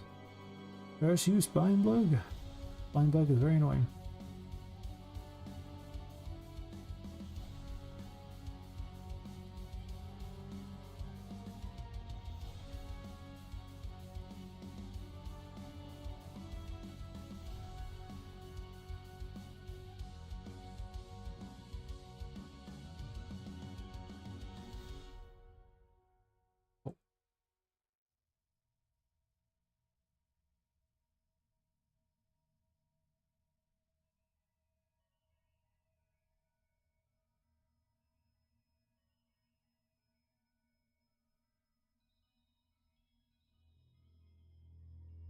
Impact it a little more so you don't trip and fall somehow through. I don't know.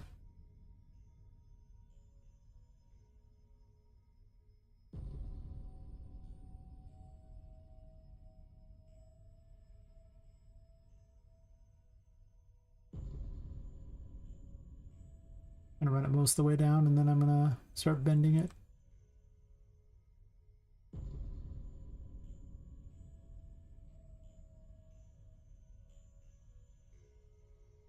10 out of 10, best install ever. Ship it and let's go.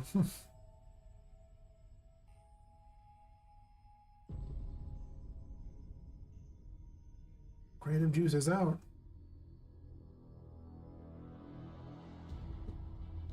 Oh, sad. Oh well. I have more in the fridge, but I'm not drinking any more tonight. I'm good.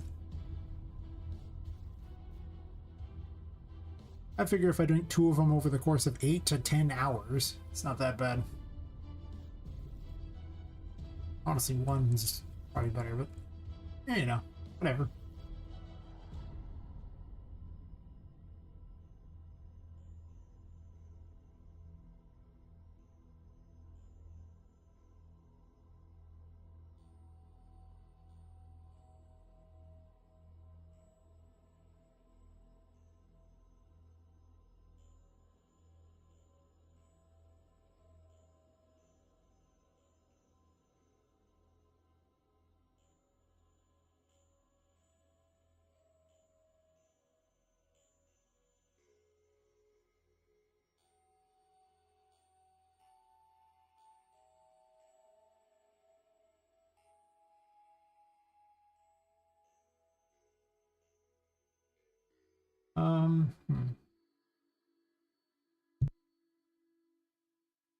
Might have a second one up on top here. This way you kind of can't walk through those areas, and I don't think I even have one over here. I'll probably just skip that one.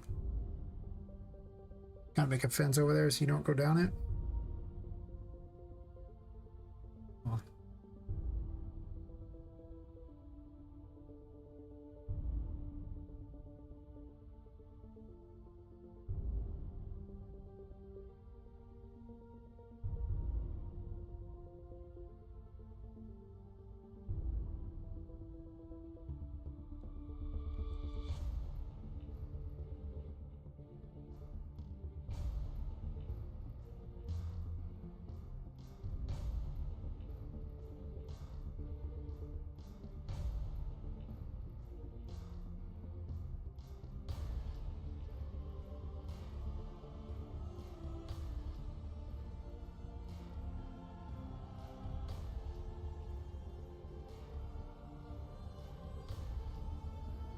I'm starting to like this area because it's an all new area to run around in. Just saying.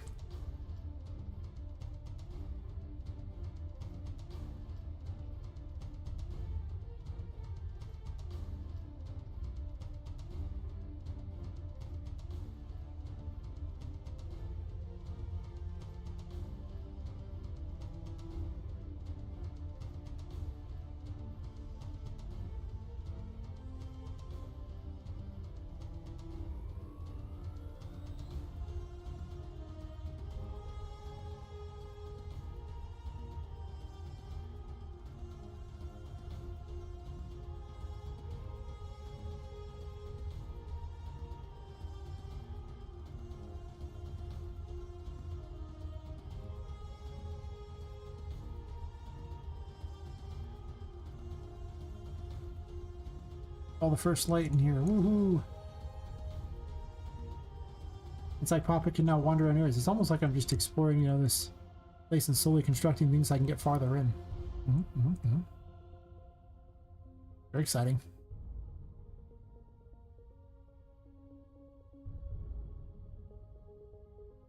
I have to be careful not to design too much like I'm caring about the lights and more like a gamified setup, but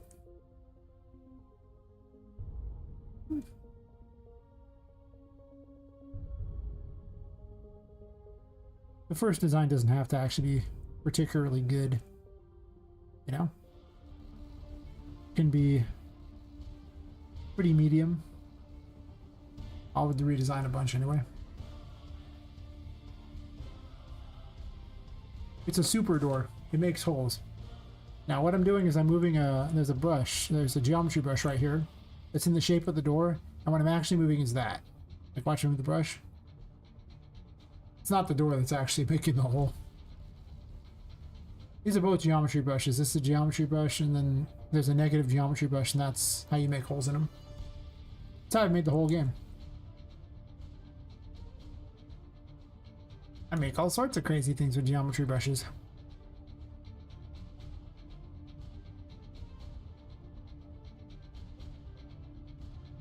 That's how I got a hole in this wall so I could run a thingy through it.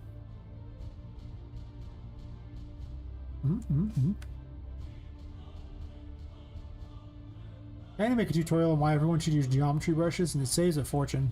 They're great. 10 out of 10 would recommend.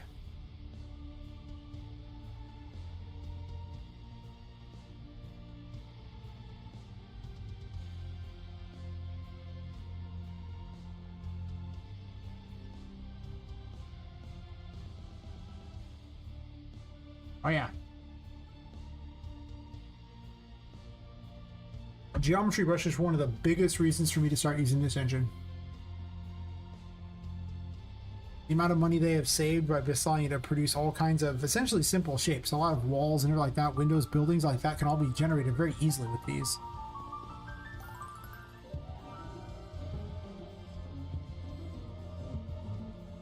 Into the secret passage.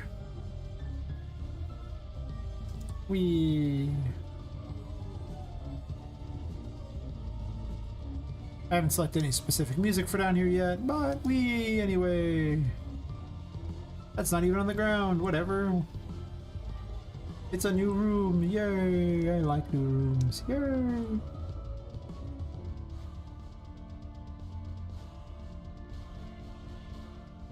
Boing, boing, boing, room. I count as being in the light, which matters.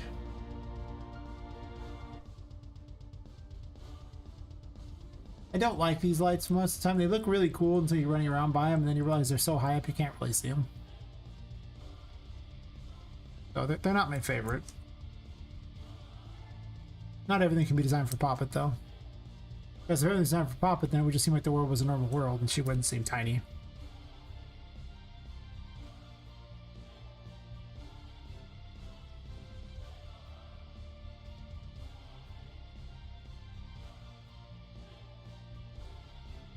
I'll put the secret garden over here, along with the way down.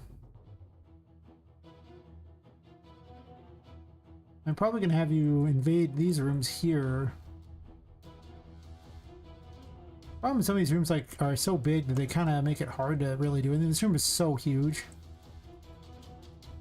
But when you have like a boss arena, you want it to be like pretty impressive. It's whether I want to link off this to anywhere or not. If I don't fill this whole room full of water, I can do that.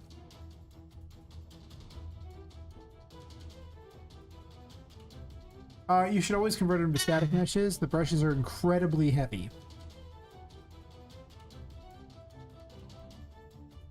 And each new brush you add will make them all operate significantly slower, which is why it's taking me forever to move. Like if I add them to a level where I don't have much, it wouldn't be that bad. But there's 44 of them on this level, so it's really heavy, and I need to go through and really clean it up.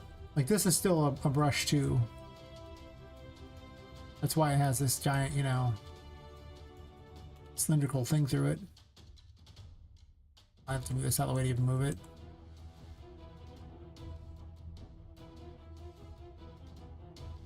I can go move this over if I want.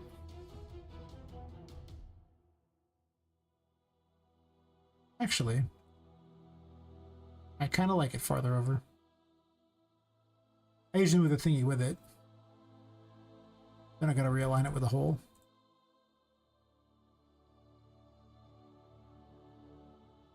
Better view of what's going on because you can see like the moon through it. Not that I know if you're going to need that, but you know. Yeah, the way you do it is you take a whole bunch of the, you click all the meshes you want.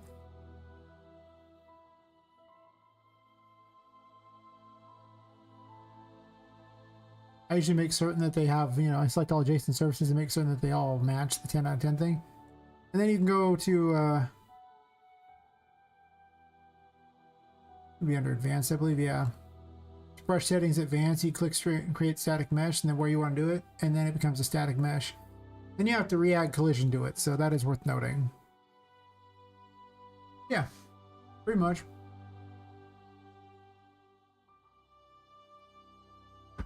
So the entire game, all the walls and everything like that, the outskirts of the building, everything was all made by that kind of stuff. This whole building's been made by that stuff. Okay. These things weren't, but the buildings itself, made by it. So, very handy. Very handy indeed. 10 out of 10 would recommend.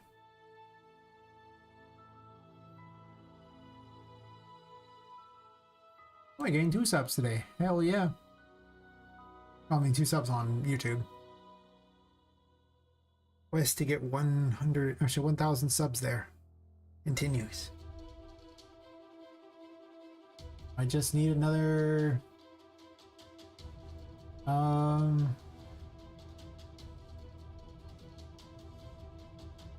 636. Oh.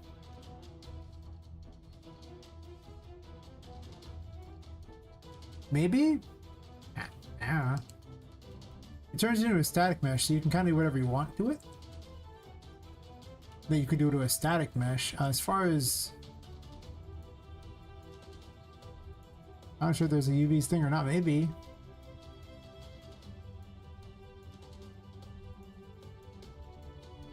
Don't see one. There's light mass. Light mass settings. You got light mass settings, that's true. Light map resolution. Brush settings doesn't really adjust that. It just adjusts how the brush reacts to things. Like the shapes of it, you can change the shape to various ones. You can... Additive is a positive shape and negative subtracts from those shapes.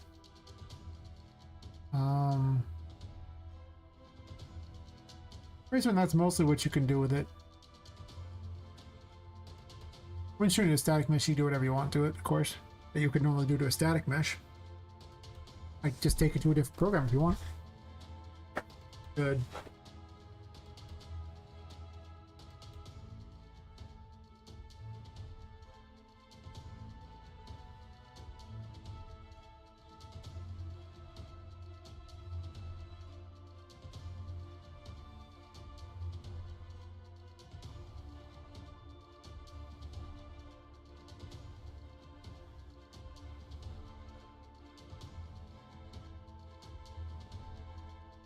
Oh, that's what those are. So what you can do is you can select each side of these things, and each side can have a different material on it. So you can do that much with it. You'll have to edit the material somewhere else if you want to do that, but you can put a material on each side, and then you can adjust the side of the scale of the materials and rotate them, flip them, all those things like that. So you can do that. Obviously, if you want to. You'll have to make your own materials, do something cool with them, though. I wouldn't say it's like the best for complicated shapes. I think the most complicated shape I ever made with it was a heart.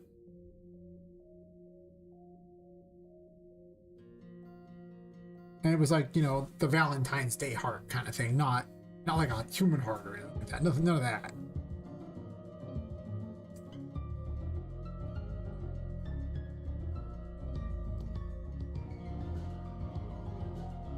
Yeah, it's the heart on here. I made that with the geometry brushes.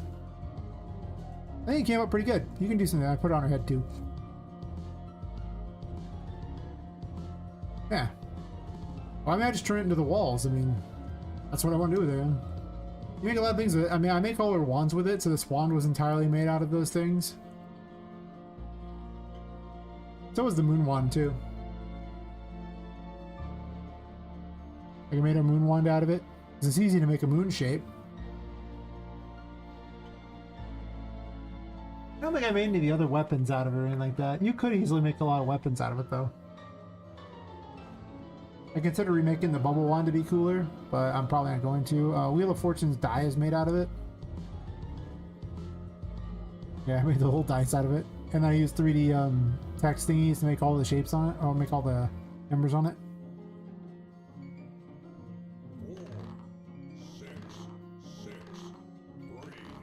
So I could roll dice.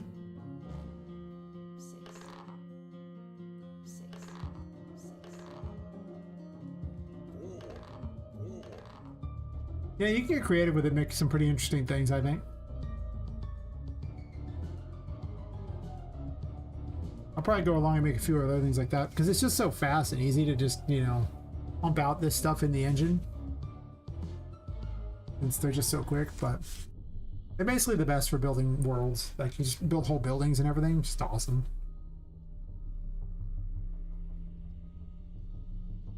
There's also modeling tools in Unreal Engine, but I don't use them at all. There is actually a modeling section right here, which would bring up all the modeling tools, of which I know very little and probably want to do it. Oh yeah, the thingy's had sound for a while. Ever since day one of making the Wheel of Fortune, it's had sound. There's a male voice for the damaging dice and a female voice for the healing dice. I might just have Poppet call it out, but I don't have a voice for Poppet yet, so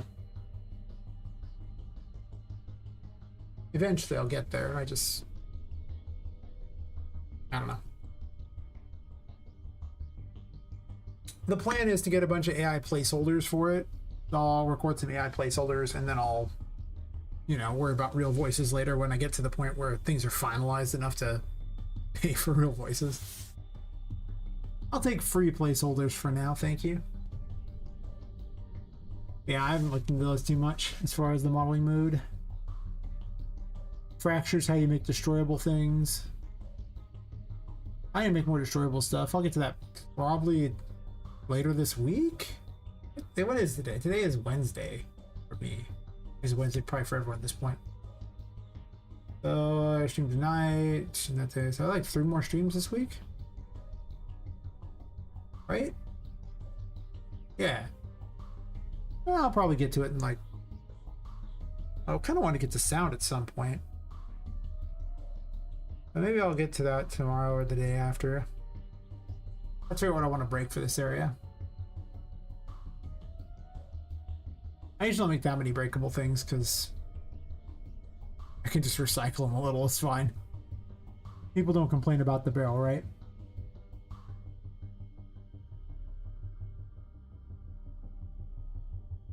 They just want to break it. You can put control panels in each of these things. That's fair.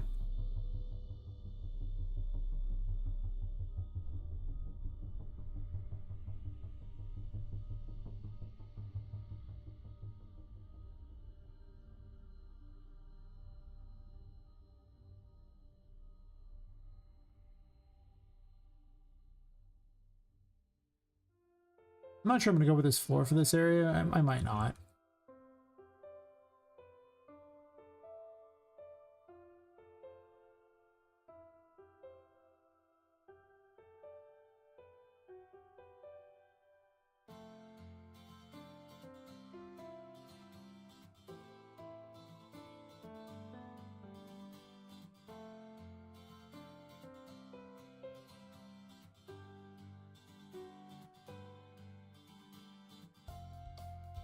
I'm not sure when I'm giving out double jump. I suppose I had to figure that out. I gotta figure out all the tarot cards I'm gonna give out in this area.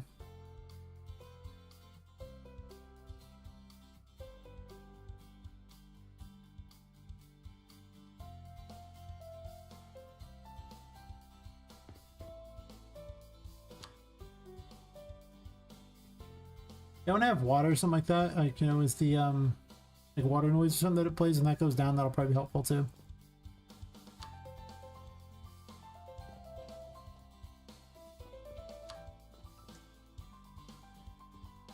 That's really fast. It should be slower than that. Especially because it's going to be, you know, not all done at once like I was doing. Like I was just going, oh yeah, let's make it real easy and do it all at once. But I think the timeline should be probably slower, given how much water is, you know. Maybe like 10 seconds or something. I mean, you're not going to continuously do it. Hope I had the number pad on the number lockdown.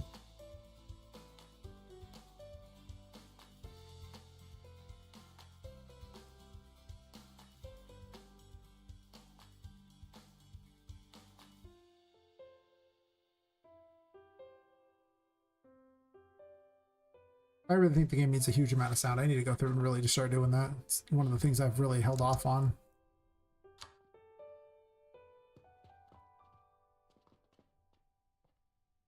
actually just gets done pretty quick, and then it just takes forever to pop back up. It's interesting that that's just as fast. Why is that?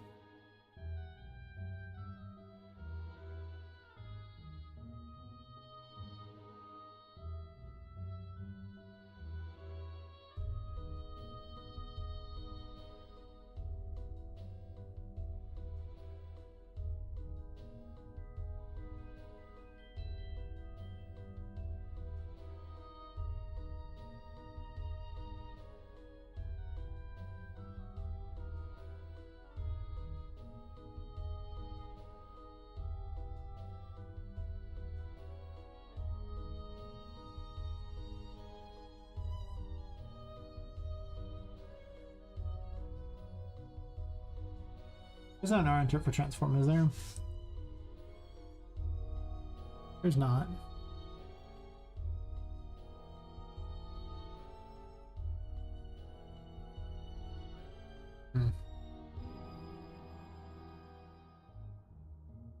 Well, they're shorting it then, whatever. Does seem a little fast, but fine.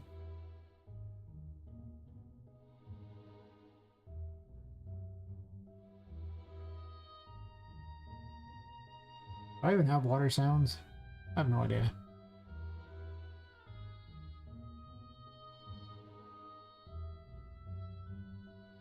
I'm sure I have water sounds somewhere, but that doesn't mean I have them in here necessarily.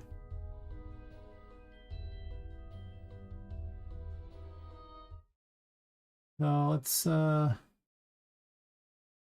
water sound.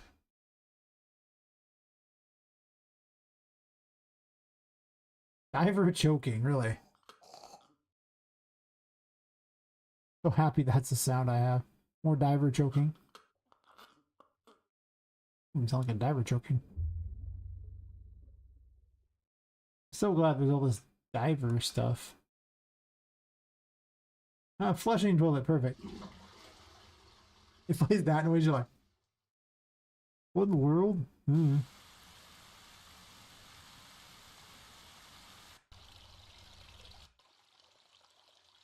Actually, this fountain might come in handy for a second here.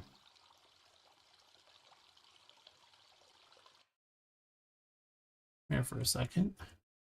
Buddy.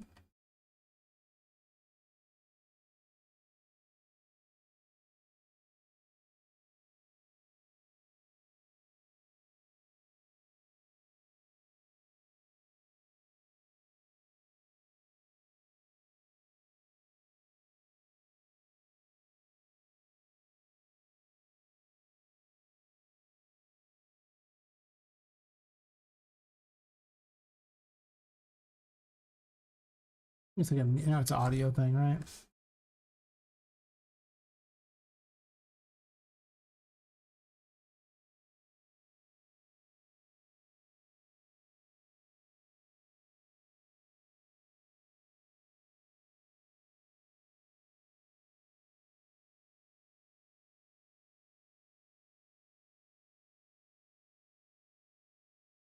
I guess I can put an attenuation on it, right?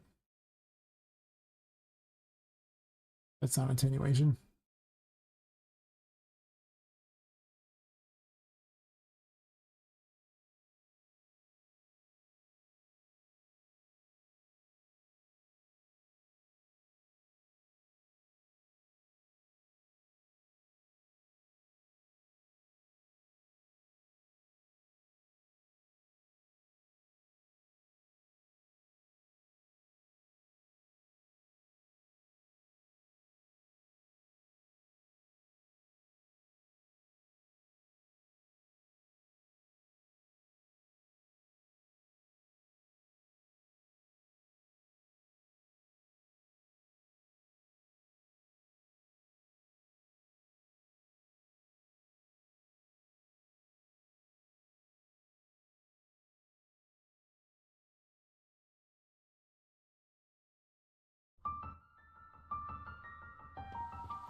Sounds can help make this game so much cooler than it is. Like, the game is really quiet. It's because there's no sound. There's just the music that's blaring really loudly because there's no sound. But I can fix that.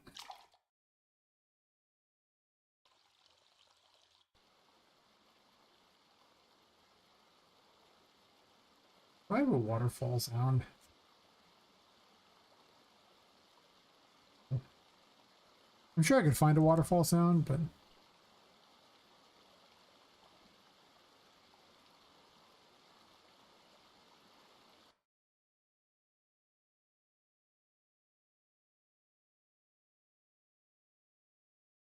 I can make one of these deeper.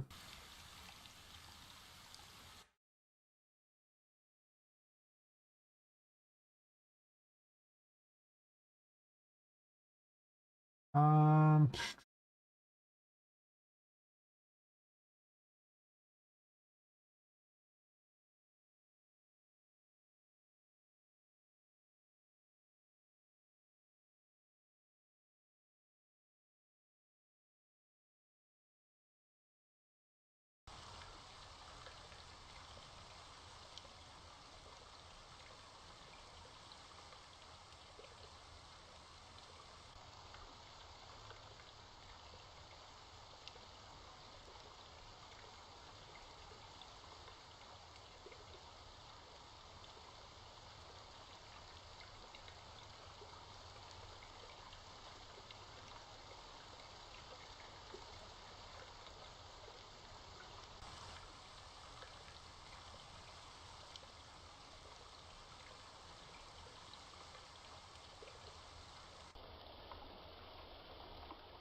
a weird thing in the background doesn't sound so great.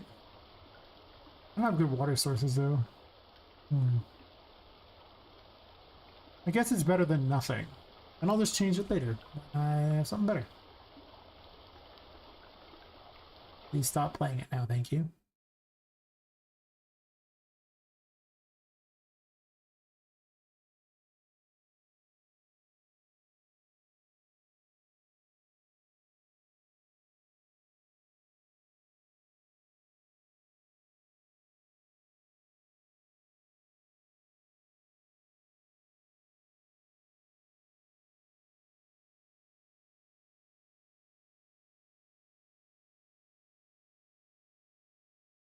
Should probably attenuate the other one too.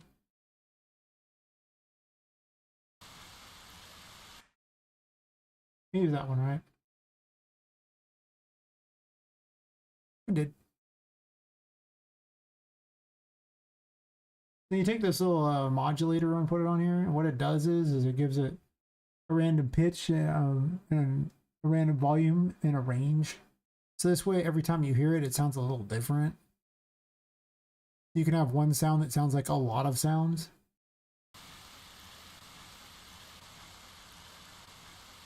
Hear that?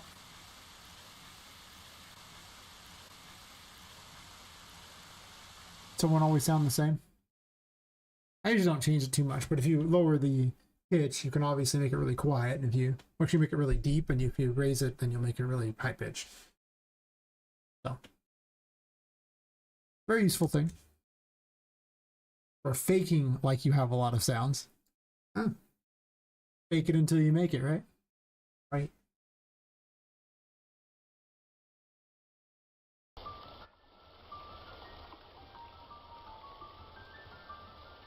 I definitely need a better waterfall noise, but just having noises is nice.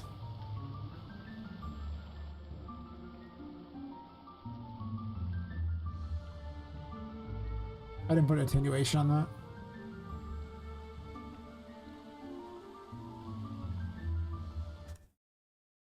Still, the game will really come to life when I get into sound.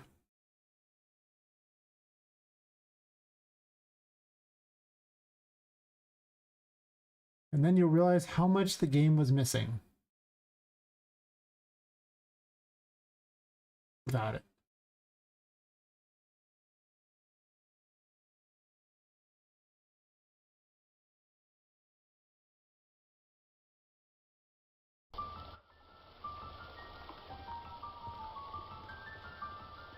I think I might put a hum on the lights.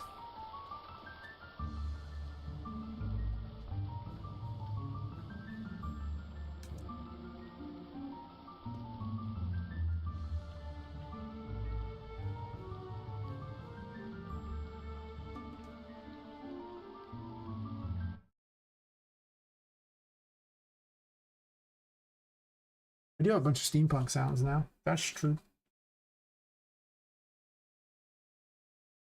I hunted down lots of stuff.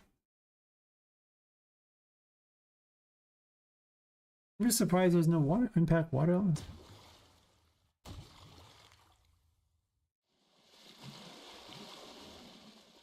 Main loop. How boring. Chip sinking.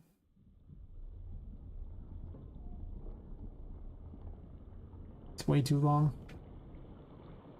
I'll probably just have explosions.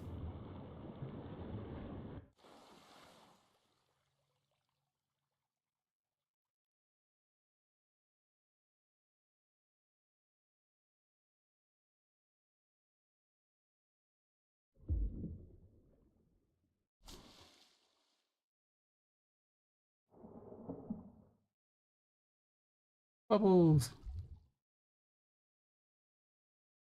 Most of this doesn't seem very handy. It's like an ultimate water thing. What does not have? Waterfall.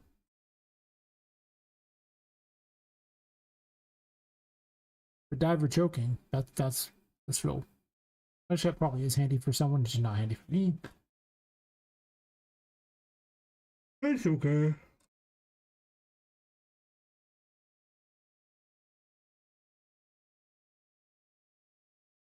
They're an electric.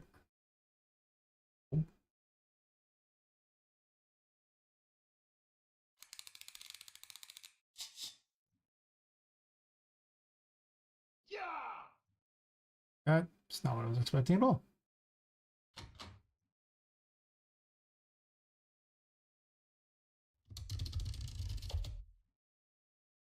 Oh. I don't know if I throw these or not.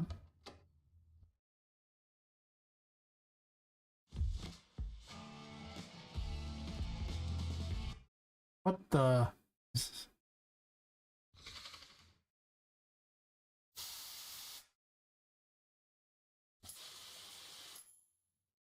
Dude, I don't know why it sounds this weird music.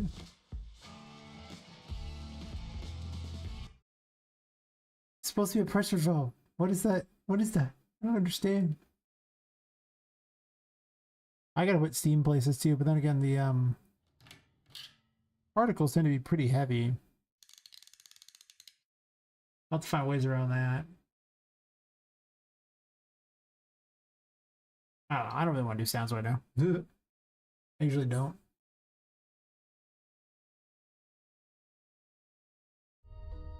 So I'll have to go through and listen to each and every little individual sound, try to figure out what I need for each thing. I gotta find some electrical things just so like the hum of the bulbs when you get near them, since they're like, you know, these weird little bulbs. Kind of bulbs you see here, they're very bright, so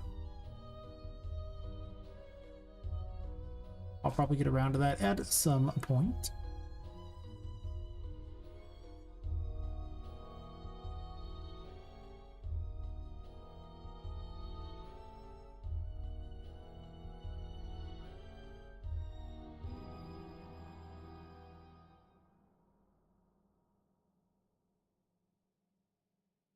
I guess this area is going to feature a lot more glass. I guess it's for people to wander around, so it would make a lot more sense.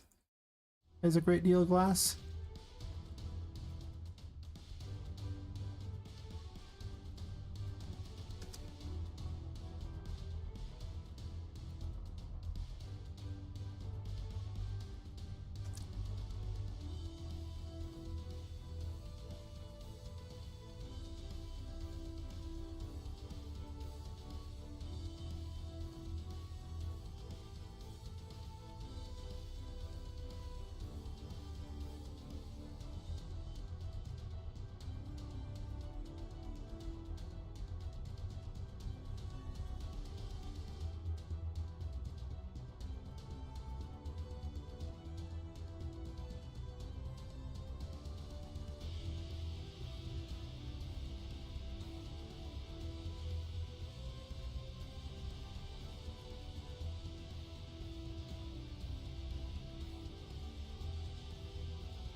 Do I do that? Do I want an extra end room here? I kind of almost do.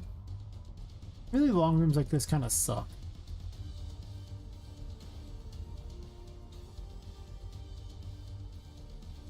So I need to split things up a little more than I'm doing. Well, I don't need to, but it's just more interesting if you do that. So where do I split this room? Do I just split it here and make like a full side room here? Maybe. In which case I sure made that window way too big, didn't I? I don't want two windows at that point.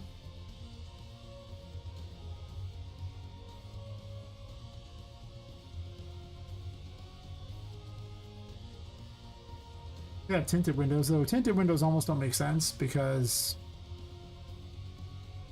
I mean, if we're talking like steampunk, tinting windows I don't think came about till significantly later. Way later.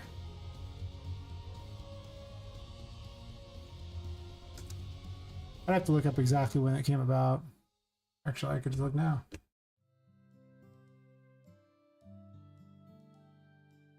First window tinting. Actually, window tinting invented.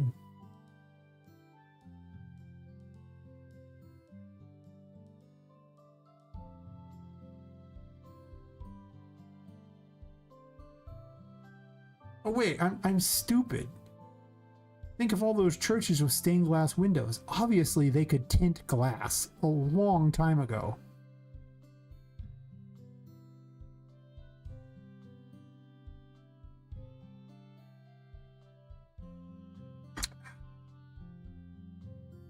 I don't even think, for some reason I thought it was like some sort of really complicated process. It's probably just throwing crap in the glass when you're making it. It's almost certainly that.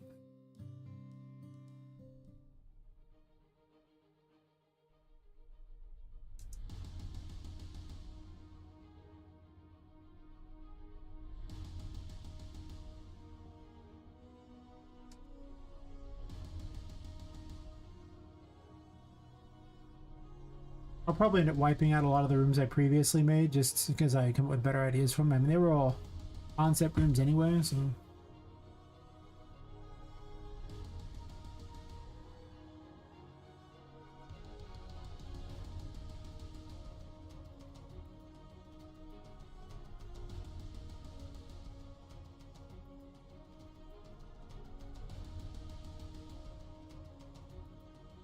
What I'm gonna do is I'm gonna select this, and then I'm gonna select this, and then I'm gonna get all adjacent surfaces, or try to.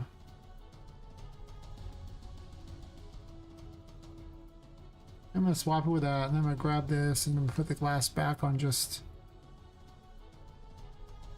Oh, don't select them all, I just wanted one.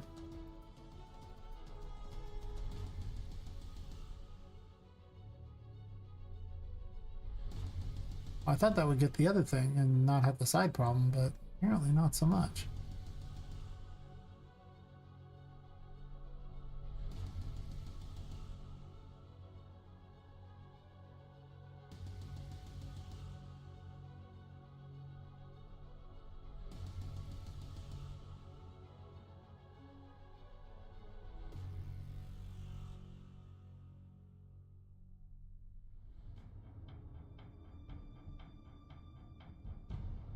Yeah, it's a glass thing you do on that.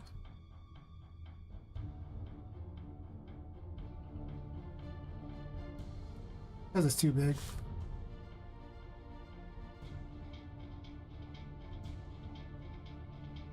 So we'll go back to selecting all adjacent surfaces and turn them back to just glass, I guess. Just glass, I guess. Okay.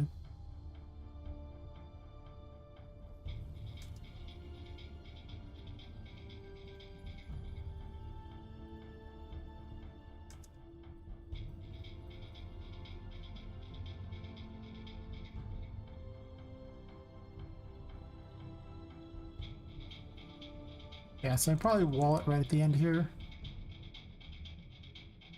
Not with that wall.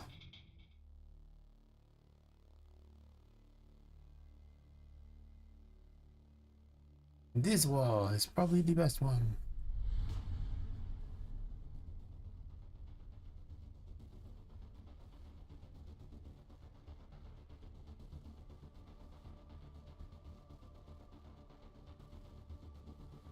What did I just do?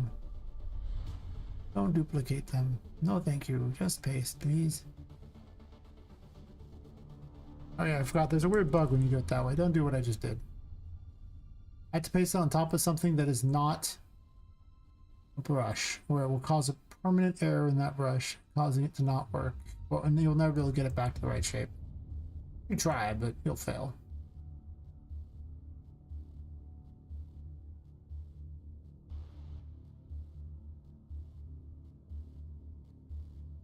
I really gotta trade out some of these brushes.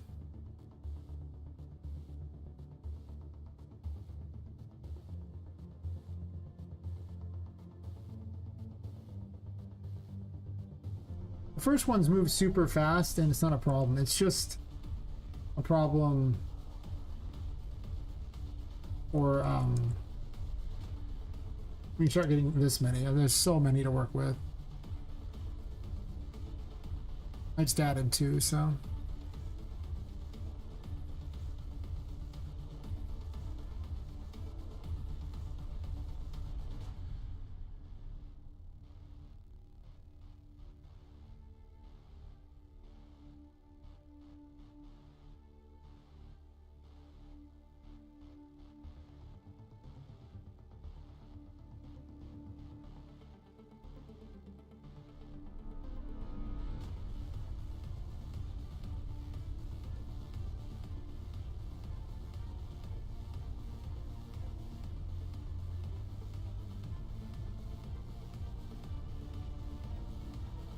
Might be just me be going through and turning all these into static messers so I don't have to deal with this slow speed as I'm designing.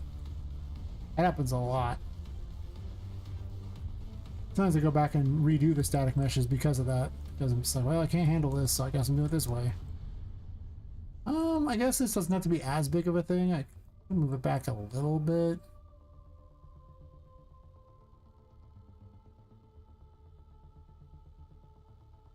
I've missed good movement. It's gonna go too far. Oh, it's actually perfect.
Not sure I'm gonna use the leaves all over this place, but I might. The mesh all perfect. Those are already perfect.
Not too bad.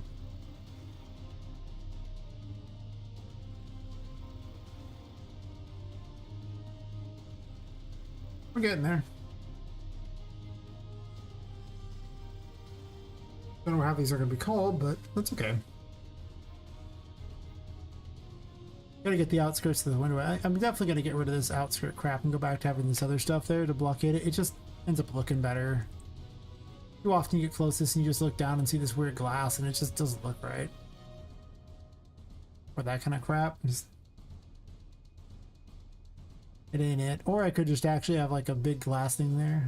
Just crossing like a window, like a big huge window, but I don't want you to be able to go outside. And you can't really go outside with this setup, so it's kind of crap. I changed it on the other map already. So I'll probably end up moving it over soon.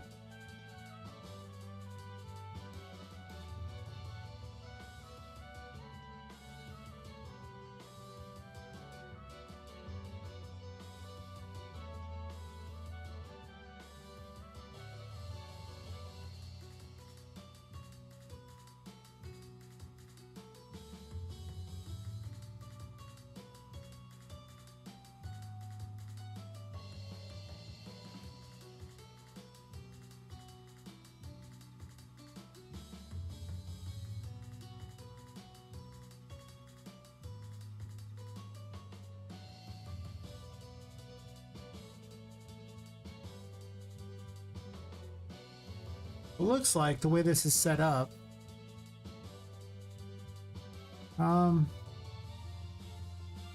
both ways lead into the secret garden area, which would be like this upper area here, which I guess doesn't have to actually be, doesn't have to mean, this could just have a ceiling over the top of it and not be a problem anymore. Wouldn't be the worst choice.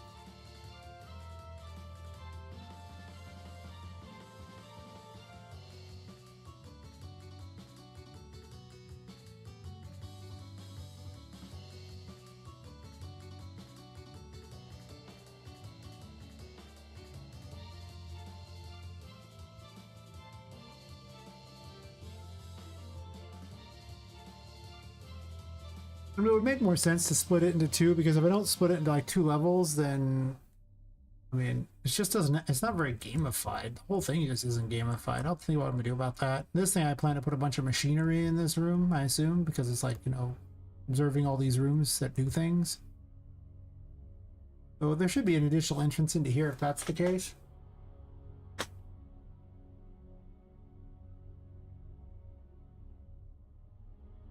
makes sense.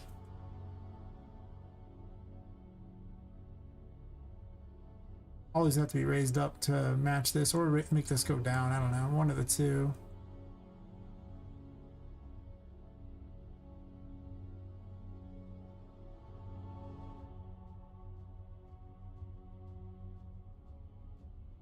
Oops.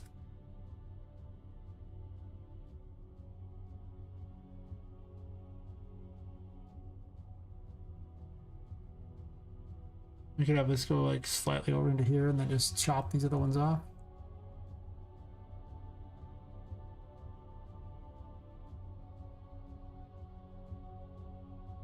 Lazy design, perfect.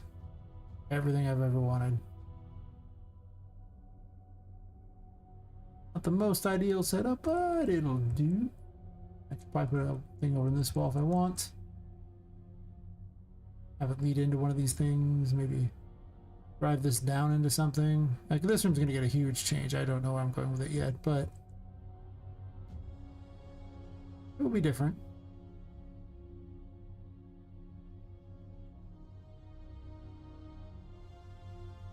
I mean, it's gonna be one of the last design. Well, last room's not necessarily true, because I designed Voodoo's room, you know, the Forbidden Toys room, much earlier on than some of the later rooms I designed. So I mean, just boss rooms are kind of easy, because you'll just put a bunch of really impressive crap around the outside and then have a big, huge open area to fight in. Because if you've ever tried to program a boss to platform, you'll know that that's a dumb idea, and you shouldn't do it. Making an AI that does platforming is very hard.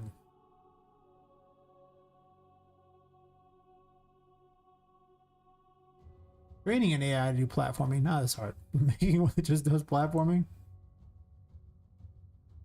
without like letting it train itself by failing over and over. Oh, good.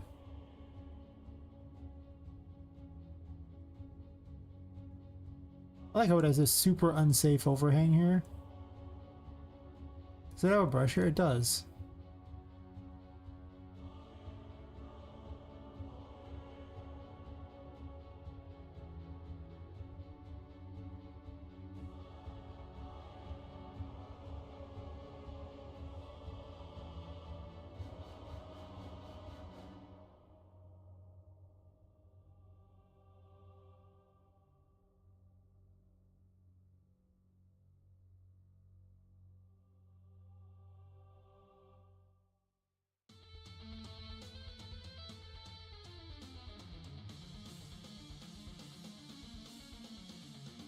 I want this wall to be a little like more thick than the other ones.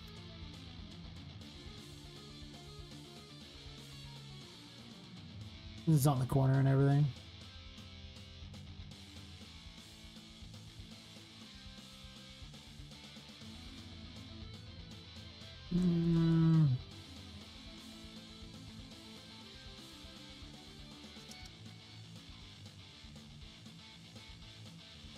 They're not too thick.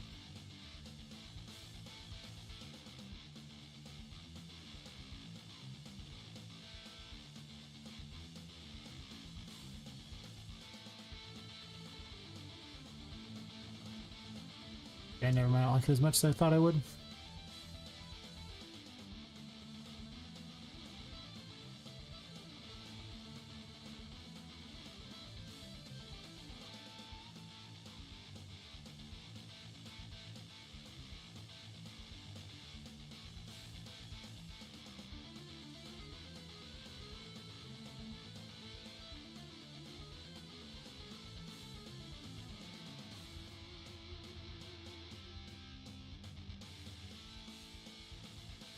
Trying to shrink it that direction, not this direction.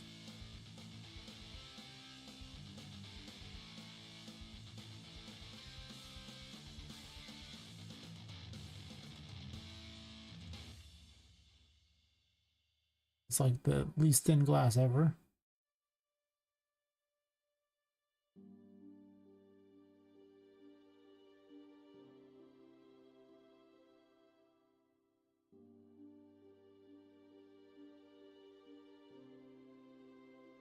I'll take a quick bio break. Be right back.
Onward to glory and all that.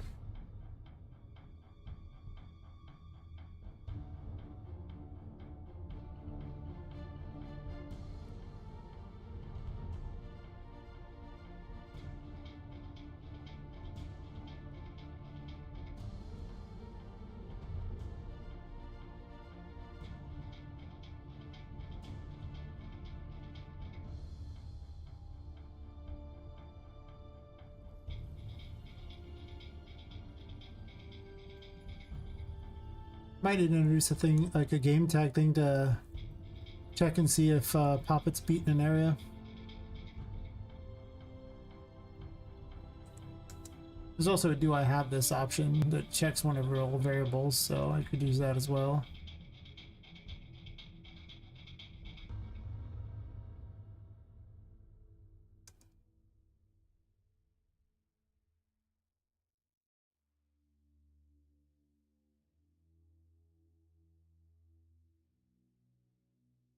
Over time, I'll make these cooler.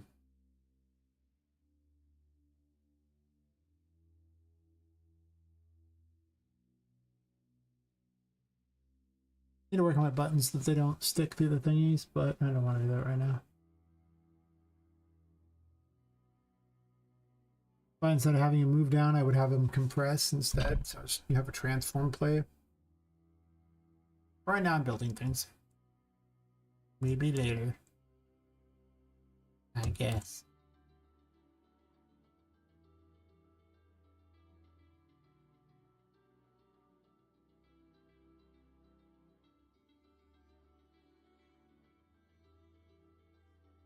I should just change this one too to be the same metal, I think, probably.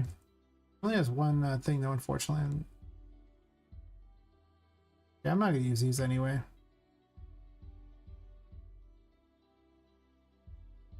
Originally there was like a little trough thingy, and now it's just gone, so they should all just be gone, I think.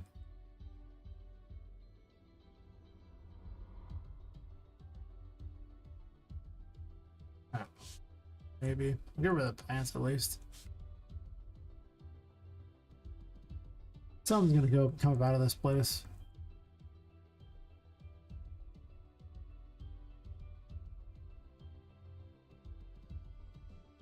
I'll figure out what I do on that later. I could run the same thing though, and it would just look about normal. What I'm doing?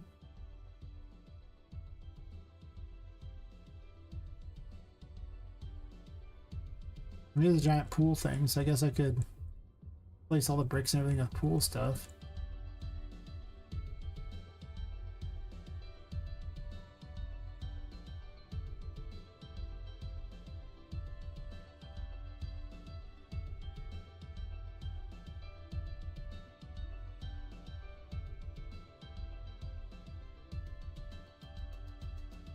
Might change the sunken depths and I have that thing there, who knows. I guess I want more steampunky stuff anyway though.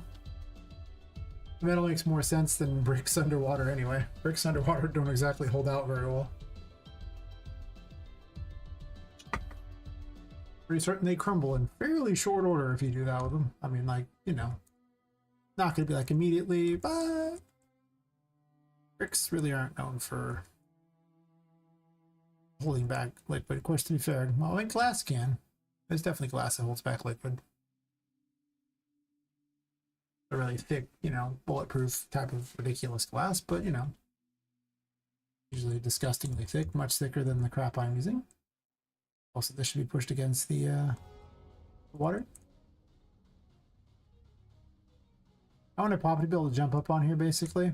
That's the whole point of having this extra space. I don't know what you're going to do up there, but that doesn't matter to me. I just want to be able to jump up there and look into the depths.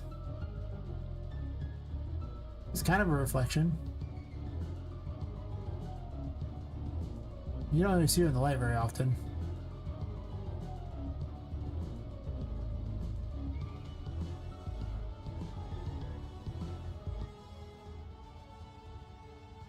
I want pipes going through here too, of some sort. Almost certainly. Do I have the right pipes out yet? Fine. Fine, fine.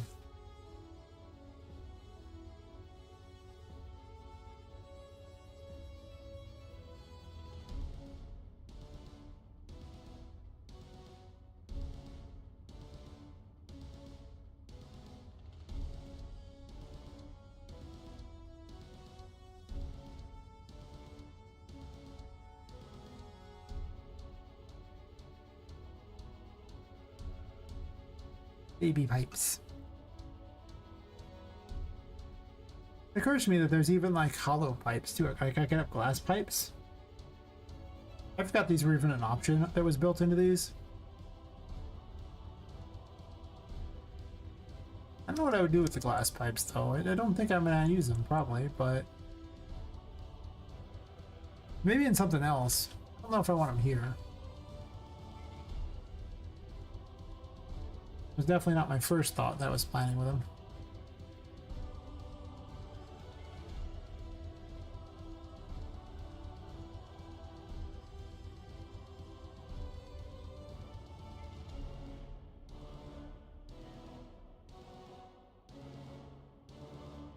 Not gonna lie, I'm wondering if I can get the stream up to 500 total views. At 473. I'm just like going, oh, I should.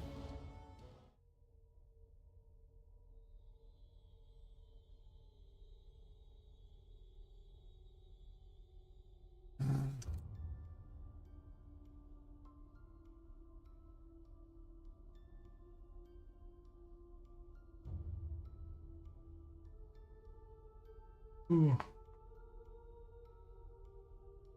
It'd be the first time I ever had a stream hit 500 views.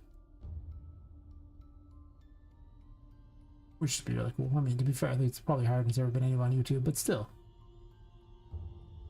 I mean, 500 views in just YouTube. Between Twitch and YouTube, I get over 500 views. I've got it for, I mean, I already have it today. But it'd be a pretty cool milestone.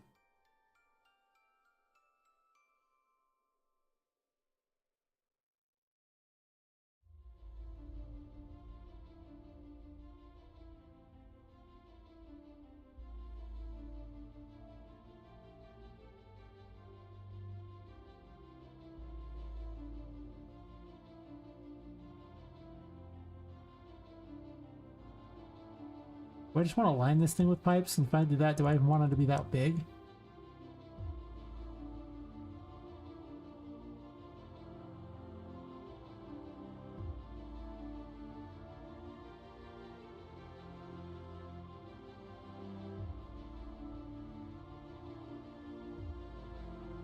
I could definitely run the pipe all the way into here or something.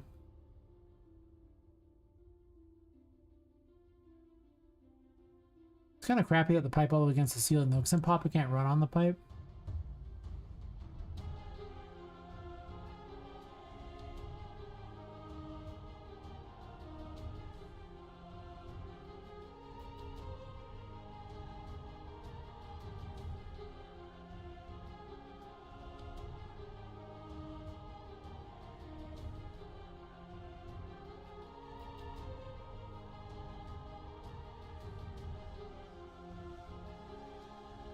Jeez.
Might have pump room 1, pump room 2 or something.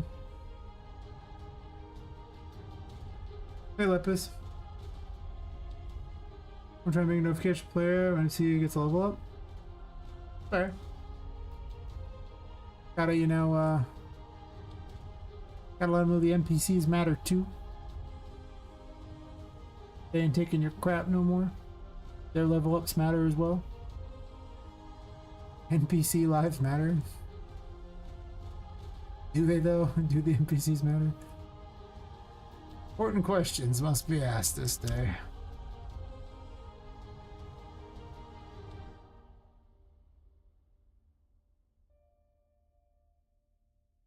Maybe. How much of this crap looks way less good in the light, but it doesn't got to look good in the light now, does it? I don't have my little Mega Man capsules here. They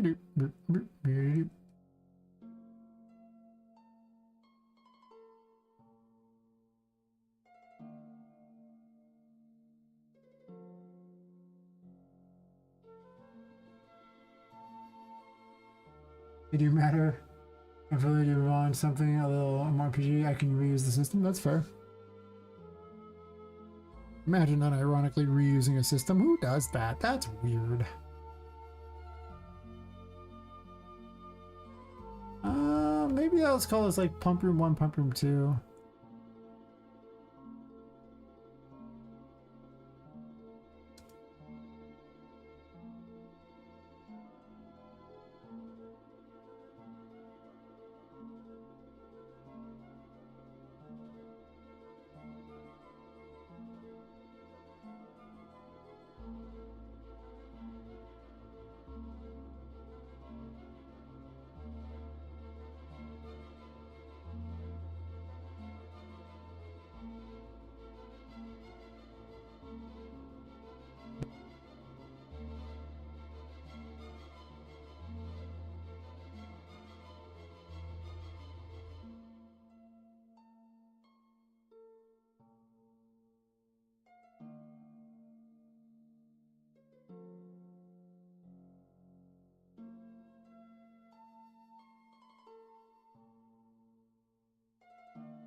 Honestly, you should probably just have a pump going directly into here instead.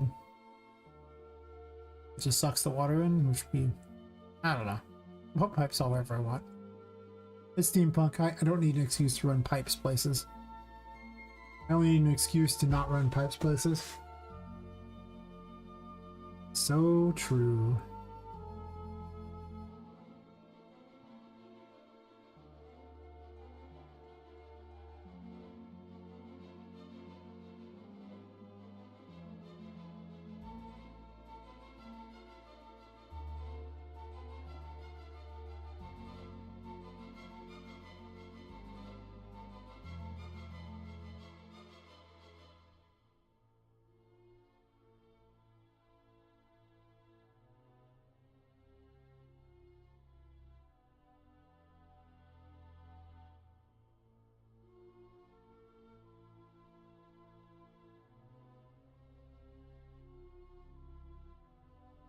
What just happened there? I have so many questions.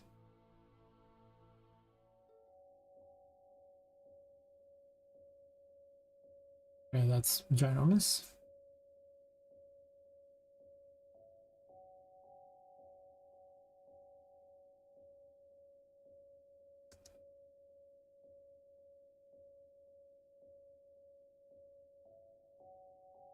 Maybe 3 is better.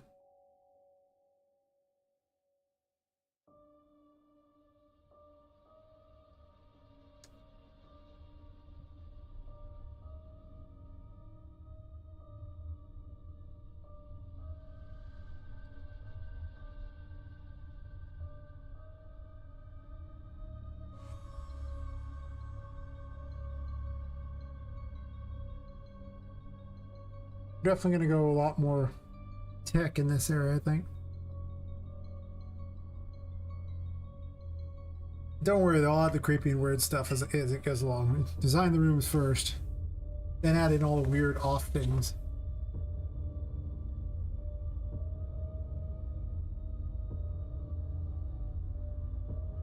These rooms are going to be real similar. Maybe because they're pump room 1 and pump room 2. I don't know why, but it just seems like a good reason for them to be fairly similar. It won't be completely similar, but we'll have some stuff that's somewhat similar.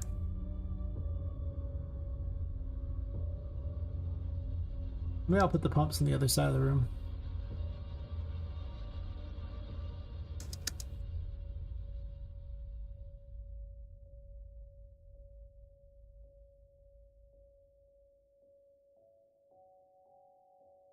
I'll have cables and things in my places. I'm probably gonna have you bouncing around on top of all this stuff because you have to get up on top of this, and without double jump you can't just get up there. Like, you're gonna need some method of getting up there.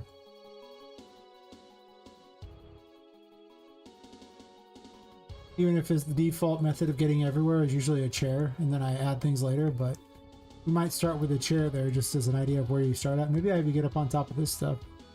Of course, if that's the case, I need to put a grabbing thing. Have you get up onto here and then jump onto these things, which would be okay.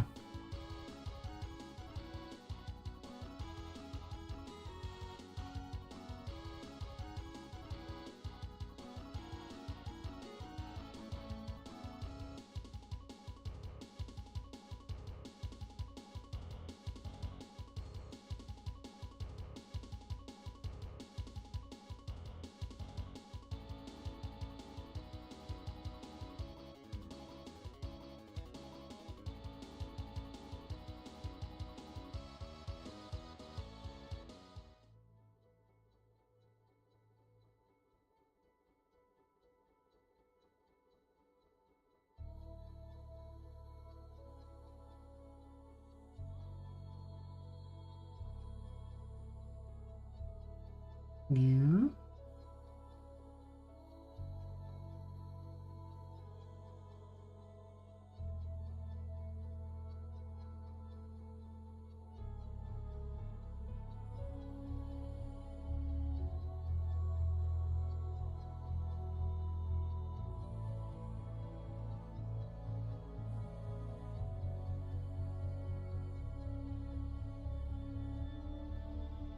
By pushing the pool, that means you can also grab there too, which is probably a reasonable thing there. If there's a ledge there, you might as well be able to grab it.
A preliminary puzzle, yay! I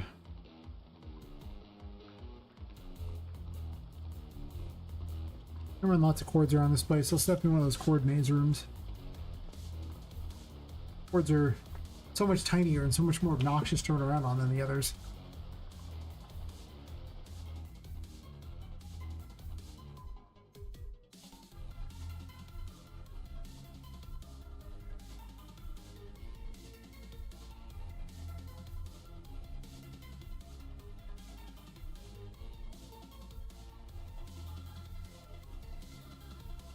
Oh.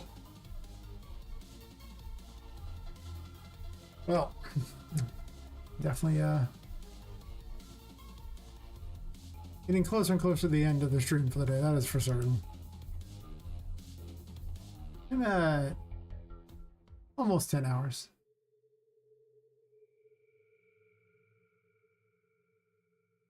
Just to reach one where I'm just like, ooh. That's just that. What kind of lights am I putting in here? I mean, I guess any room that's steampunk, I would hang these lights in non-steampunk rooms. They don't look very steampunky normally, so I think in the guest rooms, but the pump rooms wouldn't be for them.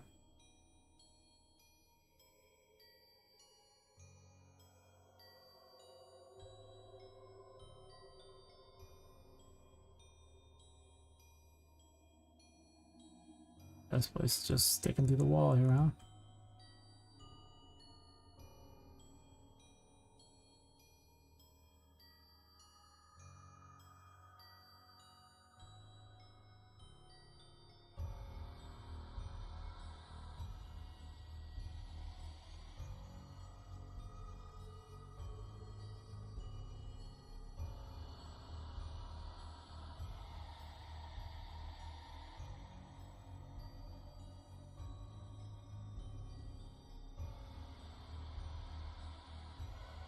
What this? Oh.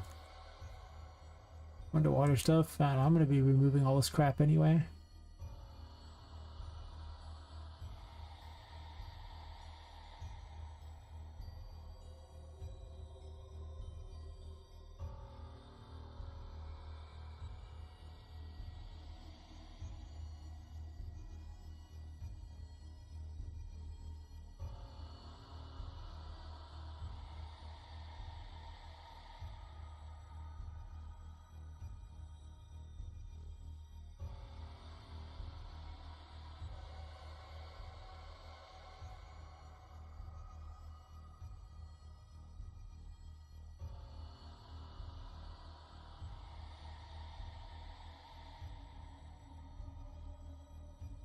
Yeah, middle of 3 to 10 hours. Yeah, definitely there. 10 hours and 52 seconds, 53 seconds. Yep. If I got 21 more views, I would hit the 500 views on the YouTube stream, which would be pretty cool.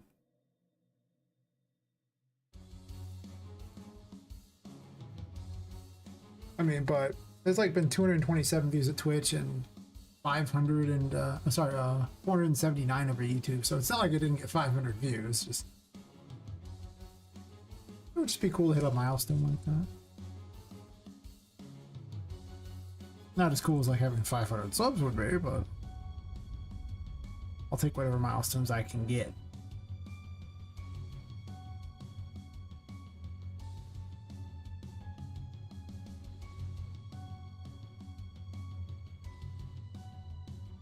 Maybe the under area is like all metal and the upper area is the other thing. I don't know.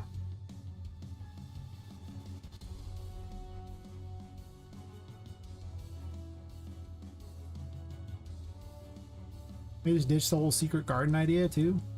Oh, I'm starting to think about it.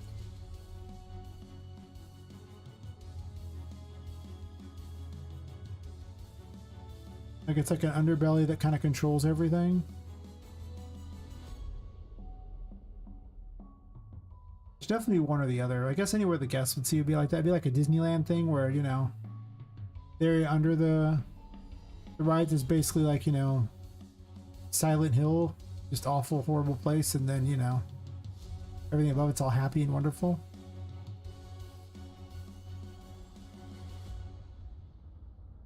I'm assuming that's how it works. It's just Silent Hill down there. I could be wrong.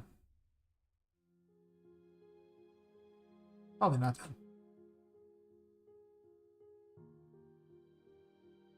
Their prices are like it's Silent Hill.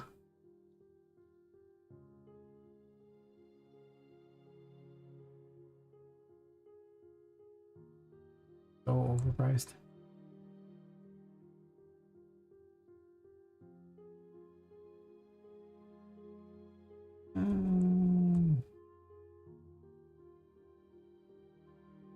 I could do that and just make all these ones based on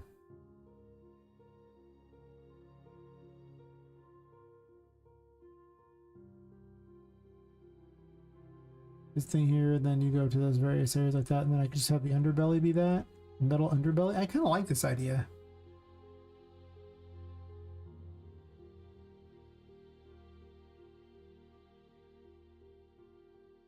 I did whole secret garden concept, 'cause I didn't get that much. I thought it fit the whole concept of what's going on here, but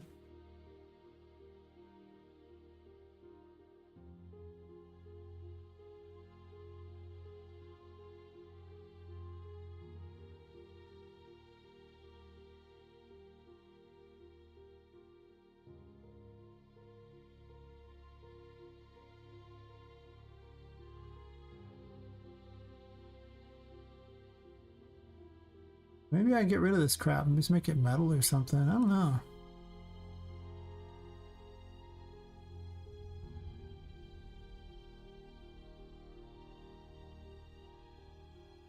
I use this material a lot.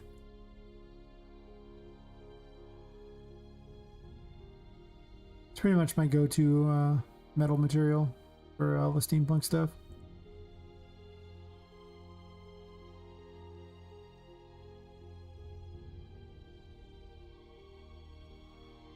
Almost like that better, and then I just don't put the pipes there.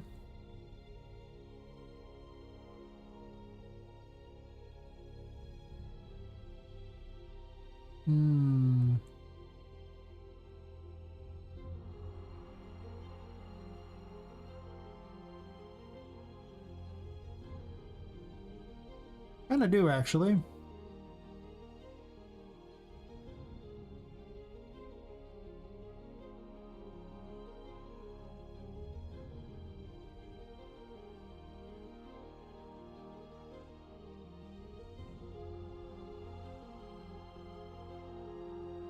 I'm not sure I want a mazed beer though, but I don't think I like the leaf thing much.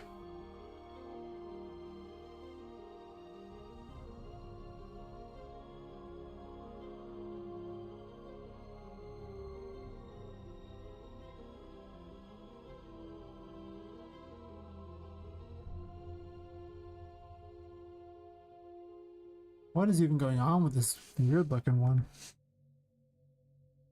Missing a leg. My archway is lame. No good. Pretty certain you don't want an archway that's missing a leg. I don't think the archway is going to stand very long. I'm just saying, it's probably a bad idea.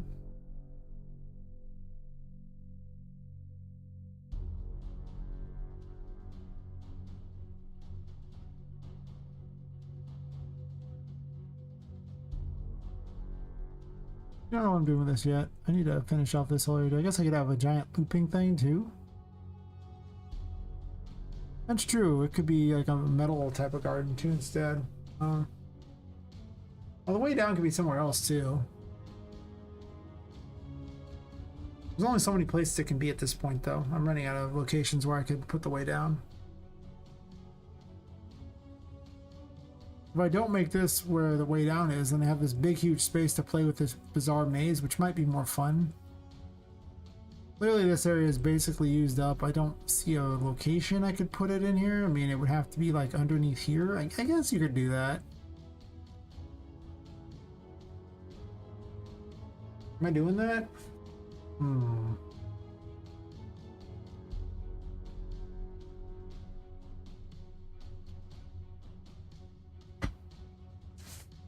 I could. Just have like this area locked away and a door down. Would give reason to go underneath here, wouldn't it? Let them move the Poppet box though. Maybe.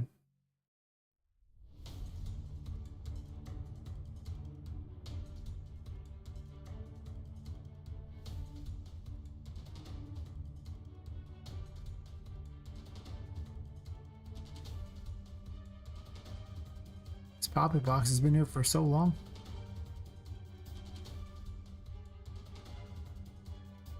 Used to be my old victory box. I would it was the end of the everything I had completed up to that point. I mean, there wasn't any story past, you know, once you got into the second area, but it was just a whole cool thing that I had access to. It was pretty neat. You can sit up here now. Oh, what I could do... Well, that's actually the way up, so I don't really want to get rid of that. I was gonna say I could maybe make this flat and then have it go underneath. If I did that,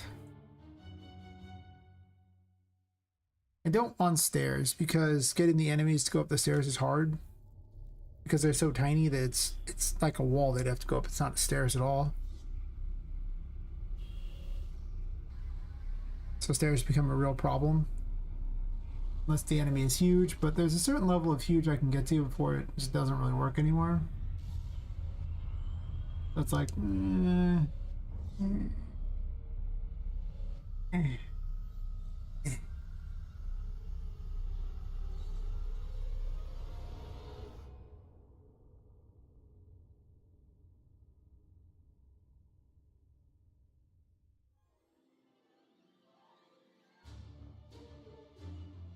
guess I want to keep that up there just in case there's an issue with the social stream.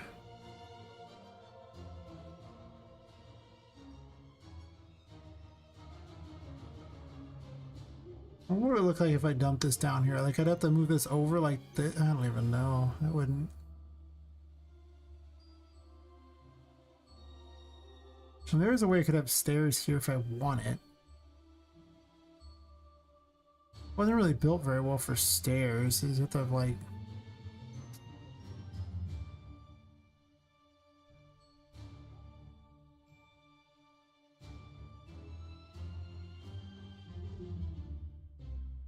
It'd be a lot easier if this was actually flat.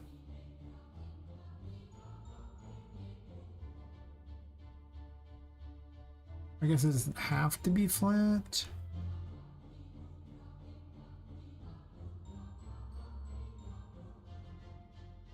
One question I think I have is why in the world this is what bridges it and not that over there? Like, why do I even need that when I have like a way right here? Right?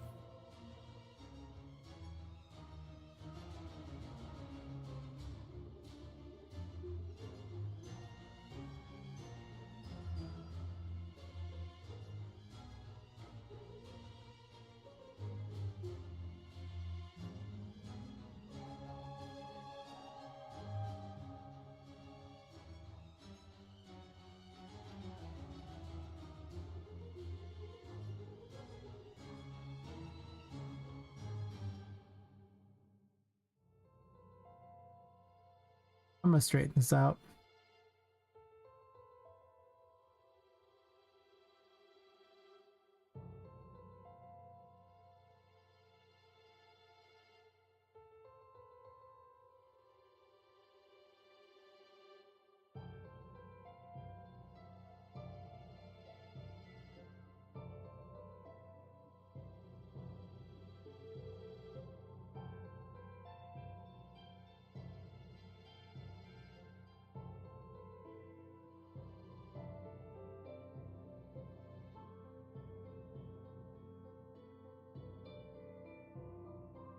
I use it to delete it and start fresh.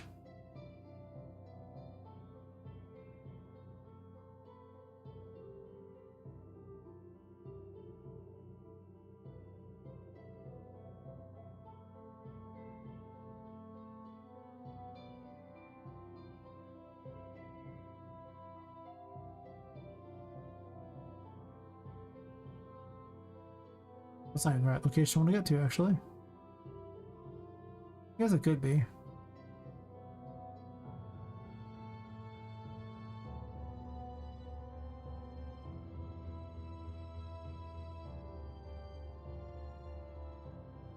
I don't want to push them against this other thing over here, so...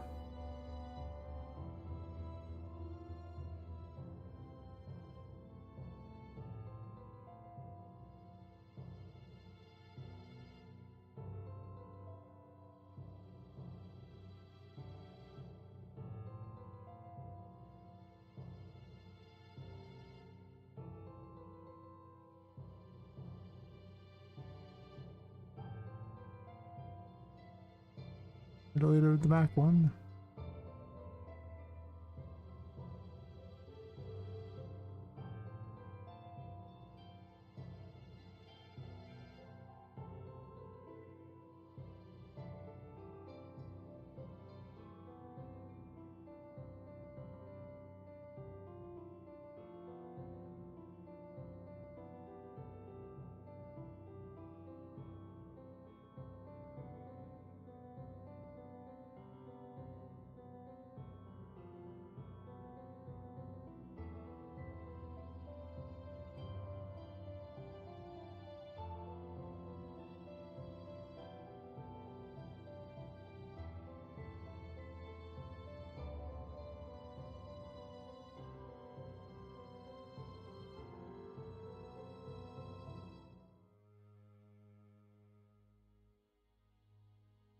What do we look up one of these doors down here?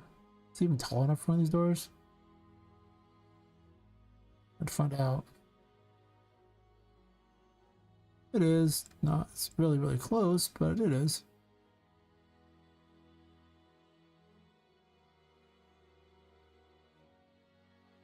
Huh. I can make this work.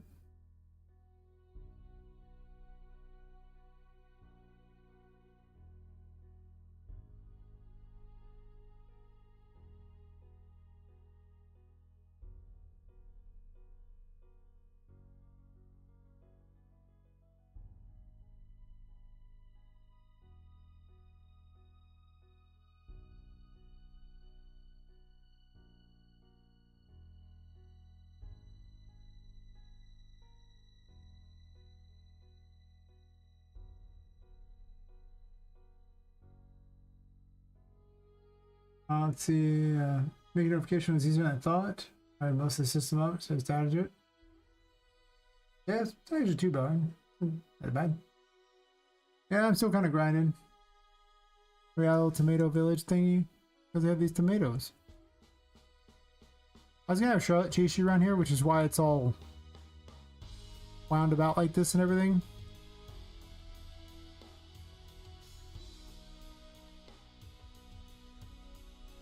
It's originally where you went through all the pipes to get things. It was a old concept room, but it might turn into the room as it. Well, it's probably gonna be changed a bunch, but who knows? I mean, any room with Charlotte can't be that complicated because she's huge.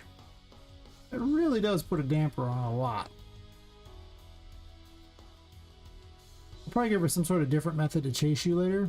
That's true.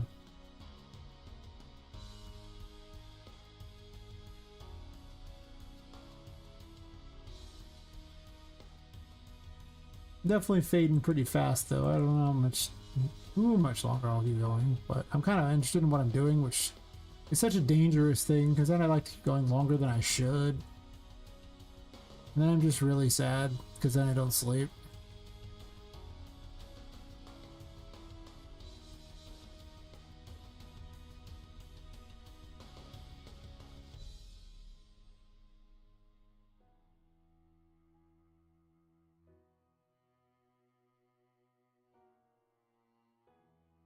I pop a little Poppet box to get into in here.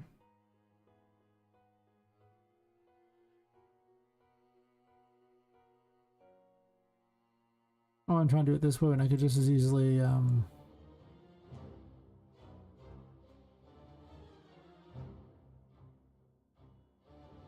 I've made two. Usually works out a lot better than trying to rotate them like this crap.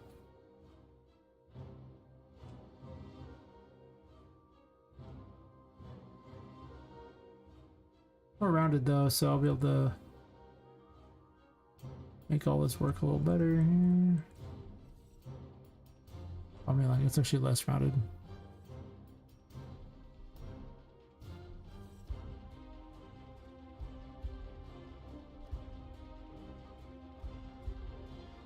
Oh, nice way to just trip yourself right there. Perfect.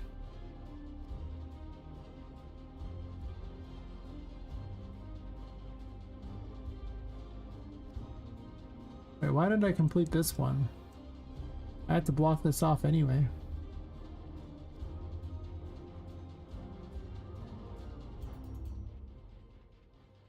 Oops. Sorry about the spline bug.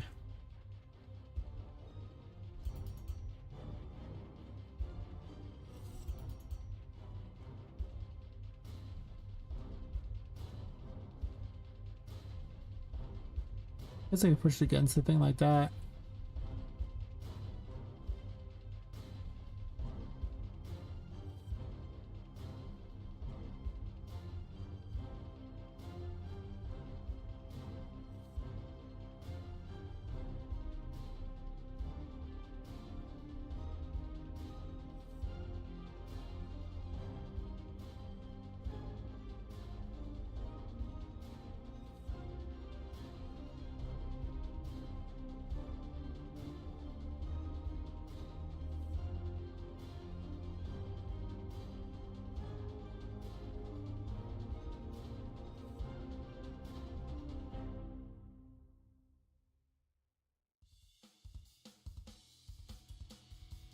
And I'll put a hole in the ground there so you can get down to the stairs.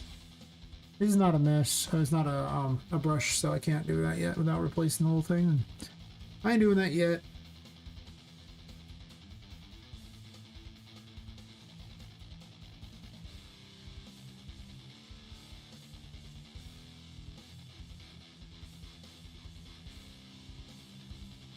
$492 views on YouTube. Almost there.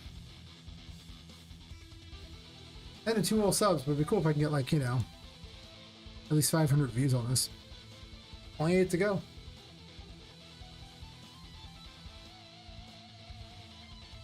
ChatGPT generate blueprints. Post in Discord. Oh god. Silly ChatGPT.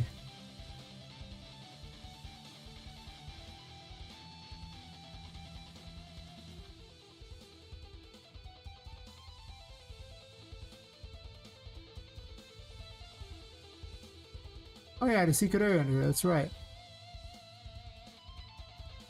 Tricky little me was like, hey, wait a minute. This is like a secret area because Poppet would fit under this.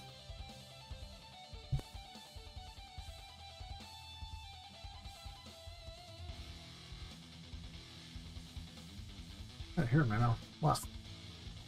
Hey, you jump in there, you can actually just run underneath this. You don't have to crawl it, you just run underneath. I have a whole secret little area underneath here.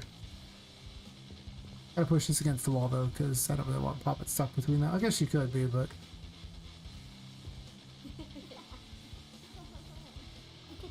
don't want to put down here, but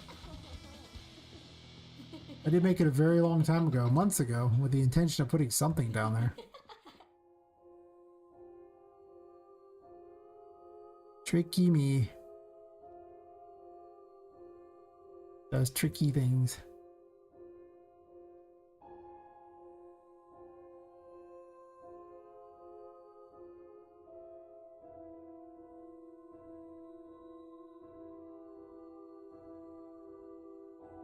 Is there an underwater post process here or something? Yeah. Go away. Nobody likes those. I have my own underwater now. It only works when we're in game time, but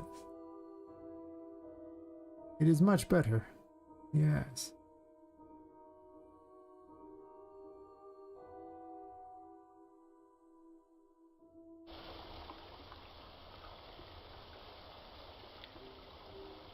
Oh, there's waterfalls in here, of course.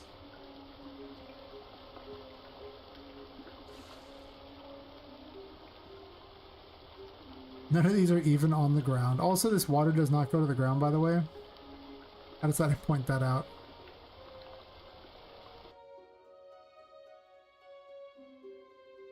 The good news is now I don't care. I can easily just adjust the one thing and it's everything I need to adjust.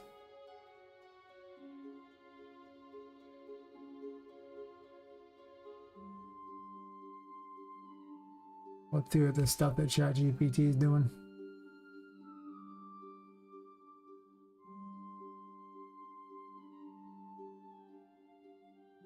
What is this unholy abomination? Holy crap.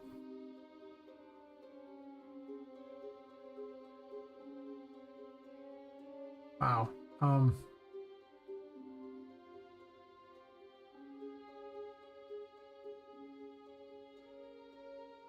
Yeah, it'll be fine. You should totally try it. Jesus.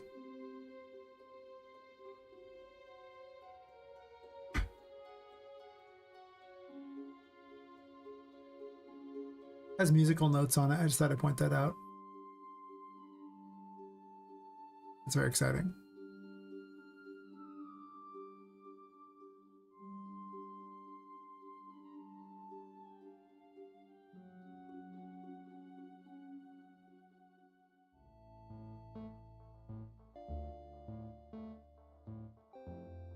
So with this being the underground area,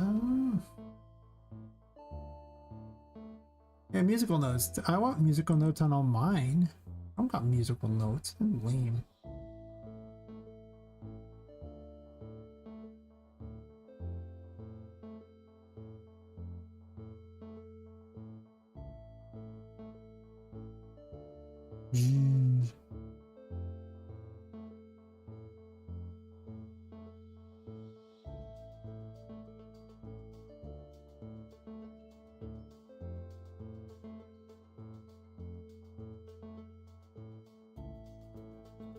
Anyway, so we gonna have a side area back here, or do I just have to way downstairs underneath the whole thing and I just haul it off?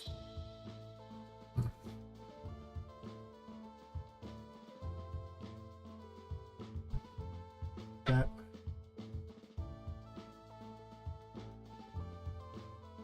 I don't know what I'm gonna do with that one yet.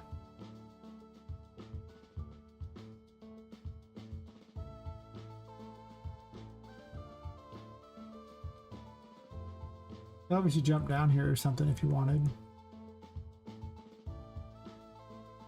I know what this is for, but I'm not gonna hold this up. Actually, almost nothing even hits the floor.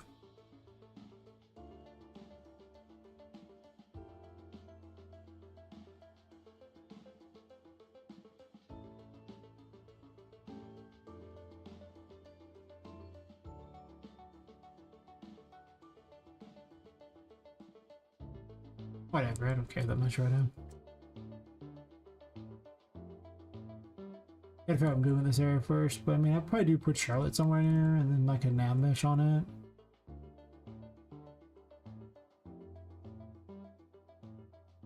Oh, she needs smoke. Is there even a tomato room thingy? I don't think there is.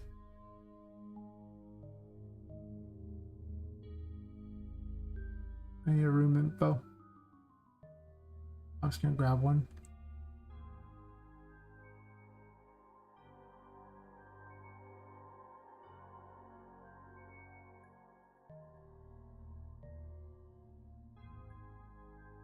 That's a lot of what it starts dictating if it's a real room or not. If I have a room info on it.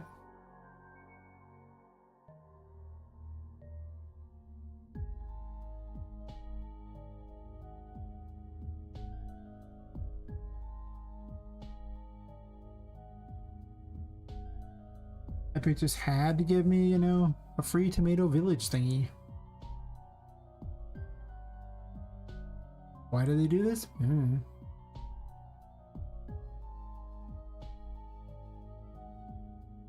Oops.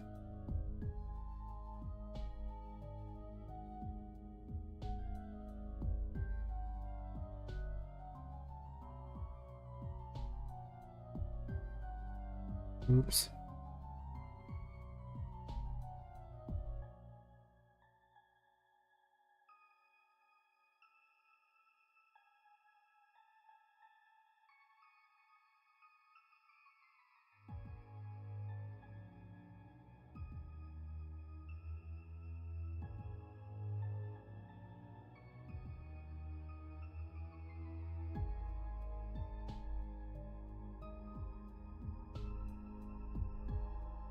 Ways to go in this room.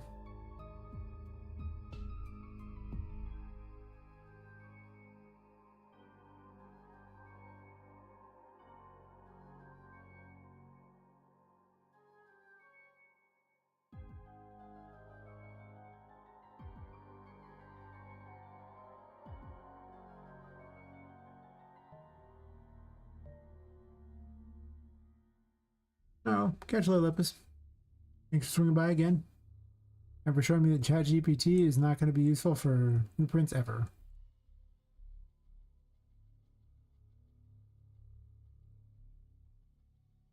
But it does make musical notes.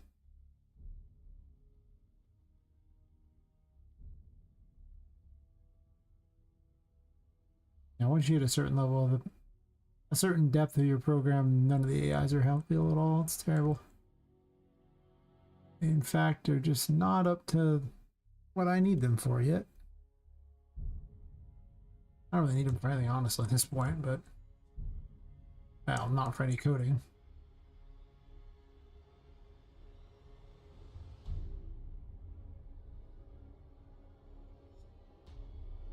Very close. I want to be able to see along the bottom more than I want to see along the top right now. Actually, really close.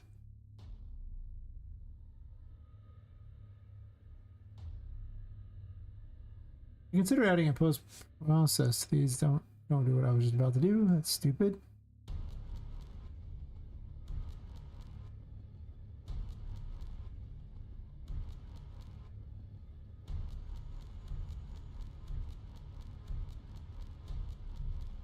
Just so I could have one that's the shape of the room at any given time. So it might be a thing I do.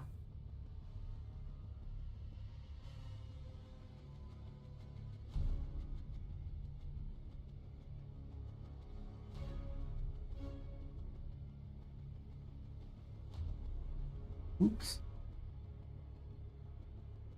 Trying to stretch the main thing and not transforming the box.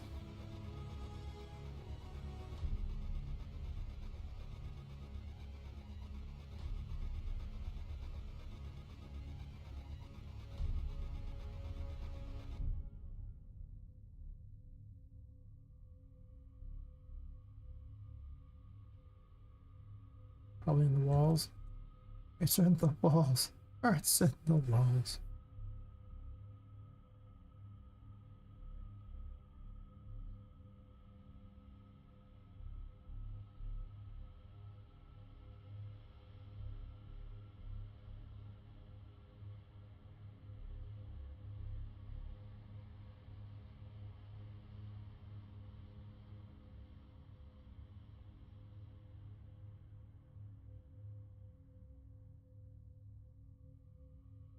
Pretty close.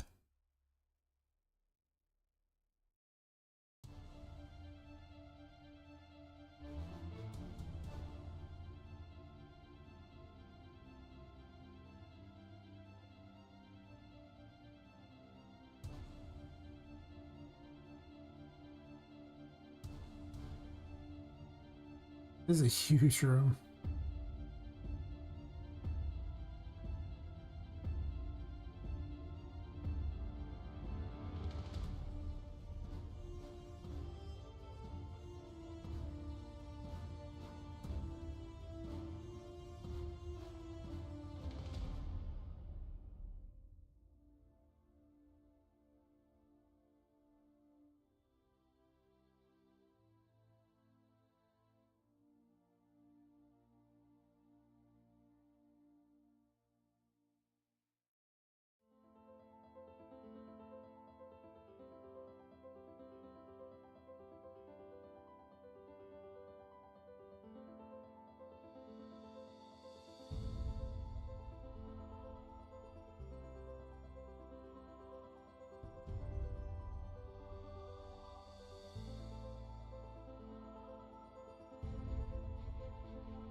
Stuck inside something? Might be.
Got too many smokes.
Definitely too many.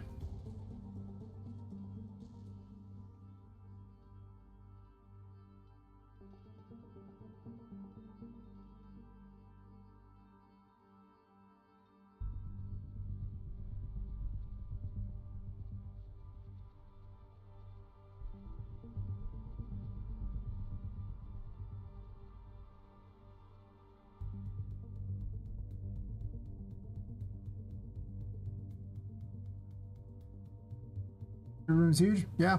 Well, that's the room where Charlotte will probably chase you, so means things all to be changed. Not every room's huge though. Some of the rooms are getting smaller. I'm adding in small rooms. Usually I put the concept rooms, and the concept rooms are usually really big, and then I start changing things around and adding things and stuff like that. Remember the safari room used to be like ginormous. I actually added 2 additional rooms on it, and then like kind of like a small ish room, and then like an alcove area because it was so big. And the same thing will probably happen with like these rooms here. Like this is, I'm gonna put walls and everything up here. I just haven't done it yet. Down here I'm probably gonna make some Bizarro World maze that goes with much more places. I don't know, we'll see about that. And then this area is an area where Charlotte can chase you. So it's probably gonna stay relatively big because Charlotte needs a very big space. But she's just huge. And then I'll probably shrink the looter room quite a bit. I'll probably split it into 2, making that one side here the looter room. I don't know what I'm doing this room yet. I intend for you to lower this area and have an underwater area in here. I'm probably not cutting this room any more than I already have. And of course there's little hidden rooms down here too, which are much smaller.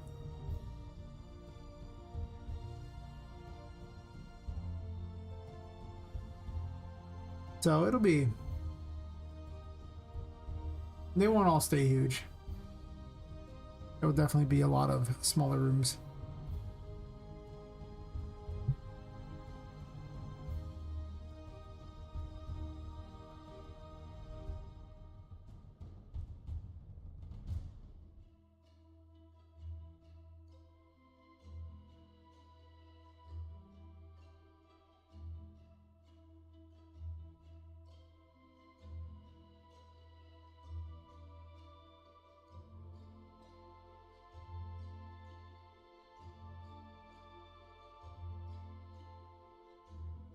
And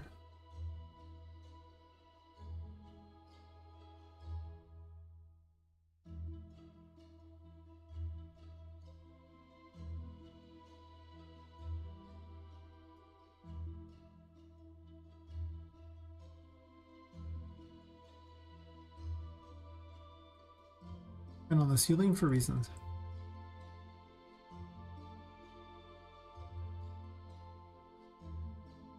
I imagine this area will not be very well designed for her. I realize there's not a lot of ways you can duck and dodge to get away from her. Which means you're probably going to eat it real hard.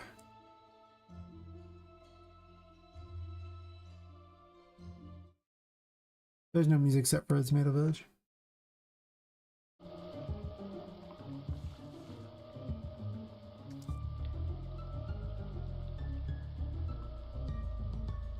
You bet.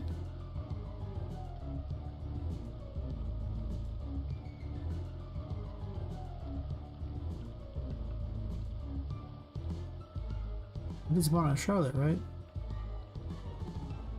Yeah, there's no lights in this room.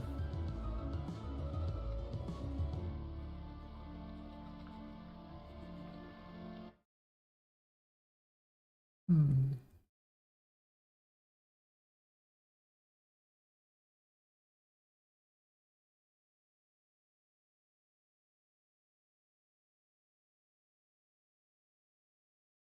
Oops.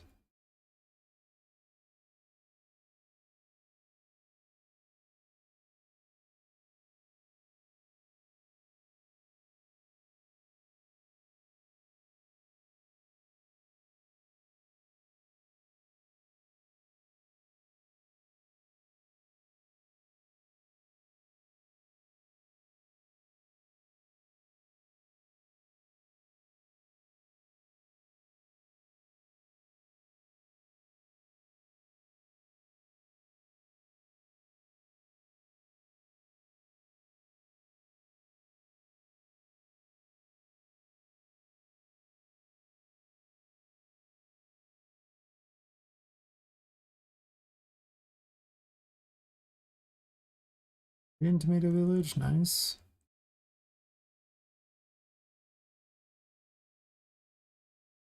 This place is definitely going to get a lot of changes to it as I go along. I just don't have a good idea of what's going on yet.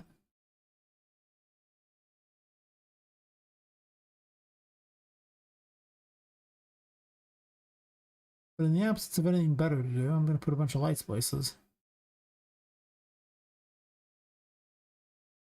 So you know you don't just die because you have no lights.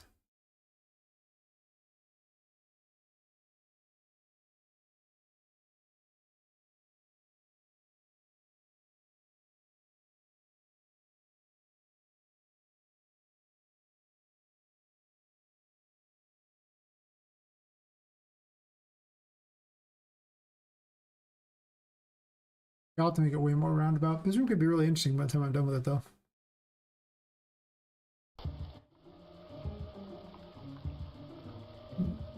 Alright.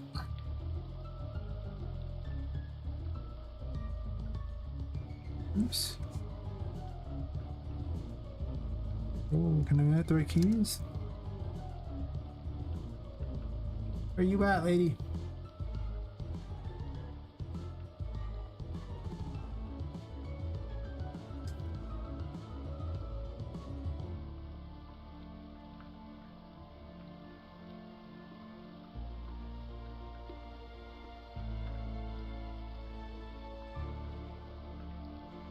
Over there?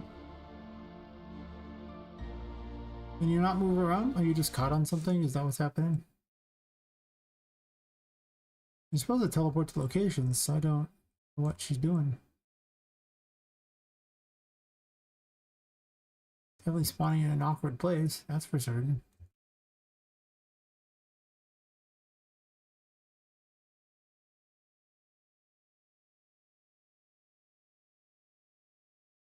I'll probably wind it down after this.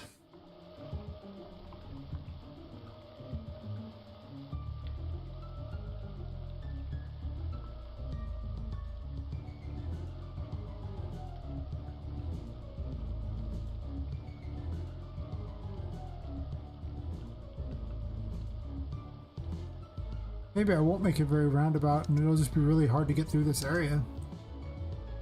Is there actual roundabout ways that she can't follow, which would be inside the tomatoes? With where they have pipes that connect them. So there are ways to go places, so I probably could do that. So you have to duck and dodge her through the pipes and everything like that, and then pop out through the various tomato things. I don't know why she isn't moving. Dude. There's a nav mesh, right? I mean, I'm not crazy. There he is. Nav mesh is being weird.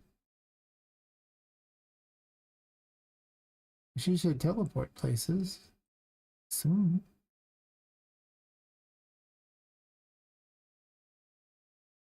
These have some sort of restrictor on them.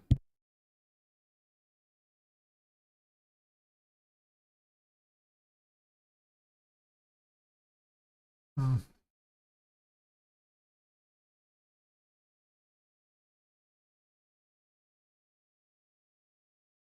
I really want to see her moving around on this map before I, logged off for the day.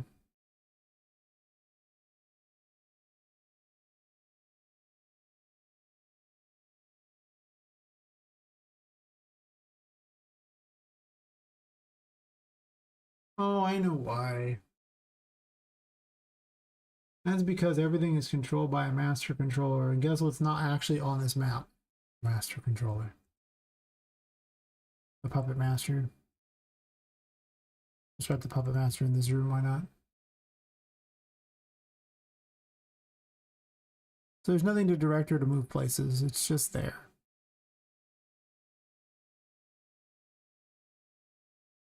That's no fun. I'm definitely gonna do a bunch of changes. This will be quite the maze of fun things to go through.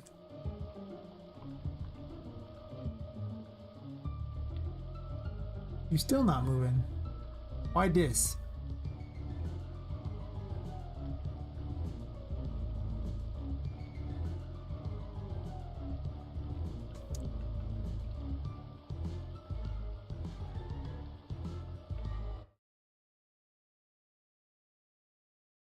Oh, with a Puppet Master, I'd be golden. There's two Puppet Masters. Wait a minute, there is a Puppet Master.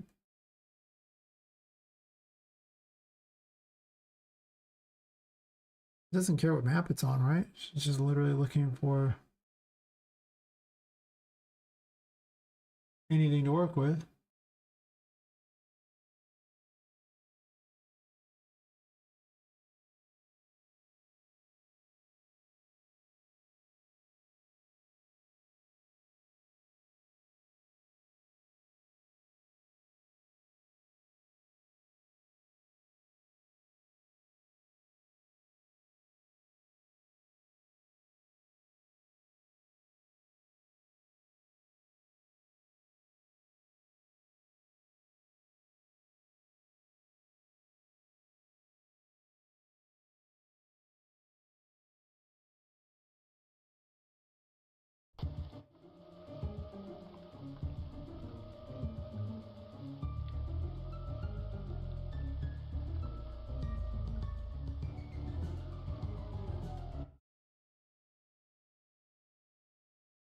I'm even getting to that point.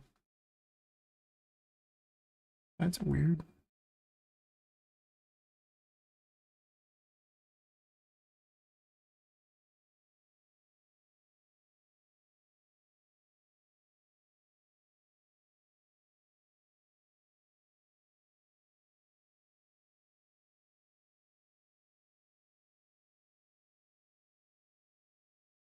Oh, this right?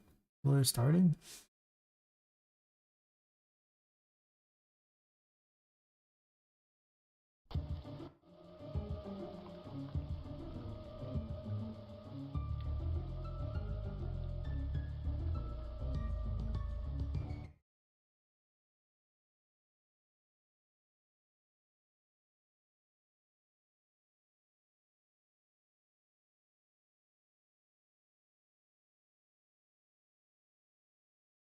Oh,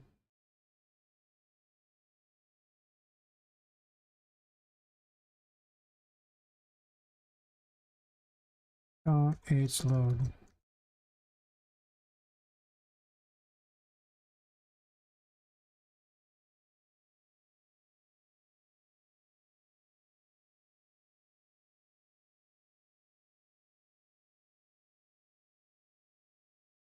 Nope.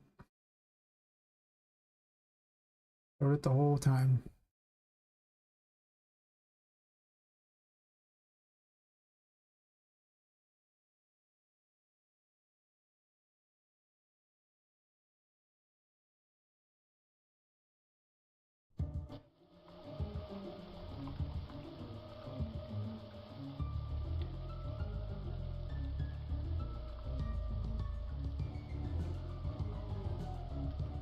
You get to feeling the nav mesh is kind of broken on this map. Happens a lot.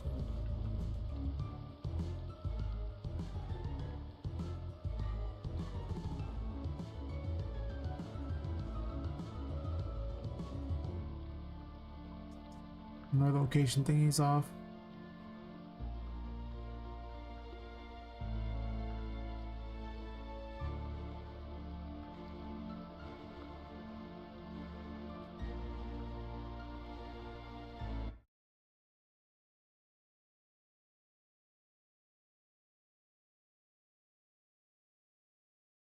So she's trying to find a random thingy and they're not